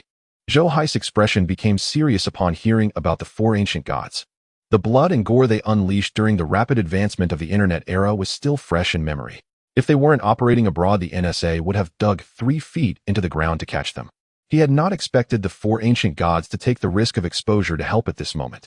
Even more unexpected was finding all 4 among the tens of millions of attacking IP addresses nationwide. So should we go big? Chen Nuo laid out the plan, his eyes filled with killing intent. Give me 5 minutes. Zhou rushed to the conference room after finishing his sentence. This is the situation, Mr. Chen. Mr. Huang, what do you think? I can't make this decision. I need to consult. Mr. Shen took out a satellite phone and started dialing. Yes, carry it out decisively. A minute later, Shun Nen suddenly stood up, his voice powerful and resonant. After hanging up, Shun Nen looked at the leadership team in the conference room, his murderous intent palpable. The leaders had just stated that at this moment one should not doubt those suspected and trust Chen Nuo. Better to mistakenly kill 1,000 than let one escape. I command. With a swish, all 7 members of the leadership team stood up. The dark web initiates Operation Zhu Rong, fully cooperating with Chen Nuo. If the enemy dares to use unconventional methods, we will pay them back in blood, an eye for an eye, and eliminate them at all costs. Yes. The response of the 7 was like an army of thousands, their military demeanor unmistakable. Zhou exited the conference room with the other 6 following him into different offices. Chen Nuo, we will initiate Operation Zhu Rong. You can go all out. If something happens, we will take the responsibility. We only have one requirement: we must eliminate the opponent and give them an unforgettable lesson. Chen Nuo and the dark web members felt their blood boiling, their scalps tingling, and their eyes reddening. When our compatriots are harmed abroad, we can only negotiate, but still let the perpetrators go free. When trade is obstructed, we can only endure sending out large sums of money. Countless times Xia country has only endured issuing stern protests. Those who understand know that these incidents are deliberately caused by hostile forces just to find a reason to invade Xia country without being condemned by the international community. Xia country is at a critical juncture. As long as it endures, it will soar. The higher-ups issuing such orders now is undoubtedly invigorating. Beep. The low urgent alarm echoed throughout the central hall. Unit 1 ready. Unit 2 ready. Unit 9 ready. Operation Zhu Rong is initiating.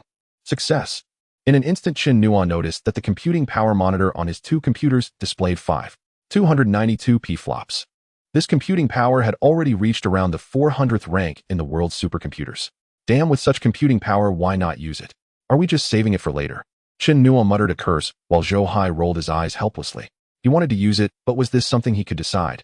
Do you know that using this thing would expose their years of hidden plans? If it were not for the leader's approval, this would probably never have been activated. Didi?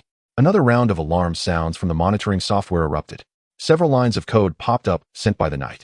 Chen Nuo glanced at it, laughed heartily, and replied with a few lines of code. Brothers, it's time to work. We've found the real address. Prepare for the attack. Chen Nuo projected the real address onto the big screen, his fingers leaving shadowy traces. Are you ready? I'm about to start the attack. Suddenly, a line of bloody Chinese characters appeared on the big screen of the foreign conference room. Before Jason and the others could react, a piercing alarm blared throughout the conference room. Not good. The first line of defense has been breached. It's already the 3rd line. The central control screen in the conference room was filled with red warnings. Everyone stared at the monitor as if witnessing a fire god engulfed in flames descending upon their defense system, its fire sweeping everything in its path. Their defenses were like a sieve full of holes, easily dismantled. All the computer experts involved in the tracking within Xia country were astonished to discover that the once impenetrable fortress before them had become a sieve allowing easy access. Brothers, charge. Go poke their rear. What the hell? The country wouldn't have deployed supercomputing, would it? Why so fast? Which big shot needs meat chickens? My computer is Topothaline error. I just configured it for gaming with a computing power of 11 tops. Damn, upstairs, no need to explain. Real men understand. Are you playing games? You're just watching adult films, aren't you?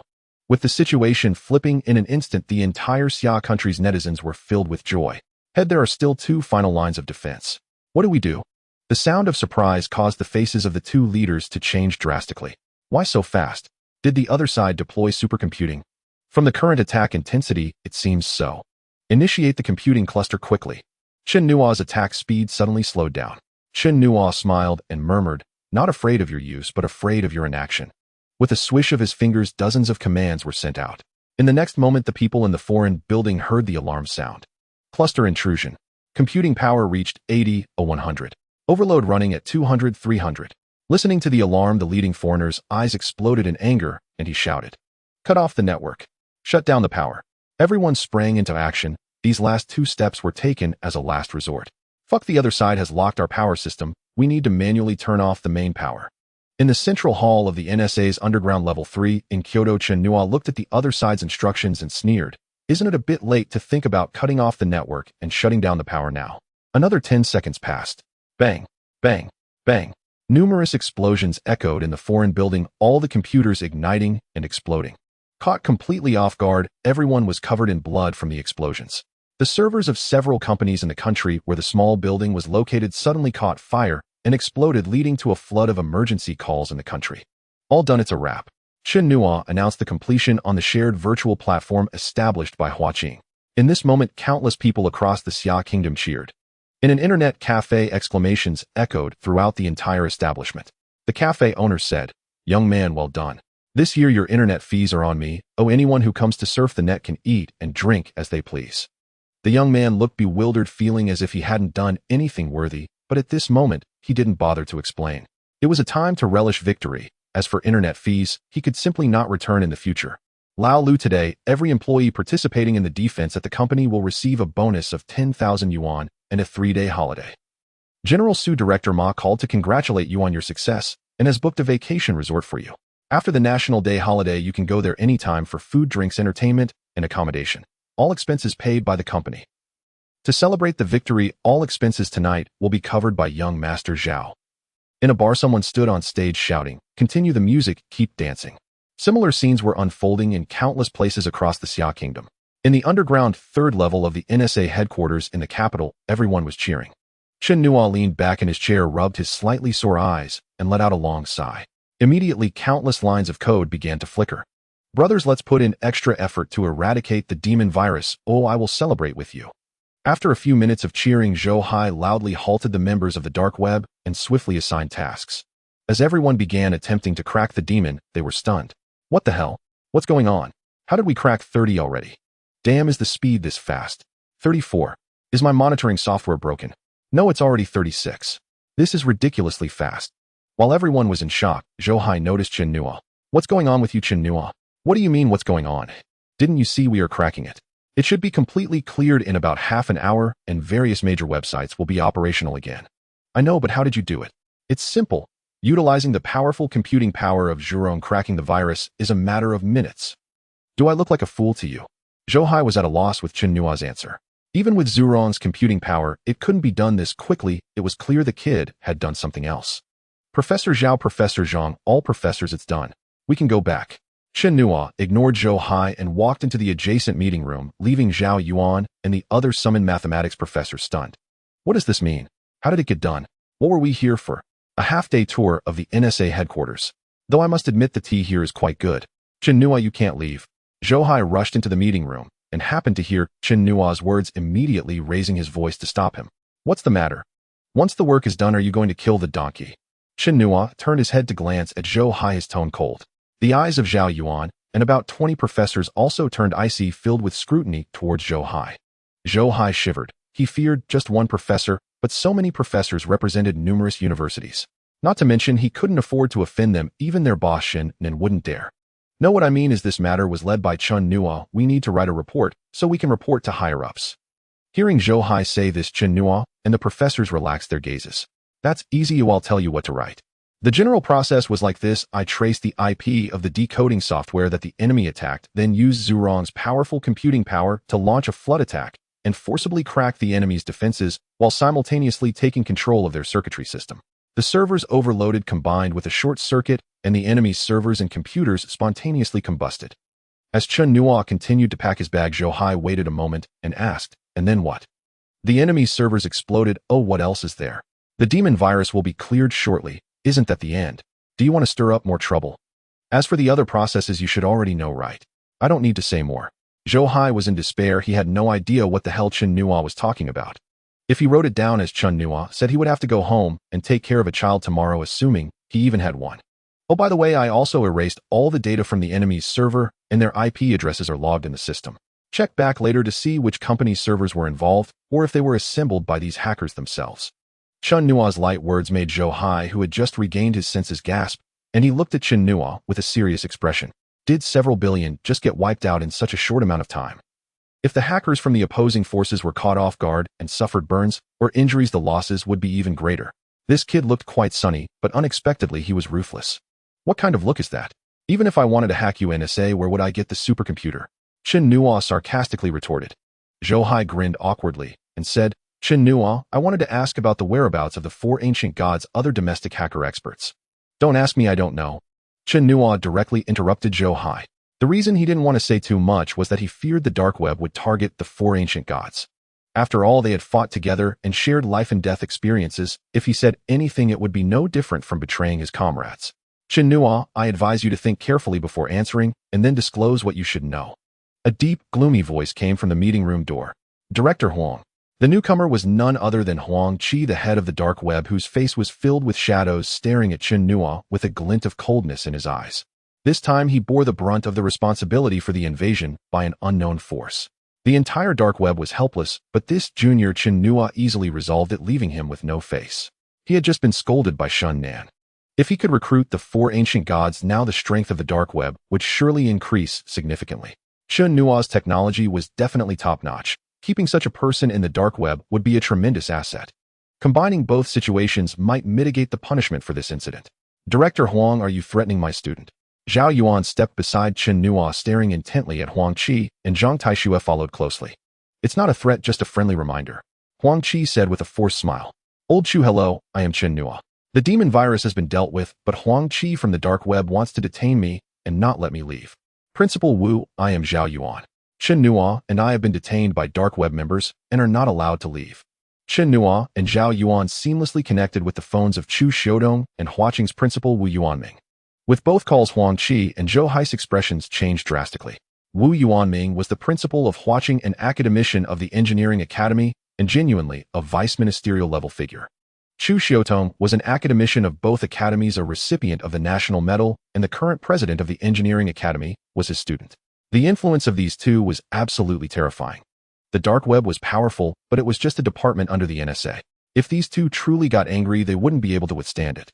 Professor Zhao, student Chen Nuo, this is a misunderstanding. Please let me explain. Step aside. Huang Qi, what are you thinking? Is there something wrong with your head? Since when did the NSA's 5th Division have the authority to detain someone? Shun Nen, the director of the NSA's 5th Division, roared at Huang Qi, his face contorted with fury. He felt aggrieved. Calamity had struck while he sat innocently in his office, having just received a scathing phone call from the NSA's top boss. Little did he know that his superior Lei Ling was even more exasperated, having fielded 3 or 4 calls from former leaders and other departments. Especially when his old boss remarked offhandedly, "Your NSA has really come up in the world," sending chills down his spine. Director Shin, please let me explain. Huang Qi's expression shifted between embarrassment and sullenness as he argued vehemently. Explain? Explain what? How you threatened and detained several professors and our meritorious contributors. At this, Huang Qi's face flickered rapidly. Gritting his teeth, he said quickly, Director Shen, he knows the confidential information of our darknet. Letting him go like that goes against protocol. Secondly, I suspect he's colluding with the 4 ancient gods. Otherwise, where did his hacking skills come from? It completely contradicts the information we have. Third, he's the only one who knows the details of the attack. How can you be sure he didn't copy crucial data from the enemy's servers? Fourth, with his skills, could he have left a backdoor in our darknet? He listed 9 charges in succession, including treason, collusion, and leaking secrets, any one of which, if pinned on an ordinary person, would result in at least a decade behind bars. The more Shun Nen listened, the darker his expression grew. His chest heaved visibly, and his fists clenched tightly. Zhao Yuan, Zhang Taixue, and other mathematics professors from Huaqing stared at Huang Qi with icy fury. Zhou Hai's face also darkened. Though Chen Nuo had bossed him around, it was strictly work-related, and he admired Chen Nuo's talent and assertiveness. But Huang Qi's words crossed a line. To a keen observer, a flicker of glee might have been detected in his eyes. Factions existed even within companies, let alone a department like the NSA where the blade was always drawn. The stakes were higher. How else could one rise without Huang Qi's downfall?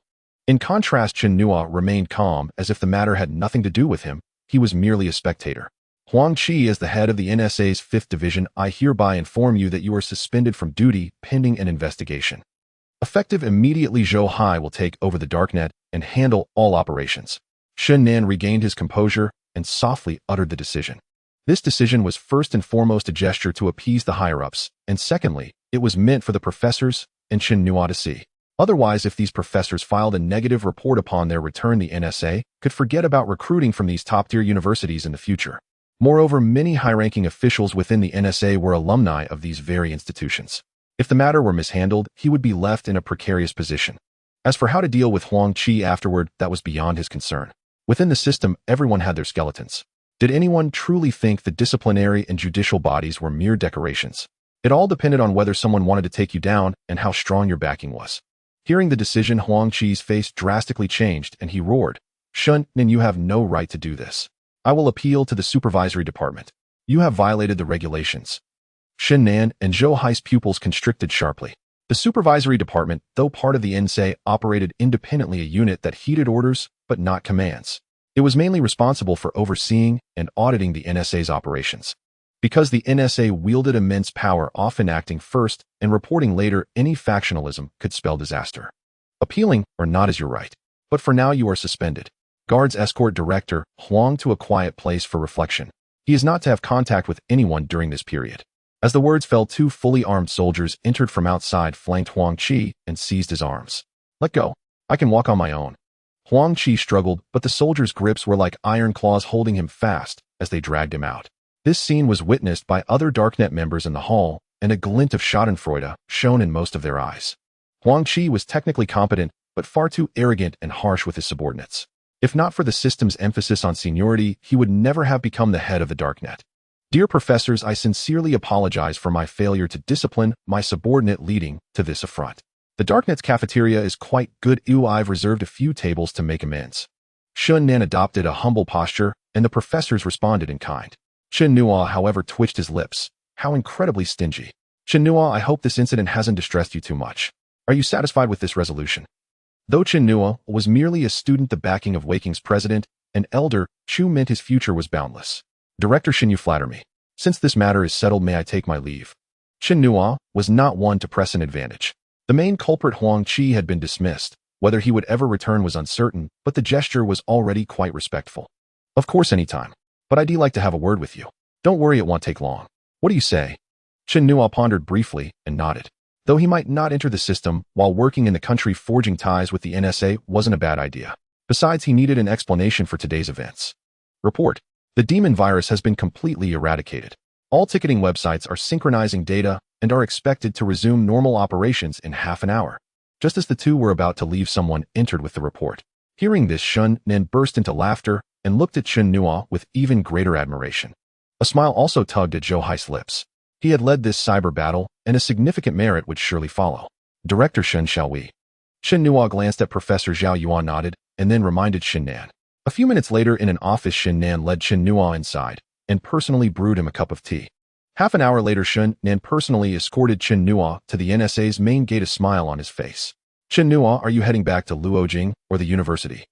If you're going to Luoying, I can arrange a helicopter. If you're returning to school, I'll have a car take you." Chen Nuo thought for a moment and said, "Send me back to the university." After all, he had already seen his family.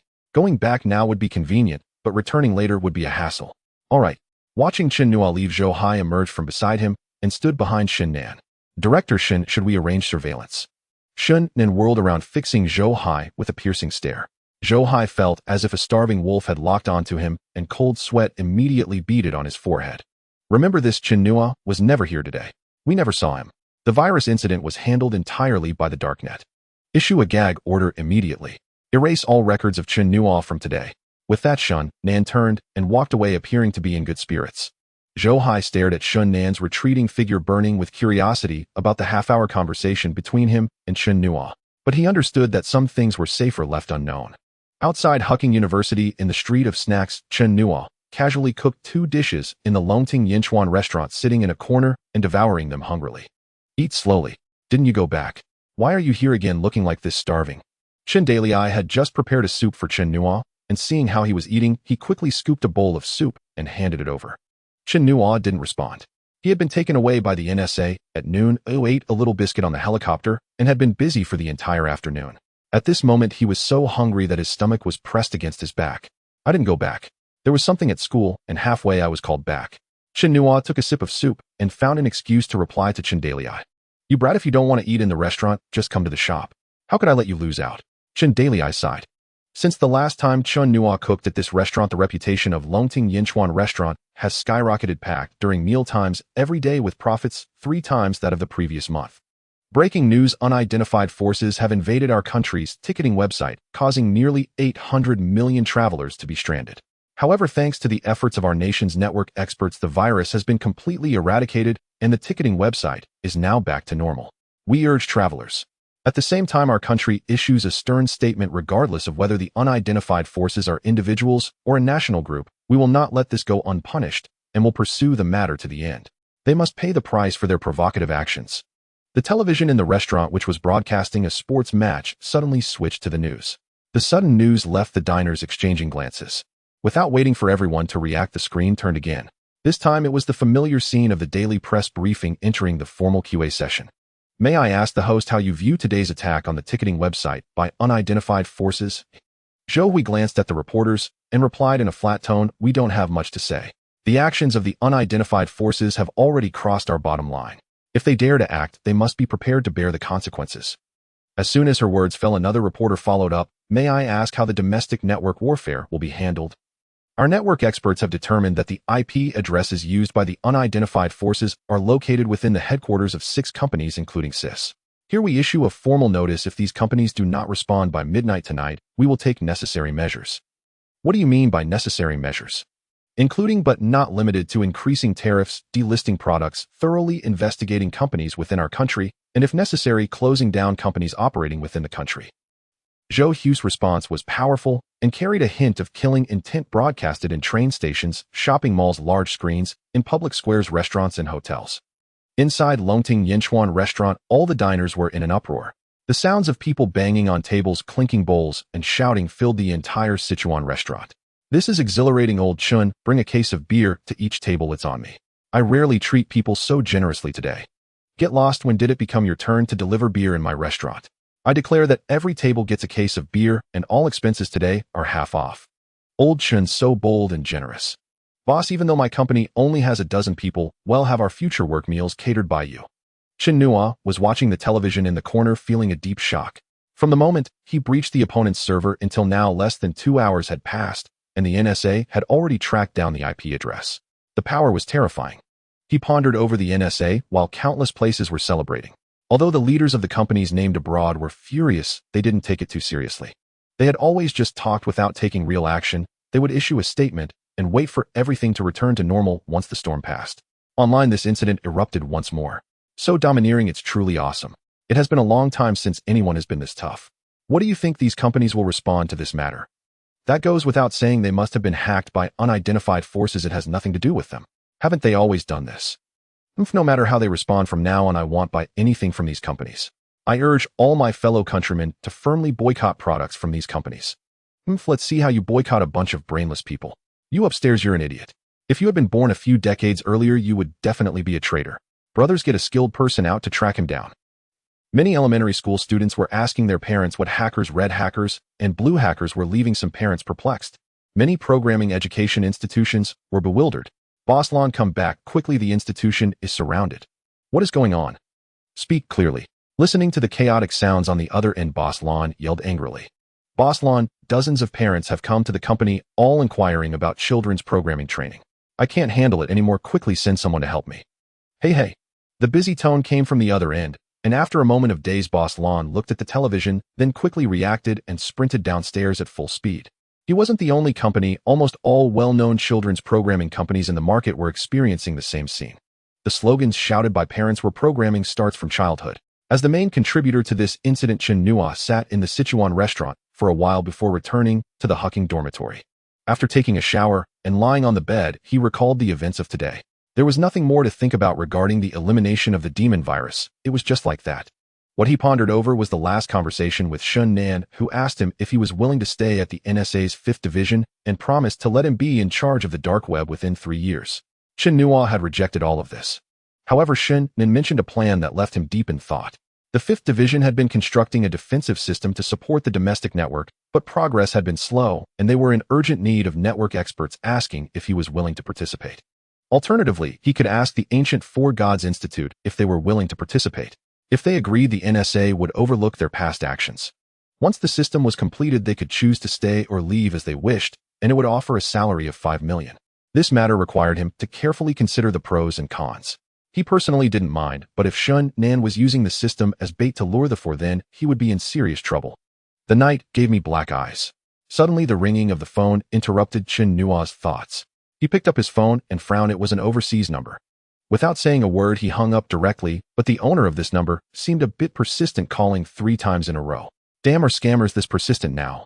Chen Nuo cursed softly and answered the phone, deciding to have a proper talk with this scammer to save his twisted life. Hi, Chen Nuo, I'm the academic editor of New Advances in Mathematics. As soon as the other party opened their mouth, Chen Nuo was left dumbfounded. As soon as the other party spoke, Chen Nuo was left dumbfounded. Many courses at Huaqing are taught in English. Chen Nuo's English proficiency is not bad, but it is limited to understanding and reading. His spoken English is just mediocre. Thinking that it was a scam, and with the other party speaking too fluently and quickly, Chen Nuo didn't react until the person spoke again, prompting him to communicate using his broken English. A few minutes later, after hanging up the phone, Chen Nuo excitedly jumped down from the upper bunk, grabbed his computer, and opened his email, where a message about new developments in mathematics appeared. The email expressed gratitude for Chen Nuo's submission, stating that the paper had passed the review of the academic editor, included details about the publication date, and a lot of thanks. After casually replying to the email, Chen Nuo logged onto the Mathematics New Advances website. Indeed, his paper's status had changed from completed accept to preprint. This signifies that the paper proving the Zhou's conjecture has passed the review of professional academic editors and meets the publication standards. It is now in the announcement phase for other mathematicians to study. Looking at the reviewer, it was astonishing to see Andrew Wiles, a renowned professor from Princeton. This matter seemed settled. This is considered Chen Nuo's first paper in terms of significance in life. Excited, he found it hard to sleep, and with a thought, a transparent panel appeared. Host Chen Nuo, age 19. Occupation student, part-time delivery guy. Attributes physical strength 8. 7 neural response 9. Speed 8. For PS normal person 1. Reputation 66. Skills university level physics professor, university level mathematics top tier in the country, economics professor, informatics programming researcher, high level hacking skills, statistics professional, level master level Wudong, Tai Chi special level Sichuan cuisine. Looking at the panel, the 3 attributes had increased by 0.10, and he acquired a high-level hacking skill alongside an increase in reputation. To achieve a reputation value, one must receive recognition from professionals in the same field for skills they possess. For example, if someone studies polymers and Chen Nuo does not have that skill, no matter how much that person recognizes him, he will not gain their reputation value. What troubled him the most was that the reputation value began to be calculated only after the system upgrade. The reputation values from the previous mathematics modeling competition and sports meet had been consumed by the system. After studying the system for a while, Chen Nuo fell asleep amidst a dilemma of whether or not to draw a lottery. However, that night, many renowned scholars in the field of mathematics around the world were unable to sleep.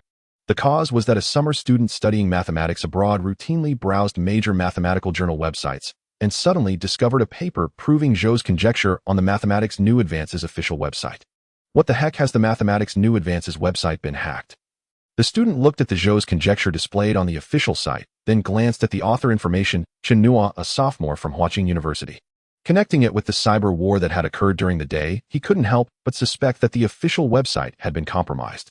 Zhou's conjecture had been proposed for decades with many researchers, including some well-known international professors, yet no results had emerged. Now it was proven by a sophomore student from Huaqing University. The odds of this happening were even lower than a plane crash occurring twice in a row. Not just him, many others noticed the situation, causing the Mathematics New Advances editorial office's phones to be flooded with inquiries about what was happening. All morning, the editorial office was busy answering calls, yet the phones kept ringing nonstop. Eventually, the editorial office had no choice but to post a video on Facebook and Twitter to explain the situation. The explanation only made things worse, igniting a frenzy in the global mathematics community. The first student to discover it made a call to Huaqing University, where it was already midnight. Wu Chuan, what are you doing at this hour? Professor Qian Yong from the mathematics department of Jinling University, who had just laid down for a short rest, answered with a tired voice. Professor Qian, something big has happened. Zhou's conjecture has been proven, and it's already on the Mathematics New Advances official website. Hearing the excitement in the other person's voice, Professor Qian Yong was jolted awake, his sleepiness gone. Are you sure? It wouldn't be that the official website got hacked, right? No, the editorial staff posted explanations on Facebook and Twitter, and the reviewer is Professor Wiles from Princeton. Hiss. Professor Qian inhaled sharply. Who is Wiles? a Fields Medal recipient and a giant in the mathematics world. His reviews are notoriously strict. 8 out of 10 papers get rejected at the abstract stage. Professor, do you know Chen Nuo, the sophomore from Huaqing University? Hearing that name, Professor Chen paused and said, there are a few Chen Nuo at Huaqing that I don't know, but one of them is the winner of the mathematics modeling contest this year, a very talented student. Why are you asking about him? Professor, he is the author of Zhou's conjecture. A single sentence sent waves crashing in Professor Qian's mind. All he could hear was Chen Nuo, nothing else. After a long while, Professor Qian came to his senses, realizing the call had already ended. Dressed in shorts, he stumbled into his study, opened his computer, and logged onto the Mathematics New Advances official website, where Chen Nuo's Zhou's conjecture was prominently displayed on the homepage. After briefly scanning the abstract, Professor Qian picked up his phone and called Zhao Yuan. Old Qian, why are you up at this hour? Not waiting for Professor Qian to speak, Zhao Yuan started first, having just fallen asleep after a long afternoon at the NSA. Old man, what are you talking about? Something big has happened. Zhou's conjecture has been proven, and it's a student from your school. How did you find out? The Mathematics New Advances official website has already posted the preprint. What's so fast? It's only been 3 days. Zhao Yuan was astonished. The paper submitted on the afternoon of the 30th had just hit 3 days. Normally, such papers undergo very strict review processes and take a long time. Half a month is considered quick, yet this time it was only 3 days, which seemed unbelievable. Old Zhao, did you already know about this? What's so new about it? Chen Nuo is my student. The paper was validated by me and several other professors, including Tai Shui and Xiu Hong, and I translated it. Do you think I wouldn't know? Then why isn't your name listed as the corresponding author, nor as a second author? Old man, are you slapping my face? He opened the topic himself and proved it by himself. I'm not shameless enough to steal my student's achievement. Old Zhou, get up quickly, there's work to do. Damn, what work is there at this hour? Did some celebrity cheat or someone get pregnant? Or is it another extramarital affair? Neither the Zhou conjecture has been proven, and it's a sophomore from Huaqing University. This is big news, get up and write the article. Zhou conjecture. What is that? Look it up online, I need the news article in an hour, hurry. This is a conversation between the editor-in-chief and the responsible party at a media company focused on entertainment gossip. Such scenes play out among some media companies and self-media. Those who can write do it themselves, those who can't find someone else to write it as long as they can publish it first. In the digital age, traffic is paramount. At Huaqing University, Principal Wu Yuanming also received a call from Zhao Yuan and quickly arranged for someone to write the news article. The proof of the Zhou conjecture is from Huaqing student Chen Nuo, which counts as a scientific achievement for the school, and it's a solid result of high quality.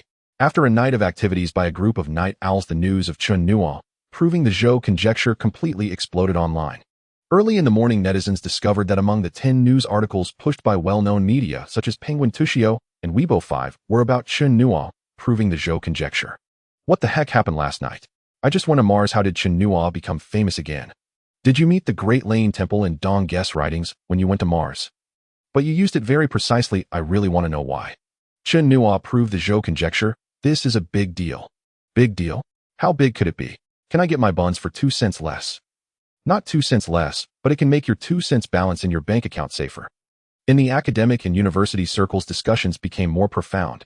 He's really something. He published a top-secret paper less than a month ago, and now he's tackling a world problem. Today's undergraduates are too impressive. I feel like I attended a fake university. I say, aren't you guys celebrating too early? It's just a preprint not published yet. What if other mathematicians find mistakes? Wouldn't that be a slap in the face? Haha, upstairs, I can only say you're foolish. Do you know who reviewed it? It's Professor Wall's, a Fields Medal winner. If he passed it, do you think there would be a problem? So what if it's a Fields Medal? I thought it was a Nobel Prize. What's so surprising about it? Damn, the Nobel Prize's fiancé ran off with a mathematician, and in a fit of anger, they didn't establish a math prize. The Fields Medal is the highest award in the mathematics world, equivalent to the Nobel Prize in the scientific community. Third floor, I don't blame you for being ugly, but being ugly and talking nonsense is your fault, so get lost. The problem that has troubled the mathematics community for decades has been proven by a sophomore. This is like launching a DF missile in the academic circle. There are those who mock, those who envy, and those who are jealous and come out to stir things up. Do you think it's possible that Chen Nuo faked it? After all, academic fraud happens often in Xia country. Upstairs, if you can ask this question, it shows your IQ is close to a basin level. This is the Zhou conjecture, not a linear equation. Even if it's academic fraud, would you aim for such a big target? Exactly. If this can be faked, I want to fake something too. My requirements aren't high. The hailstone conjecture or the Ceta pan conjecture will do, as long as you can prove it. You can name your price. Damn, you call that a low requirement? Why don't you ask to prove the Riemann hypothesis, Fermat's last theorem, or the four-color theorem? As long as he can prove them, I don't mind. Money is not a problem. The conversation was filled with a wealthy vibe. Meanwhile, the protagonist was completely unaware. Bang, bang. Chen Nuo was startled awake by the knocking on the door, suddenly sitting up in bed. He picked up his phone and saw it was not even 7 yet, with several missed calls and messages. Boss, why are you back so soon? Chen Nuo jumped out of bed wearing only large shorts and dragged his flip-flops to open the dormitory door, thinking it was his other roommates returning. What the heck, how come it's you two? Seeing Yi Xinran and Chen Qir at the door, Chen Nuo instinctively covered his groin. Why are you covering up? It's not like you're not wearing pants. Yi Xinran replied irritably, but her gaze subconsciously glanced down. How did you two get up here? How could the dormitory manager let you two come up? That's not scientific. It was approved by the principal himself. Nonsense. Chen Nuo couldn't be bothered with the two of them and went to brush his teeth and wash his face in the bathroom. Stop dawdling, hurry up, the principal is looking for you and Professor Zhao is waiting for you too. Why does he want to see me so early? Do you really not know, or are you pretending not to know? You're famous now, you know. Famous for what? Chen Nuo frowned. Yi Xinran was acting crazy early in the morning. Her words were disconnected. The Zhou conjecture, now the entire mathematics community is looking at your paper. So what if I proved it? It's not like it can run away. Why the rush? Hearing Chen Nuo's self-talk, Yi Xinran and Chen Qir's foreheads twitched with rage. Is this even human talk? What kind of nonsense is this? That's the Zhou conjecture, not a linear equation. If it weren't for Professor Zhao Yuan's calls to Chen Nuo last night going unanswered and eventually finding her, she wouldn't have bothered to come. After changing clothes, she arrived at the principal's office in about 10 minutes. In the office, several mathematics professors, including Zhao Yuan and Zhang Taixue, were present, all with joyful expressions. Make yourself comfortable. Wu Yuanming greeted Chen Nuo as he entered and added, congratulations on proving the Zhou conjecture. Do you have anything you want to say at this moment? Anything to say? What could I possibly say? He is a systematic person, and who knows, he might prove all 7 Millennium Prize problems in the future. What is there to say about a small Zhou conjecture? Just like Chen Nuo said this, but he was still very happy. Although it was based on the first piece of evidence, it still showed that his mathematical level was extremely high. Hearing Chen Nuo's response, the professors felt as if 1,000 grass mud horses were running through their minds. Did you hear what others said? After chatting for a while, they began discussing how to publicize Chen Nuo's proof of the Zhou theorem and whether to hold a report meeting. At this moment, there was a knock on the office door, and then the principal's assistant walked in with a strange expression, not quite joy nor quite sorrow. The principal's assistant first glanced at Chen Nuo, then at the principal, and said, Principal Wu, 18 universities have offered positions to Chen Nuo, and they are all posted on their school websites. Hiss. Wu Yuanming inhaled sharply. Upon receiving the tablet, the first thing he saw was a crimson background with 3 books engraved on it, 2 facing up and 1 facing down, resembling the traditional shield shape of Harvard University's emblem. He flipped through one by one: Massachusetts Institute of Technology, Princeton University, ETH, Zurich University, of Cambridge University, of California, Berkeley. In total, 18 world-renowned universities, any one of which is a place for engineering students to strive for. Especially Princeton University ranked first in the world for mathematics, a holy land for mathematicians. Since its establishment, it has produced 15 recipients of the Fields Medal, the highest honor in mathematics, and 14 recipients of the Turing Award, the highest honor in computer science. For Chen Nuo, a student with exceptional mathematical talent, this was an immense temptation. Moreover, all these universities offered admission to Ph.D. programs without exams and full scholarships. It is a good thing for students to be admitted to world-renowned universities, and as teachers they should feel happy. However, in recent years, very few students from Huaqing who went to study abroad have returned, which has had a significant impact on society. No wonder the assistant principal's expression was somewhat strange. At that moment, Chen Nuo was also holding his phone, looking at the offers from 18 world-renowned universities, lost in thought. Faced with these offers from prestigious universities, even with a system at his disposal, he still felt a bit tempted. The classic of filial piety states, establish oneself and walk the Tao, gain fame in later generations to honor one's parents. This is the ultimate in filial piety. Huaqing is at the top in the country, but there is still some gap compared to these prestigious universities. If he could attend such institutions, his parents would surely be very happy. However, this thought only flickered in his mind. With the system in place, gaining fame in future generations was only a matter of time. Meanwhile, as Chen Nuo pondered, the internet erupted once again. Breaking news: a student from our Huaqing has been admitted to 18 renowned universities in the world. The article was short, but the 18 offers were exceptionally eye-catching. A promotional article went viral on Weibo, Chengdu, and other news media. In just a few minutes, the number of reads surpassed 1 million, and continued to increase at a rate of thousands per second. I must say these media workers have a nose for news like a bloodhound. Within half an hour after the major universities released their announcements, promotional materials were already out. The comments section went completely wild. Wow, this is too much. Even if it's just for attention, can't you make it a little more believable? You could at least include a few less prestigious universities for credibility. Come on, please check the official websites of these universities before you speak. Isn't it just proving the Zhou conjecture? It doesn't really mean anything. Have these universities gone mad? Just proving. Here, let me give you a calculus equation. You solve it for me. It's not madness. These universities are too cunning. They admit so many students each year. Admitting one more or one less doesn't make much difference. What they value is Chen Nuo's talent in mathematics and computer science. If they can secure a student who might win the Fields Medal in mathematics or the Turing Award in computer science with one offer, it's a worthwhile investment. Princeton University has been around for nearly 280 years. There have only been 15 Fields Medal winners and 14 Turing Award winners, averaging one every 20 years. The difficulty of winning is evident. Chen Nuo's proof of the Zhou conjecture left no doubt about his mathematical talent, and he also demonstrated exceptional skill in modeling competitions. If it were just basic programming, that would be fine, as it doesn't require advanced mathematical knowledge. However, when it comes to complex algorithms and data structures, it ultimately boils down to learning mathematics. Turing and von Neumann were both mathematicians, underscoring the importance of mathematics in advanced programming. Damn it, these schools are too cunning. No matter how talented Chen Nuo is, in the end, he still has to go abroad. I just don't understand why it has to be abroad. For those upstairs, let me tell you, the moon abroad is rounder and brighter, the air is fresher, the water is sweeter, and even the rice is the size of pearls. People speculated whether Chen Nuo would pursue further studies abroad or stay in the country. In the office of the principal of Huaqing, Zhao Yuan spoke up, saying, Chen Nuo, whatever choice you make, we can accept it, but I still hope you can stay in the country. Chen Nuo, we understand the reasons for talent loss. We can't change the overall environment, but at least within Huaqing, I can still have a say. As long as you stay, if you ever wish to start a research project, I will definitely prioritize its approval. Wu Yuanming spoke with authority tinged with a hint of helplessness. Not long ago, a research institute saw over 100 people collectively resign to join private enterprises simply because the compensation was too low. This is not the first or second time this has happened. Every time he sees news like this, he feels a pang of sorrow. They are merely teachers dedicated to education, not policymakers or parents of the students. They cannot change the entrenched hierarchies, nepotism, policymaking, or the bureaucratic nature of approvals in the country. They have no right to interfere with students' choices, only left to watch helplessly as talent drains away.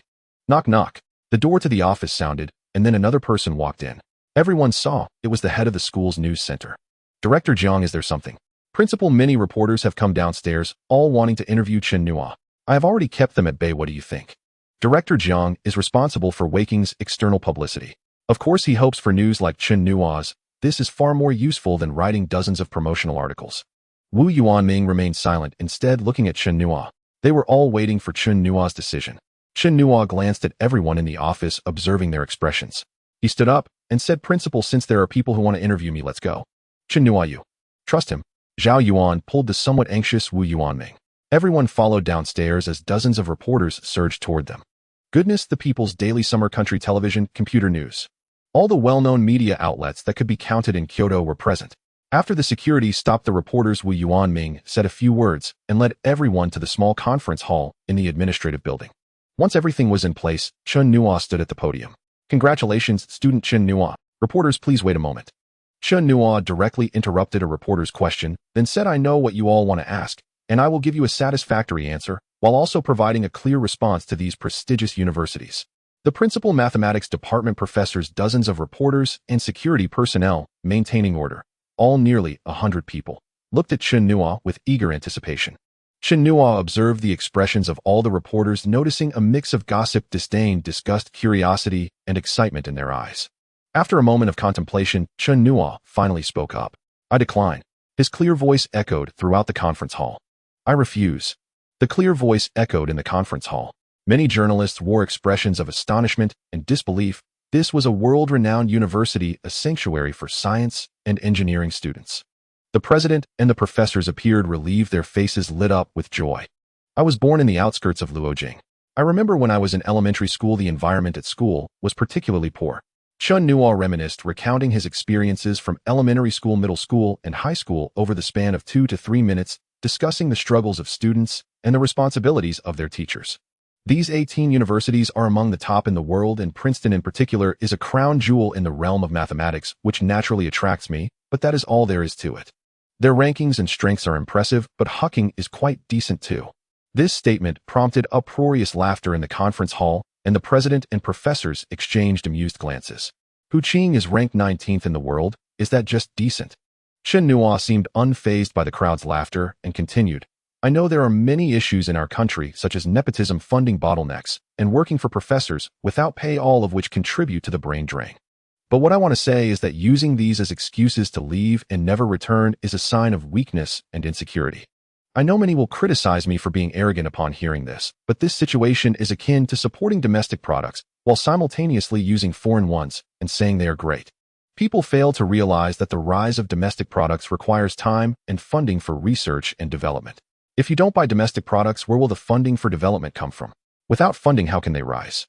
I admit there are some companies that take government subsidies while shouting patriotic slogans without contributing much, but these are just a few. The majority are still doing well.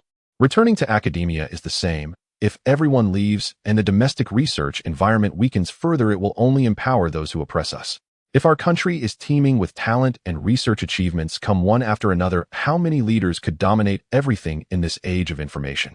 Everyone says the domestic research environment is poor and the capabilities are lacking, but this is precisely caused by you. Generations of geniuses leaving will only worsen the research environment, creating a vicious cycle. Some may argue that science knows no borders, but I want to say that scientists do. I urge those who have left to consider this. One day the missiles you create may strike your homeland, killing your fellow citizens and burning the land that raised you. How would you feel? I still stand by my words. As long as I am strong enough, one day these universities will vie to invite me to be their professor and give speeches. Chen Nuo paused here to calm his excited heart. I remember during the second round of the mathematical modeling competition, Elder Chao once asked me about my dreams. I said that my dream is the stars and the sea. Even if I cannot reach them, I hope to contribute to them with what I have learned. I will always stay in the country. This is my promise, Chen Nuo. Fellow compatriots, you may hold me accountable.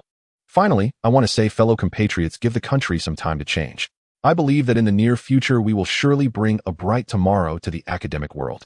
After Chen Nuo finished speaking, the conference hall fell silent for a few seconds before erupting into enthusiastic applause. The professors, having come from the 70s and 80s, witnessed the development of the country's technology and the rise of its strength. They understood that without a strong nation they would only suffer, which is why they chose to stay. The journalists left in deep thought, while Wu Yuanming continued the meeting with the professors to discuss publicity issues. Numerous media companies simultaneously received a call prohibiting any editing of the video. It had to be posted online as it was. As a media company, they are highly sensitive to trends and rumors. Although only this one request was made, the underlying message was clear: do not ride the wave of popularity. Seeing the scripts they had prepared overnight rendered useless, the journalists felt extremely frustrated. Having weathered storms for 19 years, one morning transformed into a dragon, yet willingly remaining hidden in the depths. What hidden truths lie behind this? A youth from the countryside leaving for distant lands to pursue his dreams. The sadness of the academic world in Xia country as a talented young person chooses to study abroad. The betrayal begins here.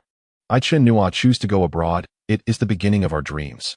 Despite the gloom, we must still work hard and do it beautifully, or we might face dire consequences. An hour later, the video was uploaded and articles were released, quickly being pushed to the top by various media companies. Netizens watched the video, flooding the screen with 666. Is Huaqing really that decent? If I get into Tokyo University, my life is over. Tokyo University refused to accept this. Society, I am Brother Nuo, fierce and few words.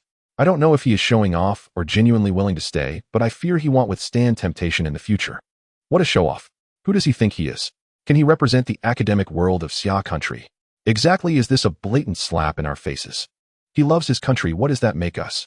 Some students preparing to study abroad were filled with anger. After Chen Nuo's actions, they would undoubtedly face scrutiny. He's still young. I hope in a few years he can still say this. I want to keep this video to slap him in the face later. Missing this opportunity, his gap with us will only widen. I hope he won't regret his choice. Students who had already gone abroad were also speculating maliciously. Interestingly, the Twitter account of Princeton University's mathematics department posted a thought-provoking comment. We hope that day will come soon. Everyone understood this was in response to Chen Nuo, and they believed he could go further in the field of mathematics. As the main character in the video, Chen Nuo made his way to the top of the library, found a spot to sit, and quietly contemplated the path ahead. Only after finishing his speech did he realize the deep love he subconsciously held for the homeland that nurtured him. He must do something for this beloved country. Reflecting on the attack on Xia country's ticketing website by hostile forces yesterday, he felt a deep sense of urgency. If not for his system, Xia country would have suffered significant losses, becoming a global laughingstock. Being behind means being bullied. This is an undeniable fact. Perhaps the system chose him to help strengthen the country. With the system's help, no matter which field he engages in, there will be significant developments in the future, but which field should he start with? Lithography machines, chips, controlled nuclear reactors, Mars probes, jet engines, space shuttles, ion bearings, industrial robots, carbon fibers, helicopter technology, computer and mobile operating systems. Just thinking about it, he felt a chill, as so many technologies are being held hostage by foreign powers. Upon further contemplation, Chen Nuo became agitated. With his current skills aside from operating systems, he was far from ready to tackle anything else. What the hell is this? Just moments after speaking of the stars and the sea, he started slapping himself in the face. The author has something to say. What path do you think Chen Nuo will choose first? Damn it, this is forcing me to become an all-round academic genius. On the rooftop of the library at Huaqing University, Chen Nuo muttered under his breath, his expression somewhat gritted. After pondering for over an hour, he realized that aside from physics and programming, which could enhance national strength, other skills seemed to be rather useless. As for the lithography machines, they directly stated that even if they provided us with the blueprints, we still couldn't produce them, as we lack the extreme precision of machinery and the requisite ultraviolet light. A controllable nuclear reactor. It's simple in theory but complex in practice. We have mastered nuclear fusion and fission, and creating high-temperature, high-pressure environments is easy, but the challenge lies in confinement. Once this research is completed, the civilization level of Earth would rise by half a tier. However, even if the nation completes the research, given the attitude of hostile forces towards the country, they would undoubtedly resort to force to prevent it. Therefore, before conducting these research projects, the first step is to strengthen the national defense, otherwise we won't be able to protect it. The technologies that foreign powers have us choked on are all, without exception, hindered by materials. Every piece of high-end material research requires calculations and simulated experiments measured in years, consuming vast amounts of human and material resources without guaranteeing results. Thus, ultimately, it is imperative to first resolve the computer aspect. If we can develop quantum computers or intelligent computers, once the computing power increases, the research time will naturally shorten. After going around in circles, he found himself back at mathematics and computer science. Chen Nuo couldn't help but wonder if the system had anticipated this and had given him these two skills in advance. For a moment, he considered going full-time into food delivery, spending 3 to 5 years utilizing the sign-in system to max out all his academic skills before diving back into research. When the controllable nuclear reactor is complete, devices like lithography machines and Mars rovers would be eagerly offered to us by hostile nations, begging us to accept them, and if we refused, they'd be in tears. Unfortunately, the consequence of this approach is that before he even begins his research, he might first be subjected to scientific scrutiny, perhaps even dissection. Then a segment appeared. Approaching science, a new species has emerged. Buzz. His phone vibrated, interrupting Chen Nuo's daydreaming. Encrypted call. Chen Nuo looked at the string of numbers, somewhat curious, but just a moment's pause told him who it was. President Chen, what are your instructions? Chen Nuo got straight to the point. Among the people he knew besides Shun Nan from NSA Division 5, no one else held such a rank. How have you considered the matter, Chen Nuo? Shun Nan was even more direct. I must say, President Chen, you can see my situation. I'm so busy that I barely have time to breathe, let alone seek them out. Chen Nuo was also headachy, so busy that he didn't even have time to deliver food and level up his skills. Thinking about it, he felt he had lost several $100 million. Chen Nuo, it's not that I'm anxious, it's simply that there's no time to waste. You saw what happened yesterday. If they pull another stunt like that during the Spring Festival, the consequences. Chen Nuo shuddered at the thought. The significance of the Spring Festival for the people of Xia country ran deep. Every year, over 1 billion people travel during the Spring Festival, and being winter, if they gather like yesterday, it would truly be catastrophic. With this in mind, Chen Nuo suddenly had an idea. Since he was preparing to delve into computers anyway, he couldn't do it alone. Recruiting experts from within the system would take too long. It would be better to bring in experts like the ancient four gods. In the world of networks, there's a saying, if you don't know the offense, how can you know the defense? The ancient four gods were figures who had stirred up bloody storms. Their offensive techniques go without saying, but their defensive skills would likely be even stronger, or else the NSA would have caught them long ago. President Shun, I need to discuss this matter with you face to face. Please send someone to pick me up. They'll be waiting at the main gate of Huaqing. While waiting, Chen Nuo actively signed in, and indeed, he received a sense of solitude. An hour later, Chen Nuo reappeared at the NSA headquarters, but this time, it was at the top level. It's hard to imagine that the top level where blades are always drawn actually has a tea lounge. Speak. Chen Nen enjoyed a cup of milk tea watching Chen Nuo with an amused smile. President Chen, two matters. The first is, how can you guarantee that you are not using me as bait? Chen Nuo fixed his gaze on Chen Nan like a cheetah ready to pounce. And the second? If you can't guarantee the first, then discussing the second is pointless. Chen Nan's eyes suddenly sharpened, resembling a hawk locking onto its prey. An unnameable aura surged around him, creating an immense pressure. Chen Nuo suddenly felt a strange notion arise. Perhaps this is what experts refer to as killing intent. After a few breaths, Chen Nan slowly spoke. For the first matter, we can issue a letter of commitment equivalent to NSA's special external appointment. If the ancient four gods can assist us in perfecting the defense system, past grievances will be forgiven. Deal? After the project is completed, each will receive 10 million with a monthly salary of 100,000 during the development period. Is that too much? Not at all. Chen Nan smiled. A few million to hire top hackers was a great deal. Now you can discuss the second matter. Straightforward. Chen Nuo smiled and continued. The defense system will be led by me, NSA, and must not interfere, but I promise to deliver it to you before the new year. Impossible. Chen Nan immediately interrupted Chen Nuo, his voice tinged with anger. Chen Nuo, do you know what you're saying? Do you realize the massive losses that would occur if it's not completed? The risk is too great. Do you have a choice? Rather than wasting time, why not give it a try? Of course, you don't have to respond immediately. You can return and discuss it with your boss. Chen Nan's expression sharpened, a faint, bitter smile at the corner of his mouth. Does NSA lack personnel? They have plenty of technicians at low, medium, and high levels, but top-tier technicians are truly scarce. There's not even one like the ancient four gods. It's hard to believe. The reasons are well known. It's all about compensation and constraints. Top-tier technicians can start at tens of millions in big companies like Penguin, Huawei, and Ali, enjoying status, freedom, and opportunities. Once you enter the NSA, setting aside salary issues, you basically lose your freedom, and you cannot publicly reveal your identity, making it feel like being part of an underground party unless you're one of those with extremely high ideals. The challenge in system development lies in building the architecture. If the architecture is well done and the underlying logic is in place, the rest is just filling in the gaps, and NSA precisely lacks top talent in this area. Both Chen Nan and Chen Nuo were aware of this pain point. That was Chen Nuo's confidence. Chen Nuo, this request of yours is truly difficult to fulfill. Even if I return to discuss it with the boss, it's unlikely to get approved. The interests involved are too significant, you should understand. Chen Nuo did not respond, took a sip of milk tea, and remarked, the pearls are smooth and fragrant with a satisfying chew. I don't understand and I don't want to. Chen Nuo naturally grasped the intricate stakes involved, which was precisely why he wished to steer clear proposing such a plan.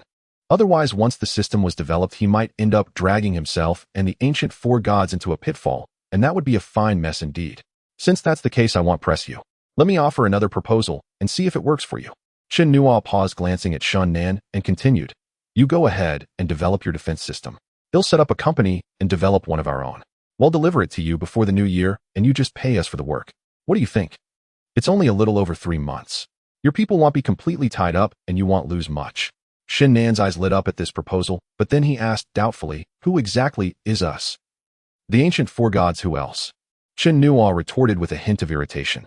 Even if he could handle it alone, he wouldn't have the time, let alone the fact that this wasn't a one-man job. The payment is 1 billion transferred in one lump sum. Chen Nuo, never one to mince words, pressed on before Chen Nan could object. You know your own budget well. Don't think I'm asking for too much. Besides, do you really think the ancient four gods and I can finish it alone? Don't I need to hire people? Rent a space? Spend time? Stop. Chen Nan cut off Chen Nuo's rambling, which rivaled a Buddhist monk's chanting, and said promptly, give me half an hour to report this. 1 billion was honestly not that much. His intuition told him that Chen Nuo might actually succeed. In less than half an hour, Chen Nan rushed back up. The big boss agreed. 1 billion is no small sum. What assurance can you provide? My name Chen Nuo, isn't that enough? No. Chen Nan retorted with exasperation. Damn it, had seen shameless people, but never one this shameless. A name worth 1 billion. Did he think he was an academician of the 2 academies, or a big shot in some field? Fine, given your sincerity, I'll vouch for you. Given the potential Chen Nuo had shown, 1 billion truly wasn't much.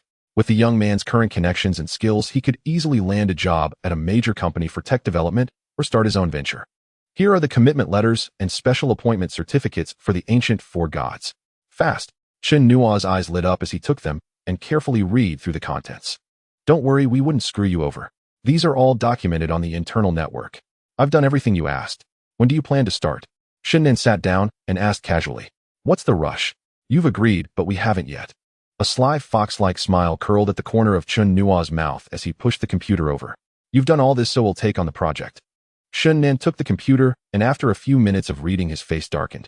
On the screen was a project contract, but it was far too simplistic, and the additional clauses were nothing short of predatory. Clause 1: the NSA must not interfere, intervene, or inquire about the project's progress. Violators will incur an additional 10 of the project fee. Clause 2: the NSA may investigate the identities of project personnel, but must not take any action, including, but not limited to, summons, detention, or co-optation. If it were just this, it might be tolerable, but the final clause was the real kicker. The NSA must handle the project's office space, equipment, and company business license. Was this the NSA's company, or Chen Nuo's? Ordering the NSA around like a servant. Only Chen Nuo could pull that off. Director Shin, think about it this way: if we handle these things ourselves, it'll take at least 10 days to half a month, especially the license. You know how efficient the relevant authorities are. Fine, I'll have everything arranged within 3 days. I need to see the project kick off by then. You've got it. Chen Nuo breathed a sigh of relief at Chen Nan's agreement, his tone turning playful. Director Shin, go about your business. Let me borrow this prime spot. Once I'm done, arrange a car to take me back. Chen Nan shook his head and turned to leave, fully aware of what Chen Nuo intended to do. After Chen Nan left, Chen Nuo pulled out his computer and began typing furiously. Lines of code scrolled across the screen. After about 20 minutes, he stopped and waited quietly. Meanwhile, in an internet cafe thousands of miles away, the owner's computer suddenly emitted a piercing beep. The owner's face turned pale. The sound meant a hacker had breached his system. As he prepared to flee, a request popped up on the screen. After hesitating, the owner clicked it. Chen Nuo chuckled and resumed typing rapidly. An hour later, Chen Nuo closed his computer and let out a long, relieved sigh. As he had anticipated, the ancient four gods accepted his invitation. It wasn't hard to guess. Yesterday, when an unknown force attacked the nation's ticketing website, the four had risked exposure to lend a hand. That showed they had no issues with national loyalty. Now that Chen Nuo had resolved their identity issues, they no longer had to hide in fear, coupled with the generous benefits and a stage to showcase their talents. If they refused, Chen Nuo could simply expose their addresses and have the NSA bring them in directly. What's more, Chen Nuo had asked them to recruit more top-tier talent promising good pay and status. Chen Nuo planned to throw money at the problem. That's why he demanded 1 billion.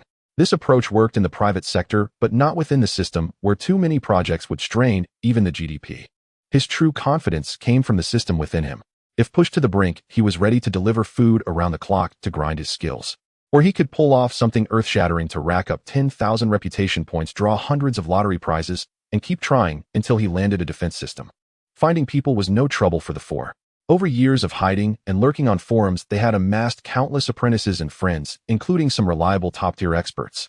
After providing a contact method and setting a meeting in 3 days, the first step of the defense system project was taken. Director Shin, arrange a car to take me back. After calling Chen Nuo silently resolved to deliver food that afternoon to grind his skills. We strongly condemn the statements from 6 companies, including CIS and Aura. We will dispatch inspection teams to their branches in this country.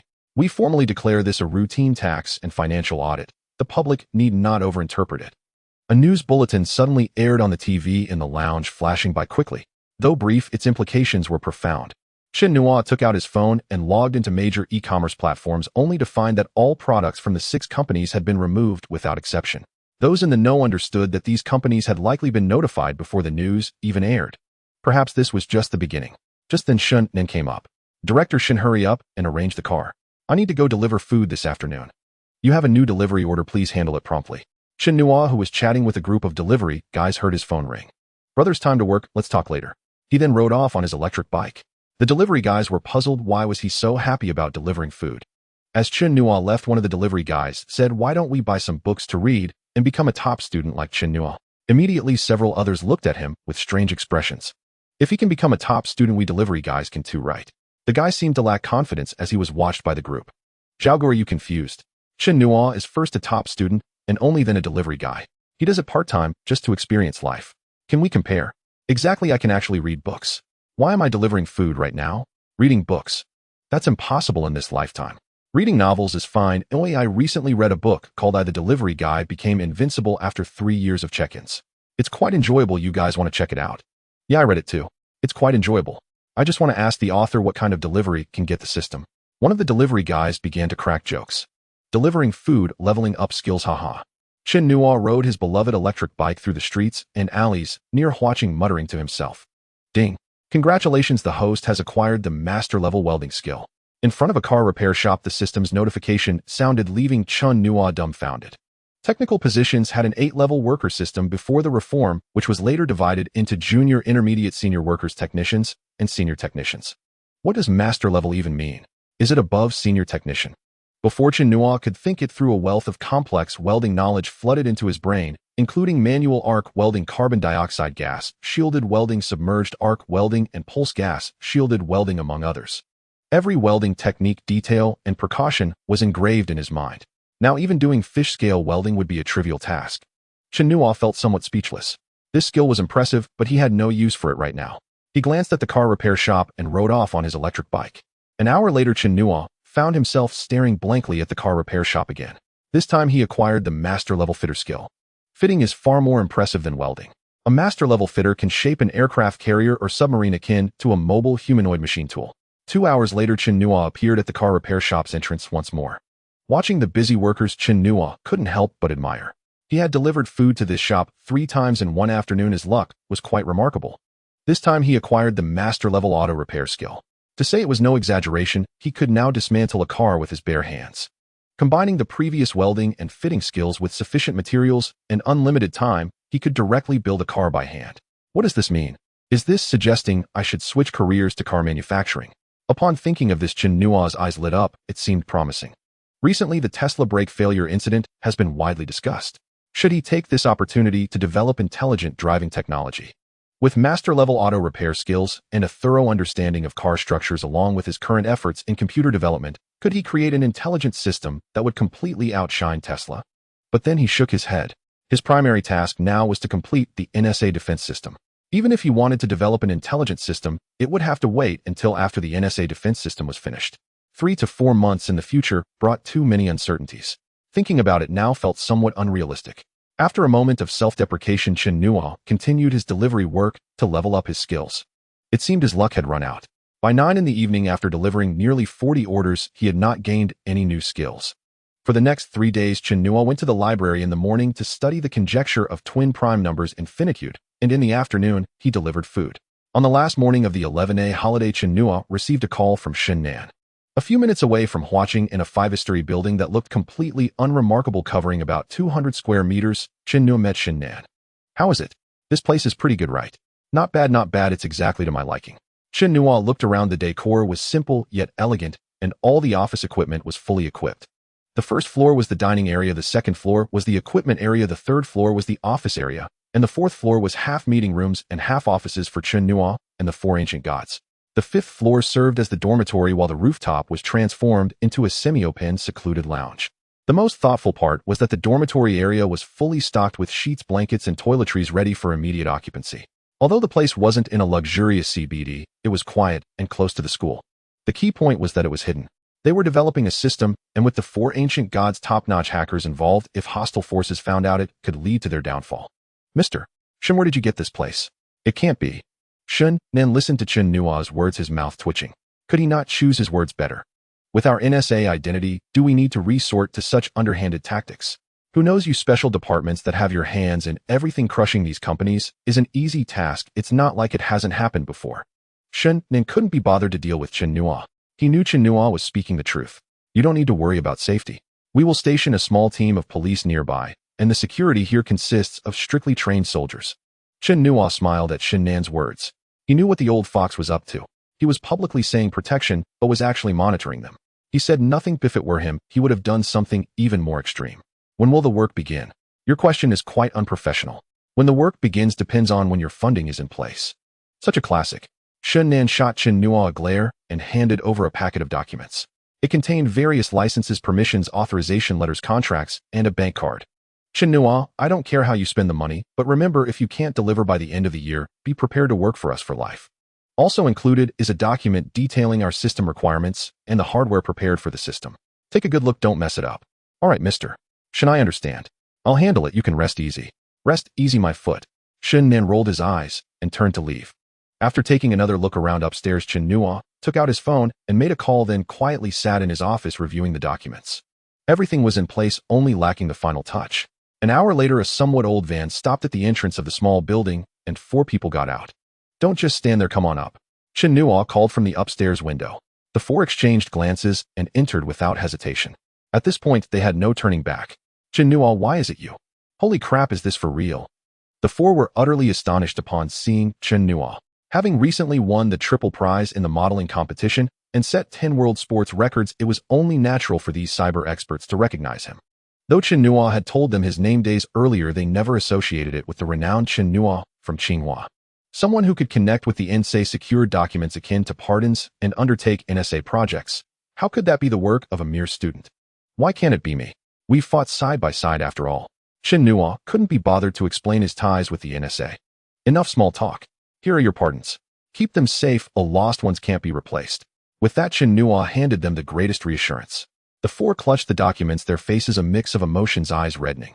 Eagle, 10 years. I can finally live freely under the sun without fear of being snatched away in my sleep. Yes, 10 years. I've barely spent a month with my parents, afraid of bringing them trouble. Now I can finally fulfill my filial duties. 10 years, how fast it flies. Freedom. Chen Nuo didn't interrupt their reverie.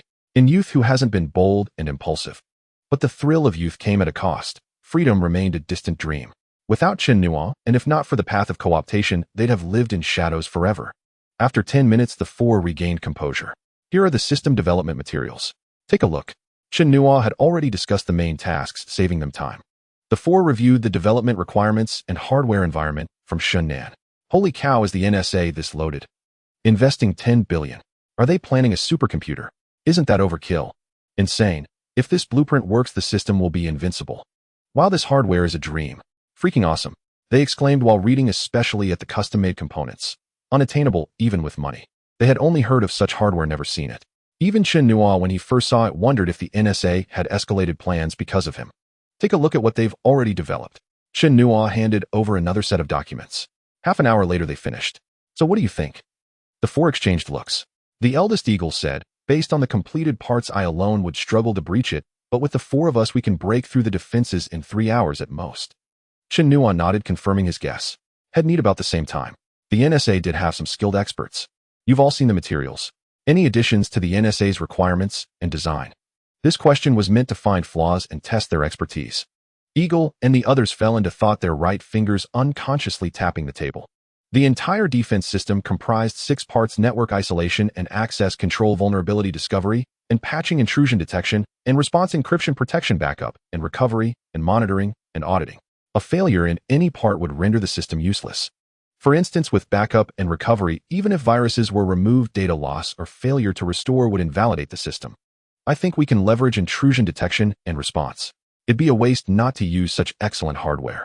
Knight spoke first, and Chen Nuo gave a slight nod of approval. Actually, vulnerability discovery and patching could be key. It's about early warning and response time.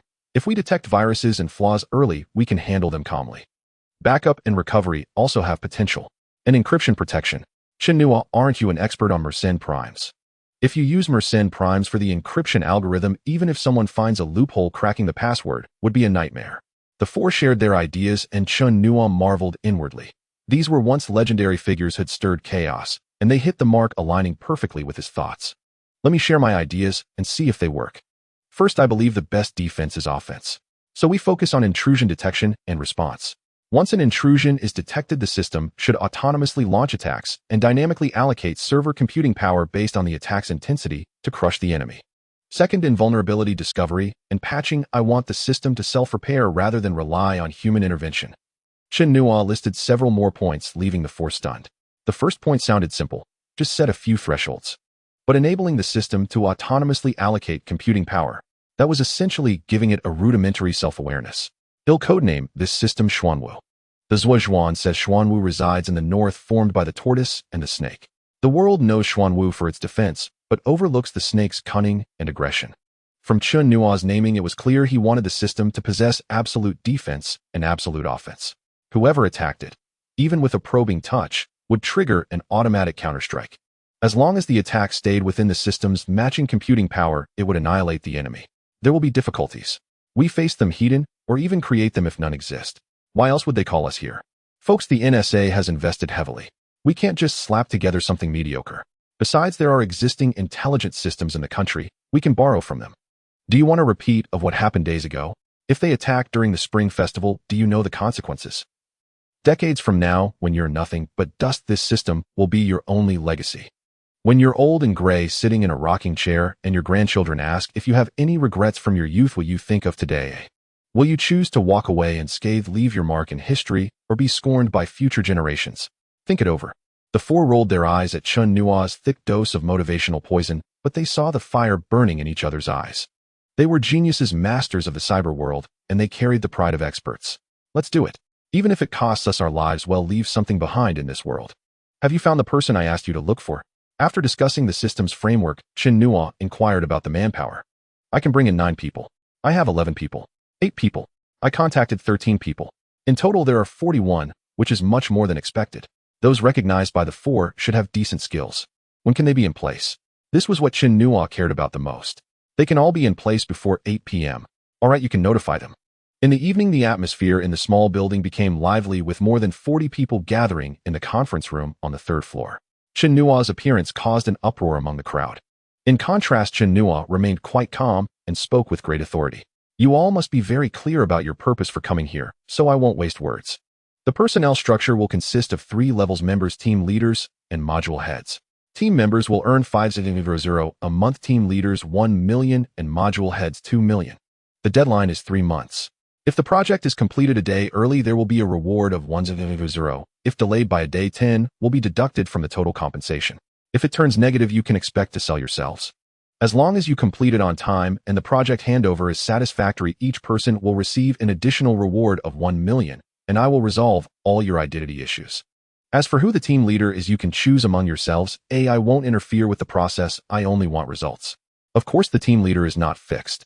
If you feel you have the capability halfway through, you can directly challenge the team leader, but you cannot take up work time. As soon as Chen Nuo finished speaking, an uproar broke out in the entire conference room. Even if Chen Nuo didn't offer money, they would still be willing to do it. They all had somewhat dubious pasts. No one wanted to be taken away by the NSA one day after their secrets were exposed. That would cause immense harm to their families, loved ones, and children. They did not expect Chen Nuo to be so generous. The treatment was astonishing, making more money in 3 months than an ordinary person would in a lifetime. Chen Nuo, watching from the side, couldn't help but grimace, feeling a pang in his heart, while secretly lamenting Chen Nuo's generosity. Just 1 month's salary was over 30 million. That was incredibly wasteful. This matter can only stay here. Daring to open a loophole within the national system, he would probably be condemned. Everyone, don't be too happy too soon. I'll make it clear if anyone drops the ball or holds back, I'm sorry, you can expect to drink tea for the rest of your lives. A typical mix of kindness and intimidation, winning hearts while also intimidating everyone. If there are no objections, let's sign the confidentiality agreement. Chen Nuo glanced at Chen Nuo, who stepped outside to call in 7 or 8 NSA employees to distribute the confidentiality agreements. Looking at the people wearing NSA badges, everyone felt a chill in their hearts and solemnly signed their names on the confidentiality documents. After half an hour of busy work, the confidentiality agreement process was finally completed. I hereby announce that the Xuanwu Summer Nation Network Defense System project is officially launched. 1 hour later, I want the names of the team leaders. After finishing his words, Chen Nuo nodded to the 4 from the Eagle and Chen Nuo leading the way outside. Additionally, here's another benefit for you. We are short-staffed, so if anyone here can bring in people who pass the assessment of the 4 from the Eagle, there will be a reward of 1 million. Moreover, during the development process, those who make significant contributions will start from a bonus of 1 million. The NSA will also give you merit, and in the future your children will have priority for admission to schools, where you can apply for residency in Kyoto. As Chen Nuo reached the door, he turned around to look at everyone in the conference room and added a remark. The conference room immediately erupted in even more enthusiastic cheers. Education is currently the most competitive aspect in the country. Do you think having money guarantees you a place in a good school? That's not necessarily true. Unlike the educational environment abroad, where donating billions to Harvard guarantees your child a spot as long as they are not incompetent. The college entrance examination in Summer Nation is the most fair selection system globally, considered by the West as Summer Nation's 5th great invention, standing the test of comparison and scrutiny. Parents work so hard just so their children can have a good future, right? Although Chen Nuo mentioned that it was only priority admission under equal conditions, that was more gratifying than millions. A few minutes later, Chen Nuo and his group appeared in Chen Nuo's office. Eagle Knight, call a few team leaders. We'll work overtime tonight to redo the design. After tomorrow, the project will be entirely in your hands. I hope to start tomorrow. While Chen Nuo was tidying up the materials, he instructed the Eagles. We're in full charge. What will you do? I'm still a student. Classes start tomorrow. A student who skips class isn't a good child. Hearing Chen Nuo's response, the four were speechless. At such a critical time, he was still thinking about going to class. A child?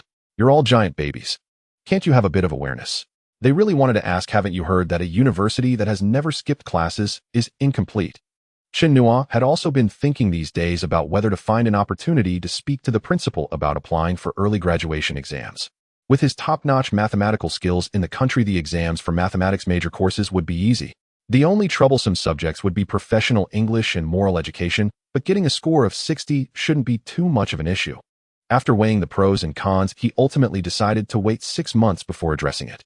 Huaqing has a rule not to accept applications for early graduation from undergraduates, but once the proof of the infinitude of twin primes is completed with one A-level international paper and one T-level paper in hand, the school should make an exception. If possible, using the infinitude of twin primes as his undergraduate thesis, he could become the strongest presence among undergraduates in Huaqing and even in the entire summer nation. Although he couldn't graduate early, he could take exams for this semester's courses ahead of schedule, freeing up time to take electives like materials science and biochemistry. Even if he could obtain knowledge from the system in the future, studying now would still lay a foundation right. Oh, busy person, how do you have time to come here? Cheng Yong, go check if the sun has risen from the west. In the mathematics department office, Professor Zhao Yuan began to tease Chen Nuo upon seeing him enter. Professor, are you saying that I can't come to see you for no reason? Are you coming empty-handed? Chen Nuo looked at Zhao Yuan with a helpless expression, wondering if they were trying to kill the conversation. Seeing Chen Nuo's expression, the surrounding professors and PhD students burst into laughter. After a few jokes, Zhao Yuan said, if you have something to say, hurry up. I'm really busy. I won't beat around the bush then. Professor, I would like you to give a heads up to the department. I want to take the exam early this semester. This matter should actually be discussed with the counselor, but the counselor told me to ask Zhao Yuan directly to avoid wasting time. Early exam. Zhao Yuan didn't expect Chen Nuo to make this request, but after thinking for a moment, he realized that with Chen Nuo's level in mathematics, continuing to attend classes would indeed be a waste of time. In a moment, you'll come with me to see the director. This matter needs the director's approval, but it shouldn't be a problem. If it weren't for the strict rules at Huaqing, which do not accept undergraduates graduating more than a year early, he would have wanted Chen Nuo to apply for graduation directly. Zhao Yuan suddenly asked, what do you plan to do after the exam? Without hesitation, Chen Nuo replied, I want to take courses in materials science and biochemistry. What a nonsense. Zhao Yuan exploded at once, exclaiming, you're not taking advanced physics, and you want to choose these two courses you haven't even been exposed to. And what about your research on the infinitude of twin primes? Are you really that unproductive? Chen Nuo found Zhao Yuan's reaction both amusing and perplexing. The surrounding professors and graduate students also paused their work to look at Chen Nuo and Zhao Yuan. Professor, in the advanced physics course, you must have heard Professor Wang and Professor Qin from Kyoto University talk about it, right? For me, it really poses no difficulty. I'll find time to take the exam with Professor Wang, who consider it a second degree. And as for mathematics, do you think the undergraduate courses are difficult for me? Finally, regarding the infinitude of twin primes, you are well aware of its complexity. If it could be solved through closed-door study, I wouldn't even have a chance. Perhaps I'll have a moment of inspiration and prove it to you tomorrow. Chen Nuo's response made dozens of people in the office roll their eyes in unison. What kind of outrageous claims are these? Is it really feasible to squeeze in an exam for advanced physics just like that? To Chen Nuo, the pinnacle of academia, advanced physics was as simple as 112. If the faculty and students from the physics department heard this, they would surely come to confront Chen Nuo. If Chen Nuo hadn't mentioned it himself, they wouldn't have known he had such high talent in advanced physics. What was most infuriating was Chen Nuo's mention of proving two world conjectures related to twin primes in just half a year. This was beyond impressive, it was simply extraordinary. Listening to Chen Nuo's explanation, Professor Zhao Yuan calmed down. What Chen Nuo said was indeed the truth. For the first time, he felt troubled by a student's exceptional talent. A few minutes later, in the office of the mathematics department head, Chen Nuo met with the director Jin Zhao. Haha, Chen Nuo, I've heard your name, even while studying abroad. My old buddies are all praising you. Jin Zhao looked at Chen Nuo with a beaming smile. He had just returned from a 6-month overseas research trip and initially planned to wait a few days to clear his backlog of work before chatting with Chen Nuo. To his surprise, this young man came to him on his own. After chatting for a while, Zhao Yuan said, Director, I came to see you because Chen Nuo wants to apply for an early exam this semester. Can you arrange it? Jin Zhao pondered for a moment before agreeing. He hadn't personally verified Chen Nuo's level, but he trusted Professor Zhao Yuan. Chen Nuo, when do you want to take the exam? 3 days later on October 11th. All right, go back and wait for the notice. Zhao Yuan and Chen Nuo left Jin Zhao's office. A few minutes later, the mathematics department working group exploded in chatter. What? Chen Nuo wants to take the exam early, just over a month into the semester. What kind of operation is this? Did I see that right? The director is asking for the highest standards, not to let him off easy. What do you know? The director must want to see Chen Nuo's true capabilities. Haha, just what I wanted. I really want to see if Chen Nuo is as impressive as they say. Several professors familiar with Chen Nuo shook their heads and whispered, "Ah, youth." After leaving the mathematics department office, Chen Nuo took his ideological and political education and English books to room 3 on the 5th floor of the library, which seemed to have unofficially become his research room. 3 days flew by, during which he focused on cramming for English and ideological and political education. Interestingly, during these 3 days, he went to the materials science department every morning to see if he could gain skills in materials engineering by actively signing in, but unfortunately, he gained nothing. Along the way, he encountered several old professors from the materials science department. Seeing Chen Nuo come for 3 consecutive days, they mistakenly thought he wanted to transfer to their department and eagerly offered him a spot as their student. Chen Nuo, which subject are you preparing to take first? I can make arrangements. In a small meeting room of the mathematics department, the department head Jin Zhao asked with a smile. Director, there's no need to go through so much trouble. Just have the teachers give me the exam papers, and I'll finish them all today. As soon as he finished speaking, the teachers of over 10 courses immediately began discussing among themselves. The sophomore courses included mathematical analysis, differential equations, numerical analysis, and several others, totaling 8 courses, plus the required courses ideological and political education and English, along with 2 elective physics courses. Altogether, there were 12 courses. Finished them all in one day. Seeing that Chen Nuo didn't seem to be joking, Jin Zhao had no choice but to hand over all the exam papers to Chen Nuo, leaving one teacher to supervise. It was going to be done eventually, so it made no difference whether it was given all at once or one by one. Cheng Shixiang, remember to bring me lunch and 2 bottles of Red Bull to keep me awake this afternoon. Chen Nuo called out to Cheng Yong, who was watching the excitement outside. No problem, just focus on your exam. For Cheng Yong, this was no issue. Chen Nuo selected the English and ideological and political education papers from the stack of exam papers, planning to do those last to avoid spoiling his mood. After spending over 10 minutes browsing through the other exam papers from start to finish, he furrowed his brows and gasped in surprise. Each question was more challenging than the last, filled with logical traps, ambiguities, and misleading conditions, and one careless mistake could be disastrous. The supervising teacher, watching Chen Nuo's expression, revealed a smirk of satisfaction. To prepare for Chen Nuo's exam, the teachers of over 10 courses in the mathematics department brought out their most difficult and obscure questions.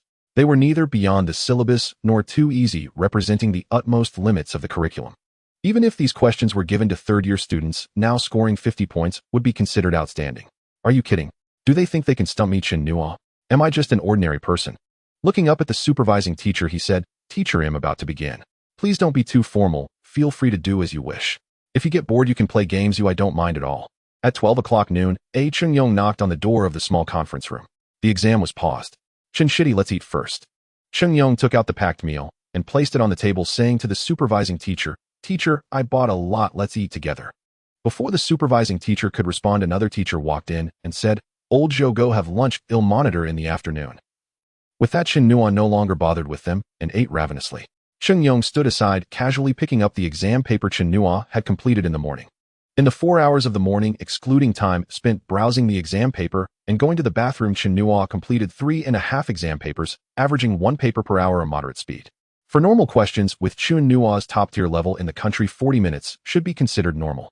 However, these teachers designed traps in the questions to challenge Chen Nuo, making him spend time just understanding the questions.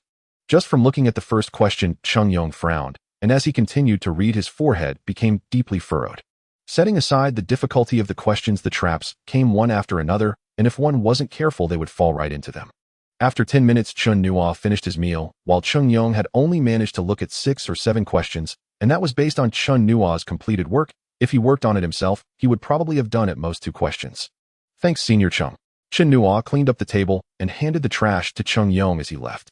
"Teacher, shall we continue?" The new supervising teacher was momentarily taken aback and asked, "Aren't you going to take a break?" Chen Nuo shook the half-finished exam paper and waved the Red Bull in his hand, saying, "No need, this thing keeps me alert and fights fatigue." The supervising teacher, Oh, by the way, the afternoon session is quite long. Feel free to do whatever you want. Listen to music, play games, or sleep. After finishing his statement, Chen Nuo entered a state of focused study again. The teacher was dazed, thinking, who am I? Where am I? What am I supposed to do? 3 more hours passed, and Chen Nuo completed 3.5 papers, moving slightly faster than in the morning. Taking advantage of Chen Nuo's trip to the restroom, the supervising teacher sent a message in the work group, feeling utterly overwhelmed.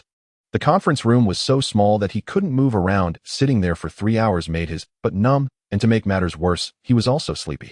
The group chat instantly exploded with messages requesting support. What is Xiaoyang doing? It shouldn't be this bad for monitoring an exam. Oh, go take a look. Let's not let anything go wrong. Only teacher Zhou, who monitored in the morning, knew what was going on and secretly chuckled. Chen Nuo appeared like an emotionless machine, steadily answering questions. In the conference room, the only sounds were the scratching of pens and the breathing of 2 people. One could say it was dull. At 6 o'clock in the afternoon, Cheng Yong brought dinner again, and a new teacher arrived to take over. The teacher from the second afternoon session rushed out, feeling utterly bored. By 9 o'clock at night, all 12 exam papers were completed. Excluding time for meals and restroom breaks, it averaged 1 hour per paper. At this time, outside the conference room, numerous exam setters had gathered, rubbing their hands together, ready to see Chen Nuo's embarrassment. In contrast, Chen Nuo appeared remarkably calm. Full marks on the multiple-choice questions, not bad.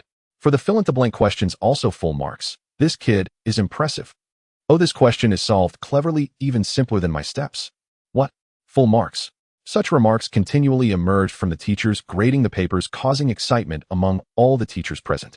Minutes later, the graded papers were neatly arranged on the table, and everyone was beaming. Only the teachers for the English and ideology courses wore furrowed brows, their expressions extremely grim. Out of the 12 subjects aside from English and ideology, all other 10 subjects received full marks. Are you done grading? What are the results? The director of the mathematics department, Jin Zhao, also arrived and asked, Director, take a look. Everyone cleared a path, and Jin Zhao approached the front. Such beautiful handwriting. The teachers were stunned. They were supposed to focus on the scores, but he seemed to be distracted. However, they had to admit that Chen Nuo's handwriting was exceptionally beautiful, strong, and vigorous, pleasing to the eye. The grading teacher couldn't find a reason to deduct points based on the appearance of the paper. Xiaozhou, once this is over, take these papers back to preserve them. Let future students see what their handwriting looks like. With the director's order, compared to Chen Nuo's paper, everyone recalled their own students' assignments, which were hardly better than scribbles. English 68. Ideology 63. Upon seeing the final results, Jin Zhao was somewhat speechless. Out of the previous 10 papers, there were 4 as in 4 twos, with 2 wildcards, and now 2 threes. For a moment, everyone looked at Chen Nuo with strange expressions, and then at the faces of the professors of English and ideology. They could no longer hold back their laughter. Chen Nuo silently complained that he recognized many words in English, but didn't know their meanings. Ideology was truly too profound, but fortunately, he met the passing standards for the exam. Professor Gao, please give Chen Nuo some extra help when you have time. Shifting his gaze to Zhao Yuan beside him, he said, Old Zhao, since Chen Nuo is under your guidance, please pay attention to his English level. Chen Nuo had achieved the trifecta in the mathematical modeling competition and proved the Zhou conjecture. Now these exam papers further highlighted his solid knowledge. In the future, this kid's abilities would surely lead to other major discoveries, and attending international academic conferences could lead to embarrassing moments in English if he were to ask, are you okay? It would be quite funny, which is why Jin Zhao took this seriously. As for ideology, as long as the main direction is correct, passing is sufficient. It is unnecessary to study it deliberately. After a few more reminders, Jin Zhao left, and everyone else followed suit. Professor Gao, the English instructor, walked up to Chen Nuo, his gaze fixed intently on him. Chen Nuo felt a bit uneasy and asked, Professor Gao, why are you looking at me like that? Chen Nuo, let me ask you, do you have an issue with me? Chen Nuo was taken aback and replied, Professor Gao, I don't. Where did this come from? If you don't have an issue with me, then what does your English level mean? Is it that my English proficiency is insufficient to teach you? Or is it that my teaching methods are problematic? Or do you think that as a mathematics student, English doesn't matter?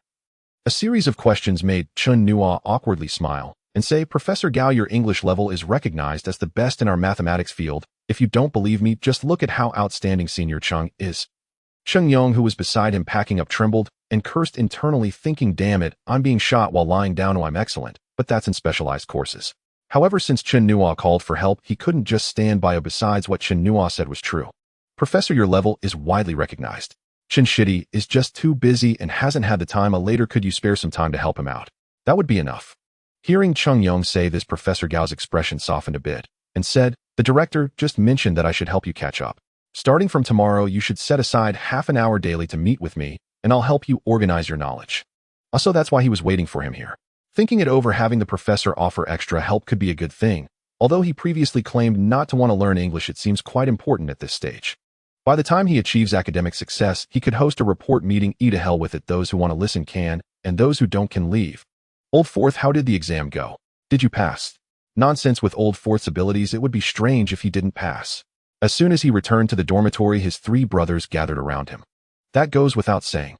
Holy crap, Chen Nuo, you actually passed. Your grades are freaking amazing. Just as Chen Nuo was about to reply, big brother Chen, he let out a startled cry and leaped down from the bed. Look, the official website has posted the notice. Chen Nuo's exam results are all out. The other two immediately crowded around, and the three of them huddled together to look at the scores. 12 courses, 10 perfect scores. Old Fourth, you're a legend.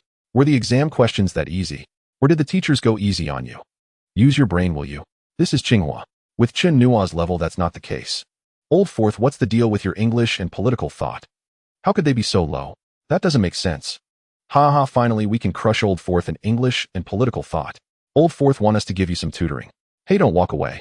The three brothers laughed heartily while Chen Nuo's face darkened. From tonight onward, the entire college, and even the whole university, would know that Chen Nuo was weak in English and political thought. Under normal circumstances, university grades are only entered into the system and then announced in class group chats. Chen Nuo's case was special because he applied for early exams, so the results had to be made public to ensure fairness.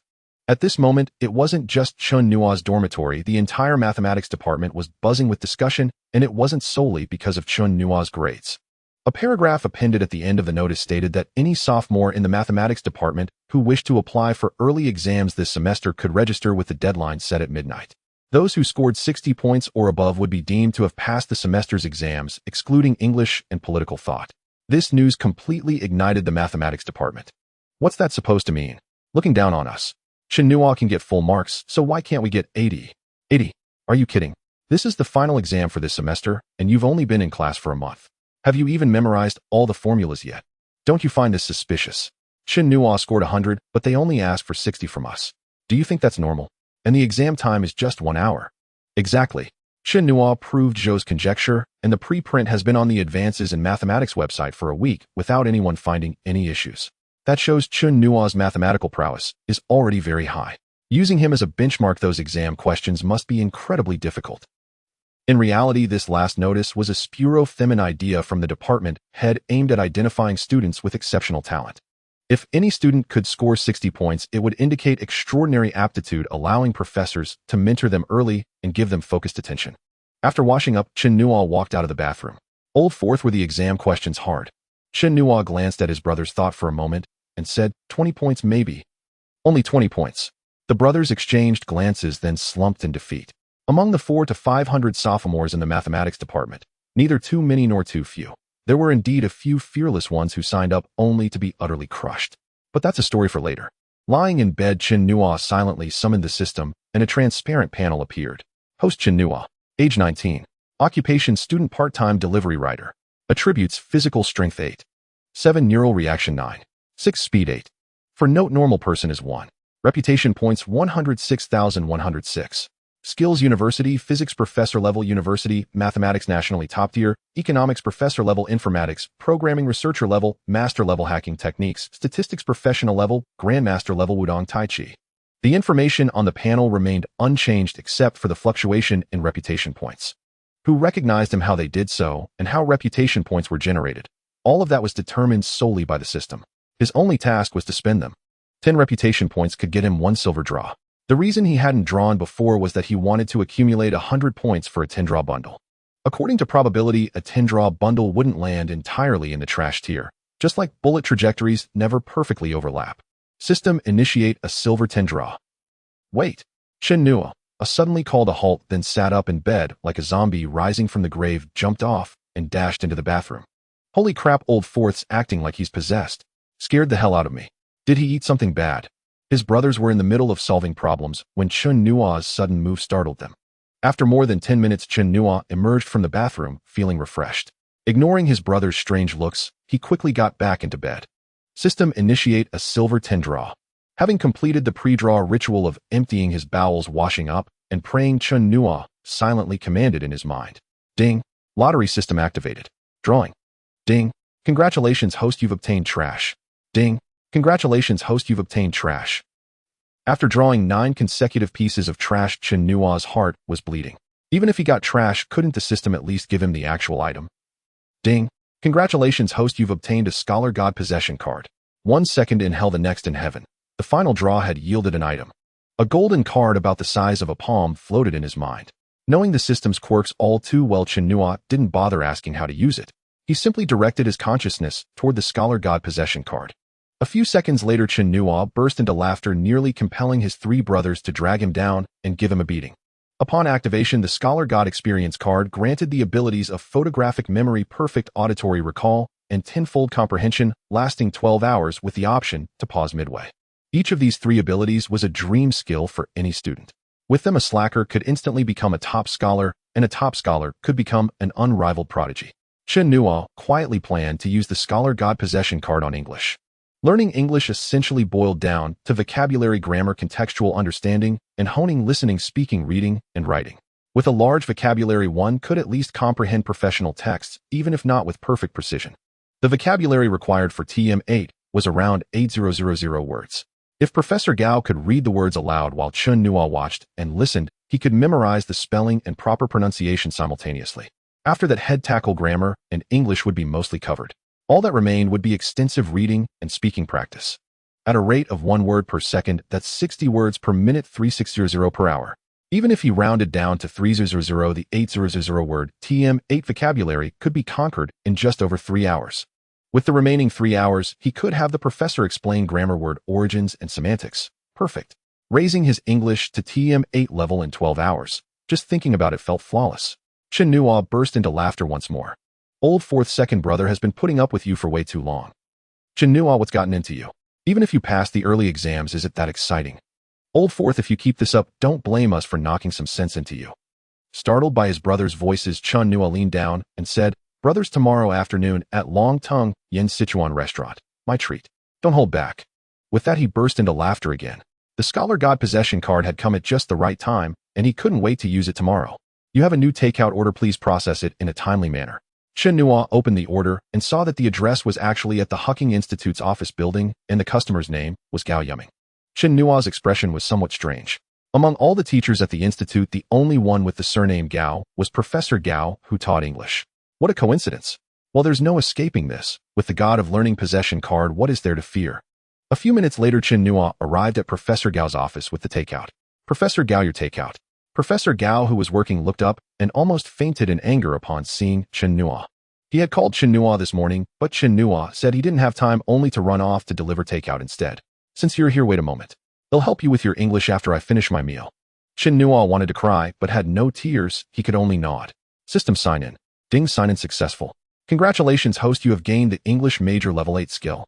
A vast reservoir of English knowledge surged into his brain, leaving Chen Nuo slightly dizzy, given his physical condition. Once he returned to normal, his expression changed like a flip of a coin, swinging between excitement and bitterness, a sight to behold. The excitement came from having now acquired a level 8 English proficiency, saving him both study time and a God of Learning possession card. The bitterness came from the thought of how he would explain this to Professor Gao. As his memory integrated, he could not fully control it, yet if he opened his mouth, he would surely reveal the truth. Indeed, after Professor Gao finished his meal and spoke to Chen Nuo, he immediately noticed something was off. You better speak properly. Faced with the professor's sternness, Chen Nuo had no choice but to speak honestly. As soon as he opened his mouth, a pure London accent came out, shocking Professor Gao into standing up abruptly. After the shock, Professor Gao looked at Chen Nuo with a face full of displeasure. You say you have no objections to me. Damn it, your English is more fluent and authentic than mine, yet you only scored 68 on the exam yesterday. After a round of explanations, Professor Gao reluctantly let Chen Nuo off the hook. With English sorted, the end of term preparations became more hectic and Chen Nuo was busier than ever. In the morning, he consistently went to the library to study the conjecture of twin prime numbers infinitude, while in the afternoon, he audited classes in the material science and biochemistry departments. Lunchtime and afternoon were reserved for delivering takeout. In the evening, he pounded away at his computer, and no one knew what he was really working on. One day, while delivering takeout, Chen Nuo received a phone call. Classmate Chen Nuo, you have a package that requires your signature. Chen Nuo was a bit confused. He hadn't ordered anything online recently, so where did the package come from? But he still went, and it turned out to be an international package.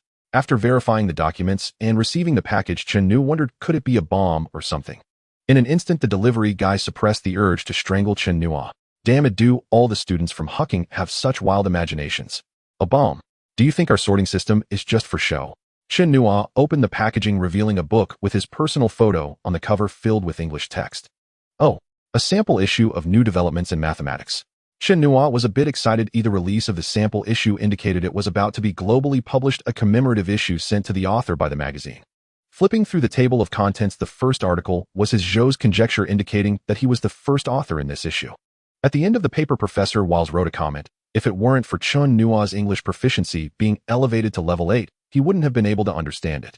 The general meaning was that Chen Nuo had great talent, reaching a remarkable level in the study of Mersenne primes, and the proof of Zhou's conjecture would advance the development of computers. Chen Nuo's face turned red as he read it. Who says foreigners are straightforward? Head beat them up. The only downside was that the magazine cover had overly edited Chen Nuo's photo. He looked ridiculously handsome. How could they enhance it so much? After flipping through it from start to finish, Chen Nuo casually tossed the sample issue into the takeout box and continued his grand endeavor of delivering takeout and leveling up his skills. At Zhangda's takeout stand, Chen Nuo was slowly chewing on something that resembled dried sweet potatoes. Kid, this is a local specialty sent from my hometown. I put it in the outer box for you to take back and try.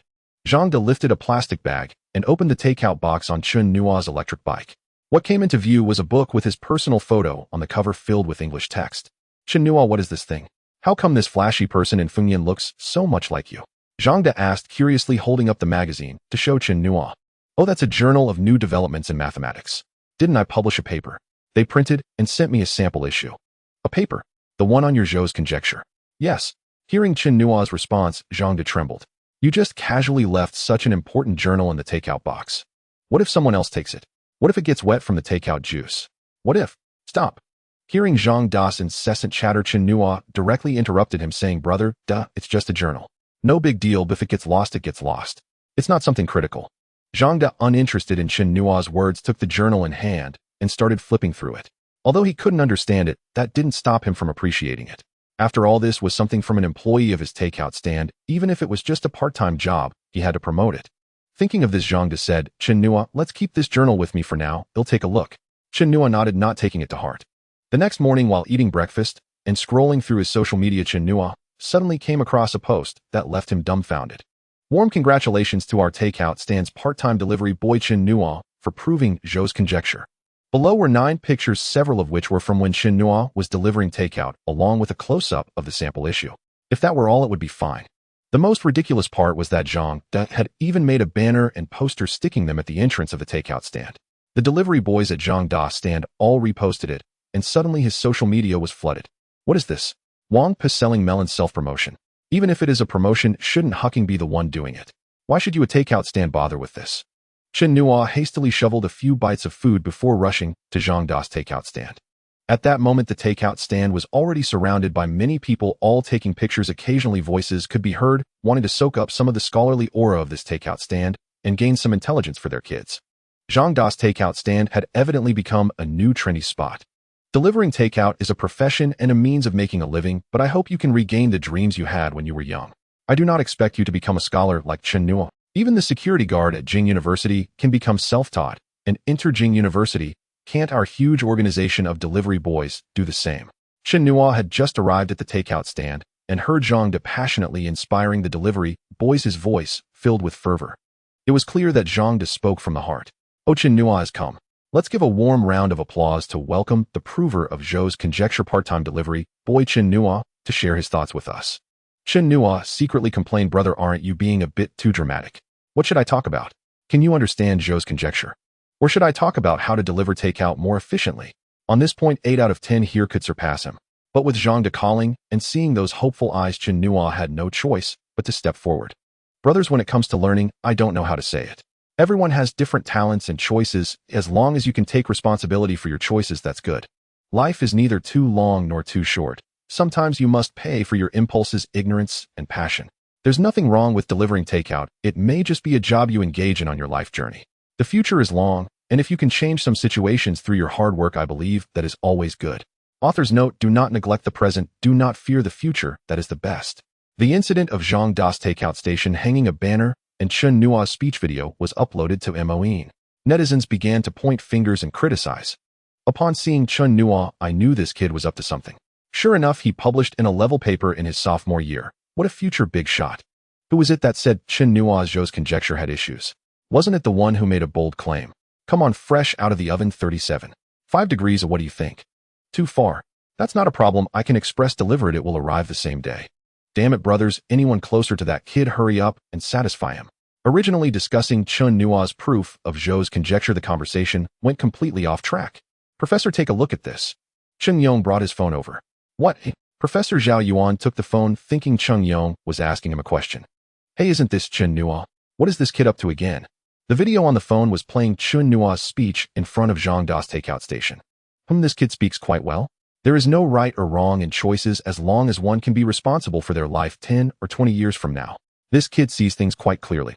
Chen Yong's mouth twitched as he said, Professor, that's not the main point. Look at the poster and banner at the back of the takeout station.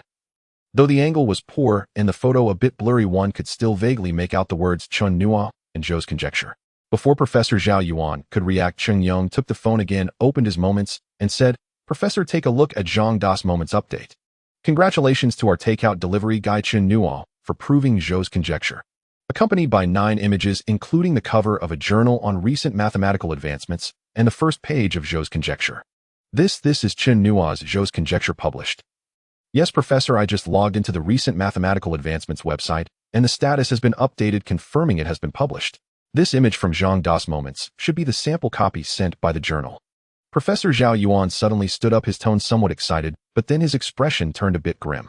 The significance of a preprint and a sample copy is different. A preprint is for public scrutiny by scholars, while a sample copy truly represents that the paper is sound and ready for publication. It's like dating. A preprint is akin to a girlfriend, while a sample copy means she has officially become your girlfriend.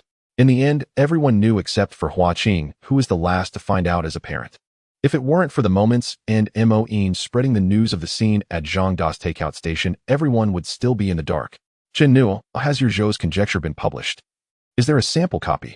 Professor Zhao Yuan made a call, his tone very urgent, slightly elevated. Yes, it arrived yesterday. Where are you? Chen Nuo asked in confusion, delivering takeout. What's up? Hurry and bring me the sample copy right away. Professor Zhao Yuan shouted. 15 minutes later, everyone saw the sample copy, excitedly flipping through it. Hey, why does it smell like food? One professor caught a whiff and said, Chen Nuo, you didn't use this to eat, did you? Chen Nuo chuckled awkwardly, saying, No, I really didn't. I just tossed it into the takeout box yesterday and delivered a dozen or so meals. Everyone rolled their eyes in unison, the professors feeling frustrated, while the graduate and doctoral students looked on with envy. An internationally top-tier level paper, is it that casual? All right, you can go now. In the future, if such sample copies arrive again, inform us immediately. These 3 words placed together made all the graduate students curse silently. What is this top-tier journal, like Chen Nuo's family's printing factory? You can publish whenever you want. Half an hour after Chen Nuo left, students finishing class were surprised to find many places on campus at Huaqing decorated with red banners. Warm congratulations to our student Chen Nuo for proving Zhou's conjecture, successfully publishing in a level SCI paper. Chen Nuo is awesome, publishing an international level paper as a sophomore. Today's undergraduates are truly strong. I feel like I've been thrown onto the beach by Chen Nuo. On the beach? Aren't you overestimating yourself? You don't even have to be thrown, you're already in the sewer. Brothers, let's go. Chen Nuo can do it, we can too, let's go. All the students were in animated discussions. Meanwhile, the upper management of Air Tuan also noticed this incident and quickly issued a public announcement. Congratulations to our part-time delivery guy Chen Nuo for completing the proof of Zhou's conjecture. As a token of recognition for his academic spirit, a bonus of 200,000 yuan will be awarded. To undertake more social responsibility and ignite the passion of delivery guys starting today, any delivery guy who has worked for over 6 months and has obtained a bachelor's degree will receive a reward of 10,000 yuan. Publishing a level paper will earn 5,000 yuan, a clevel paper 10,000 yuan, a level paper 100,000 yuan, and a level 200,000 yuan, and its level 500,000 yuan. For those willing to stay with our company after publishing papers, level papers will increase their salary and title level by 1 level 2 levels, and so on. This announcement immediately caused a huge social response. The recent negative news about employee labor relations at Air Tuan was quickly overshadowed, one must admit, that Ertuan's public relations were quite adept. Tens of thousands of yuan are nothing to Ertuan, especially for BAT level papers. Can delivery guys really manage that? Even if there are some, it's questionable whether there would be one published in a year. Thus, Ertuan's claims are essentially empty promises, but at least they made a commitment. It must be said that there are indeed some elite delivery guys who have produced practical D and clevel papers, but that's a different story.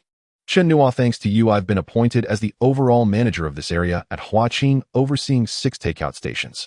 Wow, to good, doesn't this count as me getting ahead and you following suit? You must treat tonight. No problem, tonight we feast at Long Tianjian.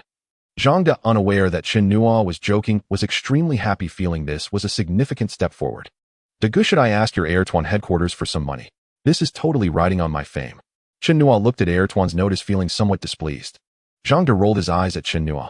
You took their money, then turned your back on them. You still want to beat them? No way, I must quickly prove the infinitude of twin primes. I will definitely take that 50,000 from your company, and not just that, in the future, I want to take 10, 20, or 50,000. If they ride on my fame, it'll make them know why flowers are so red. On October 21st, the Journal on New Advancements in Mathematics was finally published. It had only been 3 days since Chen Nuo received the sample issue. Major universities also received the journal confirming the Zhou conjecture. Renmin, daily congratulations to Chen Nuo, a sophomore student from Huaqing University, for proving the world-class problem of the Zhou conjecture. A strong youth leads to a strong nation. Oh, a wise youth leads to a wise nation. Nanfang Du Bao, there is nothing difficult in the world, only those who are determined. Chen Nuo exemplifies the truth of this, saying through his actions, as long as you dare to think, perhaps the next world problem will be yours. Jinri Tushio, in 1919, at a time of national crisis, Chinese youth sparked a movement. In the summer of 1949, the country stood up. In 2049, the great rejuvenation of the country will start with our students, Chen Nuo. The Youth Xia Country Show production team, talking about youth looking at Xia Country towards the future. Chen Nuo, we sincerely invite you to participate in the Youth Xia Country Show to spread positive energy for the new era. Major media outlets and influencers have been sharing this rare, joyous occasion for the mathematics community in Xia Country. Xia Country's mathematics has started late, ranking generally in the world, and with the loss of talent, the field is in a dire state. Chen Nuo's emergence has brought joy to the veterans of the mathematics field. Meanwhile, the protagonist is in the research lab on the 5th floor of Huaqing, furrowing his brows. After a period of continuous derivation and having obtained fragments of twin primes, he has advanced the entire process to more than 2/3, yet at this stage, he has tried numerous approaches without being able to progress further. Damn it, do I really have to freefall to find inspiration? After pondering for a long time, Chen Nuo finally put down his pen and muttered to himself. Buzz! His phone vibrated, and when Chen Nuo picked it up, he was surprised to see it was Professor Zhao Yuan. Professor, what is it? Come to my office, I need to discuss something with you. 15 minutes later, Chen Nuo arrived at the large office. Xiao Jiang, pour a cup of tea for your junior brother. Sure. Brother Jiang, no need to trouble yourself. It should be me serving you. Junior brother, sit down. I rarely get the chance to serve you tea, so you have to let me do this. Jiang Huan, a graduate student under Professor Zhao, hurried over to make tea for Chen Nuo.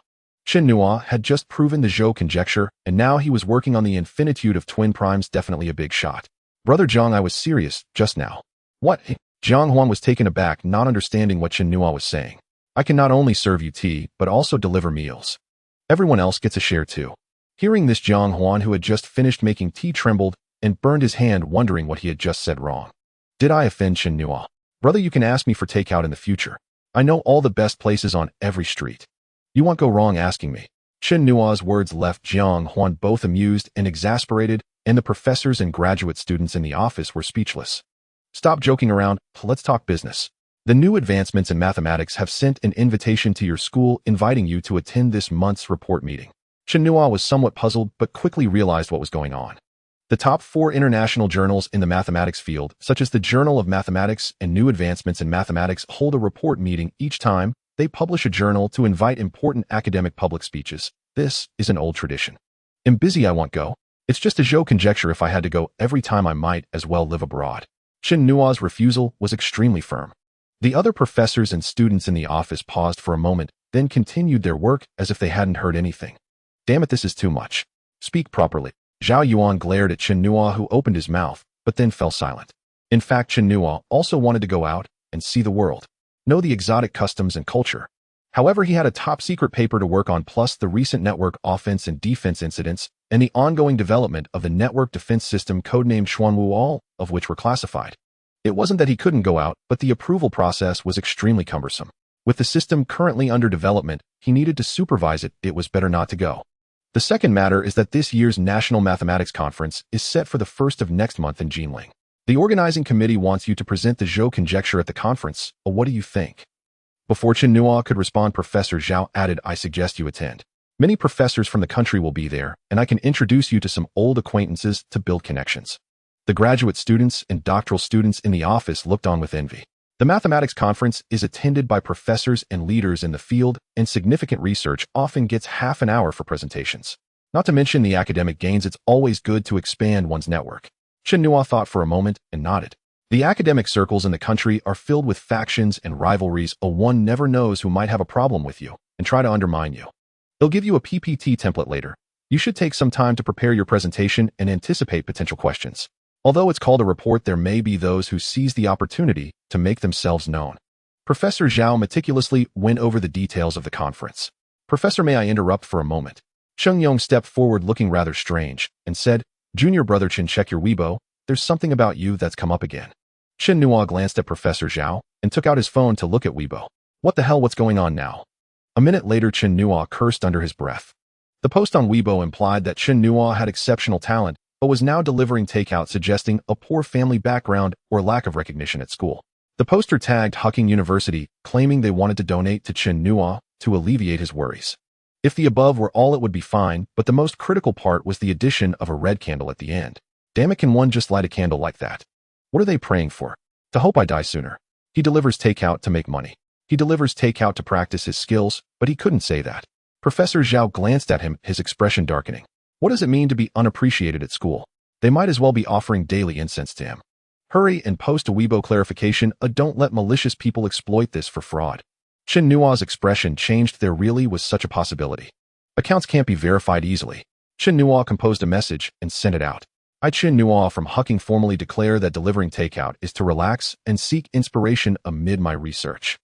Professors and senior brothers, if you have Weibo accounts, please retweet my latest post to help spread the word. Chen Nuo, once you're done here, go find Professor Wang at the Physics Institute. Professor Wang? Who? Chen Nuo looked puzzled. Professor Wang Qingde, the one who discovered your talent. You forgot him so quickly. How ungrateful. Chen Nuo suddenly realized. As a student of the Mathematics Institute, he had been so busy lately that he had forgotten about Professor Wang. Does Professor Wang need me for something? I heard there's a research project needing help with math and programming. You're the only one here who excels at both. At these words, the students in the office all cast envious glances. It was well known that among all disciplines, the Physics Institute had the most generous research funding and the best treatment, while the Mathematics Institute had the least. A single project in the Physics Institute could fund all projects in the Mathematics Institute for a decade. Professor's senior brothers, remember to call me when you order takeout. Chen Nuo poked his head back in from the doorway, earning a stern glare from Professor Zhao Yuan. He couldn't fathom why this guy was so obsessed with delivering takeout. Half an hour later, he met Professor Wang Qingde in the office area of the Martial Arts Institute. Professor Wang, you wanted to see me. Oh, Chen Nuo, if old Zhao hadn't recommended you, would you have never come? I was the one who discovered your talent, and you don't even bother to visit me. Not even a word of thanks. Professor Wang's words made Chen Nuo curse inwardly. Thank you for nothing.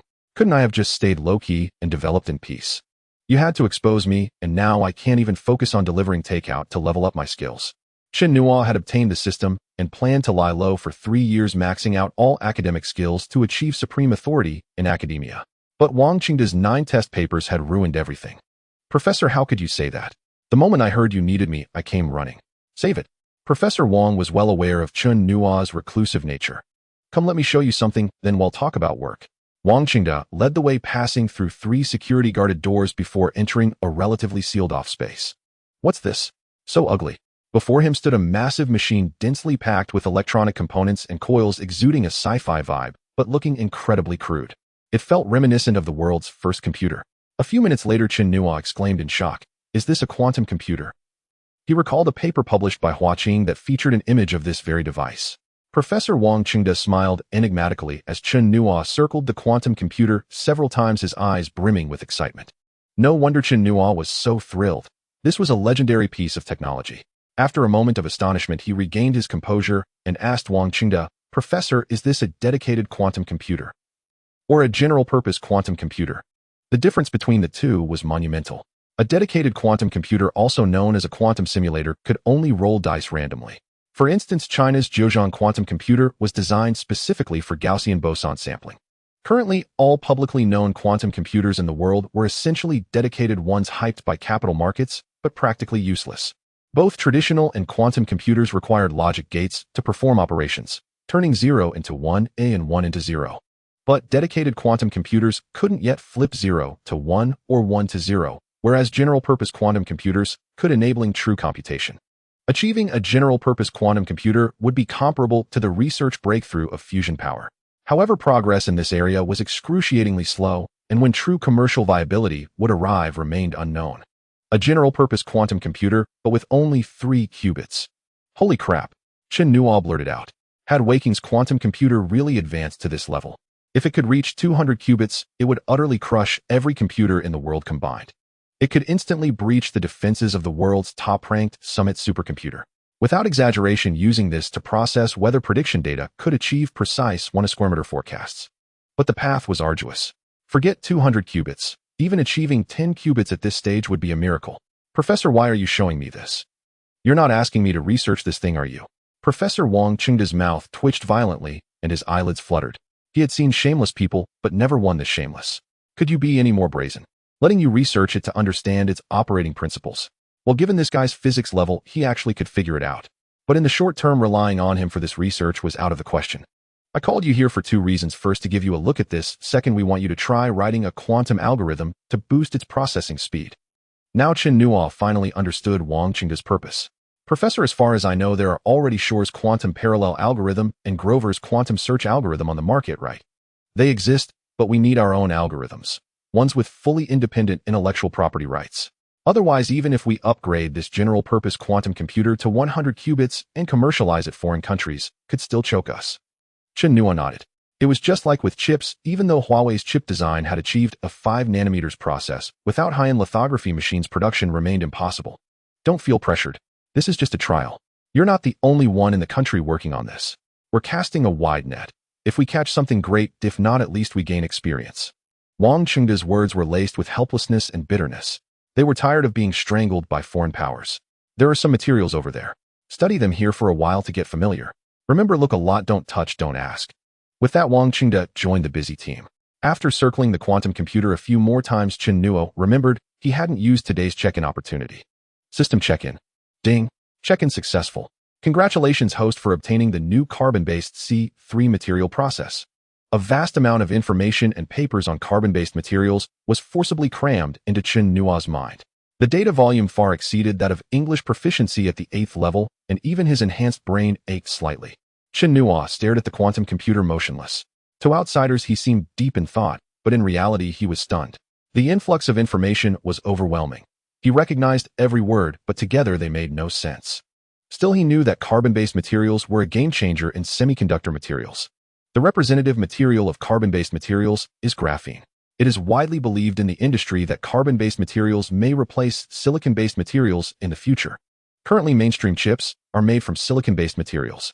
Chen Nuo's acquisition of this carbon-based C3 material resolves the shortcomings of traditional carbon-based materials that cannot be used to create digital circuits, meaning it can replace silicon-based materials and become the primary material for chips. With this thing, even if we cannot produce 3 nanometers or 5 nanometers lithography machines in the short term, we can still use a 14 nanometers process as long as we increase the chip's area. However, simply increasing the area of traditional silicon-based materials is not feasible, as a larger area would result in excessive distance between transistors, leading to information processing delays and a poor user experience. But carbon-based C3 material can double the speed on the basis of silicon-based materials while consuming less energy. With the characteristics of carbon-based material C3 in mind, it can be used in areas ranging from aerospace to household appliances. However, this does not mean we do not need advanced lithography machines. In fact, the demand for lithography machines is more urgent than ever. The most important thing is to increase the number of qubits and miniaturization of the current general quantum computer.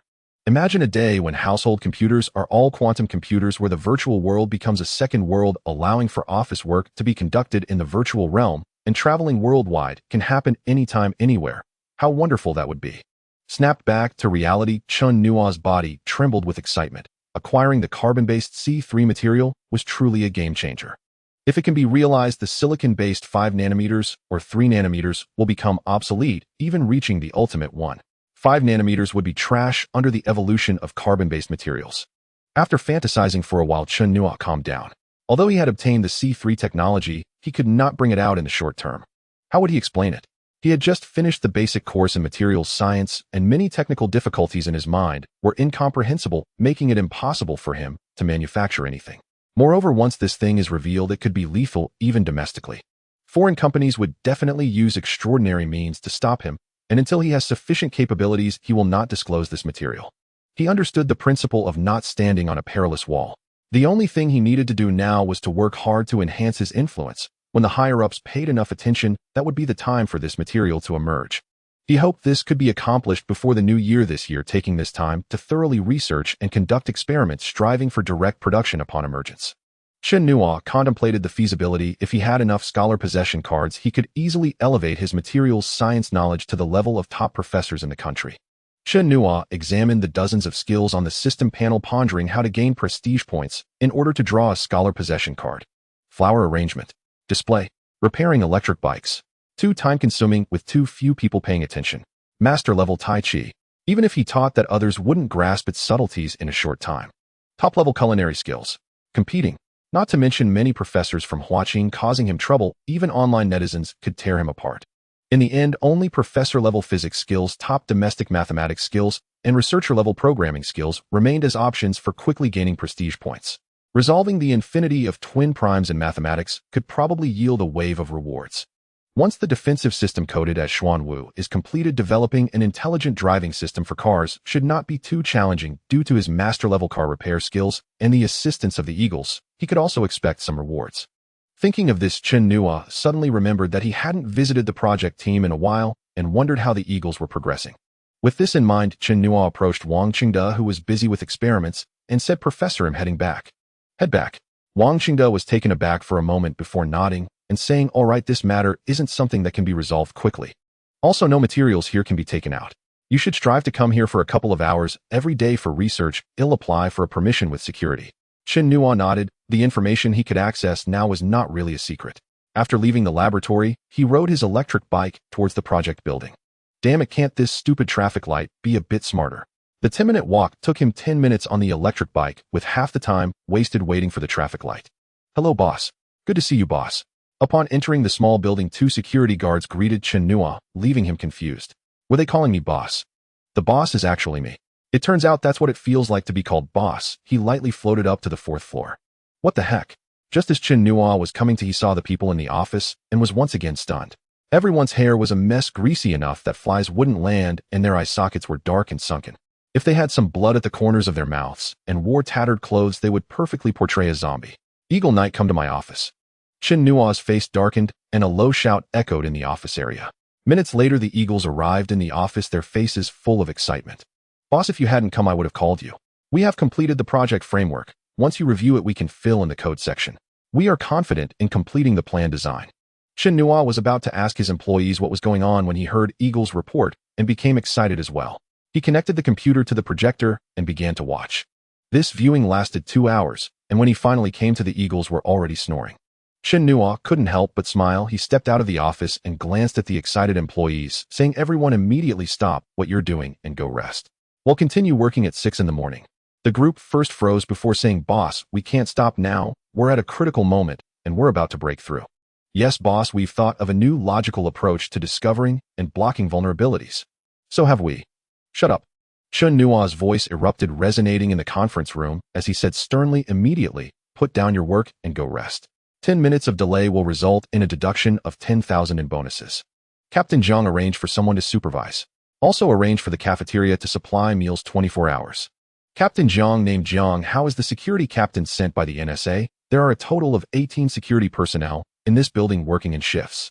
Seeing this, everyone had to stop their work and head to the dormitory area on the 5th floor. Back in the office, Chen Nuo woke up the 4 Eagles and urged them to rest, but they refused to agree. With no other choice, Chen Nuo gave each of them a slap, knocking them out. calling Jiang how he easily carried one of the eagles under each arm and took all four to the dormitory. After sorting this out, Chen Nuo pondered in front of the computer. It must be said that the inspiration from the gathering of the four ancient gods and some top experts in the country has led to an architecture that is about 30% better than the modified version Chen Nuo and his team had. After half an hour of contemplation, Chen Nuo began typing on the computer again, and this session lasted another 4 to 5 hours before he let out a long breath. He lay back on the sofa and fell into a deep, hazy sleep. Is this really the framework we built? I thought our collective expertise had crafted something flawless, but it seems I overestimated our work. Damn it, if we develop based on this architecture, once the system is complete, it will be invincible. But why is the main system for the intelligent part independent with so many interfaces left open? After a night's rest, Eagle and the other three were in much better spirits. Now in Chen Nuo's office, they stared at the revised architecture with disbelief and confusion. The framework crafted by Eagle and nearly 100 experts was excellent, but in the eyes of a master like Chen Nuo, there was still room for optimization. If it could truly be developed, Chen Nuo was absolutely confident that even the world's top-ranked publicly known hacker organization, without using supercomputers, could never breach the defense system. Of course, it didn't rule out the possibility of black technology from the United States, given their legendary Area 51. Since you've asked about the intelligence system, I'll take this chance to share my future vision. With that, Chen Nuo paused as if organizing his thoughts. After a few minutes, he continued, the intelligence system. I intend to use it as the core of a wisdom brain. Wisdom brain? What do you mean? The four grew intrigued. The wisdom brain will enable human-computer interaction, intelligent driving, analytical predictions, traffic signal control, and more. Take a simple example. The capital currently has 22 million permanent residents, about 5 million vehicles, and an uncountable number of traffic lights. Commuters spend over 2 hours on their daily journeys, with statistics showing a fifth of that time wasted at red lights. A staggering figure. If we had a smart system that captures data on pedestrians' vehicle counts and speeds at each intersection, allowing the system to autonomously control traffic light durations, wouldn't that alleviate congestion? Of course, the calculations involved are highly complex, with numerous algorithmic issues supporting hardware requirements and the need to address rule problems like sudden light changes causing red light violations. But that doesn't hinder our vision. If this system becomes widespread, reducing commuting time, people could use that time for more meaningful pursuits. Chen Nuo's example was simple and easy to grasp because they had all experienced it firsthand. Often one road would be jammed solid while another remained empty, yet even the congested roads still had to wait for traffic lights. The four were lost in imagining the convenience of such an intelligent traffic system. Since the topic had come up, Chen Nuo decided not to hold back and laid out his entire plan, as the upcoming projects would require their help. After the Xuanwu project is completed, I don't plan to disband the team. Instead, I intend to establish a new company dedicated to developing intelligent systems. Of course, you and the members are free to stay or leave as you wish. You don't need to answer now. You have 2 months to think it over. Meanwhile, help me identify which members might be valuable for this. These individuals were all talents in the hacking domain, experts at developing network attack and defense systems, but only average when it came to other intelligent systems. Chen Nuo had been contemplating this since his discussion with Shun Nan about the defense system project. For one, talent was rare, and letting them go could lead to unforeseen trouble. Better to keep them under his watch. Secondly, he wanted to use their skills to develop systems that could solve real-world problems. Thirdly, he foresaw that his future research would require extensive funding. The state couldn't support him entirely, so having his own company to generate funds by addressing practical societal issues would be ideal. Most importantly, if the research environment within the system ever became unfavorable, this would be his fallback. The four hadn't expected Chen Nuo to harbor such grand ambitions. From intelligent traffic and autonomous driving to smart healthcare, each, if done well, would benefit the people. All right, stop marveling at those possibilities. Let's focus on finishing the Xuanwu system first. Chen Nuo interrupted their daydreaming and continued, estimate for me. How long will it take to complete this new architecture? Eagle and the others snapped back to attention, studying the new framework and slowly calculating. Software development isn't measured by lines of code, but by conciseness, efficiency, and elegance. 1,000 lines of code may not match the effectiveness of 100. Google's statistics show that an efficient engineer produces 100,150 lines of code per day on average. They were masters among masters, so their efficiency would naturally surpass Google's engineers. We can finish around December 25th. I mean, a complete delivery. After estimating the progress, Eagle and the others gave a rough timeline. But we can't control the hardware part that goes with the system. Chen Nuo nodded. Don't worry about that. They'll handle the coordination. After finalizing the defense system matters, Chen Nuo asked seriously, Eagle, what exactly happened yesterday? Why did everyone look like zombies? Eagle smiled bitterly. It's all you're doing. How is that my fault? Chen Nuo's face darkened. He hadn't been here for nearly 10 days. What did he have to do with it? You offered such high salaries, great conditions, and this system's vision. It's like these people have been injected with adrenaline. Besides, we're all techies. Due to our backgrounds, we rarely get to communicate openly. This time you've gathered half the country's top talents. You must know the feeling of a master's loneliness, right? With the chance for huge bonuses, resolving our identity issues, leaving a legacy, and improving our skills. All these factors combined have led to this situation. Chen Nuo suddenly understood. He had underestimated these tech experts' obsession with their craft. It was like a gathering of martial arts masters from across the land. Rarely meeting, they couldn't help but debate, and if unconvinced, fight it out. Of course, here it meant technical sparring. Nonsense. While I want you to finish early, I don't want you to sacrifice your health. Keep an eye on things. Everyone must get at least 6 hours of sleep daily. He'll instruct Captain Jiang to supervise you. Those words crushed the Four's plan to continue working frantically after Chen Nuo left. After arranging the project matters, Chen Nuo returned to school and resumed his usual routine.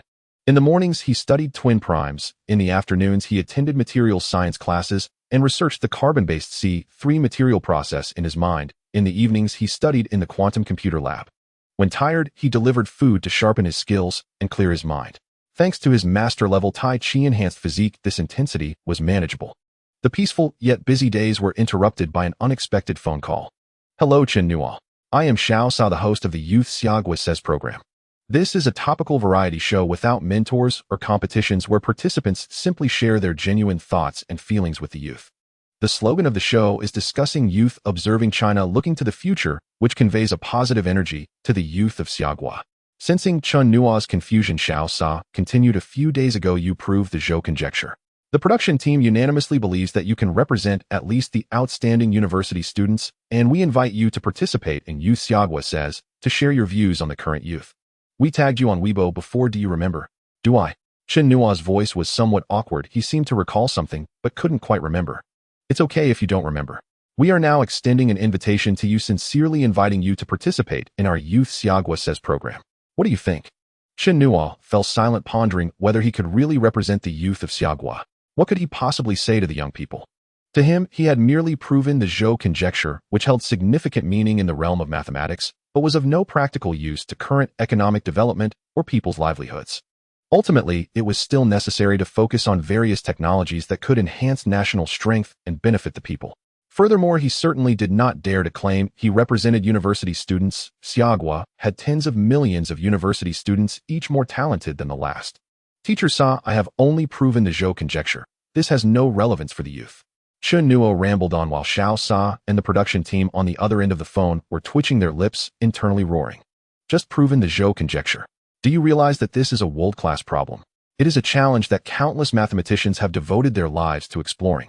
It is no exaggeration to say that in terms of number theory, Chen Nuo's achievement could rank among the top 3 in Xiagua's field of number theory. Chen Nuo, let's put aside the Zhou conjecture for now. Over the past few years, the most discussed topics have been about privilege exploitation and flaunting wealth. Regardless of the rights or wrongs of these matters, we hope that through sharing from youths like you, everyone can see what the main theme of the post-90s generation really is. Xiao Sa was articulate, and Chen Nuo felt somewhat moved by his words. Teacher Sa, I will consider it carefully, but it won't be until after the 5th of next month. I am quite busy during this time, I hope you understand. Participating is not a bad thing. While spreading positive energy, perhaps he could also boost his reputation. This was Chen Nuo's true intention. Hearing Chen Nuo's agreement, the production team sighed in relief. Xiao Sa quickly said, all right, I will send you some of the rules and topics of the program. Please take some time to review them, and I will contact you in a few days to confirm the time. Okay. After hanging up, Chen Nuo returned to his research. He found himself increasingly enjoying the feeling of research, fully immersing himself in it. The joy of discovery was far greater than making $1 billion. Time passed quickly in research, and in the blink of an eye, it was the day before the Xiagua Mathematics Annual Conference. Chen Nuo, get ready, we will depart in an hour. Okay. Receiving the call, Chen Nuo packed his suitcase and left the dormitory. He had been notified about this long ago and had already prepared his luggage. Arriving at the mathematics department office building, a van was parked downstairs just as Professor Zhao Yuan and several other professors were coming down from upstairs. Professor Zhao, we are just going to attend a conference. You don't need to make such a fuss to send us off, right? The group paused in their steps. Send you off? What are you thinking? Professor Zhao Yuan laughed and scolded while Chen Nuo smiled awkwardly. and everyone else felt a mix of laughter and tears. This kid's thought process is too wild. He always plays by his own rules. What a ridiculous statement. Among us few, we are ranked among the top mathematics professors in the country, not just Huaqing. Whenever you prove the infinitude of twin primes, we will drive you around or carry your bag. All right, I will remember that. Senior brother Chen, you must vouch for me. The joking Chen Nuo's expression froze as he took a step back, cursing inwardly. MMP, even if you haven't proven it, would I dare to vouch for you if you had? Do I still need to graduate with my PhD? Do I still want to make a name for myself in the mathematics field? All right, enough nonsense. Professor Zhao Yuan interrupted. Chen Nuo glanced at Professors Zhang Taixue and others, and said, this time Huaqing is led by me, Professor Zhang, and Professor Sun, each bringing one PhD student and one graduate student. I will bring you senior brother Chen Yong. Senior brother Chen Yong is also going. That's great. Chen Nuo's confusion was met with a big roll of the eyes from Chen Yong, who was busy moving luggage to the car. What does this mean? I admit I can't compare to you, but among the students in Huaqing mathematics I can rank first. Chen Yong could go, and Chen Nuo felt a bit happy. Although these professors were easy to talk to, they were all in their 50s or 60s. He still felt it was much more enjoyable to be with younger people. An hour later, a group of 10 arrived at the high-speed train station. For this medium short distance to Jinling, taking the high-speed train is more convenient than a plane, and the time is about the same. Junior brother Chen, after the mathematics conference ends, I will take you around Jinling. Senior brother Chen, are you familiar with Jinling? I am a Jinling native, didn't I tell you? Did you mention that? Chen Nuo felt a bit embarrassed. He truly didn't know. It's not important. Junior brother, let me tell you that Jinling is an ancient capital of 6 dynasties, rich in history and culture, with plenty to eat and play. For duck blood vermicelli soup, you must go to Hongmiao Food Streets, Xiaopanji. The broth is delicious, the vermicelli is chewy and elastic, and the portions of duck intestines and duck blood are generous. For osmanthus glutinous rice lotus root, you must go to the Grue shopping center in Chongwenmen, where the glutinous rice and lotus root are perfectly combined and sweet to the heart. The beef pot stickers are crispy on the outside and tender on the inside, with plenty of filling and juice. For red bean rice dumplings, the cooked red beans melt in your mouth.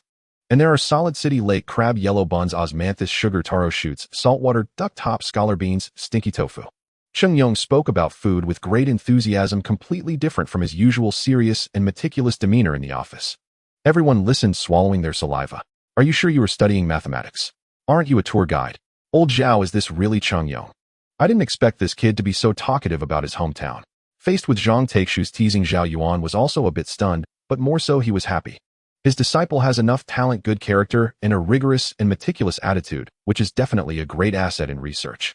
But he hopes to see the vitality and energy that young people should have. Little Chen, you're only inviting your junior brother Chen Nuo and leaving us out. That's not fair. Exactly, we are your teachers after all. A few professors teased Chen Yong, and several PhD students joined in the fun, causing Chen Yong's face to turn red. Chen Nuo stepped in to defuse the situation. Professors, senior brothers, this matter is on me and senior brother Chen. I guarantee you will get to taste the authentic snacks. If we have enough time, we can take a whole day off and explore Jinling together. The snacks in Jinling are definitely worth trying. The nearly 4-hour journey passed amidst the casual conversations of the group. Chen Nuo then realized that the professors from the Department of Mathematics were not as rigid as they seemed in daily life. They were quite humorous, and especially their insights left Chen Nuo and a few other students in awe.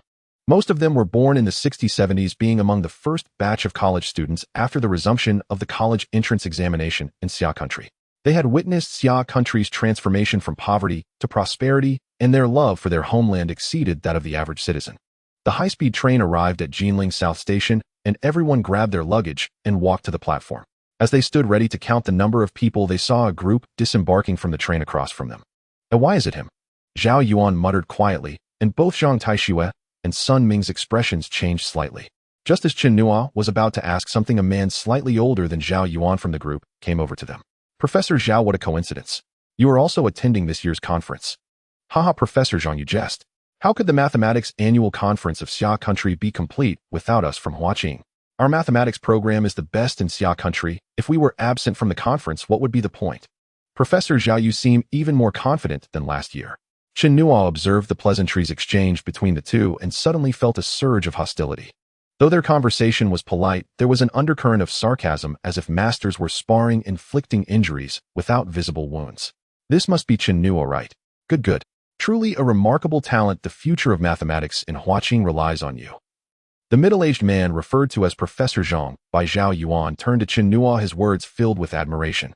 Chen Nuo's expression remained unchanged, but he cursed inwardly.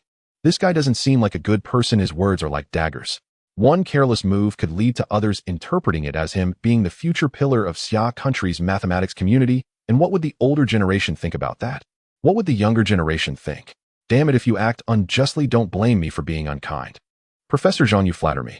As a junior, I still have much to learn. Although you are older, you can still illuminate the field of mathematics for another 20 years. Indeed, as soon as Chen Nuo finished speaking, Professor Zhang's face darkened. Chen Nuo implied that Professor Zhang had only 20 years left to contribute, leaving the interpretation up to one's own understanding of whether to continue in academia or meet his end. Chen Nuo, work hard, I'll be watching you. After saying this, Professor Zhang turned to Zhao Yuan and asked, Old Zhao, our school has arranged for a car to pick us up. Would you like a ride? Thank you for your kindness, Professor Zhang, but we have our own vehicle. Zhao Yuan politely declined. See you tomorrow. After finishing, Professor Zhang turned and walked back to his group. Watching the disappearing figure, Zhao Yuan said, Chen Nuo, that was Professor Zhang Tang from the Mathematics Research Institute of Huaqing University. You should remember him. Professor Zhang Tang. Chen Nuo suddenly remembered. He wondered why he felt a sense of familiarity. It turned out to be him. This was a big shot who proved the existence of infinitely many pairs of prime numbers with a difference of less than 70 million. Speaking of this big shot, he has quite a legendary background, having graduated from Huaqing and later studied abroad. Within just 2 years, he claimed to have proven the Jacobi conjecture, one of the most challenging problems in algebraic geometry. It was because of this conjecture that he became a joke, having fallen out with his mentor, and he only completed his doctorate at the age of 37, subsequently severing ties with the country and never returning, obtaining American citizenship. He once claimed that he would rather serve tables in America than return home to be a professor. He also stated that his research was more significant than Chun Jingrun's proof of 12. He even boasted that if he were in the country, he would not have achieved such accomplishments. Chen Nuo proved the Zhou conjecture, which undoubtedly would lead to proving the infinitude of twin primes related to the Zhou conjecture.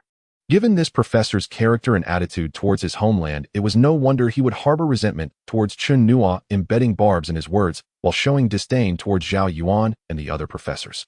Setting aside this professor's moral character, his talent in mathematics is undoubtedly top-notch. Chen Nuo, be cautious. This guy might make things difficult for you during the conference presentation. Prepare yourself mentally. Chen Nuo nodded, but remained unconcerned. Life and death are trivial. If someone dares to challenge him, he would not back down. His principle is, if no one provokes me, I won't provoke them. But if they do, then I have no qualms about taking them down. After exiting the station, everyone boarded the prearranged vehicle and headed straight to the Jinling Grand Hotel. This hotel is less than a kilometer away from the conference venue, Jinling University, making it very convenient. For the next few days, your activities are limited to this hotel and Jinling University. You are not allowed to go anywhere else. Once the conference ends, I will apply for a day off for everyone to relax. Professor Zhao Yuan's tone was quite stern. This was unavoidable, as this hotel was likely frequented by professors and students from various universities attending the conference. Any conflicts could lead to complications for him. Gather at 6:30 tomorrow morning, and we will leave for Jinling University Auditorium at 7. Now you have some free time. Chen Nuo settled into his room, reviewing the conference schedule he had just received. The morning would feature an opening ceremony with speeches from some leaders, while the formal sessions would take place in the afternoon. He was scheduled to present first in the afternoon, which was also the first presentation of the entire conference. After reviewing the schedule, Chen Nuo went over his presentation slides. Although no one in the mathematics community opposed his conjecture process, it didn't mean that no one would make things difficult for him. After a night without incident, the next morning, everyone enjoyed a lavish buffet breakfast at the restaurant, tasting Jinling's local delicacies. They boarded the tour bus arranged by the hotel, and the cool breeze felt remarkably refreshing. When they arrived at the outer area of the Jinling University Auditorium, it was already crowded. Looking around, Chen Nuo was amazed to see that all major domestic media outlets such as CCTV Renren Daily, Southern Metropolis Daily Sina, Sohu, Global Times Today, and Tencent were present. There were even dozens of fully armed SWAT officers with bomb disposal vehicles, ambulances, fire trucks, police cars, communication vehicles, and power restoration vehicles, all in a spectacular scene. Looking at the attendees, there were graduate students in abundance, doctoral students everywhere, with professors barely qualifying as experts. After verifying their identities upon entering the auditorium hall, Chen Nuo was astonished by the sight before him. On the surrounding walls of the hall hung large KT boards 2 meters high and 3 meters wide, each surrounded by numerous people, occasionally bursting into exclamations of surprise. Go take a look. These are the courses being studied by various professors, experts, and scholars. It's good to broaden your knowledge and expand your thinking. Although Professor Zhao Yuan said this, he was inwardly skeptical.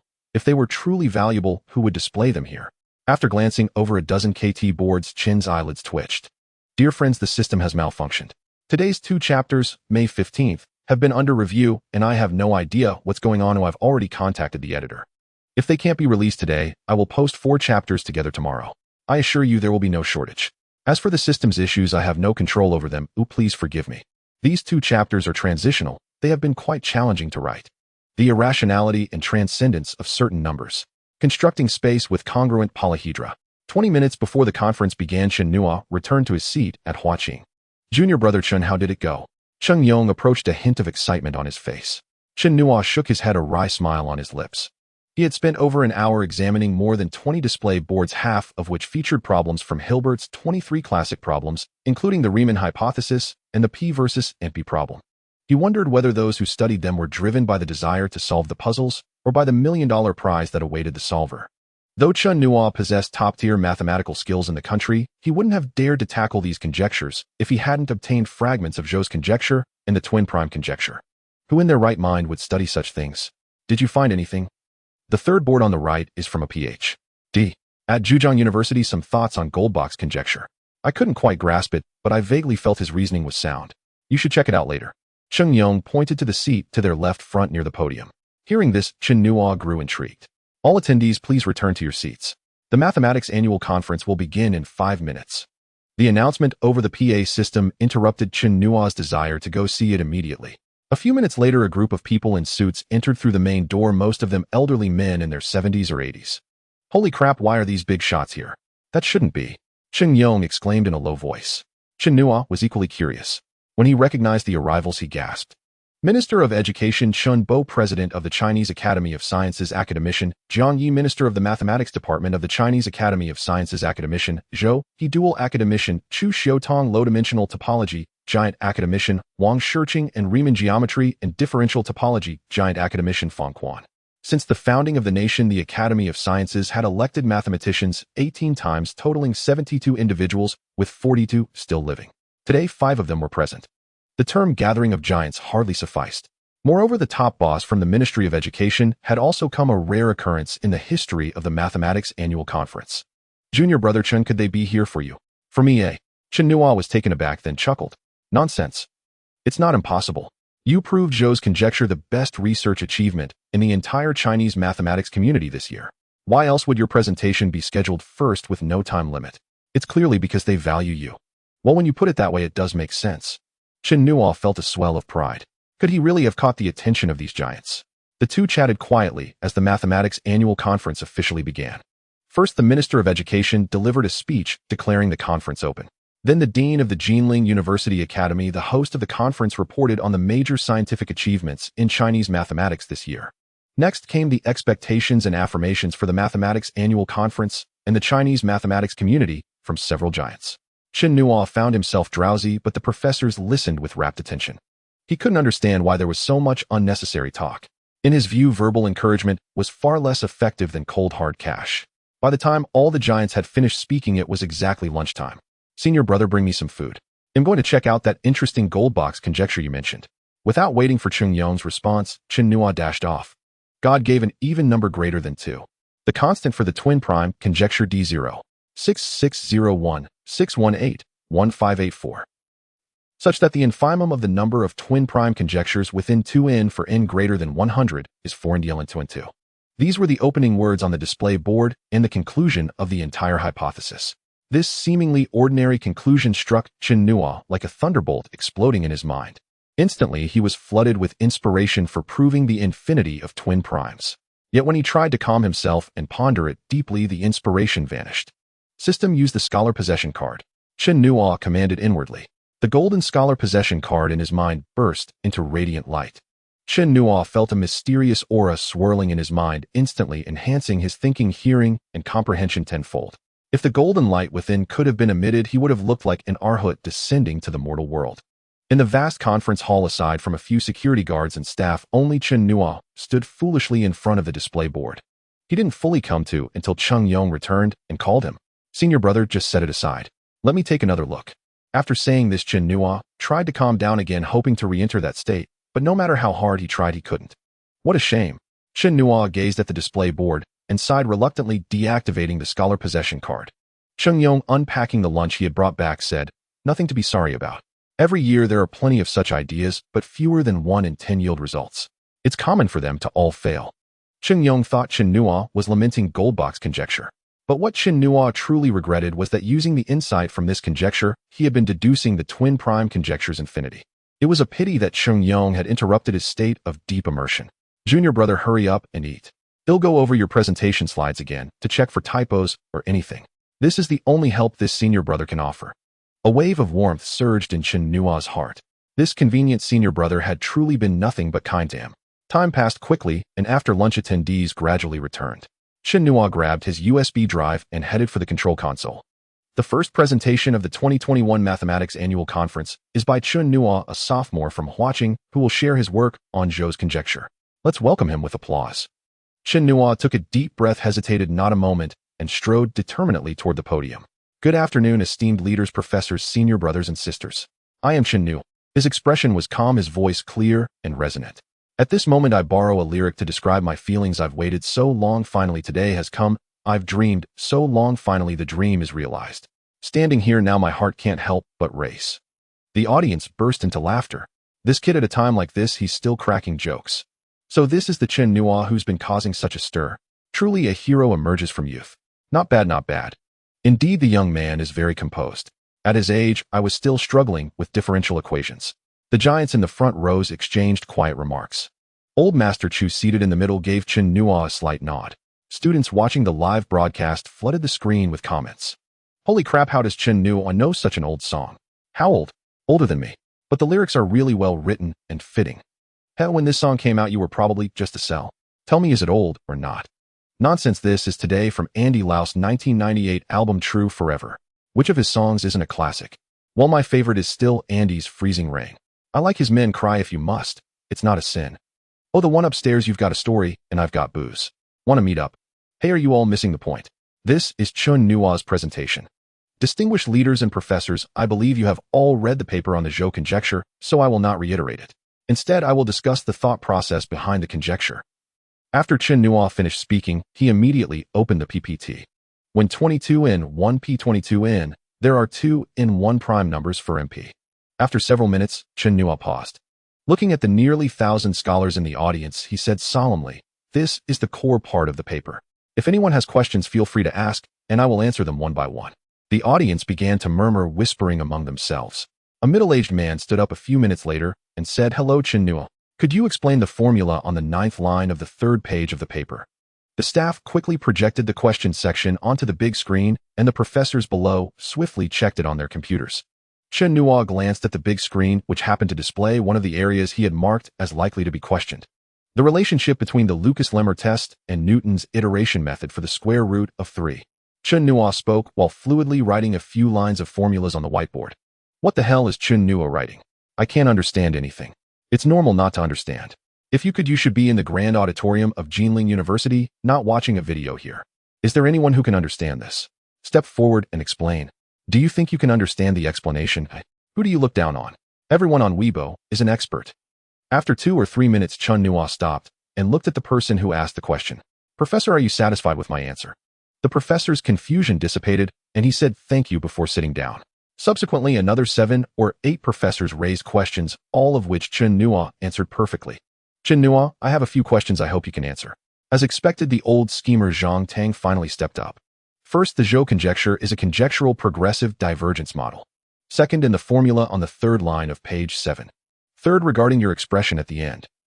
Finally, the significance of the conjecture is to introduce new mathematical formulas and tools. Your paper.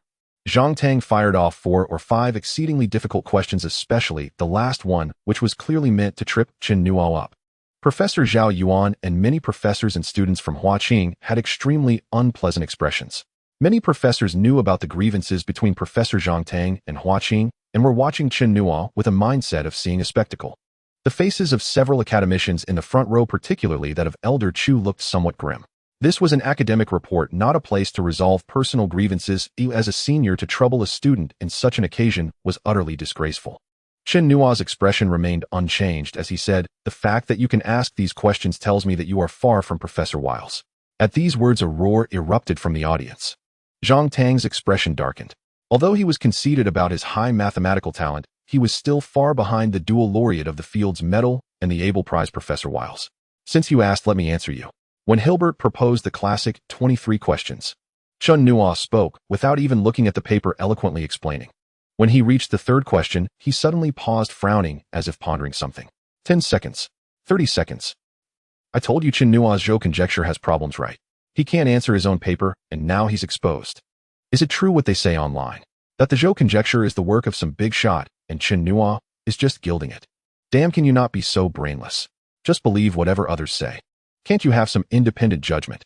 Viewers on the live streaming platform began to discuss this scene, and even those who firmly believed in Chen Nuo started to waver in their stance. Meanwhile, Zhang Tang in the audience was smirking. Although he couldn't overturn the Zhou conjecture paper, he could still make Chen Nuo look bad. 2 minutes later, amidst the astonished gazes of others, Chen Nuo directly walked to the KT board labeled Gold Box Conjecture and with a whiteboard marker circled a few lines of formulas before suddenly realizing something. Then he quickly returned to the podium and said, "Please prepare a few whiteboards for me, thank you." Fulfill his request. Elder Chu from the front row spoke, and the staff swiftly brought up the prepared whiteboards. Chen Nuo rapidly wrote line after line of numbers and formulas on the whiteboard. What is this? The sieve method. Is he filtering the prime numbers within 100? There are infinitely many prime numbers among odd numbers, and odd 2 is still odd, which also contains infinitely many prime numbers. When 2 and 1 1 3 5 7 9 1 1 1 3 1 5 1 7 1 9. Odd numbers, n. Is he trying to prove the infinitude of twin primes? As soon as Chen Nuo finished writing on one whiteboard, several academicians in the front row realized what he was trying to do. Not just them, most professors also noticed Chen Nuo's actions and looked at Zhang Tang with a strange expression. Having just put Chen Nuo in a difficult position, Chen Nuo turned the tables. "Do you think proving the infinitude of twin primes is that easy?" Zhang Tang not only wasn't angry, but instead smiled. It took him over a decade to prove the existence of infinitely many pairs of primes with a difference smaller than 70 million.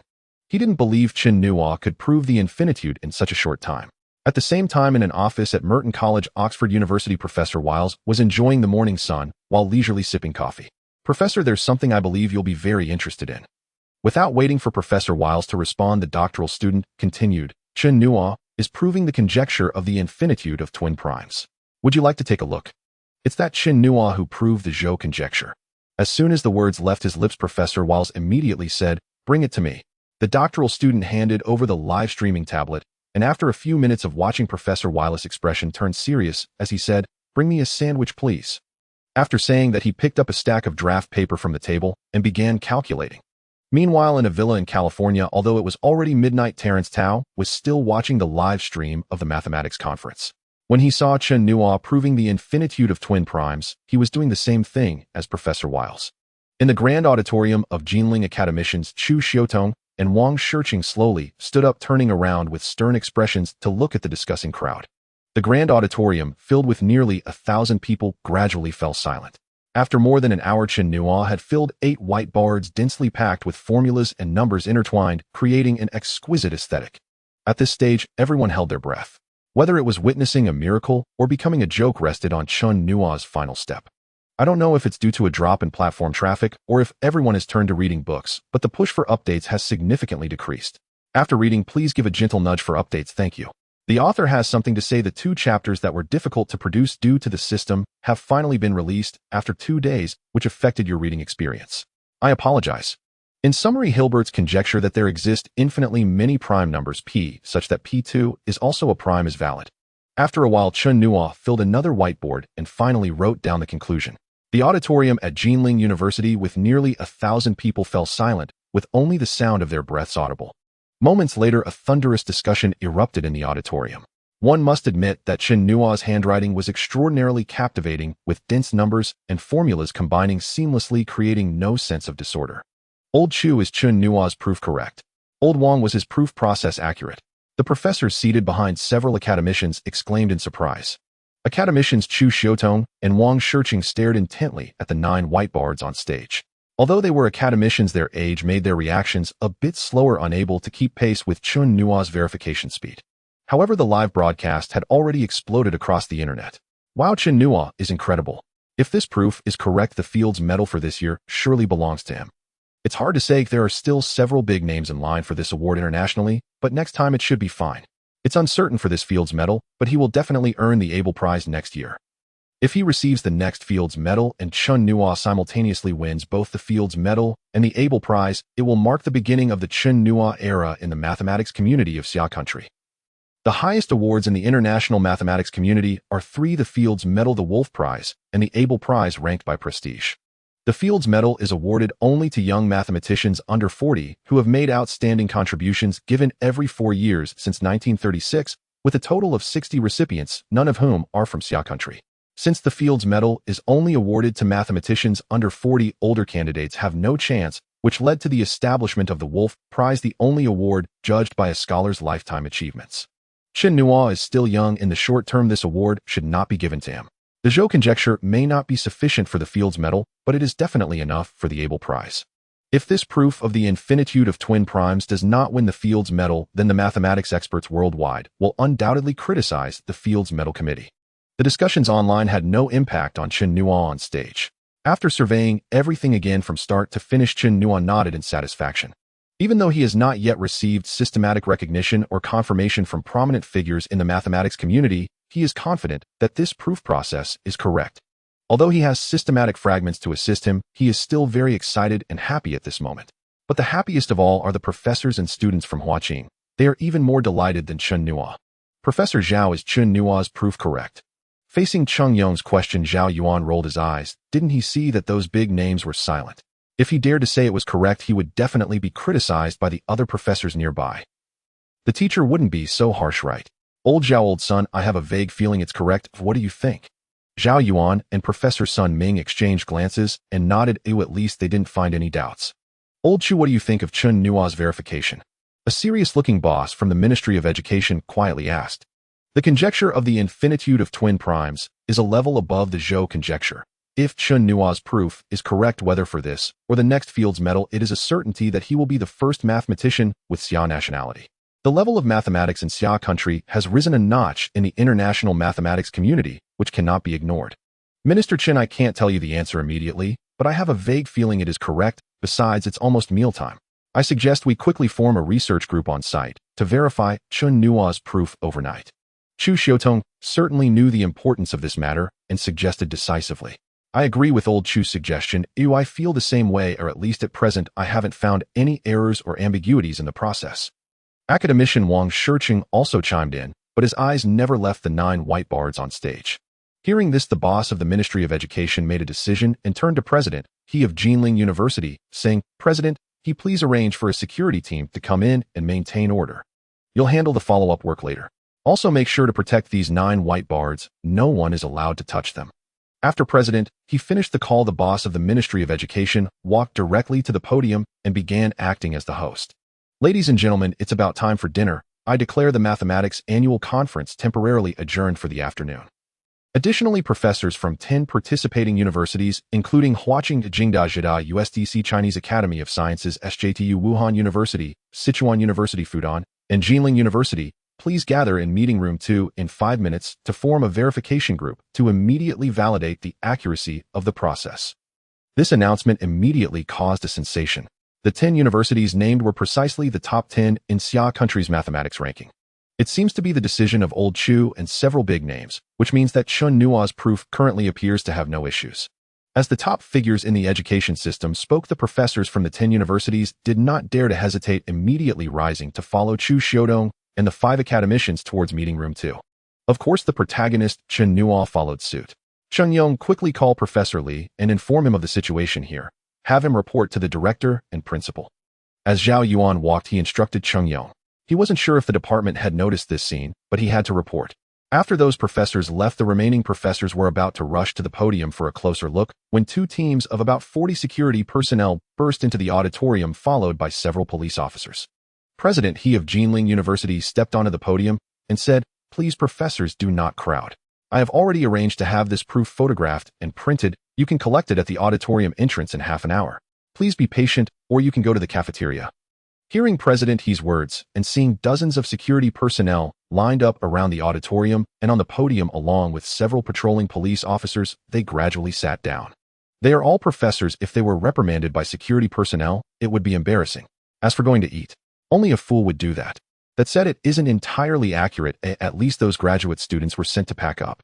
It's important to note that the conjecture of the infinitude of twin primes is quite similar in thought to the Goldbach conjecture, and they might just find a clue to Goldbach's conjecture from this proof. When that time comes, they will leap into the ranks of internationally renowned mathematicians. The verification team, composed of professors from the top 10 universities, had just arrived at the conference room. The staff in charge of the meeting handed over the printed proof process. 30 to 40 professors immediately divided into two groups to begin their work, while 5 prominent figures and the big shots from the Ministry of Education stared intently at Chen Nuo. "Why are you all staring at me like that, seniors?" Chen Nuo felt extremely uncomfortable under their gaze. He wouldn't mind if it were beautiful women looking at him. Ha ha ha. Chu Xiaotong suddenly burst into laughter, the unexpected smile, causing those who were calculating to pause in their tracks. Well, Chen Nuo, the old man truly did not misjudge you.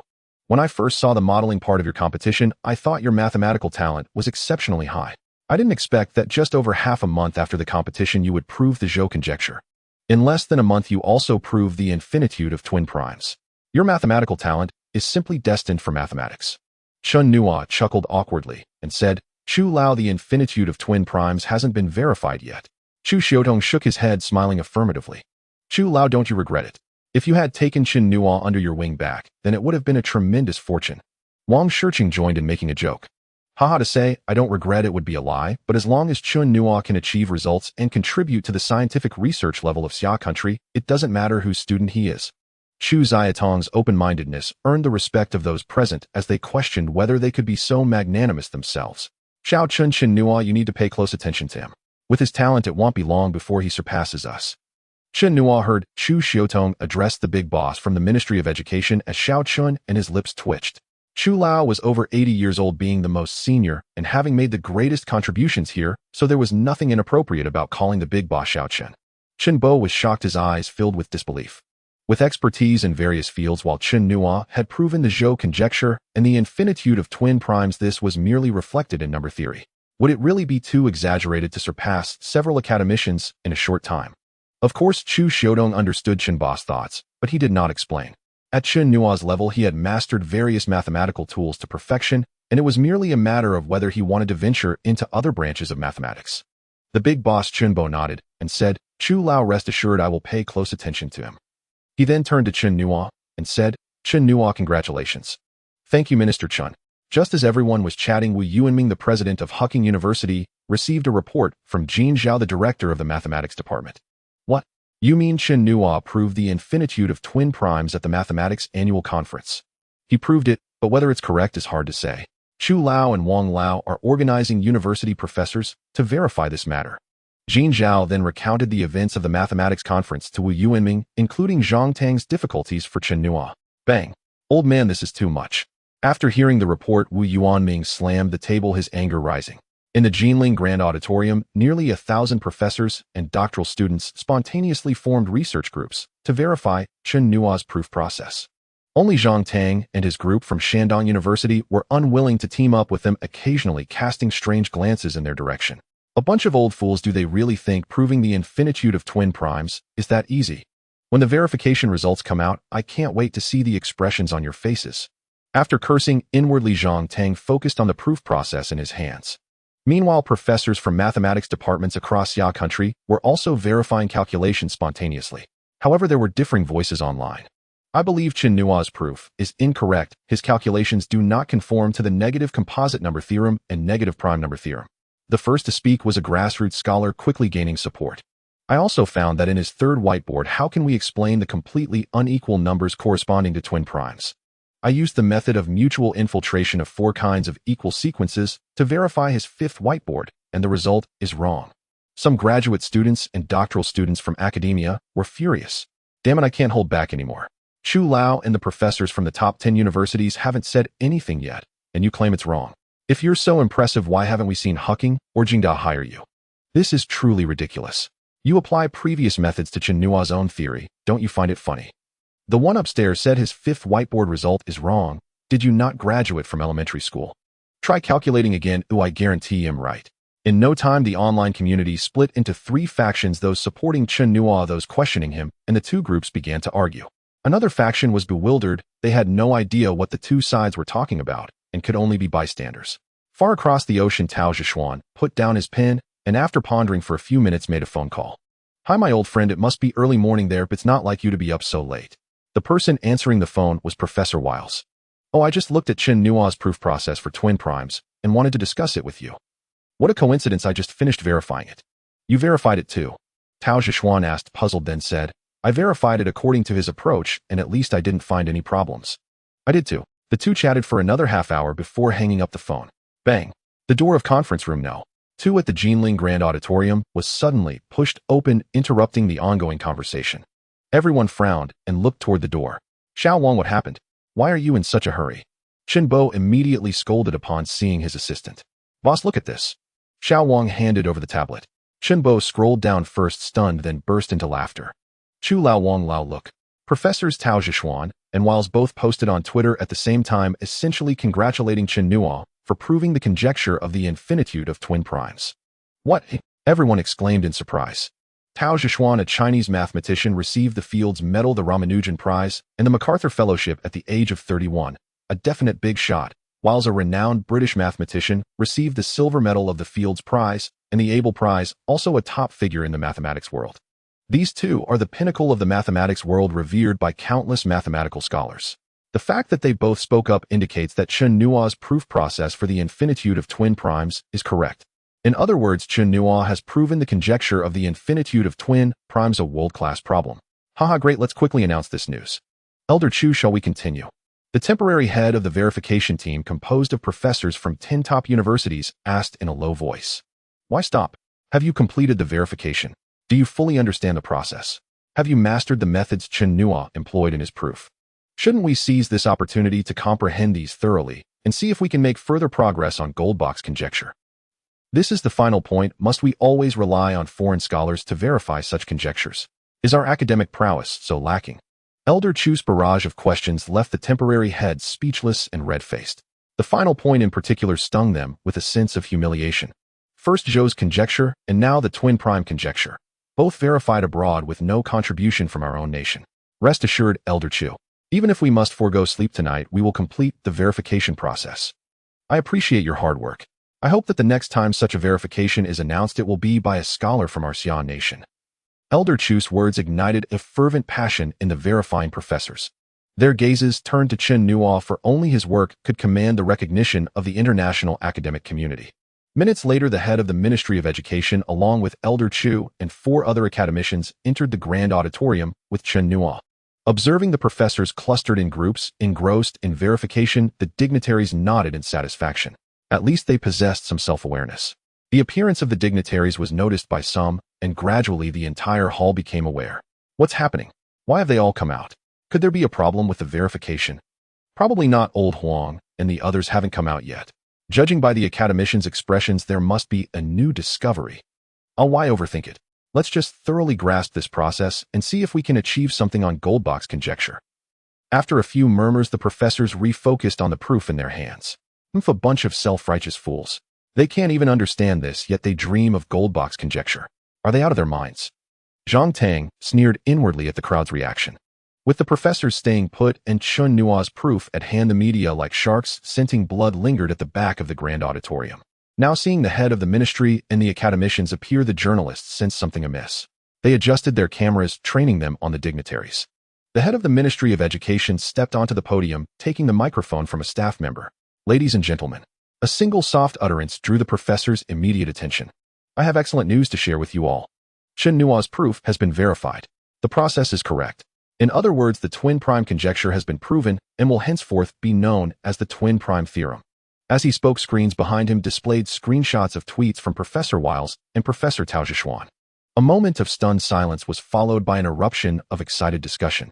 Professors Wiles and Tao have both posted simultaneously. They must have discussed it. Damn, this can't be fake, can it? Use your brain. Who is that on stage? The head of the Ministry of Education. Would they risk our nation's credibility by fabricating this? How did you even get into graduate school? Xiao Chao quickly logged into Twitter and checked the professor's updates. Professor, I don't have a Twitter account. It's banned domestically. Can't you use a VPN? Are you that rigid? Never mind, I'll call some old colleagues.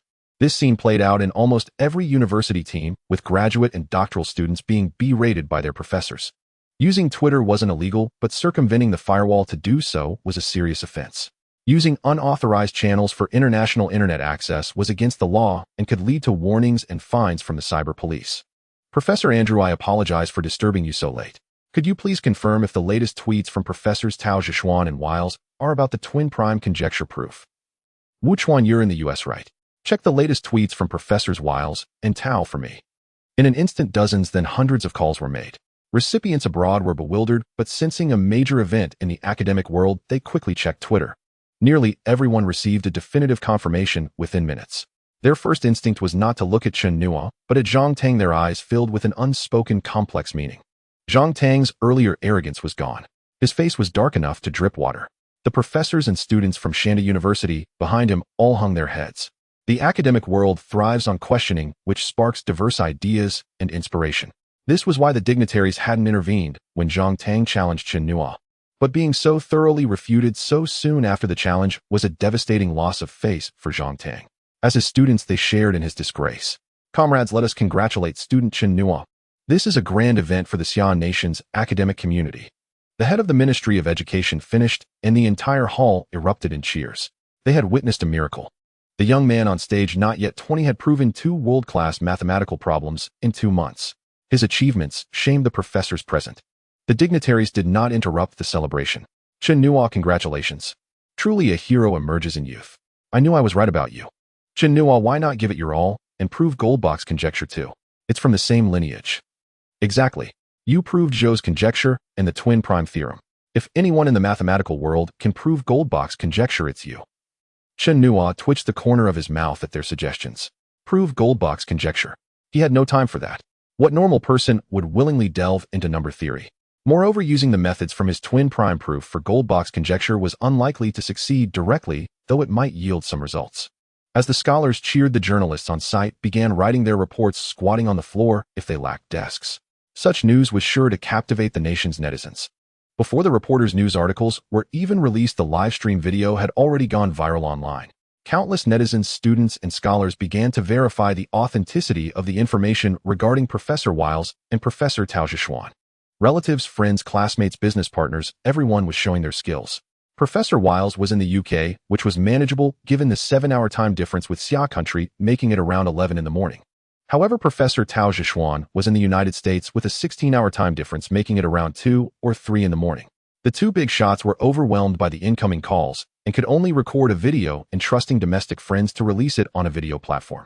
In less than 2 minutes, the view count of the 2 videos skyrocketed to several million, increasing at a rate of 1 million views per minute.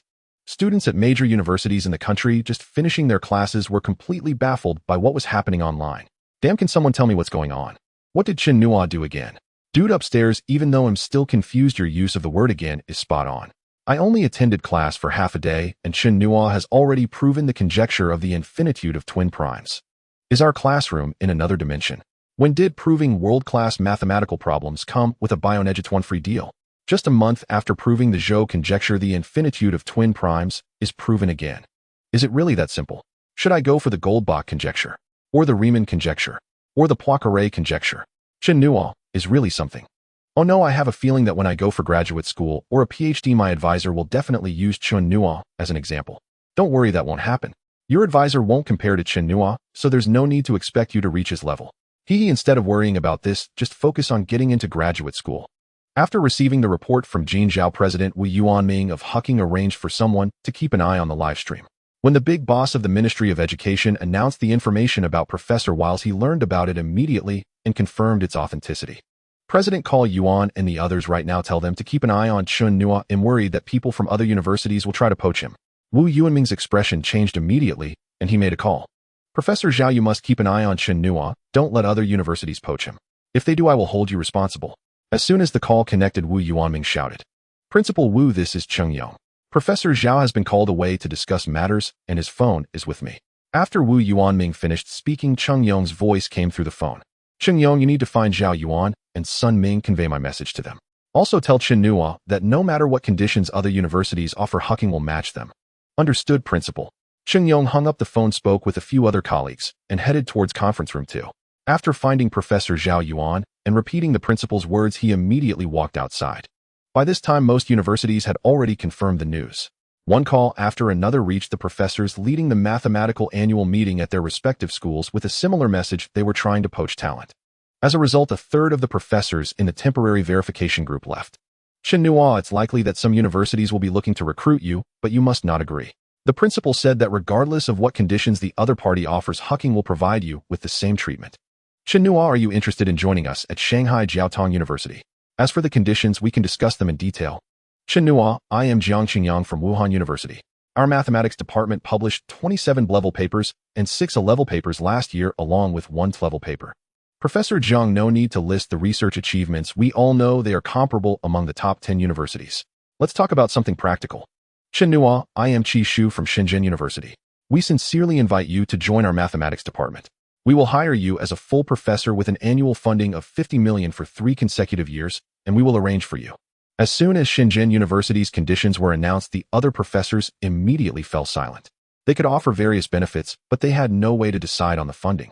Mathematical research generally does not require much funding, but it was evident that Shenzhen University's offer was practically giving money to Chen Nuo.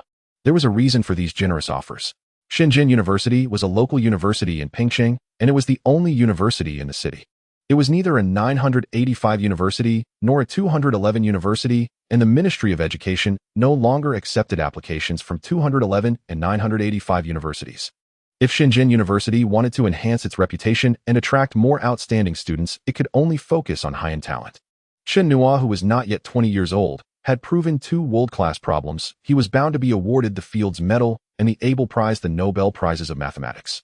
Without even considering future achievements, just based on these 2 points, Chen Nuo could serve as a mascot at Shenzhen University. Shenzhen University was a comprehensive university managed by the Guangdong provincial government and hosted by the Pingcheng government, both of which were financially abundant.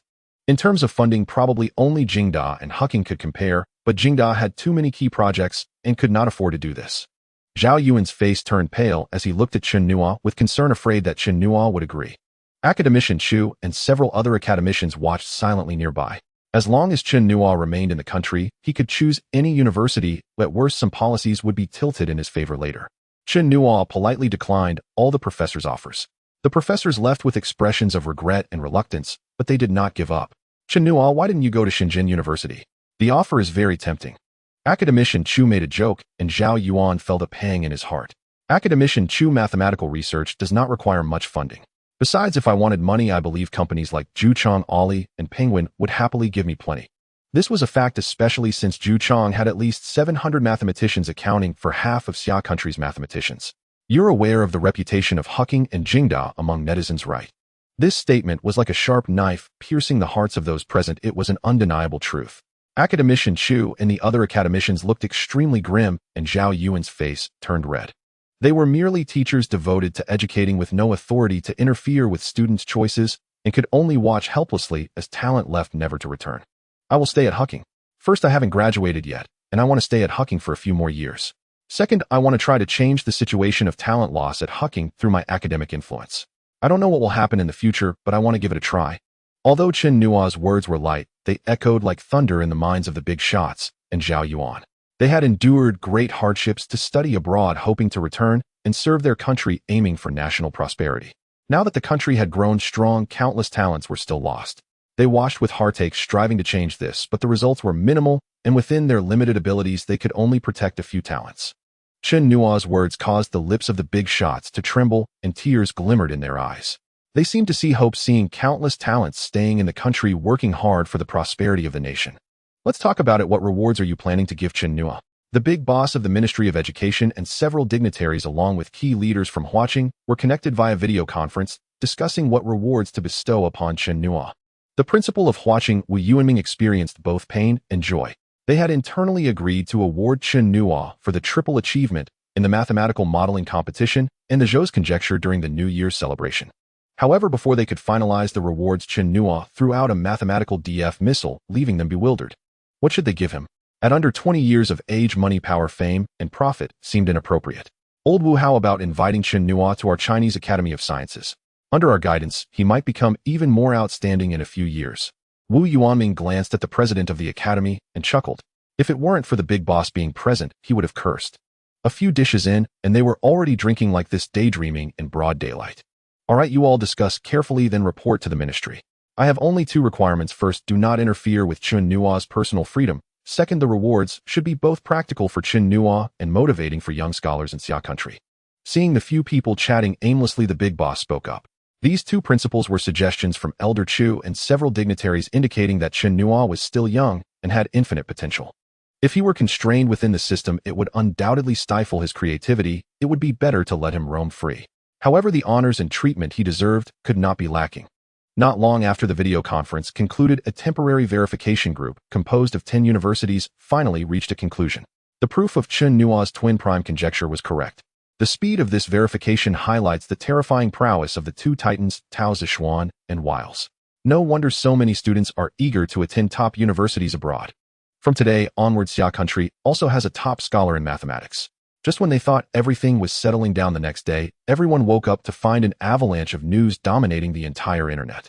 Many foreign dignitaries also gave positive feedback on Chen Nuo's proof.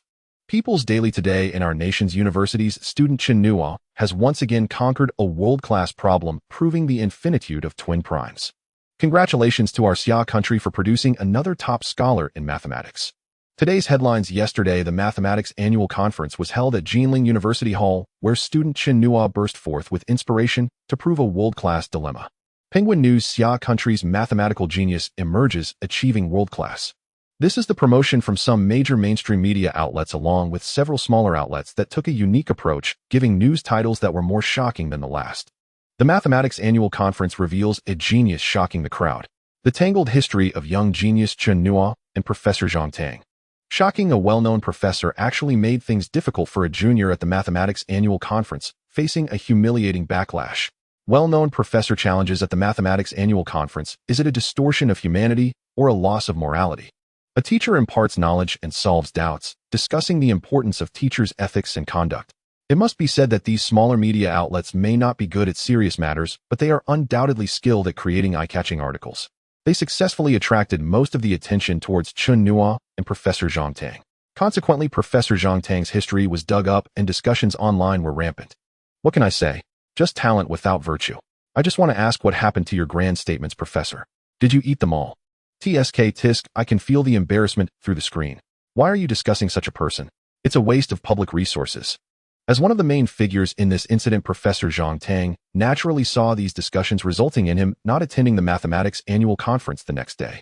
After this incident, even if he could still manage to survive in the country, he would have to lay low for a while unless he could produce more authoritative research results. By around 8 or 9 in the morning, 18 world universities once again sent invitations to Chen Nuo. This time it wasn't for him to pursue a doctorate at their universities, but to invite him to become a professor at these prestigious institutions. Each of these universities was not a simple entity. They knew that Chen Nuo would surely receive the Fields Medal and the Abel Prize, offering generous packages that would make countless international professors envious. Notably, the Holy Land of Mathematics, Princeton University, once again released a statement: "The day has come, we need you." Everyone knew that this statement was in response to the previous remark. It also indirectly proved Chen Nuo's academic capabilities. With Chen Nuo's proof of twin primes from yesterday, although the reports at the mathematics conference this morning were also splendid, they seemed somewhat dull in comparison. During this time, many attending professors from various universities approached Chen Nuo, offering even more generous conditions. Chen Nuo, feeling overwhelmed, could only stay in the hotel in the afternoon to organize his paper. In the afternoon, he also received calls from editors of the top 4 international mathematics journals, such as Mathematical Advances, Mathematics Annual Mathematical Journal, and American Mathematical Society Journal, all inviting him to submit his paper. This treatment was undoubtedly on par with those top figures in the mathematics community. The Mathematics Annual Conference lasted for 3 days, and by noon on the third day, all reports were completed, and Chen Nuo had also finalized his paper. When it came to the award presentation in the afternoon, nearly all the awardees felt awkward. A total of 5 awards were presented this time: the National Natural Science Award, the Su Baolu Statistics Award, the Huaqing Mathematics Award, the Zhong Jiaqing Award, and the Chun Shengshan Mathematics Award. The National Natural Science Award is merit-based, typically for those over 40 years of age. The Subaolu Statistics Award is a specialized award. The Huaqing Mathematics Award is only given to mathematicians over 50, and the Huaqing Award is only for doctoral students. Chen Nuo did not meet the criteria for these 4 awards, so it was understandable that he was not awarded. However, for the Huaqing Mathematics Award, Chen Nuo was undoubtedly the most suitable candidate from any perspective. However, the award had been decided a month in advance, and Chen Nuo's proof was presented on-site, which did not align with the timing. The organizing committee held a meeting late into the night for this award, but in the end it was the big boss of the Ministry of Education who made the final decision to proceed as planned. Subsequently, the organizing committee and the Ministry of Education simultaneously released a notice explaining the reasons for the awards, which quelled the anger of netizens. Even so, the professors who received these awards still felt extremely uncomfortable holding the trophy, as if it were a hot potato. They had never felt that such honors could be so distressing. The mathematics conference concluded with a hint of awkwardness. All the professors and doctoral students attending the conference, except for Zhang Tang, gained significant insights. Chen Nuo's proof of twin primes utilized several mathematical tools. Although it couldn't fully prove the Goldbach conjecture, it at least achieved some results. Thus, as soon as the conference ended, all professors and scholars whose topics were related to the Goldbach conjecture had no desire to linger in the ancient capital of Jinling. They hurried back to refine their own research. Who knows if one day Chen Nuo suddenly proves the Goldbach conjecture, those who have worked hard on their topics for a year or two will really want to cry. In meeting room 2 of the Jinling Grand Auditorium, Zhao Yuan and Sun Ming confronted the president of Jinling University. President He, I need to discuss something with you. Sure, as long as it's not about the 9 white bards, anything else is negotiable. Zhao Yuan was taken aback. President He's words directly blocked his intention. The infinity of twin primes is a world-class problem, second only to the 7 Millennium Prize problems. If the 7 major problems remain unsolved, twin primes are the top-tier challenge. He planned to set up an exhibition hall at Jinling University's Department of Mathematics to display these 9 white bards. Each time new students arrive, they can come and see them, igniting their enthusiasm for learning. Additionally, several professors from the College of Arts were astonished after seeing Chen Nuo's writing, claiming it had research value in calligraphy. If this trend continues, Chen Nuo's future achievements will surely surpass any scholar in the Xia Kingdom. The content on those 9 white bards might even become a cultural relic. This way, he would be even less likely to let Zhao Yuan and the others take them away. President He, this is a bit unreasonable, isn't it? Oh, Professor Zhao, please tell me how I am being unreasonable. Aren't these white bards owned by Jinling University? Didn't Chen Nuo use our markers? Isn't this Jinling University's territory? So after eating my food and using my resources, you still want to take some away? If you need white bards, I can donate 100 blocks in the name of Jinling University to support you as a brother institution. President He's series of rhetorical questions left Zhao Yuan speechless. He wanted to respond, but didn't know what to say. It was a suffocating feeling stuck in his throat. Could it be that our esteemed Huaqing really lacks your 100 white bards? It would be a laughing stock if anyone heard that. Professor Zhao, since Chen Nuo is at your Huaqing, why not just ask him to write another copy? Zhao Yuan rolled his eyes at President He's words. Although written by the same person, the historical significance would be entirely different. These 9 blocks are invaluable. If Chen Nuo writes another copy, it would just be a few ordinary white bards, utterly useless. President He, you're such a big shot. Isn't this a bit of a trick? Professor Zhao, if you have no other matters, please feel free to leave. I am quite busy. After President He finished speaking, he called out to the outside. A capable-looking young man in his 30s walked in. Captain Bai, take these white bards to the No. 1 reporting hall in the administrative building. No one is allowed to approach them without my permission, including those professors from the College of Arts. Understood. The few professors, including Zhao Yuan, were unwilling but had no recourse but to leave. Meanwhile, Chen Nuo was even more frustrated after spending 4 days in Jinling. He had circled around Jinling University 3 times and signed in 3 times, yet he didn't gain a single thing. He even suspected that proving twin primes had exhausted all his good fortune for these days. At 8 o'clock in the evening, in Zhao Yuan's room at the Jinling Central Hotel, a group gathered. Everyone, thanks to Chen Nuo's influence, the president has specially granted us 2 days off and provided us with 2,000 yuan in activity funds, so we can enjoy Jinling. I announced that our goal tomorrow is to eat well and drink well. Cheng Yong lead the way and Chen Nuo will cover the bill. Everyone cheered. Their group of 10 had enough funds to try all the famous snacks in Jinling, ensuring they would play and eat to their heart's content. Additionally, everyone should wear plain clothes tomorrow. If you don't have any, figure something out. Alright, you may disperse. The group realized what was expected of them tomorrow, and their expressions became somewhat despondent. Early the next morning, the group set off at 6 o'clock. It took them the entire morning to reach their destination, and the atmosphere was somewhat heavy. This was a spiritual journey, allowing them to pause and reflect on history. All they could do was study hard to serve their country. As they left, the atmosphere in the car was also somewhat somber. "I've made a decision." Chen Nuo suddenly spoke, drawing everyone's attention. "I've decided that if I take in graduate and doctoral students in the future during the re-examination, I won't ask about professional knowledge. Instead, I'll just have them visit a place like this, and then write a 10,000-word reflection. If the writing isn't up to standard, or if it lacks depth, I won't accept them. In the future, my students must visit once a year, and if their understanding isn't deep enough or their writing isn't profound, I won't let them graduate." Several graduate and doctoral students shivered in unison. "Oh my, once a year, each time a 10,000-word reflection. This is even harder than writing a thesis." They began to sympathize with the future junior students hoping to apply for Chen Nuo's graduate program. Meanwhile, Zhao Yuan and the other professors' eyes lit up. They understood Chen Nuo's intention: to awaken their conscience. Indeed, by visiting such places, they could trigger the students' inner conscience, becoming individuals of integrity. Repeating this every year would be a form of spiritual cultivation. Master students could endure 2 to 3 years, while doctoral students could handle 3 to 6 years of such cultivation. After graduation, even if they go abroad, they will be people of conscience with their hearts tied to their homeland. In this way, the students' Chen Nuo mentors would stay in the country, changing the situation of talent loss. Limited resources spent on patriotic students are far better than those who study abroad and never return. The three professors exchanged glances, smiles curling at the corners of their mouths. Not only this place, but there are also many more meaningful locations that could serve as spiritual journeys in their educational careers. This method only suits Chen Nuo. Given his accomplishments, he would have plenty of students applying. However, it might not be suitable for all professors. When they return, they can report to the president and find a feasible method. They can't apply a one-size-fits-all approach that would discourage all students. Since they have an idea, let's start from now. You all go back and write a 10,000-word reflection for me. If it's not good, you know what the consequences will be. The 6 graduate and doctoral students all showed bitter smiles, looking resentfully at the instigator Chen Nuo. Thanks to this little incident with Chen Nuo, everyone's mood and spirit were greatly restored. They began wandering through the streets and alleys of Jinling. It wasn't until 4 or 5 in the afternoon that Chen Nuo's phone rang, interrupting this feast. "Eagle." Chen Nuo gazed at the caller ID on his phone, a flicker of confusion crossing his mind. They discussed the project every evening without fail. What could this sudden call mean at such an hour? Had something gone wrong? Had that group from the NSA taken advantage of his absence to go after Eagle and the team?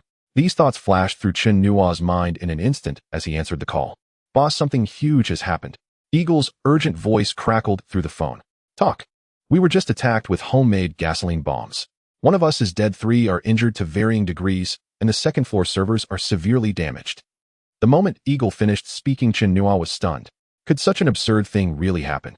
On the soil of Xia, the odds of this occurring in a small backwater county were akin to winning the lottery. This was the capital, the very heart of Xia, a place where even petty thieves and hooligans were rare, let alone such acts of terror. Even if some faction wanted to cause them trouble, they would never dare resort to such methods. It took only a few seconds for Chen Nuo's eyes to turn bloodshot, but glancing at those around him, he suppressed his rage and ground out through clenched teeth. "Where's Shun Nan? Has anyone been caught?" Director Shun was notified and came right away. "He's handling things on site. Put him on the phone." Chen Nuo shot a look at Zhao Yuan before stepping into a nearby alley. Zhao Yuan followed and stood guard at the entrance. "Shun Nan, what the hell is going on with you? Where's your security? What about the armed police you arranged? When something like this happens, what the hell is the NSA even good for? That place was so well hidden. How did anyone find it and hit it with such precision? You'd better give me an explanation today, or I'm not letting this go." Chen Nuo's tirade lasted a full 3 or 4 minutes. On the other end of the line, Shin Nan's face darkened to an extreme, yet he had no room to retort. "Chen Nuo, this happened too suddenly. We didn't detect any clues beforehand. Give me some time, and it'll get you an answer." "All right, I have to go now. I'm handling the scene." With that, he hung up. Chen Nuo's face was ashen, his chest heaving violently, a clear testament to his fury. He had gathered these people together for this very defense system. How could he not be furious when something like this happened? "Chen Nuo, are you all right?" Zhao Yuan approached and patted him on the shoulder. He had caught fragments of the conversation, Shen Nan security NSA, and surmised that the project had run into trouble. But he knew better than to ask questions that weren't his to ask. "Professor, I need to get back to the capital immediately. I can't stay with you all." "All right, head to the high-speed rail station now. He'll arrange the next train for you." The two understood each other perfectly. Chen Nuo left the alley, said a quick goodbye to the group, and hailed a taxi to the station. 20 minutes later, he arrived just in time to catch a departing train. On the train, Chen Nuo sent Chen Nan a few messages, the gist being a demand to protect his family. 5 hours later, around 9 in the evening, he reached the small building where the project was housed. Everything around seemed normal, as if nothing had occurred. But patrol cars passed by from time to time. From the outside, the building appeared unchanged, yet Chen Nuo could still spot traces of repairs. With a grim face, he entered the building. The air still carried faint scents of gasoline and burnt residue. Chen Nuo couldn't help but shudder. Thankfully, this was a place Shen Nan had secured with top-tier fire safety equipment. Otherwise, the toll wouldn't have been 1 dead and 3 injured. It could have been 100 lives lost to the flames. Boss. As he passed the 2nd floor, a few employees installing new servers greeted him. When he reached the 4th floor, everyone was busy at work. At the sight of Chen Nuo, they all shot to their feet. Where are Eagle and the others? At Chen Nuo's question, a team leader promptly replied, Eagle and Knight are in the meeting room with Director Shen Nan and people from the 3rd Division. Old Ma and Beret are at the hospital overseeing the treatment of our 3 brothers. Brothers, wait for my news. Chen Nuo took a deep breath and said just that simple sentence. The team exchanged glances as if they had heard a solemn vow and sat back down to continue their work. Chen Nuo, weren't you in Jinling? Why are you back? As Chen Nuo stepped into the meeting room, Shun Nan asked in surprise. Bang! Chen Nuo slammed his palm on the table, glaring at Shun Nan like a starving wolf. With something this big happening, how could I not come back? My people got blown up and burned alive, and you're asking me where I should be. It's been 5 hours since it happened. Where are your results? Faced with the barrage of accusations, Shun Nan's expression darkened, but he managed to rein in his temper. However, the men beside him refused to back down. The NSA was used to others bowing to their authority. Never had they been dressed down like this. Chen Nuo, who do you think you are? Do you even know who you're talking to? The NSA, it doesn't answer to you. You'd better remember your place. You're just working for us. The moment those words left their mouths, Shun Nan's face changed. He knew this was bad. Shut up, he roared. Chen Nuo's fury upon hearing those accusations suddenly turned into a cold smile as he fixed his gaze on Shun Nan. Director Shen, do their words speak for you? No. Shen Nan felt a chill run down his spine at Chen Nuo's deceptively calm expression. Chen Nuo then turned to the men who had spoken. You ask good questions, so let me answer them. First, my identity, Chen Nuo, a sophomore at Huaqing University, lecturer at Huaqing School of Mathematics, ID number 9527. Winner of the Triple Award at the 2021 Mathematical Modeling Contest, and the prover of Zhou's conjecture and the twin prime conjecture. Does that clarify who I am for you? Shen Nan and the NSA staff were stunned into silence. In their haste, they had forgotten exactly who this man was. Though the state had yet to bestow any official titles or honors, they knew that Chen Nuo was already on the radar of key figures from the Ministry of Education and the Chinese Academy of Sciences. He was hailed as the hope of Xia's mathematical community. If Chen Nuo made a scene over this, or worse, used it as an excuse to leave the country, the wrath of those big shots would be something even the NSA's top brass couldn't withstand. Because in this entire affair, Chen Nuo was not in the wrong. Chen Nuo's tone shifted abruptly as he lowered his voice. And let's get one thing straight. I'm not working for you. You came begging to me for this project. I can drop it entirely or develop it myself and sell it to you at a premium. If that's how you want to play it, I'm done. Find someone else. I quit. Eagle, Knight, we're leaving. Without sparing Shun Nan another glance, Chen Nuo called out to Eagle and Knight and turned to walk out of the meeting room. The 2 men immediately rose and followed. They had already braced for the worst. Even if the NSA revoked their pardons, they could always seek refuge with the dark web. Shen Nan's face went pale. He shot a withering glare at the men who had spoken, then stood up and grabbed Chen Nuo. Chen Nuo, can you at least hear me out? Chen Nuo, can you let me say a few words? Shen Nan stopped Chen Nuo, who was about to leave, his tone somber. You want to say you found something? Then interrogate my brothers here. Chen Nuo was like a bullet just fired, ready to lash out at anyone. Can you listen to me finish before you start cursing? Shen Nan felt a headache coming on her. After all, he could not afford to offend this man in front of him. Fine. Chen Nuo turned around and continued, but I don't want to see those 3 again. Shen Nan's eyes were filled with helplessness, knowing that this man truly held grudges. He said, you 3 go back and report this matter to your respective manager Xiao. As soon as he finished speaking, the faces of the 3 changed, and they left the conference room reluctantly. Eagle, you all leave too. I want to have a private chat with Manager Shun. Watching the 3 depart, Chen Nuo also spoke up. The employees in the lobby, seeing Eagle and the others come out, immediately surrounded them. Eagle, why did you come out? Where's the boss? Yeah, how could you leave the boss alone in there? What if that guy does something bad? Brothers, grab your weapons. If anyone dares to rampage in our territory, I'll go all out to teach them a lesson. These people were hackers, and they were all quite hot-headed in their youth. Otherwise, who would choose to become hackers in their youth? Isn't it because they couldn't stand the injustices and had a strong sense of justice? As soon as Chen Nuo returned, he started raging in the conference room, and they all heard it. Who were those inside? They were from the NSA, a department wielding great power. For Chen Nuo to dare to scold them, such a boss was definitely worthy of their support. Moreover, Chen Nuo treated them well, providing the best food and drinks. Thus, the lobby was chaotic, with people grabbing keyboards, mops, computer monitors, and dragging chairs. Seeing the crowd about to riot, the faces of the three from the other department changed. If a fight broke out, they really wouldn't be able to handle it. Eagle stood on the table looking at the scene and shouted angrily, "Everyone put down your things. The boss is fine, he just wants to have a private chat with Manager Shen. Just do your own work and don't add to the chaos. You can go in once things calm down." Eagle's outburst quieted everyone down. After a few moments, they returned to their seats, but 3 or 4 people remained standing at the conference room door, just in case. As the outside quieted down, Chen Nuo let out a long breath. "You really know how to be a hands-off manager. You can make them protect you. Stop the nonsense, let's talk about what's going on." Chen Nuo pulled out a chair, leaned back, and lay down like Uncle Go.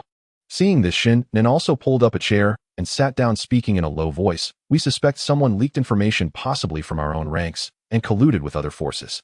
Chen Nuo's eyes narrowed, sitting up straight with a serious expression. "Reasons? Things are not as simple as you think. First of all, this building is owned by our NSA, it's a backup base, and all the paperwork is complete. It's marked for residential use and is classified as top secret. Secondly, the defense system was approved by the big boss at the NSA. I was in charge of its implementation, with Zhou Hai assisting. Apart from us, no one else knows about it. The guards who can come here are all very clean, and it's impossible for any leaks to occur.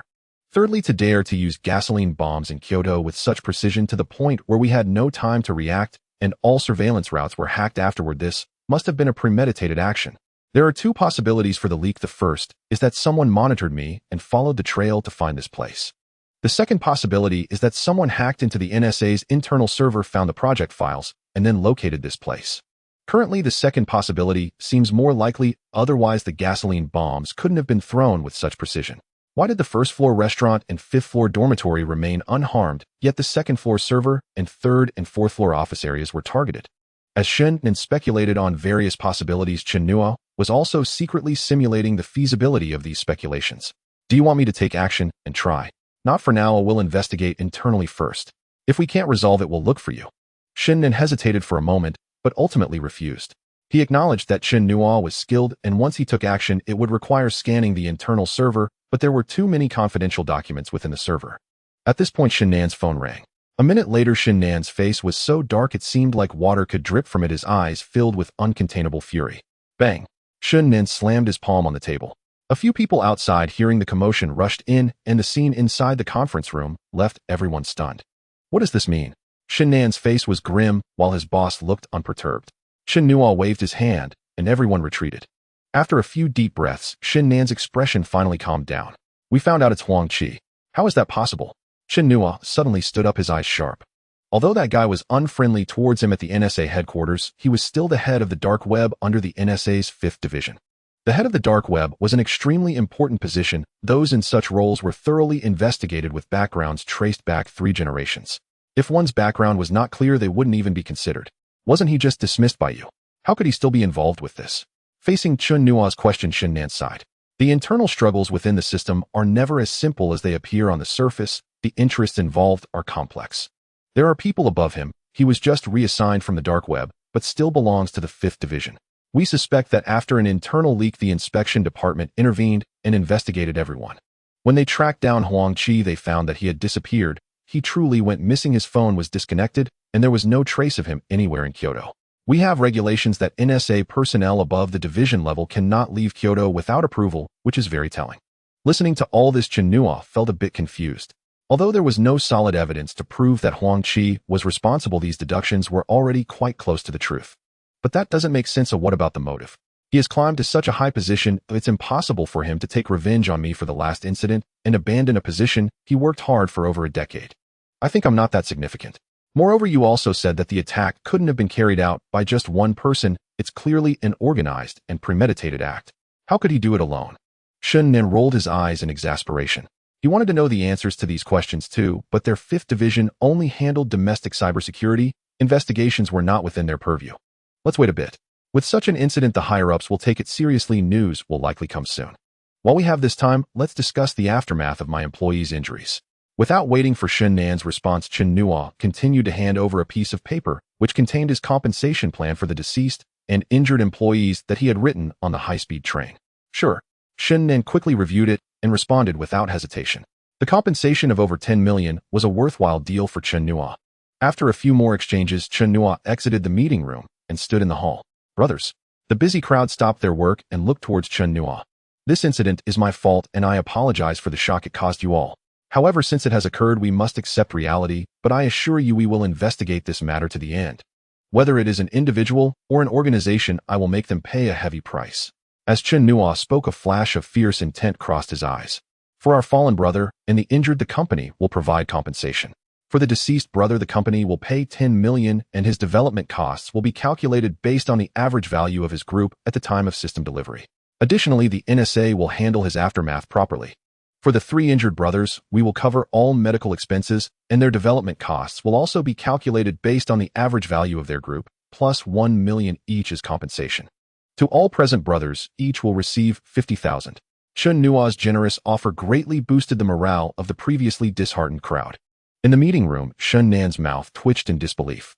Damn it, only this kid would dare to use NSA's money to do favors. At first glance, 10 million compensation seemed substantial, but in reality, it was just average. It should be noted that the deceased was a hacker expert. After the project ended, his identity would have been resolved. 10 million isn't a big deal for them, but he has lost his life. 10 million versus a life and a shattered family. The weight of each varies in everyone's perspective, but Chen Nuo could only do his best to make amends. After calming everyone for a while, Chen Nuo called for Eagle and Knight to come to the office. Eagle, tell us about our losses. Setting aside personnel issues, 4 servers were destroyed. We have backups of the data, but there was a time lag, and some of the data from the afternoon couldn't be backed up in time, resulting in about 10 data loss. However, it's not a major issue. I have already arranged for them to redo it. Hearing this, Chen Nuo breathed a sigh of relief. If the data loss had been too severe, it would have seriously hindered the system's development progress. Let the brothers rest early today. They'll call Old Ma shortly to inform him of the arrangements here. You all should get to bed early and go to the hospital to switch out the 2 injured ones tomorrow. Also, let the brothers know that for safety, they should not leave this building until the project is completed, and I will be staying here during this time. After arranging everything, Chen Nuo felt a wave of relief and suddenly experienced a strong sense of hunger. Fortunately, the cafeteria on the first floor is staffed 24 hours. After finishing his meal, Chen Nuo leaned back in his office chair, flipping through the development materials from the past few days. It must be said that after the system was set up, the efficiency increased tremendously. These individuals are truly experts. The basic code sections are beautifully written. The code is well-layered, modularized, and exhibits high cohesion with low coupling. Every line of code is exceptionally concise, simple, and highly readable. There are many places that could serve as textbook examples. It is no exaggeration to say that once the project is handed over, as long as the people from NSA's 5 divisions are not incompetent, they can easily maintain the system. After activating the Scholar Avatar card, Chen Nuo calmed his mind and scanned the code with ease. With his researcher-level programming skills and top-tier hacker techniques, he found only a few bugs. The Knight gave me black eyes. His phone rang, startling Chen Nuo. Hi, Professor Robert, good morning. The call was from Professor Robert, the editor-in-chief of the prestigious international mathematics journal Mathematical Annual. It was just past 10 o'clock in Princeton. Mathematical Annual is hosted by Princeton University, and Robert is also a professor at Princeton's Mathematics Institute. After chatting for a few minutes, they hung up the phone. The day before yesterday, he had agreed with Professor Robert to publish his paper in Mathematical Annual, but he had forgotten due to being busy. This is the most prestigious mathematics journal in the global mathematics community, bar none. In the 70 years since the founding of Xia country, approximately 40 papers have been published in the 4 major journals, with only 10 completed independently. This will be Chen Nuo's 3rd paper published in Mathematical Annual. Decades ago, with this paper published in Mathematical Annual, Chen Nuo would have been eligible to be selected as an academician of the Xia Academy of Sciences. After reviewing the paper from top to bottom, Chen Nuo logged onto the Mathematical Annual website. It was not his first time logging in, and every time he saw the site, he would complain that it was extremely rudimentary. Give him an hour, and the website, he casually writes, would be more aesthetically pleasing. Several times he had to resist the impulse to create a free website for Mathematical Annual. After uploading the paper, it only took a few minutes for the status to change to completed, except an efficiency that exceeded Chen Nuo's expectations. Ding! Detected that the host has completed its class paper, awarding 100 prestige points and 1 scholar avatar card. The system voice suddenly echoed in Chen Nuo's mind, startling him. Huh, the system didn't upgrade. Chen Nuo murmured to himself. The last upgrade condition was in a class paper and skills in 5 core disciplines. Even though he now has a class paper, he lacks sufficient skills. Chen Nuo secretly calculated whether he should finish up here and then work part-time delivering food for a few days to upgrade the system first. Hearing about the rewards, Chen Nuo was overjoyed. Both of these items are what he needs most, especially the Scholar Avatar card.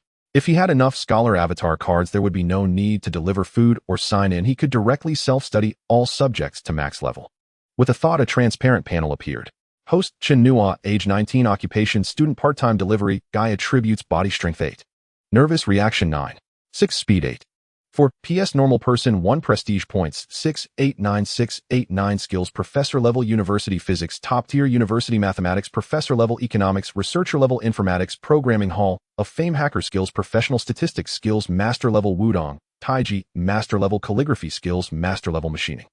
3 available 2 cards. The panel's information did not change much, but it added an option for items. He increasingly could not understand what this prestige point situation was. Logically speaking, at the mathematics annual meeting, he proved the infinitude of twin primes, and the mathematicians who were convinced should number at least 8,000. So, why only 583 points after deducting the remaining 6 points from last time and the system awarding 100 points? System, come out. Are you secretly taking my prestige points? Looking at the panel, Chen Nuo was caught in a dilemma. With 689 reputation points, he could do a silver draw for 68 times, but the probability of obtaining skills or items from the silver lottery was too low. Should he wait a bit longer to gather 1,000 reputation points for a golden tin draw?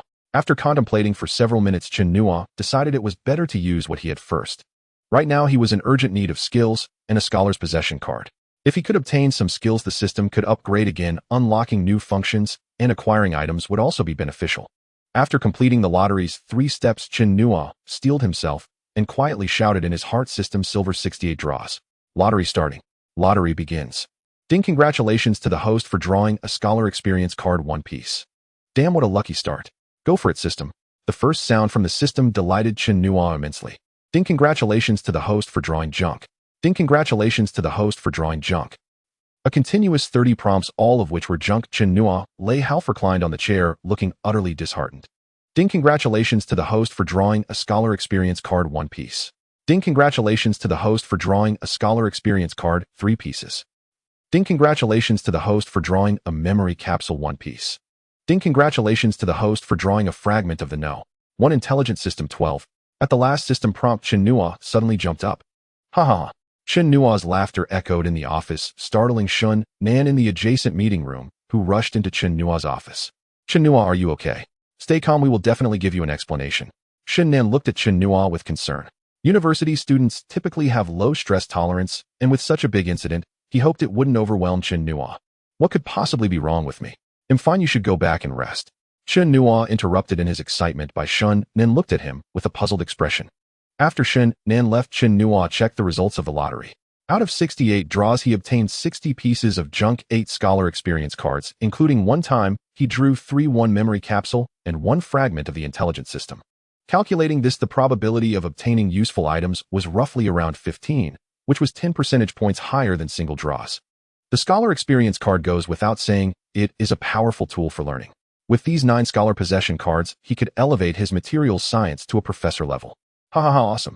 Chen Nuo grinned. Next was the memory capsule, which when consumed could permanently increase intelligence by 5 points. Upon seeing this effect, Chen Nuo was dumbfounded. Although he had never studied biology, he understood that intelligence is controlled by genes and is hereditary. When children are young, their intelligence can be slightly improved through nurturing, but that only releases the hereditary potential. To increase intelligence out of thin air, could that be considered genetic modification? Chen Nuo's expression darkened. What does this mean? Is it implying that my intelligence is low? After hesitating for a moment, Chen Nuo decided to take it all at once. If the system wanted to kill him, it could do so with just a breath. There was no need for such complexity. He believed that products from the system must be top-notch. He initially intended to save it for his sister, but after thinking it over, he decided to experiment with it himself first. There would always be a first time, and he could draw more in the future. After waiting for over 10 minutes, he felt no changes in his body, just a slight increase in his brain's activity. The last item was the fragment of the No. 1 intelligent system, and Chen Nuo examined the manual. The more he looked, the more excited he became. The system referred to as the intelligent system was not quite right, it was merely a central processing system. The intelligent system at its core is about data processing and transmission possessing the ability to learn autonomously, reason, and solve problems. According to the description of this system, if developed to its fullest potential with hardware that could keep up, it would definitely surpass all intelligent systems on the market. Ha ha ha, that's amazing. Chen Nuo grinned, feeling like someone had just sent him a pillow right when he was dozing off, perfectly timed. Shen Nan in the adjacent meeting room looked even more worried, immediately making 3 to 4 phone calls. After reading the manual, Chen Nuo chose to integrate the system. In an instant, countless codes and system descriptions flooded into his brain. Chen Nuo felt as if someone was stirring a club in his mind, making him dizzy. System, why couldn't you just give me a USB drive to copy this? After more than 10 minutes, Chen Nuo finally regained full consciousness and let out a curse. The amount of data for a complete system is enormous. If this had happened before he obtained the system, it could have knocked Chen Nuo out on the spot, possibly turning him into an idiot. After the excitement, Chen Nuo began to think about how to integrate this system with the one codenamed Xuanwu. It was impossible to share everything. This source code had to remain under his control. While pondering, Chen Nuo dozed off. At 5 in the morning, he was startled awake by a loud banging on the door. Chen Nuo, there's news. Shen Nan walked in, his face darker than last night. What's going on? Chen Nuo instantly woke up from his drowsiness. It has been confirmed beyond doubt that it is Huang Qi, and he has colluded with external enemies. I can't disclose the investigation process, it's confidential. Chen Nuo nodded. When the national machinery gets involved, it is far more terrifying than any organization. The ticketing website during the 11 holiday was hacked. It wouldn't be related to him, would it? Shen Nan looked at Chen Nuo in surprise, nodded, and said, our internal experts have similar suspicions. Although there is no evidence it should be related to him. That is a national website, and the defensive capabilities of such sites are beyond imagination. Even if the top 3 hacker teams in the world attacked simultaneously, they wouldn't be able to break through unnoticed in the dark web. If Huang Qi provided the other party with a backdoor, everything would make sense. There's one more thing. As the head of the dark web, he possesses many secrets, including the project development plan for the codename Xuanwu. If he defects, our system needs to be redesigned. Otherwise, even if it gets released, we won't be able to prevent hostile forces. The more Shen Nan spoke, the worse his expression became. They were too passive in this matter. Chen Nuo's expression also darkened. He loathed traitors to the country. You don't have to worry about the defense system. Our newly designed system has only a 20-30 similarity to your initial design. We are confident that even if they obtain the design plan, they won't be able to hack into our system. Chen Nuo spoke with great confidence. He then shifted the conversation and said solemnly, how to capture him and bring him to justice is up to you. If you can't manage it within a week, I will have to use my own methods. Your method? What method can you possibly have? Shen Nan was somewhat puzzled. If they at the NSA couldn't handle it, what could Chen Nuo do alone? All right, since it's clear now, I won't keep you any longer. You can go do what you need to do. Also, the safety here is up to you. I don't want a second incident. Chen Nuo directly issued the eviction order. Shen Nan glared at Chen Nuo fiercely. This was a typical case of burning bridges. I have my own plans. After finishing, Shen Nan headed to the meeting room to pack his things. Although the situation here was clear, the group that attacked had yet to be found, and he still needed to return to assist the team in locating them. 3 hours later, Shen Nan walked into Chen Nuo's office with 2 middle-aged men. Why are there only you guys? Where is Chen Nuo? These are our exclusive psychologists and neurologists from the NSA. And then, given the significant events of yesterday, they are here to provide psychological counseling to prevent excessive mental stress. Chen Nuo's face darkened, and he said irritably, I don't need it. You should check on the brothers outside. After some back and forth, Shen Nan was finally sent away. With Shen Nan's departure, the small building returned to its usual tranquility. In the afternoon, many banners were hung at the entrance of Huaqing, and within the school congratulating Chen Nuo for proving the conjecture of twin primes being infinite. Old Zhao, why are there only a few of you? Where is Chen Nuo? At this moment, several professors and around 30 graduate and doctoral students were waiting downstairs in the mathematics department to welcome the genius Chen Nuo, only to find that he was absent. Director Chen Nuo is busy with something and won't be back for a while. Please understand. Zhao Yuan responded with a smile, and then stepped forward whispering, secret mission. Jin Zhao's stiff expression softened significantly. The surprise prepared by the mathematics department for Chen Nuo's welcome ceremony had no opportunity to be realized. The students of the mathematics department dispersed with a sense of disappointment. In the following days, after visiting the 3 injured brothers in the hospital, Chen Nuo remained in the small building tirelessly researching the integration of the No.1 intelligent system with the Xuanwu system. Although the No.1 intelligent system was incomplete, one could infer the whole from just a glimpse. Several days later, laughter erupted from Chen Nuo's office. The people in the lobby glanced over, then returned to their tasks. The boss had been doing this quite a bit these days. Eagle Knight, bring the computer here.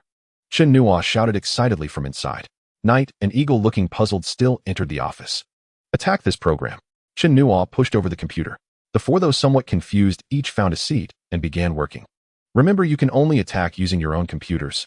Chen Nuo reminded again, as he was genuinely worried that the four might recklessly deploy some meat chickens, which would lead to the computer being scrapped. A few minutes later, Eagle couldn't help but ask, "Boss, where did this program come from?" "Haha, I found a vulnerability and going in." Knight laughed heartily. In the next moment, he looked puzzled and said, "What the hell, where's the vulnerability? It was just there. How come it's gone now?" "Knight, you aren't feeling dizzy from overexertion, are you? Get lost." After another 10 minutes, Eagle put down his computer and asked, "Boss, who is responsible for the defense?" "I haven't heard of such a figure in Xia country, right?" Chen Nuo smiled mysteriously and pointed at the computer in front of him. The four looked completely bewildered. "Oh, what did that mean?" "It's this computer right in front of you. How is that possible? No one is operating it. Could it be remote operation?" "Boss, are you kidding us?" Only Eagle seemed to have figured something out. With a slight tremor at the corners of his mouth, he said, "Boss, did you develop the subsystem of the intelligent module of Xuanwu?" Chen Nuo nodded, having used 3 academic god embodiment cards to complete it. To be precise, it was a copy. Originally, the intelligent module system that Eagle and the others developed was modeled after the top intelligent systems in the country. He integrated most of the code from the No. 1 intelligent system with the main system developed by Eagle and the others, forming the semi-finished intelligent main system before him. Knight and the others immediately rushed over, staring at the program on the computer with shining eyes. They were well aware of the level of the intelligent systems they had developed themselves. Although it was comparable to the top in the country, it was definitely not as impressive as this one. This was merely the intelligent module system. If the intrusion detection and response monitoring and auditing, among other 6 modules, were integrated combined with top-notch hardware, this system would be incredibly powerful. "Boss, this is incredible. Boss, you truly are a genius. Damn, if I didn't know the level of development at home, I'd think you copied it from some other system. This is just unbelievable." Shouts of astonishment expressed their shock. "All right, enough flattery. This system isn't complete yet. I've already drafted plans for the missing parts. You just need to develop according to them later. Remember, this semi-finished intelligent system is the company's top secret. Apart from the 4 of you, anyone who comes into contact with it must have your joint consent, otherwise they cannot access it." The 4 nodded vigorously. From what they had just seen in the architecture and code, they realized that this system could easily be modified for use in other fields. The Smart Brain project mentioned by the boss some time ago was secure. Ding, ding. The office door swung open and Chen Nuo entered, looking exhausted. Chen Nuo glanced at Eagle and the others, who understood and stepped out. "We've also traced the group that attacked this building. They are a small team from the Arctic Wolf mercenary organization, specifically engaged in sabotaging Xia country's security. Currently, 4 have been killed, and 1 is severely injured and captured." Chen Nuo listened as if it were a story. Wasn't it said that Xia country was a forbidden land for mercenaries? Xia country isn't as calm as you see. Struggles happen daily in places you can't see, with sacrifices made every day, but it's just not publicly disclosed. Seeing Chen Nuo's puzzled expression, Shen Nan explained, "Because of Huang Qi's defection, one of our NSA deputy ministers, 2 directors, and 5 department heads were dismissed. Huang Qi has already left the country. We only tracked him to California, and we know nothing beyond that. We've notified international police, but they are completely uncooperative. Damn it, a bunch of colluding scoundrels." "All right, I understand now." "What do you mean by that?" "It just means I understand. What else could it mean? I can't go abroad to catch him back. Chen Nuo, let me tell you, don't mess around." Shen Nan clearly didn't believe it. He still remembered what Chen Nuo had said a few days ago about using his own methods if he couldn't bring him back. After arranging matters for the project, Chen Nuo returned to Huaqing. "Is it all settled?" Zhao Yuan looked at Chen Nuo and asked softly. Chen Nuo nodded gently. "Now that you're done, please confirm the time for the presentation. The school wants you to hold a special presentation on the Zhou conjecture and the infinitude of twin primes. This is both an opportunity to clarify doubts for domestic scholars and to enhance the school's reputation." Hearing the second reason, Chen Nuo couldn't help but twitch his mouth. Seriously, does Huaqing really need to enhance its reputation? It's absurd. Chen Nuo pondered for a moment and said, "Holding a presentation before the paper is published is a bit too ostentatious. Let's confirm the time once the paper is out." "All right. Just prepare in advance and leave the rest to us." After chatting for a while, Chen Nuo suddenly asked, "Professor in the materials department, do you have any professors you are close with? I want to ask a professor to recommend some specialized books. It's a waste of time for me to look blindly." Professor Huaqing, we've collaborated a few times. Just give him a call and go see him directly. Zhao Yuan didn't hesitate at all. A few minutes later in the materials department. Hey, isn't that Chen Nuo? What brings him to our materials department? Where? Let me see. This is a big shot. Should we go shake hands and soak up some of the genius aura? What is this big shot from the mathematics department doing in our materials department? Is he thinking of transferring to the materials department? If you crow, with this big shot here, how are we supposed to survive? It's not as scary as you think. No matter how amazing he is, he's just from the mathematics field. How could he possibly be better than us learning materials from scratch? Are you out of the loop? This big shot is already incredibly skilled in mathematics and also excels in physics and programming. With a background in math and physics, do you think materials science would be a problem for him? Exactly. Perhaps the problems we find difficult are just small cases in the eyes of this big shot. More and more students gathered around, and the discussions grew louder. Chen Nuo, come sit. Old Zhao told me about you. What's up? Tired of mathematics, and think you can snatch our jobs in the materials department? Huaqing teased Chen Nuo, as everyone loves a genius. Professor Wan, I've been working on 2 conjectures recently, and am a bit fatigued. I want to switch things up. Could you recommend some specialized books for me? Huaqing and a few students couldn't help but twitch their mouths. Is this even a conversation? When others switch things up, they go on vacation or rest well. But this guy wants to switch to another specialty. Is this the difference between a genius and an ordinary person? Professor Huaqing pondered for a moment, then took out a few exam papers and said, these are the final exams from last year for freshmen through seniors. You take a look and then I'll decide what specialized books to give you.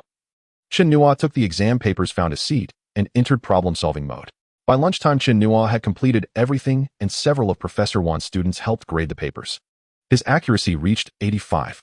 For someone self-studying to reach this level had shocked the students grading the papers. They considered themselves top students, but they couldn't achieve this on their own. An hour later, Chen Nuo held the A4 papers and escaped the persistent invitations from Professor Wan while leaving the materials department. He spent a couple of hours in the library gathering all the books on the list. The collection included 31 books covering various aspects of materials physics, thermodynamics of materials, materials processing and analysis methods, such as physical properties of materials, mechanical properties of engineering materials, and thermodynamics of materials. What's going on? Why is Chen Nuo doing the librarian's job in the library? Are you blind? He's clearly borrowing books. How many books does he need to borrow that he's using a cart? How can the library allow this many books to be borrowed at once? We can't, but this big shot definitely can. Do you believe that even if the library doesn't have it, as long as he asks, they would probably buy it for him? What does Chen Nuo need with so many materials books? Is he coming to wreak havoc in the materials department after getting bored with mathematics? What's it to you? With that time, you might as well read more books yourself. Ignoring the discussions around him, Chen Nuo stacked the 31 books together and took them directly to research room 3 on the 5th floor. He hadn't even caught his breath when his phone rang. Teacher saw, hello, let's set it for the 12th. Chen Nuo got straight to the point and confirmed the time. Opposite, Xiao Sa was in a daze. Who am I? Where am I? What am I supposed to do? Prepared with a belly full of words, holding on to the belief of not letting Chen Nuo go, without success he made this call. Before he could even start, Chen Nuo had already confirmed the time. Chen Nuo agreed so quickly, purely to rack up some prestige. Teacher Sa, are you listening? Is the time inconvenient? Chen Nuo noticed the silence on the other end and thought it might be a signal issue, quickly asking a few questions. Yes. The 12th is just right, it's Saturday. Are you ready on your side? After recovering, Xiao Sa displayed the professionalism of a renowned host. All right, see you tomorrow afternoon. Are you arranging a car to pick me up? Chen Nuo's question left Xiao Sa at a loss for how to respond. This is too unpredictable. After hanging up, Chen Nuo was momentarily stunned, contemplating whether he should get a driver's license and buy a car to make things more convenient, since money was not an issue. Meanwhile, the youth program in Xia country was in complete disarray, not expecting Chen Nuo to be so straightforward. Promotional team, I want to see Chen Nuo's promotional photos and plan before the end of the workday. Brother Feng Yue in charge of warming up the official Weibo account, announcing that Chen Nuo will participate in the program. Xiaoma collaborate with a few big influencers and media outlets we often work with to create some buzz and ensure the rhythm for tomorrow's live broadcast is right. Makeup team prepares several outfits tailored to Chen Nuo's physique and design a few different styles. Zheqi and Xiaoming Yu too quickly write a speech in Chen Nuo's style, just in case he hasn't prepared one, so we have a backup. After Xiao Sa communicated with the director team, the directives were passed down one by one. The youth program in Xia country, as a well-known show for young people, has previously invited outstanding individuals who are extraordinary even among ordinary people. However, compared to this big shot Chen Nuo, it's like the difference between a firefly and the bright moon. They are not even in the same league. Whether in the present or future shows, perhaps, Chen Nuo's accomplishments will be unmatched among invited guests. Moreover, Chen Nuo has become a role model for middle and high school students, as well as college students. His presence, along with professional planning, is sure to captivate every viewer's attention. Today's variety shows like Happy Camp Day Up, Ace vs. Ace keep running youth with you. Every single one of them, the production team, is confident they can crush them in ratings. Chen Nuo was scheduled to appear on the television program Xia Nation Youth Speaks, sparking an immediate online sensation. At last, the master has arrived. Wonderful. The master is on the show. I'll be watching closely tomorrow night. Anyone up for a group viewing at the roadside barbecue stall tomorrow night? Grilled skewers, cold beer, and live streaming. What could be better? What's all this about? A scholar should focus on research, not chase fame on TV. He's clearly gotten carried away. Exactly. It's precisely people like him who've corrupted academic integrity. Now even children dream only of becoming celebrities and appearing on screen, all because of influencers like him. Hey upstairs, watch your language. If you don't even know what Xia Nation Youth Speaks is, go look it up, and then shut up. Online discourse surged, filled with criticism, vitriol, but far more frequently staunch support and eager anticipation. Many elite high schools rescheduled evening self-study sessions into collective viewings of Xia Nation Youth Speaks. Several elementary and middle schools also saw homeroom teachers sending notices in parent WeChat groups recommending families watch the program together that evening. Meanwhile, the production team's senior staff were nearly overwhelmed. Ever since the evening poster dropped, their phones hadn't stopped ringing. Every call without exception pleading for tickets. Old song, we're brothers. Give me 2 tickets. My daughter won't stop nagging me. Brother Ma, help me out. I know your superiors each hold a few tickets. Just give me 2. Or name your price. The callers' children were all devoted fans of Chen Nuo, clamoring to attend the taping for face-to-face interaction. Others hoped merely to absorb some of his scholarly aura. In a flash, securing a live-house ticket became a fierce contest. Those with connections leveraged them. Those with means offered money. Everyone deployed their most ingenious tactics. What the producers didn't know was that once Chen Nuo's appearance poster went public, all 300 tickets sold out in seconds. Had tickets not been linked to national ID cards and required facial recognition upon entry, those ordinary 30 yuan tickets would have fetched over 2,000 yuan apiece. Amidst the fervent buzz, time marched on. On Saturday afternoon at the studio of Xia Nation Youth Speaks, Chen Nuo arrived. Teacher Sa, you're even more handsome in person than on screen. Should I address you as Chen Nuo or Teacher Chen? Just call me Chen Nuo. Teacher makes me feel prematurely aged. Xiao Sa paused, speechless. Then how about this? While our makeup artists work, I'll walk you through the show's flow. Makeup, eh? Is that really necessary? Chen Nuo frowned, visibly reluctant. The thought of layering concealer, foundation, and other cosmetics made him deeply uncomfortable. It's quite simple. Tonight, hundreds of millions of students and scholars will be watching you. As their role model, shouldn't you look your best? Chen Nuo reflected and conceded the logic. Perhaps looking sharper might even boost his reputation value. An hour later, after skincare, concealing, foundation, brow shaping, and setting powder, he was finally ready. As the saying goes, a man relies on fine clothing, a horse on a well-fitted saddle. Donning the outfit prepared by the production team, Chen Nuo's entire presence transformed. If previously he radiated a solid 75 out of 100, now he effortlessly surpassed 85, exuding innate fortitude and sunlit charisma. Even the makeup artist blushed at the sight.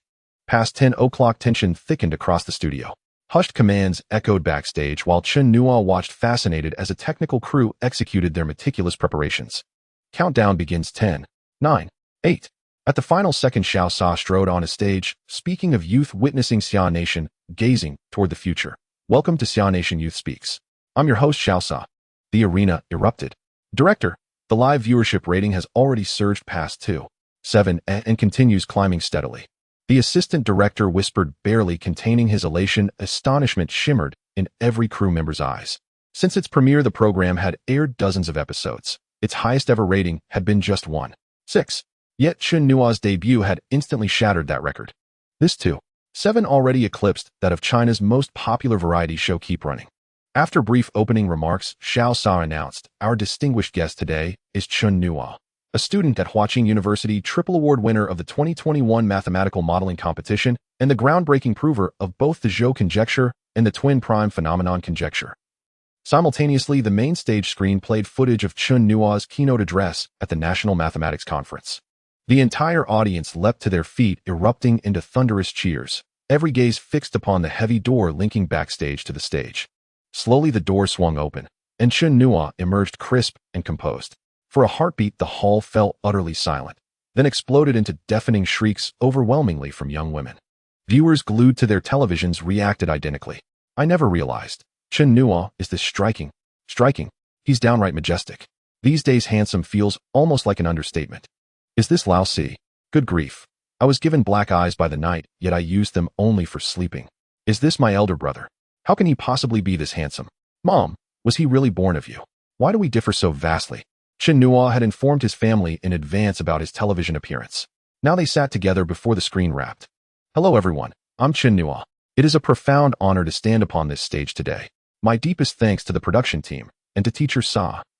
After a warm exchange with the audience and a few light conversational turns with Xiao Sa, the host declared, we now hand the stage over to Chen Nuo. Instantly, ambient lights dimmed, leaving only the center stage bathed in brilliant illumination. Today's speech bears the title Proud Youth. Are they not the soul of Xi'an Nation? With those opening words, chills raced down spines across the nation. In 1840, the Opium War erupted, the first of history's unequal treaties. In 1860, Anglo-French forces seized the capital, reducing the world's peerless imperial garden to smoldering ash. What then is youth? No one can define it. Some decay by 30, drifting idle, resigned to mediocrity. Others stride confidently onto fashion runways at 79, still others at 80 labor tirelessly for global peace. Where life carries meaning, that is youth. And what is success? Equally indefinable. To me, success lies in steadfast perseverance, transforming the ordinary into the extraordinary. Finally, I offer these words to the youths and adolescents of Xi'an Nation. To our younger generation, I borrow senior brother Huang's wisdom: study diligently, then step boldly beyond your horizons. Live a life unburdened by regret. May we all chase the light, draw near to it, become it, and shine forth radiant illumination. To our young adults, I leave 5 imperatives. Never surrender, confidence worn proudly upon the face, kindness rooted deep within the heart, backbone fused into the blood, commanding presence flowing freely from either side, resilience carved indelibly into one's very fate. And may you all ride your dreams like noble steeds, honoring every fleeting precious moment of youth. Chen Nuo spoke eloquently for 40 minutes without a pause. From the Opium War to the modern invasions of China, from the 8 years of resistance to the establishment of the Summer Nation, from being buried in the desert to the explosion of the atomic bomb, from reform and opening up to poverty alleviation, from economic takeoff to prosperity and strength, and then to national rejuvenation. The speech was scattered in form but coherent in spirit, emphasizing that a nation without science and technology crumbles at the slightest blow, and without spirit and culture it collapses without a fight. The audience, swept along by Chen Nuo's speech, experienced a spectrum of emotions, from anger to humiliation, from hatred to joy, from hope to satisfaction, and from happiness to anticipation for the future. Wonderful. It's truly wonderful. The old man is 70 this year, and just for this young man's plan, I want to live another 20 years to witness the rejuvenation of our nation. This young man's ideas are truly great, but unfortunately, I don't have much time left and won't be able to see it. You have no idea what it's like to go hungry, to eat wild vegetables, and to gnaw on tree bark. Those were hard times. Now everything is so much better. Some of the older audience members had never thought they would feel such emotional ups and downs. They were born during a decade of turmoil, experienced the reform and opening up, and witnessed the rise of their motherland. They felt as if they were right there in the moment of Chen Nuo's speech. In the backstage of the program, the person responsible for monitoring data suddenly spoke up. Director, the viewership rating has reached 541 and is still slowly increasing. It's expected to reach 726 by the end. The backstage was filled with shock. A 5 for viewership rating is simply unbelievable for a variety show. To put it in perspective, even the weather forecast on CCTV only has a 535 rating each night. Publicity team prepare the editing of the content. Based on Chen Nuo's speech, edit some historical documentaries. By the end of the show, I want to see the finished product. The publicity team members were taken aback for a moment, then suddenly slammed their hands on the table. No wonder he is a top director at CCTV. This idea is simply classic. Thunderous applause erupted from the audience, and everyone stood up excitedly. Some audience members had tears in their eyes, while others shone with bright expectations for the future. The applause stopped and started again, alternating 3 times before it finally quieted down. Xiao Sa stepped onto the stage, his eyes slightly reddened. Thank you, Chen Nuo, for your wonderful speech. He hadn't expected that an untrained student could command the entire speech process and captivate the audience's heart. After exchanging a few pleasantries, Xiao Sa continued. While you were speaking, we gathered some questions from online viewers in the audience here. We picked a few representative ones, and the viewers are eager to hear your answers. The first question is from an online user. Your achievements are closely tied to your hard work. Do you have any effective methods to share with everyone? At this question, all the audience members were suddenly alert. The reason they were collectively watching this program was for this very moment, wasn't it? Chen Nuo pondered for a moment and replied, I don't really know how to say it. I just learned, and then I understood it. Xiaosa, national audience. Even Xiaosa, who had been enlightened by Master Ma, was baffled. Is this really what a person would say? You just learned it by watching. The second question is from an online user named Bala Pikachu. You have already proven the Zhou conjecture and the twin prime conjecture's non-phenomenon. Will you now attempt to prove the Goldbach conjecture? Upon hearing this question, most students studying mathematics were jolted and waited eagerly for Chen Nuo's response. Some students whose projects were related to the Goldbach conjecture were particularly tense. Chen Nuo answered this question very straightforwardly, saying, who in their right mind would study this stuff? Xiaosa, national audience. Chen Nuo glanced at the expressions of the audience and realized he had misspoken. He quickly added, what I mean is I haven't made a decision yet. I might take a break and think it over. His response disappointed some while relieving others. At that moment, a large screen at the back of the stage displayed a photo, causing a stir among the audience. Chen Nuo, are you familiar with this picture? The online users are all asking why you borrowed so many books. Xiaosa asked, and Chen Nuo turned to see the scene from 2 days ago when he borrowed books at the library. Oh, you mean this? After proving 2 conjectures, I felt a bit tired and wanted to check out some books on materials to refresh my mind and take a break. Xiaosa, national audience. Seriously, is this what a person would say? We all know you're tired, but what kind of break is this? They really wanted to ask if he had advanced studies in the UC Shock department, because he always speaks astonishingly. Online users interpreted your behavior as feeling invincible in the field of mathematics, so you disdainfully avoid further research in mathematics. Chen Nuo paused for a moment and laughed, saying, who said that? Step forward and I promise I won't kill you. This statement was too much of a trap.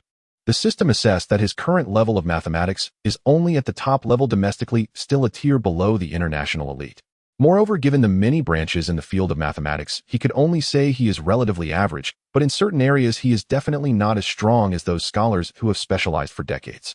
As for this question, I can answer straightforwardly. I can't speak for other areas of mathematics, but in number theory, I can definitely rank among the top 3 in the world. As soon as these words came out, they caused an uproar across the internet. We conducted some surveys which indicate that 6 of students want to apply for mathematics majors, a figure about 10 times the historical average. Do you have any words for the many aspiring students? For this question, Chen Nuo remained silent for nearly half a minute.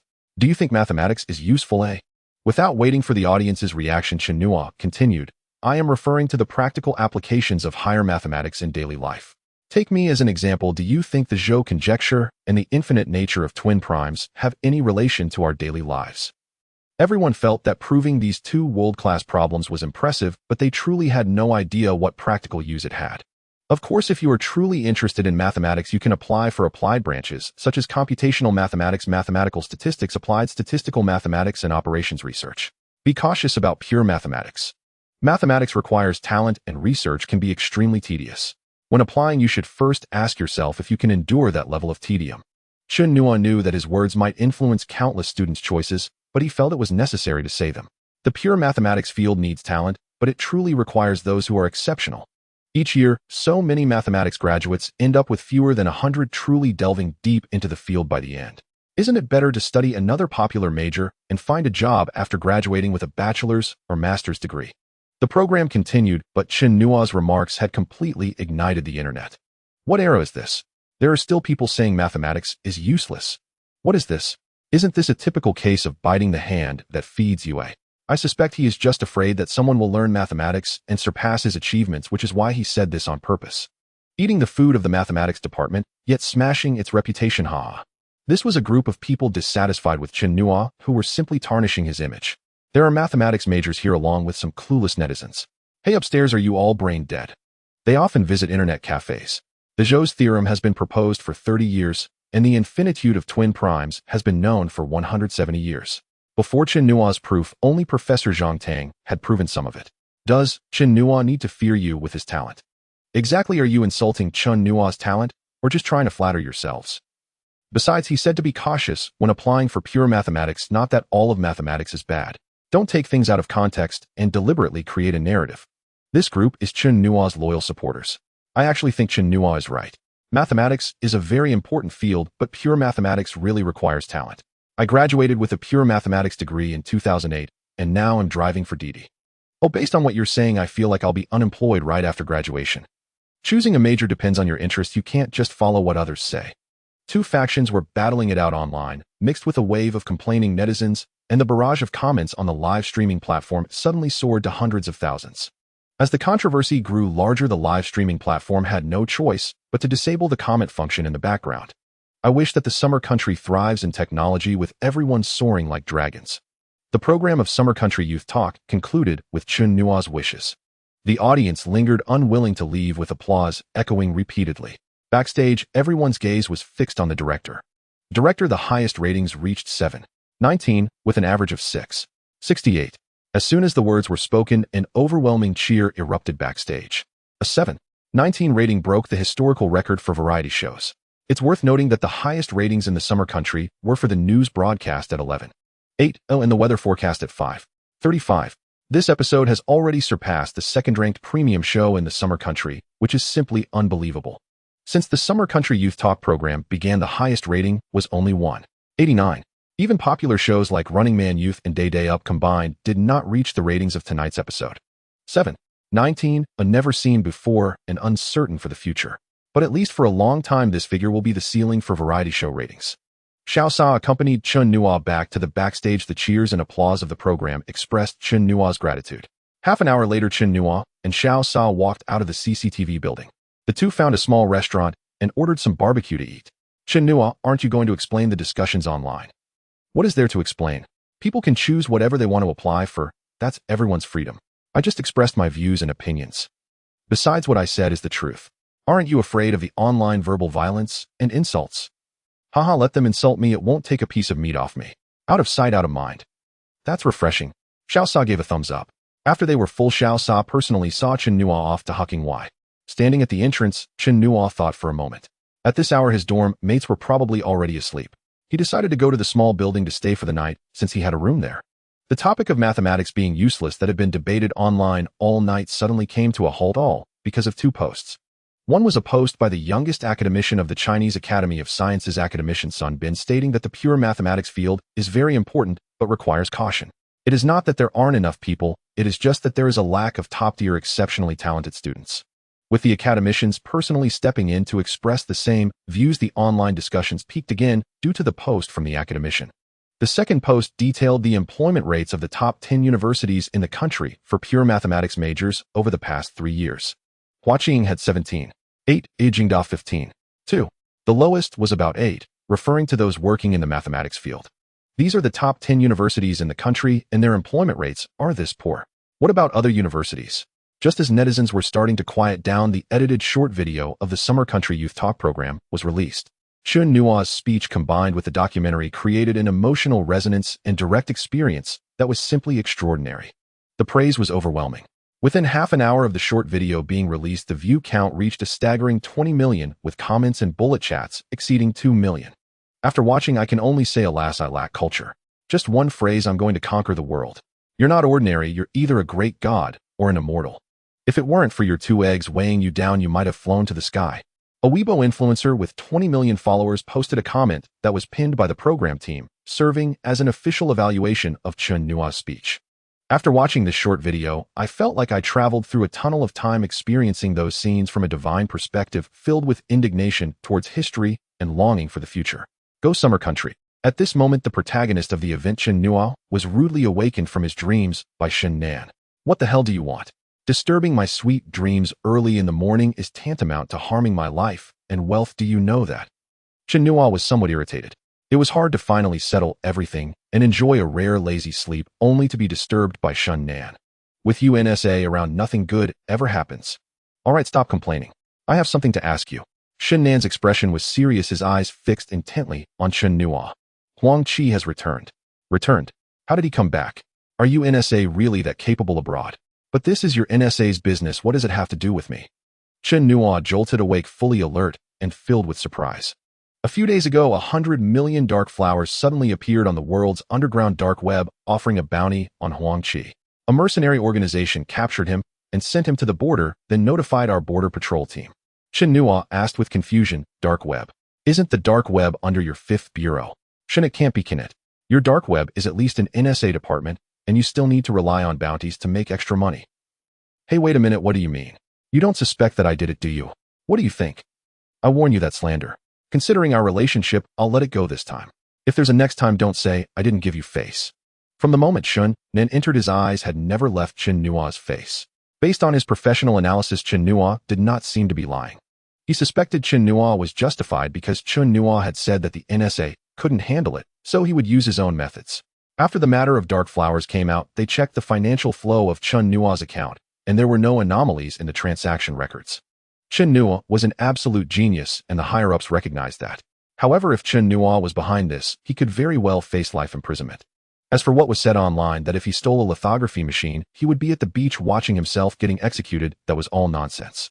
Do you really think the law is just a decoration? If everyone did that, political disputes would be happening all the time. If this could be done once, it could be done a second and a third time.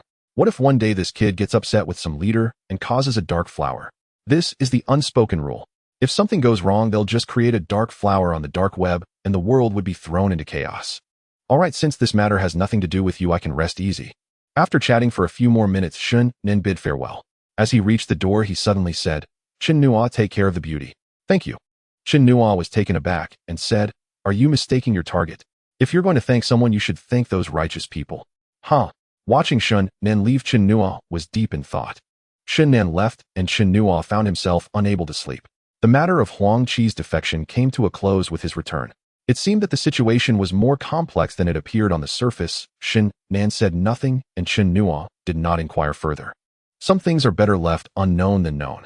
Chen Nuo had asked Chen Nuo how Huang Qi would be dealt with, to which Chen Nuo simply replied that there would be zero tolerance for traitors. A deputy minister of the NSA, 2 department heads, and 5 responsible officials were dismissed. The fate of the main culprit, Huang Qi, was sealed, serving as an explanation for the fallen and injured brothers. However, this whole affair seemed somewhat strange from any angle.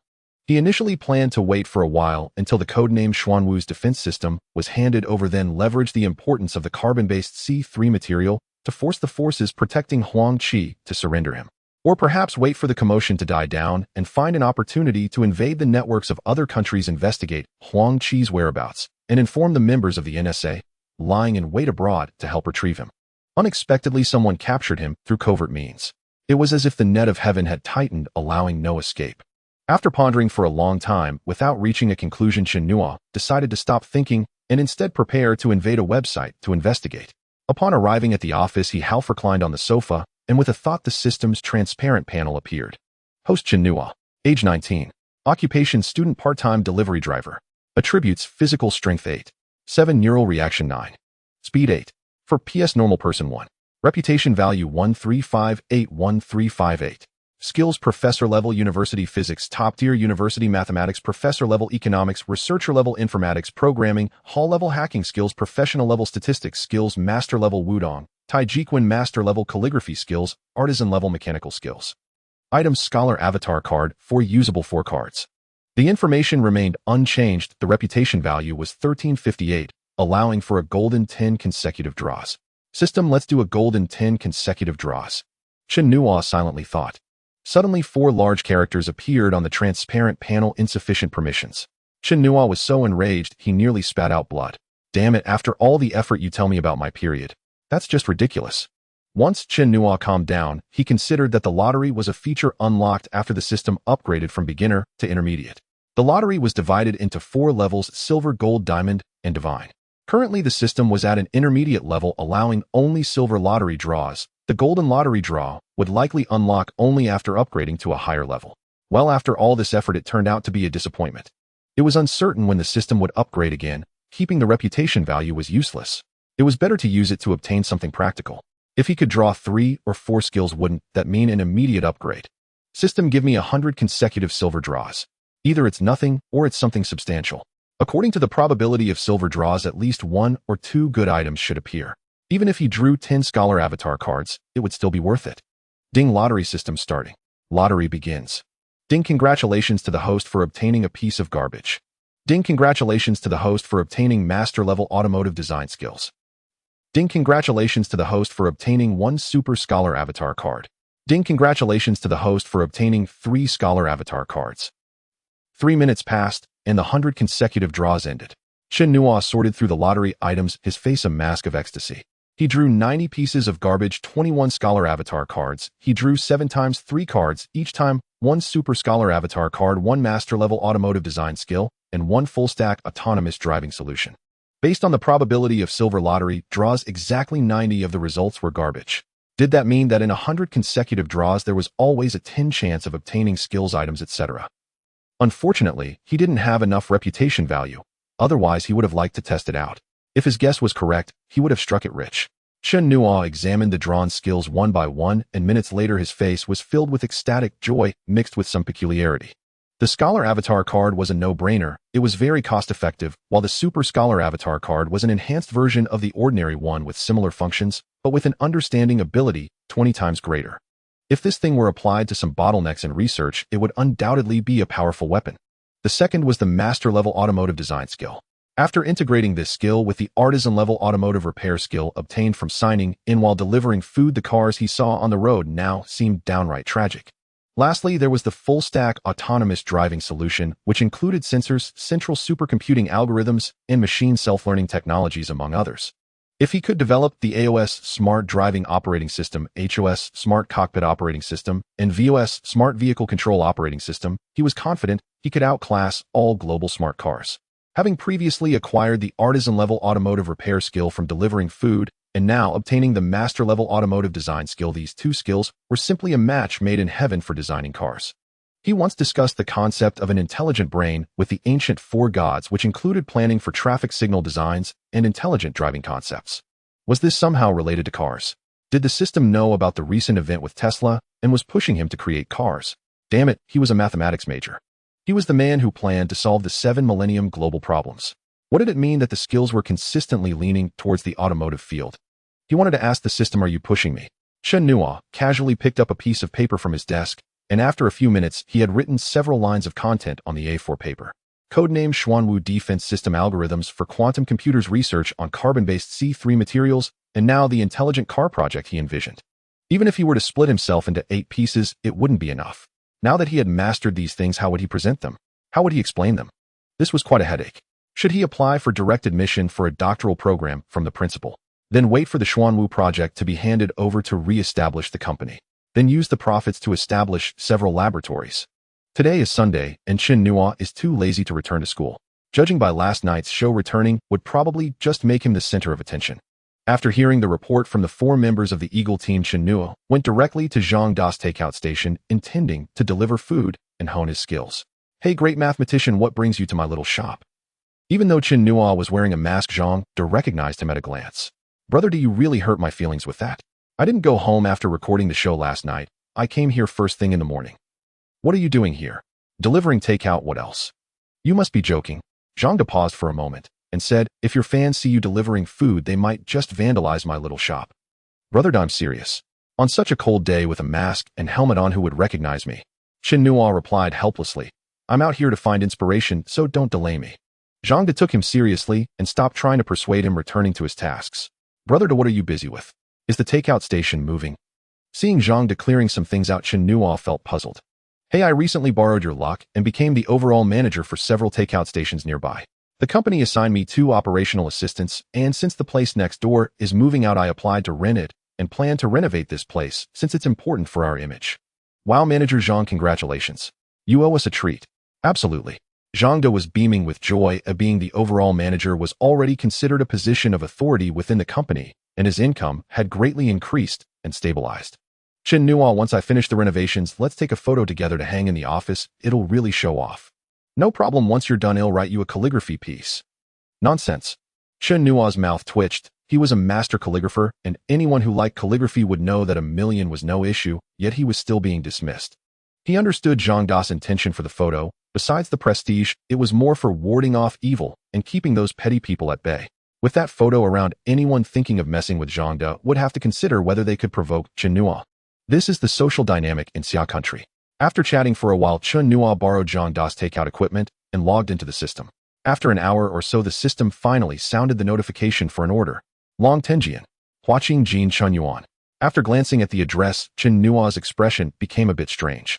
The takeout shop was Chun Dalius Longtingian Sichuan restaurant, and the dishes ordered were the 4 signature dishes he had given to Chun Dalii: boiled beef slices, mapo tofu garlic pork, and spicy chicken cubes. Huaqing has 15 restaurants and Jin Shenyuan is one of them. Ordering takeout from a student cafeteria, one wonders what this person is thinking. Aren't they afraid of being squashed by those restaurant owners? Brother to him off. He hopped on his electric bike, greeted Chen Dalii at Longtingian, and headed towards Huaqing. Hello, your takeout has arrived. I'm on the first floor of Jin Shenyuan. Where exactly are you? As Chen Nuo walked, he called the customer. The students passing by looked at Chen Nuo's figure with strange expressions. In 2 minutes, Chen Nuo found the person who had placed the order based on the customer's directions. The 4 of them occasionally mentioned terms like patent law and patent literature retrieval, leaving Chen Nuo quite confused. Hello, your takeout. Enjoy your meal. One of the 4 looked up at Chen Nuo for a moment, but then continued chatting with the other 3. However, that action lasted only a second. Suddenly, the person raised their head and stared intently at Chen Nuo, who was about to turn away. Wait a minute. Chen Nuo turned around at the sound. Is there a problem with the takeout, classmate? To his surprise, the student remained silent, stood up, walked less than half a meter in front of Chen Nuo, and stared straight at him. Taking this opportunity, Chen Nuo silently chanted, "System sign in." Ding, sign in successful. Congratulations, host, you've acquired general-level intellectual property skills. General-level skills are equivalent to the level of an ordinary intellectual property major graduate, meaning they understand intellectual property, but are not experts, just above the average and below the advanced. Chen Nuo didn't mind, though this skill wasn't very useful right now. Even a mosquito's leg is meat. Are you Chen Nuo? You're Chen Nuo, right? The student's voice was initially filled with doubt, then turned to excitement. Chen Nuo was bewildered. He was wearing a helmet and a mask, so how did this person recognize him? The 3 classmates at the same table abruptly stopped discussing upon hearing Chen Nuo's name. Chen Nuo, where? You Chen, you must have mistaken him.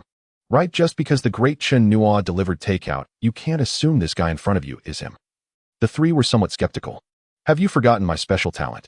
The 3 were momentarily stunned. Yu Chun was exceptionally intelligent with strong analytical skills and had won first place in the super brain observation and reasoning competition. After Yu Chun spoke, he looked at Chen Nuo and said, your voice, eyes, eyebrows, silhouette, height, completely identical. You are definitely Chen Nuo, no need to deny it. Should I call customer service to confirm now? With that said, if he continued to deny it, it would lose meaning, so he took off his mask. Wow, it really is Chen Nuo. Big shot delivering takeout to us is such a stroke of luck. I'm torn, should I eat this takeout or not? It's so rare. Eat, of course. We must finish the soup. This takeout is delivered by Chun Shin himself, radiating the aura of a genius. Who knows, maybe we'll become smarter too. Chen Nuo listened to this with a wry smile. That soup contains boiled beef, and if he drank it, he would probably spend the night in the restroom. One of the 4 exclaimed loudly, and Chen Nuo inwardly cursed. Sure enough, centered around the 4 students within a 10-meter radius, all raised their heads in unison. This was no small matter. Chen Nuo had appeared right beside them. Though he was only a sophomore, he rarely showed himself in front of others. Even when he attended lectures or was in the library, those situations made it difficult for others to approach him. At Huaqing, one could be unfamiliar with the principal, but one absolutely cannot be unfamiliar with Chen Nuo. In the surrounding colleges of Huaqing, 9 out of 10 people knew Chen Nuo, and half could recognize him at a glance. The students stopped eating and rushed over. They were shouting about capturing Chen Nuo, calling him Big Shot Chen Shun and Nuo Shun, which left Chen Nuo both amused and helpless. Big Shot, are you going to participate in next year's mathematical contest?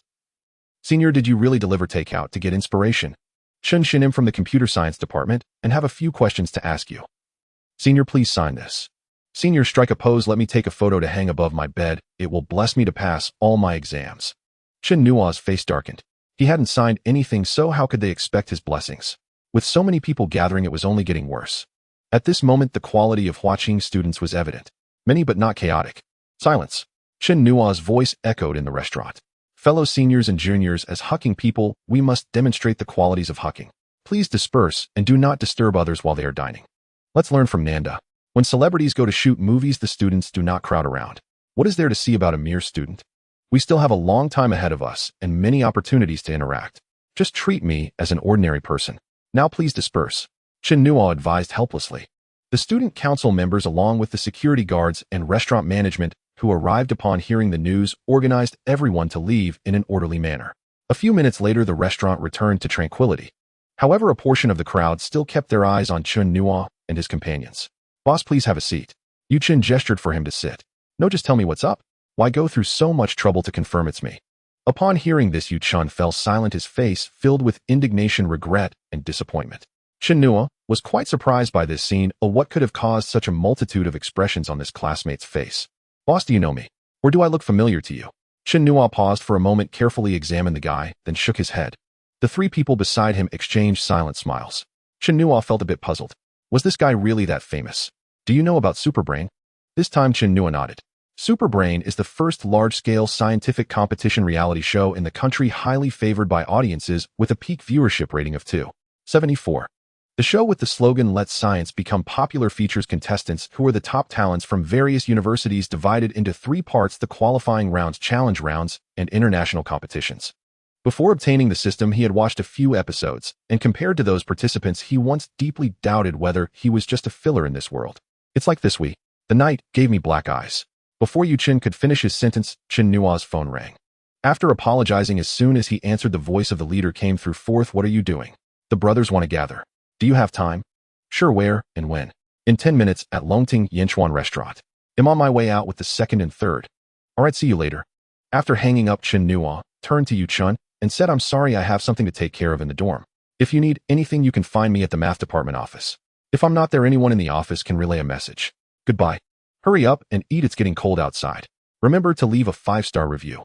After finishing, Chen Nuo dashed out of the restaurant. Seeing Chen Nuo leave, Yu Chen looked visibly dejected. The other three sighed silently in response. "Yu Chen, don't be down.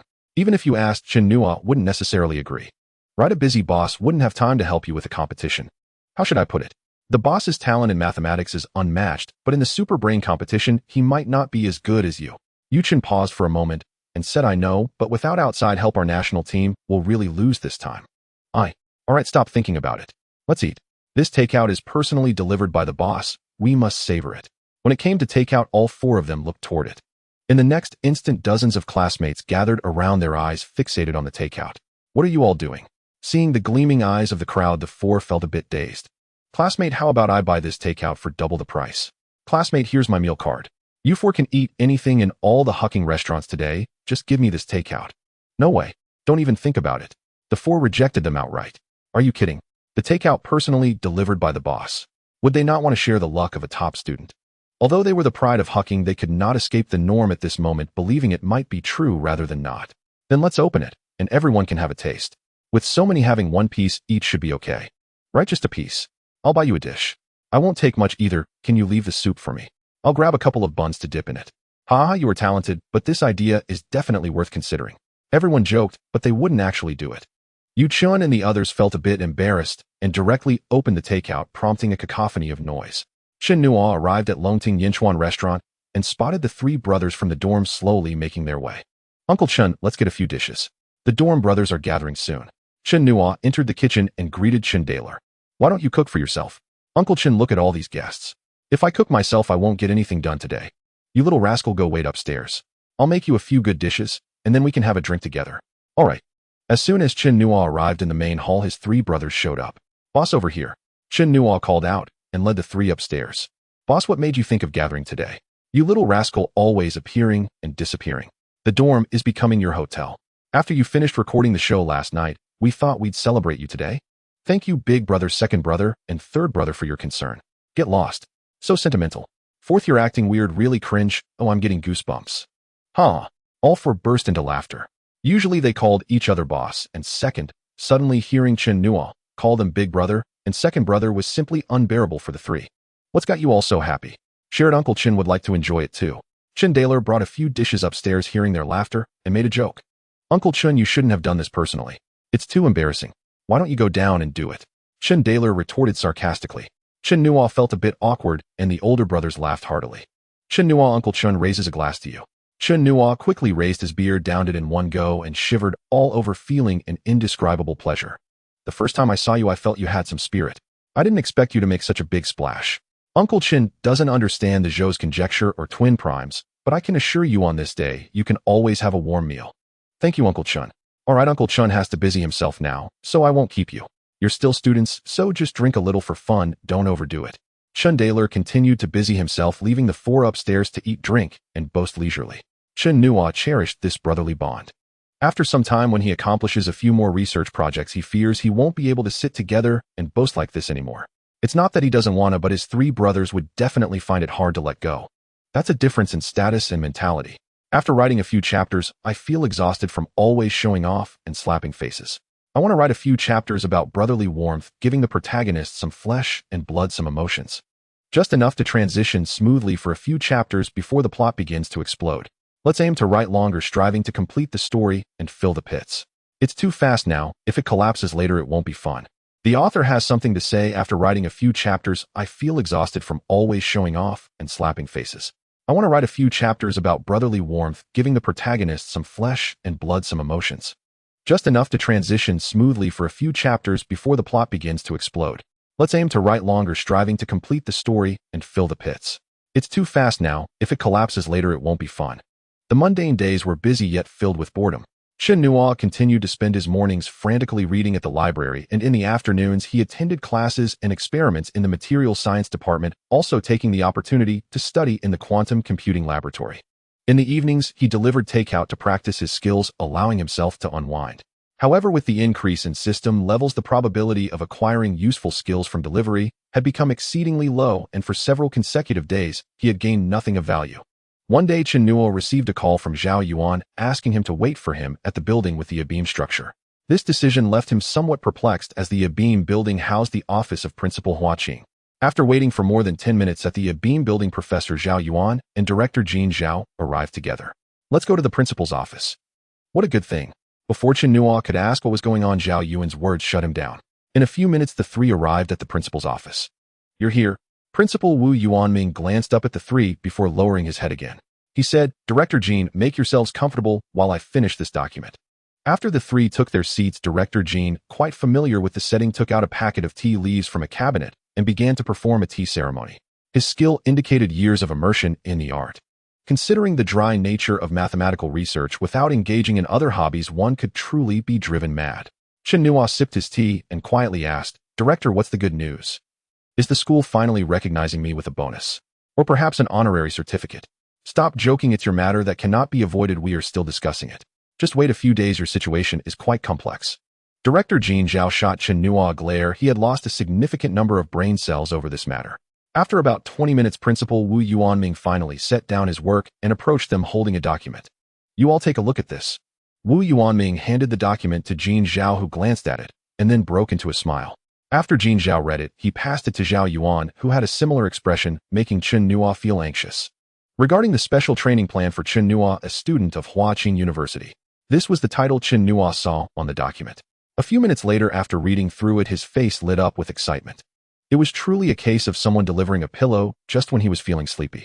The document was roughly divided into 3 parts. The first part detailed Chen Nuo's research achievements and personal information. The second part contained Huaqing's application, and the third part was the Ministry of Education's directive regarding Huaqing's application.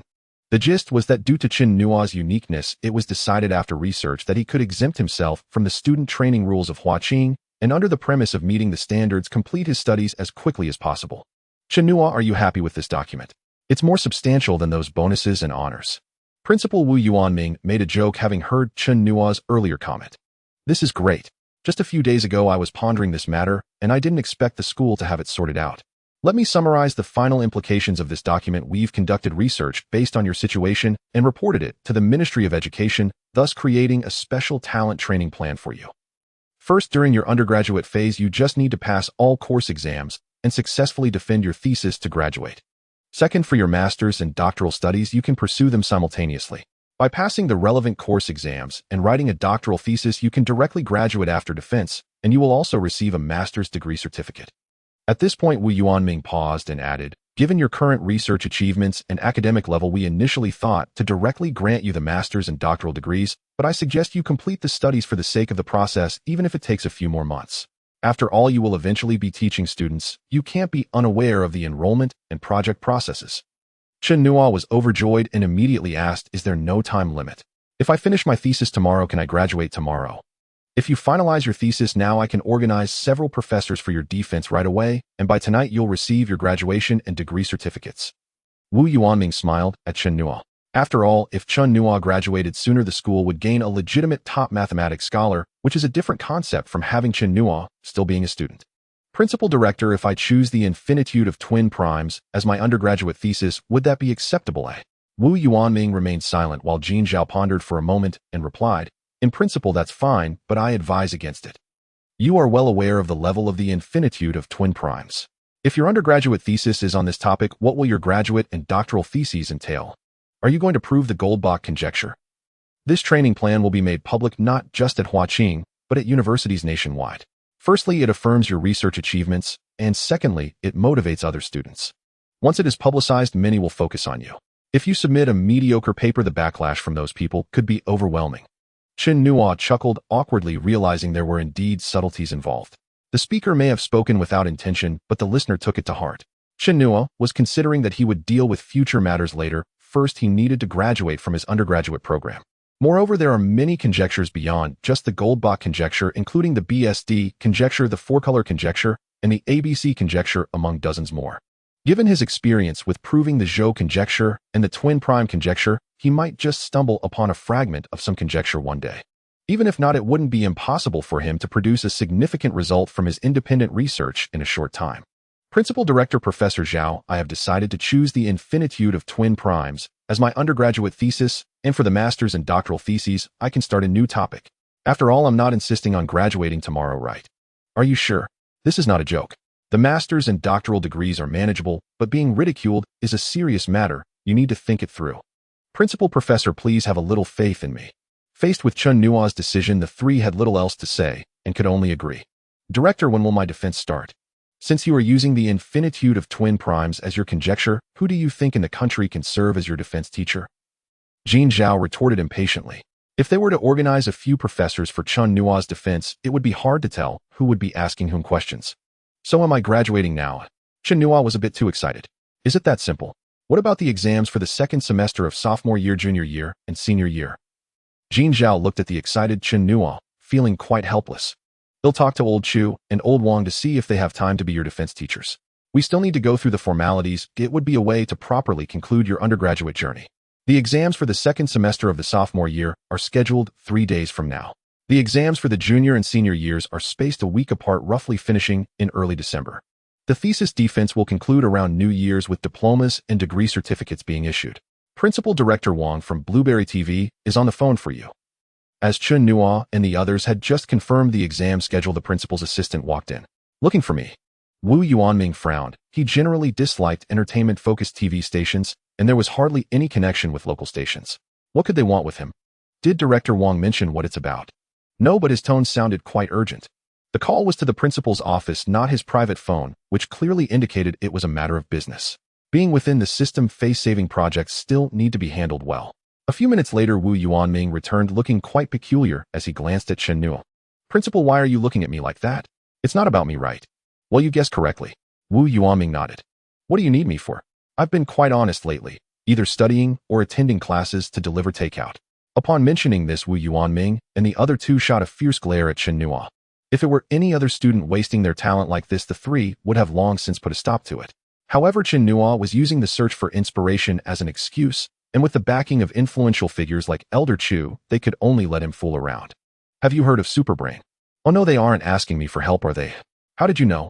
Wu Yuanming was somewhat surprised, and Chen Nuo then recounted the events that had occurred in Jinshan Garden a few days ago. The three soon realized that the issue had been brought upon themselves. Originally, the program could have directly approached Director Jin from the Mathematics Institute, but since they were seeking assistance from Chen Nuo, given his uniqueness, Director Jin truly had no authority. Thus, the director of Blueberry TV had directly called Wu Yuanming. Damn, this is hauntingly persistent. Chen Nuo muttered softly. But no sooner had he spoken than Professor Zhao Yuan gently slapped the back of Chen Nuo's head, glaring at him fiercely. He didn't even consider the occasion before cursing. Principal, you didn't agree, did you? No, let's wait for the head of Superbrain from Blueberry TV to explain the specifics to you. As soon as Wu Yuanming finished speaking, the principal's assistant brought someone in. Principal Wu, hello. Sorry to bother you, Mu Bo from Zhujiang TV. The newcomer quickly stepped forward and greeted Wu Yuanming with an extremely respectful demeanor. Hello, Director Jin, Professor Zhao. Hello, Chen Nuo. After some pleasantries, everyone took their seats. Principal Wu, we have come here as a request for assistance from the Superbrain program, seeking Chen Nuo's support. I just don't understand, isn't it normal to have both wins and losses in a competition? Why the need for assistance? Yubo cast a glance at Professor Zhao and continued, "Leaders, the competition format of Super Brain consists of 3 parts: the qualifying round, challenge round, and international round. Since the program began airing, the response has been quite positive. But the issue lies in the fact that it has only been quite positive. The current international round has become a pretext for some countries to attack Xia country. They have assembled the strongest team to challenge our national team, and we have already lost 2 matches. If we lose a third, we will lose all face, which is also a significant blow to the morale of the younger generation of Xia country." Wu Yuanming and the others exchanged glances, all somewhat speechless. It was just a TV program, yet somehow it had escalated to a matter of the younger generation's face. "I still don't understand. Even if you invite me, isn't it too late now? Don't you have one last match left? I'm not a team member, how can I participate?" Chen Nuo still couldn't grasp what this had to do with him. Each team in the international competition can invite one foreign aid guest, and this is where the problem lies. "I don't know where the U.S. team found a genius which led to our team's defeat." The crowd suddenly understood the problem lay there. It was a case of being too clever for one's own good, trying to gain an advantage when designing the rules only to be exploited by the opponent. Yubo opened his mouth wanting to explain, but he wasn't sure how to do so. "Chen Nuo, we sincerely invite you to be our foreign aid for the national team to help us win the competition." After finishing, Yubo stood up and bowed slightly to Chen Nuo. Chen Nuo absent-mindedly tapped his fingers on the table, while Wu Yuanming and the others remained silent. They were originally not keen on having Chen Nuo participate. Chen Nuo had the strongest talent in mathematics and physics among the students they had taught, but they also understood Super Brain's competition. Chen Nuo might not necessarily be as capable as those contestants. If Chen Nuo participated and lost the competition, it would be a tremendous blow to his reputation, as there were quite a few people in the country who were not fond of him. Chen Nuo was of course aware of these pros and cons. Yubo looked anxious with a hint of disappointment in his eyes. "Director, could you explain the rules for the last match?" Yubo was taken aback for a moment, then quickly took out his laptop and pulled up several screens. "The rules are rules, the questions are questions, and the questions will be drawn randomly on-site, which ones will only be known during the competition. The first project is the magical buckball. The basic rule is that the program group prepares 100 sets of buckballs in various sizes and shapes, and the on-site guests randomly select 5. The contestants must observe and mentally calculate to determine the number of buckballs. The second project is logical interlacing. The basic rule involves numbers moving vertically and horizontally, hiding 20 sets of logical sequences. The third project is Mobius ring Sudoku with a basic rule involving 10 sides. In total, there are 5 projects which Chen Nuo and the other 3 reviewed for over 10 minutes. This isn't that difficult. There's no way we could lose, right?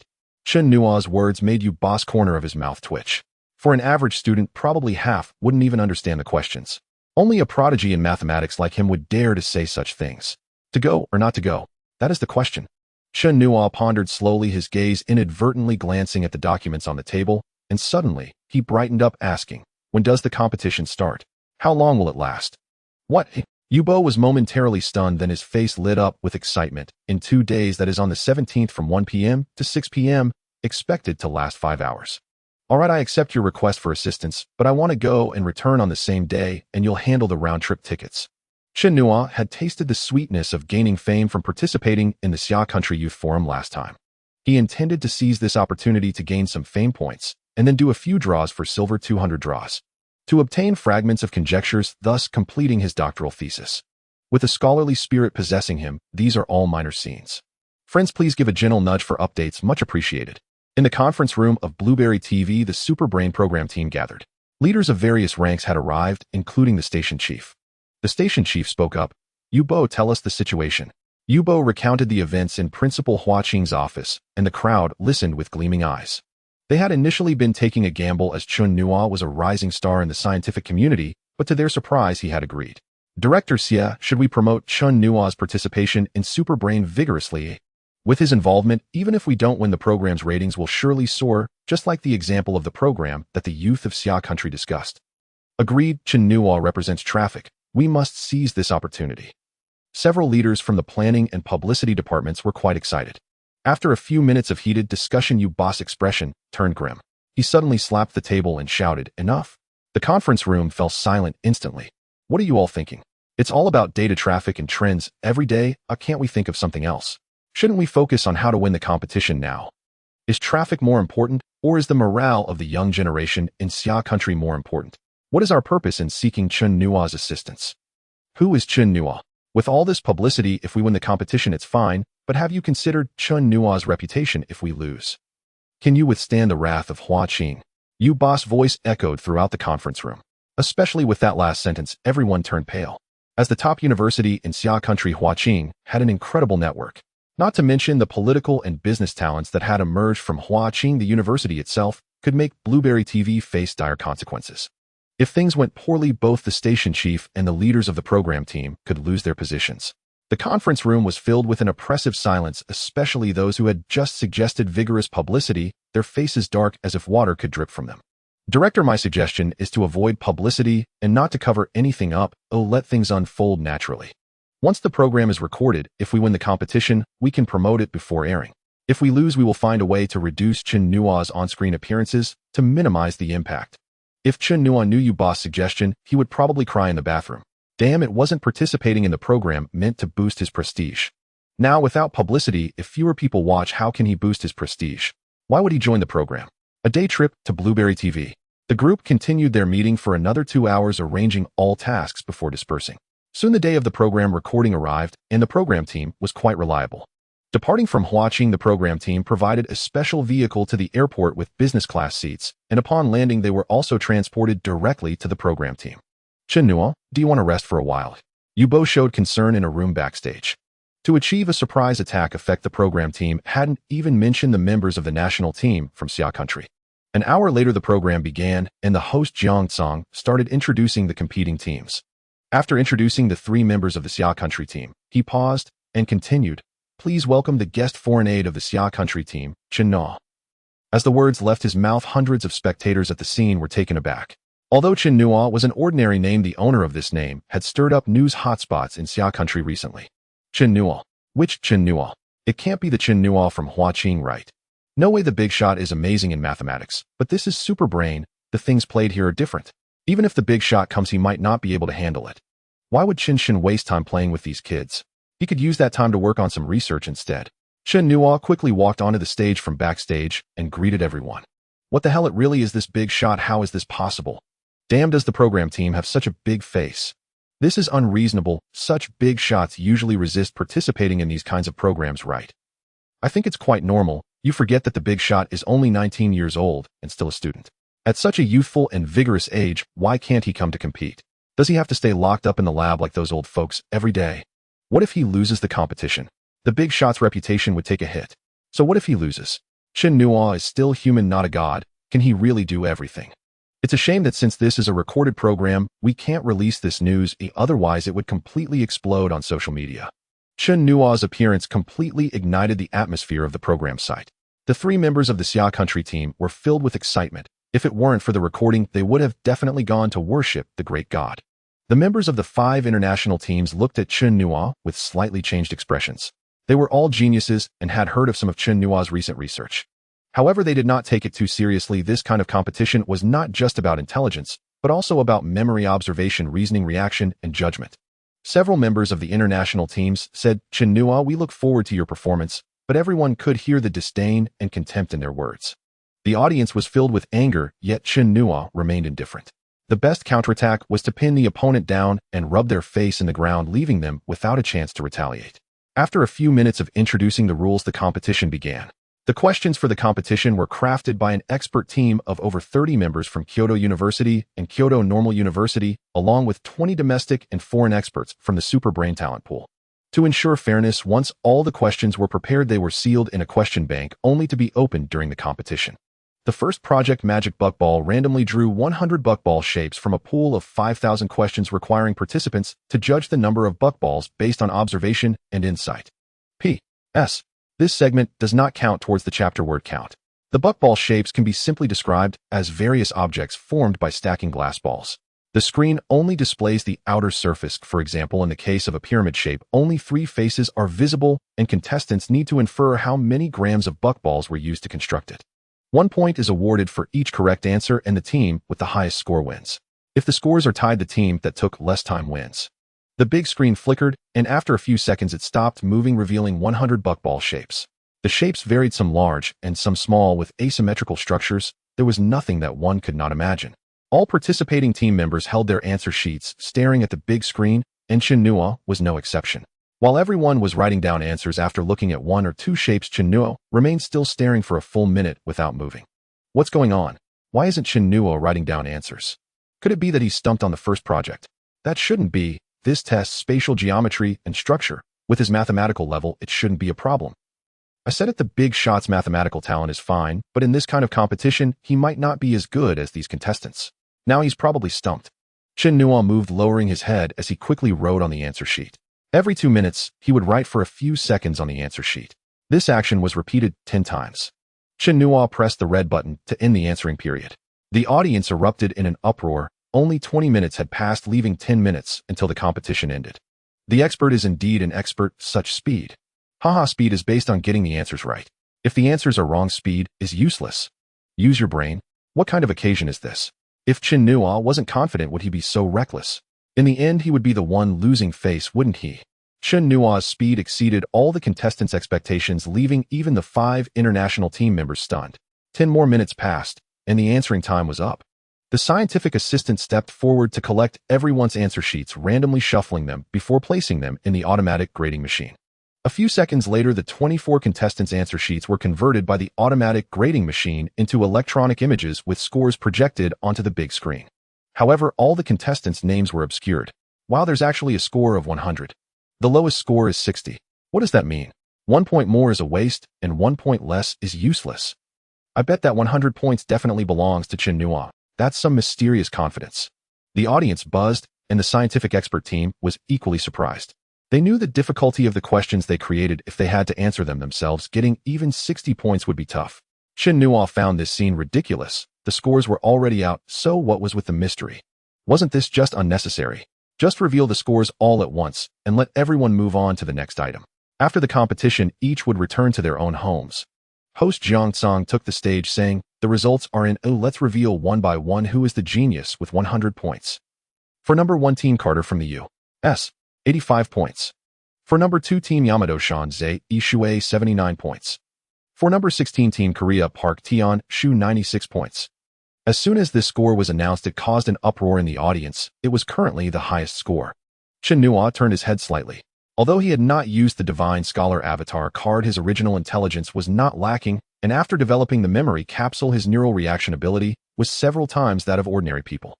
With his top-level mathematics skills in the country, he was confident. He didn't expect the contestant from Korea to be so impressive. For number 21.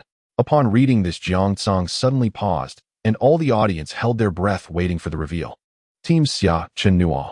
As soon as the words were spoken, the audience erupted in cheers, the sound deafening. As expected of an expert, amazing. When an expert makes a move, you know the outcome. Oh, I admire you. We have hope for victory in this round. This is just the first round. There are still 4 more to go. Damn, how come you guys can always sing the opposite tune? Have you been kneeling for too long and can't stand up? A minute later, all contestants' scores were revealed. Jiang Tsang's voice suddenly rose several notches as he announced, "In the first round of the Magic Buckball, the winner is Team Xia. Let's give a warm." Host, I have an objection. Before Jiang Tsang could finish, he was interrupted by a contestant from Team Yamato. Park Tian Shu, do you have a problem? I request to verify the answer sheets. Seconded. Agreed. After Park Tian Shu spoke, several international teams, including the U.S., also voiced their agreement. Jiang Tsang and the scientific expert team looked displeased. This was a blatant suspicion of their impartiality, but it was allowed by the rules. Jiang Tsang's professional quality was commendable. Oh, after a moment of surprise, he said, "Please have the scientific assistant transfer the answer sheets to the observation area on the left. Teams with objections, please send a member to verify on stage, and the scientific expert team will select a representative to be the notary." The 5 international teams seemed to have coordinated and sent 1 person each, while the scientific expert team sent 1 member from Team Xia and 1 from the U.S. The 2 groups stood in front of the observation area checking the answer sheets while the audience held their breath. A few minutes later, both groups returned to their respective areas without saying a word, indicating that there were no issues. In the first round of the Magic Buckball, the winner is Team Xia. Let's give a warm round of applause to Team Xia and Chen Nuo. Applause and cheers filled the entire venue. Contestants, please make your adjustments. 3 minutes until the second round begins. 3 minutes later, the big screen displayed the second event logic across and the competition rules, causing an uproar. Contestants, please prepare. After putting on their earplugs, the countdown on the big screen began. As the countdown ended, 6 colored background numbers began appearing on the screen, moving both vertically and horizontally with their speed increasing. At first, one number moved per second, but in the last second it moved 5 or 6 digits. Damn, what was the first number again? You're still thinking about the first one. I can't even remember the last number. I don't understand you all. Just enjoy the competition without making it hard for yourself. I remember many numbers, but I can't distinguish between the vertical and horizontal ones anymore. Wow, there's actually an expert next to me. 20 seconds later, the test ended. All contestants closed their eyes, and the venue fell silent. They were recalling the numbers they had memorized and guessing the missing data. There were 127 numbers in the horizontal row and 122 in the vertical, needing to fill in 6 missing numbers. The difficulty was immense. In the next moment, Chen Nuo and Park Tian-shu from Korea both moved simultaneously. 2 seconds later, they pressed the red button to end their answers. A minute later, all contestants had finished answering, and the scientific assistant repeated the previous competition's process. Moments later, all contestants' answers and scores were projected onto the big screen. 2 perfect scores of 6 points, 6 scores of 5 points, and 13 scores of 4 points. Chen Nuo was secretly amazed. These contestants made it to the finals and formed a national team to compete internationally. They were indeed impressive. If he hadn't gained the system and undergone transformation, he would have been crushed in seconds. He had often heard about people with photographic memories, but he had never seen it until now. Oh, he truly felt it. If this logical reasoning question were presented directly, over half the audience could likely get it right. But remembering all the numbers moving in both directions while distinguishing the colored blocks was a significant challenge. The answers were revealed. 2 perfect scores went to Chen Nuo and Park Tian-shu from Korea. If it weren't for the Divine Scholar avatar card he used at the last moment, he would have probably only scored 5 points, and first place would have gone to Korea. The expressions of the contestants from the 5 countries varied, but all showed displeasure. Especially the U.S., Yamato, and Korea teams had extremely grim faces. Jiang Tsang wanted to ask if they wanted to check the answer sheets again, but the host's professionalism held him back.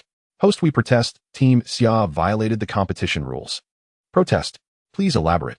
I question Chen Nuo's eligibility to compete. All contestants are university students from various countries, and as far as I know, Chen Nuo is a teacher at Huaqing. The speaker was the captain of the U.S. Team Bell. The audience was initially stunned, then there was a wave of murmurs. Damn, are you guys unable to take a loss? Friends, please click to urge updates. The author would be grateful. Can't you take a loss? That's not what you said when Chen Nuo first stepped up. You were all eager to see what he could do. Director, show them the replay. Ask them if they have any shame. They tried to stomp on Chen Nuo earlier, and now that they can't beat him, they're pulling rank. How shameless. They've always been like this. Play when they can win, throw a tantrum when they can't. I'm used to it. The audience murmured among themselves. Host Jiang Tsang hesitated, pondering how to respond. But Chen Nuo stepped forward, and his flawless London accented English stunned both the audience and the international teams. Let me clarify something. My primary identity is a student. I'm a teacher only, as a specially appointed adjunct, essentially a part-timer. By your logic, I'm also a food delivery driver. Wouldn't that be a better excuse than being a teacher? When I first came on stage, you all said you were looking forward to my performance with no objections to my identity. Now that I've won 2 rounds in a row, you bring up my status. Can the international teams really not handle losing? Chen Nuo's barrage of words left the international team members with grim faces, unable to retort. They hadn't expected Xia to play so unpredictably. With Chen Nuo's research achievements, he would have been promoted to full professor abroad long ago. Yet he remained a student. It was almost unbelievable. Half of the expert scientific review panel were foreigners, and they conferred among themselves. Minutes later, the panel delivered their verdict.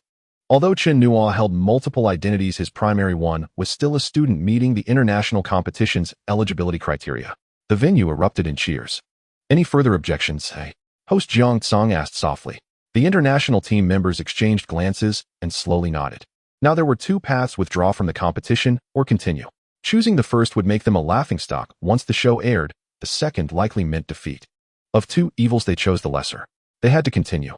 Chen Nuo sneered inwardly at the defiant international teams. In the next 3 events, he would grind them into the dust.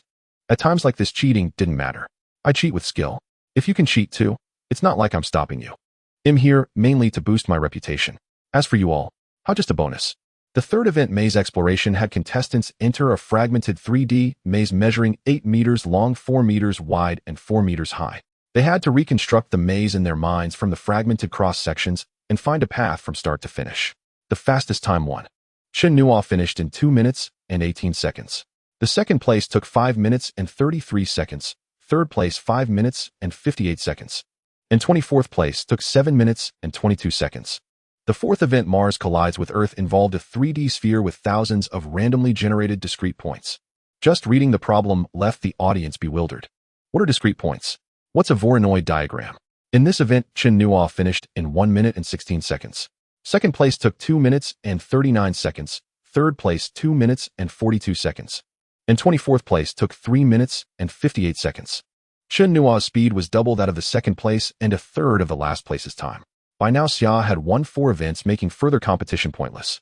The fifth event, Mobius Strip Sudoku, involved 10 Sudoku puzzles with 5 3x3 grids on each side. The total possible combinations reached 75000. Chen Nuo finished in 8 minutes and 18 seconds. Second place took 12 minutes and 16 seconds. Third place 12 minutes and 56 seconds. And 24th place took 18 minutes and 19 seconds. The gap left the 5 international teams in despair. Chen Nuo, with his crushing speed, ground them into the dust over and over, nearly sparking flames. Though Chen Nuo had cheated, he felt no guilt. He estimated that without the academic god possession card, he would have placed 3rd or 4th. After brief summaries and commentary, the awards ceremony began. Xia's team took 1st place nationally. Individually, Chen Nuo was the undisputed champion, while the other 3 Xia contestants ranked 4th, 9th, and 10th overall, a respectable showing. Thus, the season's 5 international matches concluded. The results were both expected and surprising. As the host announced the end, thunderous cheers filled the venue and the backstage staff joined in. Chen Nuo's performance had been flawless, and they already anticipated the ratings once the show aired that night. Planning team finalized the editing plan immediately. Editing team, be ready to deliver the final cut by 9 p.m. Promotion team, start warming up on the official Weibo account and contact our partnered influencers for full-scale publicity. Orders were issued one after another, and the backstage staff worked methodically. Director, you arrange a car to take me to the airport. So soon. Let me treat you to a meal. Westlake vinegar fish, braised bamboo shoot, and duck soup, clear fish balls, and dompa pork. They're all exquisite. I'd better leave early. I have a full day of exams tomorrow, so I want to head back and study. Yubo froze, and the nearby staff paused in their tracks. Everyone felt a pang of shame, followed by deep admiration. Damn, such an incredible genius still had to rush back for exams. If they had achieved what he had, they would have been long lost in arrogance. I've already booked a table nearby. An hour is enough. It won't delay you. With things put that way, refusing would seem rude, so Chen Nuo agreed. 2 hours later, he boarded a flight to Jingdu. By then, the internet was in an uproar, especially among college students who had just finished dinner after class. News of Chen Nuo's appearance as a special guest on Blueberry TV's Super Brain competition flooded every corner. The promotional headlines were increasingly sensational. Hua's math genius dominates 5 international teams. Chen Nuo, you did not disappoint us. In ancient times, a man's fury for his beloved. Today, Chen Nuo crushes all rivals with sheer dominance. Chen Nuo, your swagger in grinding opponents into the dust is truly cool. These headlines, paired with short clips of the competition edited to under 10 seconds, left netizens both hooked and disgusted. The big shot participated in Super Brain. Why didn't Blueberry TV promote it earlier? It's a recorded show. Promoting it now isn't too late. Blueberry TV is so annoying, pulling a hunger marketing stunt on a variety show. I'm boycotting tonight's broadcast. Haha, you say no now, but your body will betray you tonight. Around 9 in the evening, Chen Nuo disembarked from the plane. As soon as he turned on his phone, it vibrated with messages for a minute or two before finally stopping. Before he could check the messages one by one, a call came in from the person arranged by Blueberry TV to take him back to school. Sitting in the car, Chen Nuo took out his phone to start replying to messages. Just after he sent a message to his father's call came in. Chen Nuo was a bit surprised. His hometown was not a big city with nightlife. He then asked, Dad, why are you still awake at this hour? It's not just me who's awake. Your grandparents are also up. They're all awake. What's going on? Is something wrong? Chen Nuo straightened up, his voice growing urgent, filled with concern. Nothing's wrong. Oh, we're just waiting for the Super Brain show. Kid, you're really amazing. Ha ha. After a moment of panic, Chen Nuo relaxed again. Imagining his parents and grandparents watching him compete, Chen Nuo found it strange. Out of the 5 competition events, he estimated that they wouldn't understand a single one. They were likely eager to see him, since he had only spent one night at home during the spring festival before returning to school. Chen Nuo decided that during the winter vacation, he would definitely go home to accompany his parents and grandparents, taking them out for a bit, otherwise he'd have even less time in the future. After chatting a bit with his parents and grandparents, Chen Nuo replied to his dorm brothers, Chung Yong, several professors, and the class group. Ladies and gentlemen, come out. Chen Nuo has replied. After Chen Nuo sent a message in the class group, someone suddenly exclaimed in the group chat, causing it to erupt. No way, Chen Nuo, is that really you? Big shot, you actually replied, that's not easy. Damn, how can scammers be so bold? Even if they steal an account, they still dare to send messages in the group. Chen Nuo found it somewhat speechless. Before obtaining the system, he rarely spoke in the group, and since getting the system, he had been extremely busy with his speaking frequency being quite limited. Chen Nuo had no choice but to take a selfie video and send it to the group confirming his identity. Chen Nuo, why didn't you notify us in advance about the competition? Exactly. If you had told us beforehand, we would have organized the juniors to cheer for you. Quick, tell us about the live show. Didn't you crush 5 international teams? Nuo, gu, if you didn't crush them, we'll crush you tomorrow. Chen Nuo, if you win all 5 rounds, I'll treat the whole class to milk tea tomorrow. Let's make it happen. In just a few seconds, nearly 100 messages popped up, and Chen Nuo couldn't even keep up with reading them.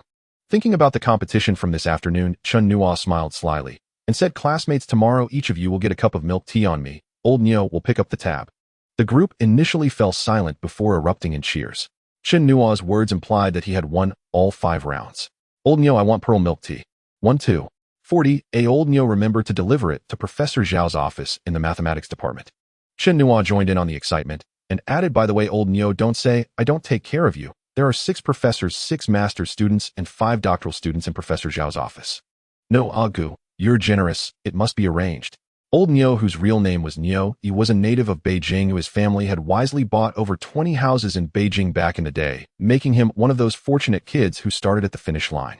However, he was not like the typical rich kids with arrogance and bad habits. Instead, he was very generous and could get along well with his classmates.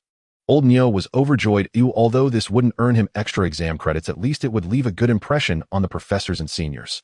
Ladies and gentlemen, there are 3 minutes left. The show is about to start. At this moment, countless young people were glued to Blueberry TV or its online platform. The show began.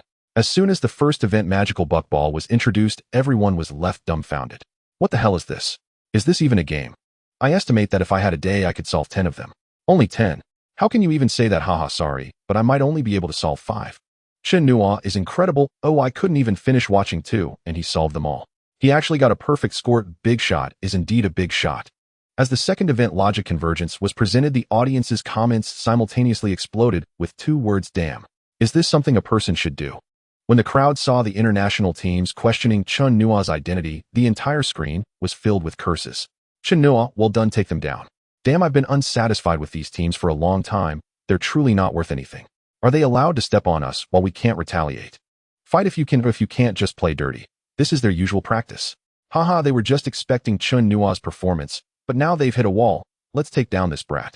It's satisfying, but Chen Nuo's overall perspective seems a bit off. He gave them no face at all. What about international friendship? Screw that. What time is it now? International friendship. Did they give you friendship? You're such a moron. The crowd hurled insults at one another. The backstage manager of Blueberry TV saw the language in the comments and immediately instructed the backstage team to remove some of the more insulting remarks from the screen, as it could trigger diplomatic disputes. The program continued to air, and the audience was filled with excitement and fervor. When the rules for the 5th event, Mobius Ring Sudoku, were announced, the audience shifted their focus away from the competition process and began to shout collectively, demanding the head of the question setter. Is this even something a person can do? How much hatred for society must one have to come up with such inhumane questions? Can't they produce something that normal people can solve? Meanwhile, they silently lamented the vast gulf between ordinary people and geniuses, especially geniuses like Chen Nuo. The recording of the competition lasted about 4 hours and was edited down to 2 hours by the production team. Accompanied by text and commentary from a scientific review panel on the competition events, as well as some music, they created an intensely tense competition atmosphere. The viewers were deeply engaged, their blood boiling, wishing they could become contestants and battle it out with everyone, even if they would only end up being eliminated immediately. As the broadcast concluded, the program achieved a peak viewership rating of 3.42, an average of 3.11, with over 5 million comments, setting a record for the highest ratings in the 8 seasons of Super Brain. Amidst the flood of positive reviews, various clips from the show were being wildly circulated on short video platforms like Magic Sound and Kuaishou. Without further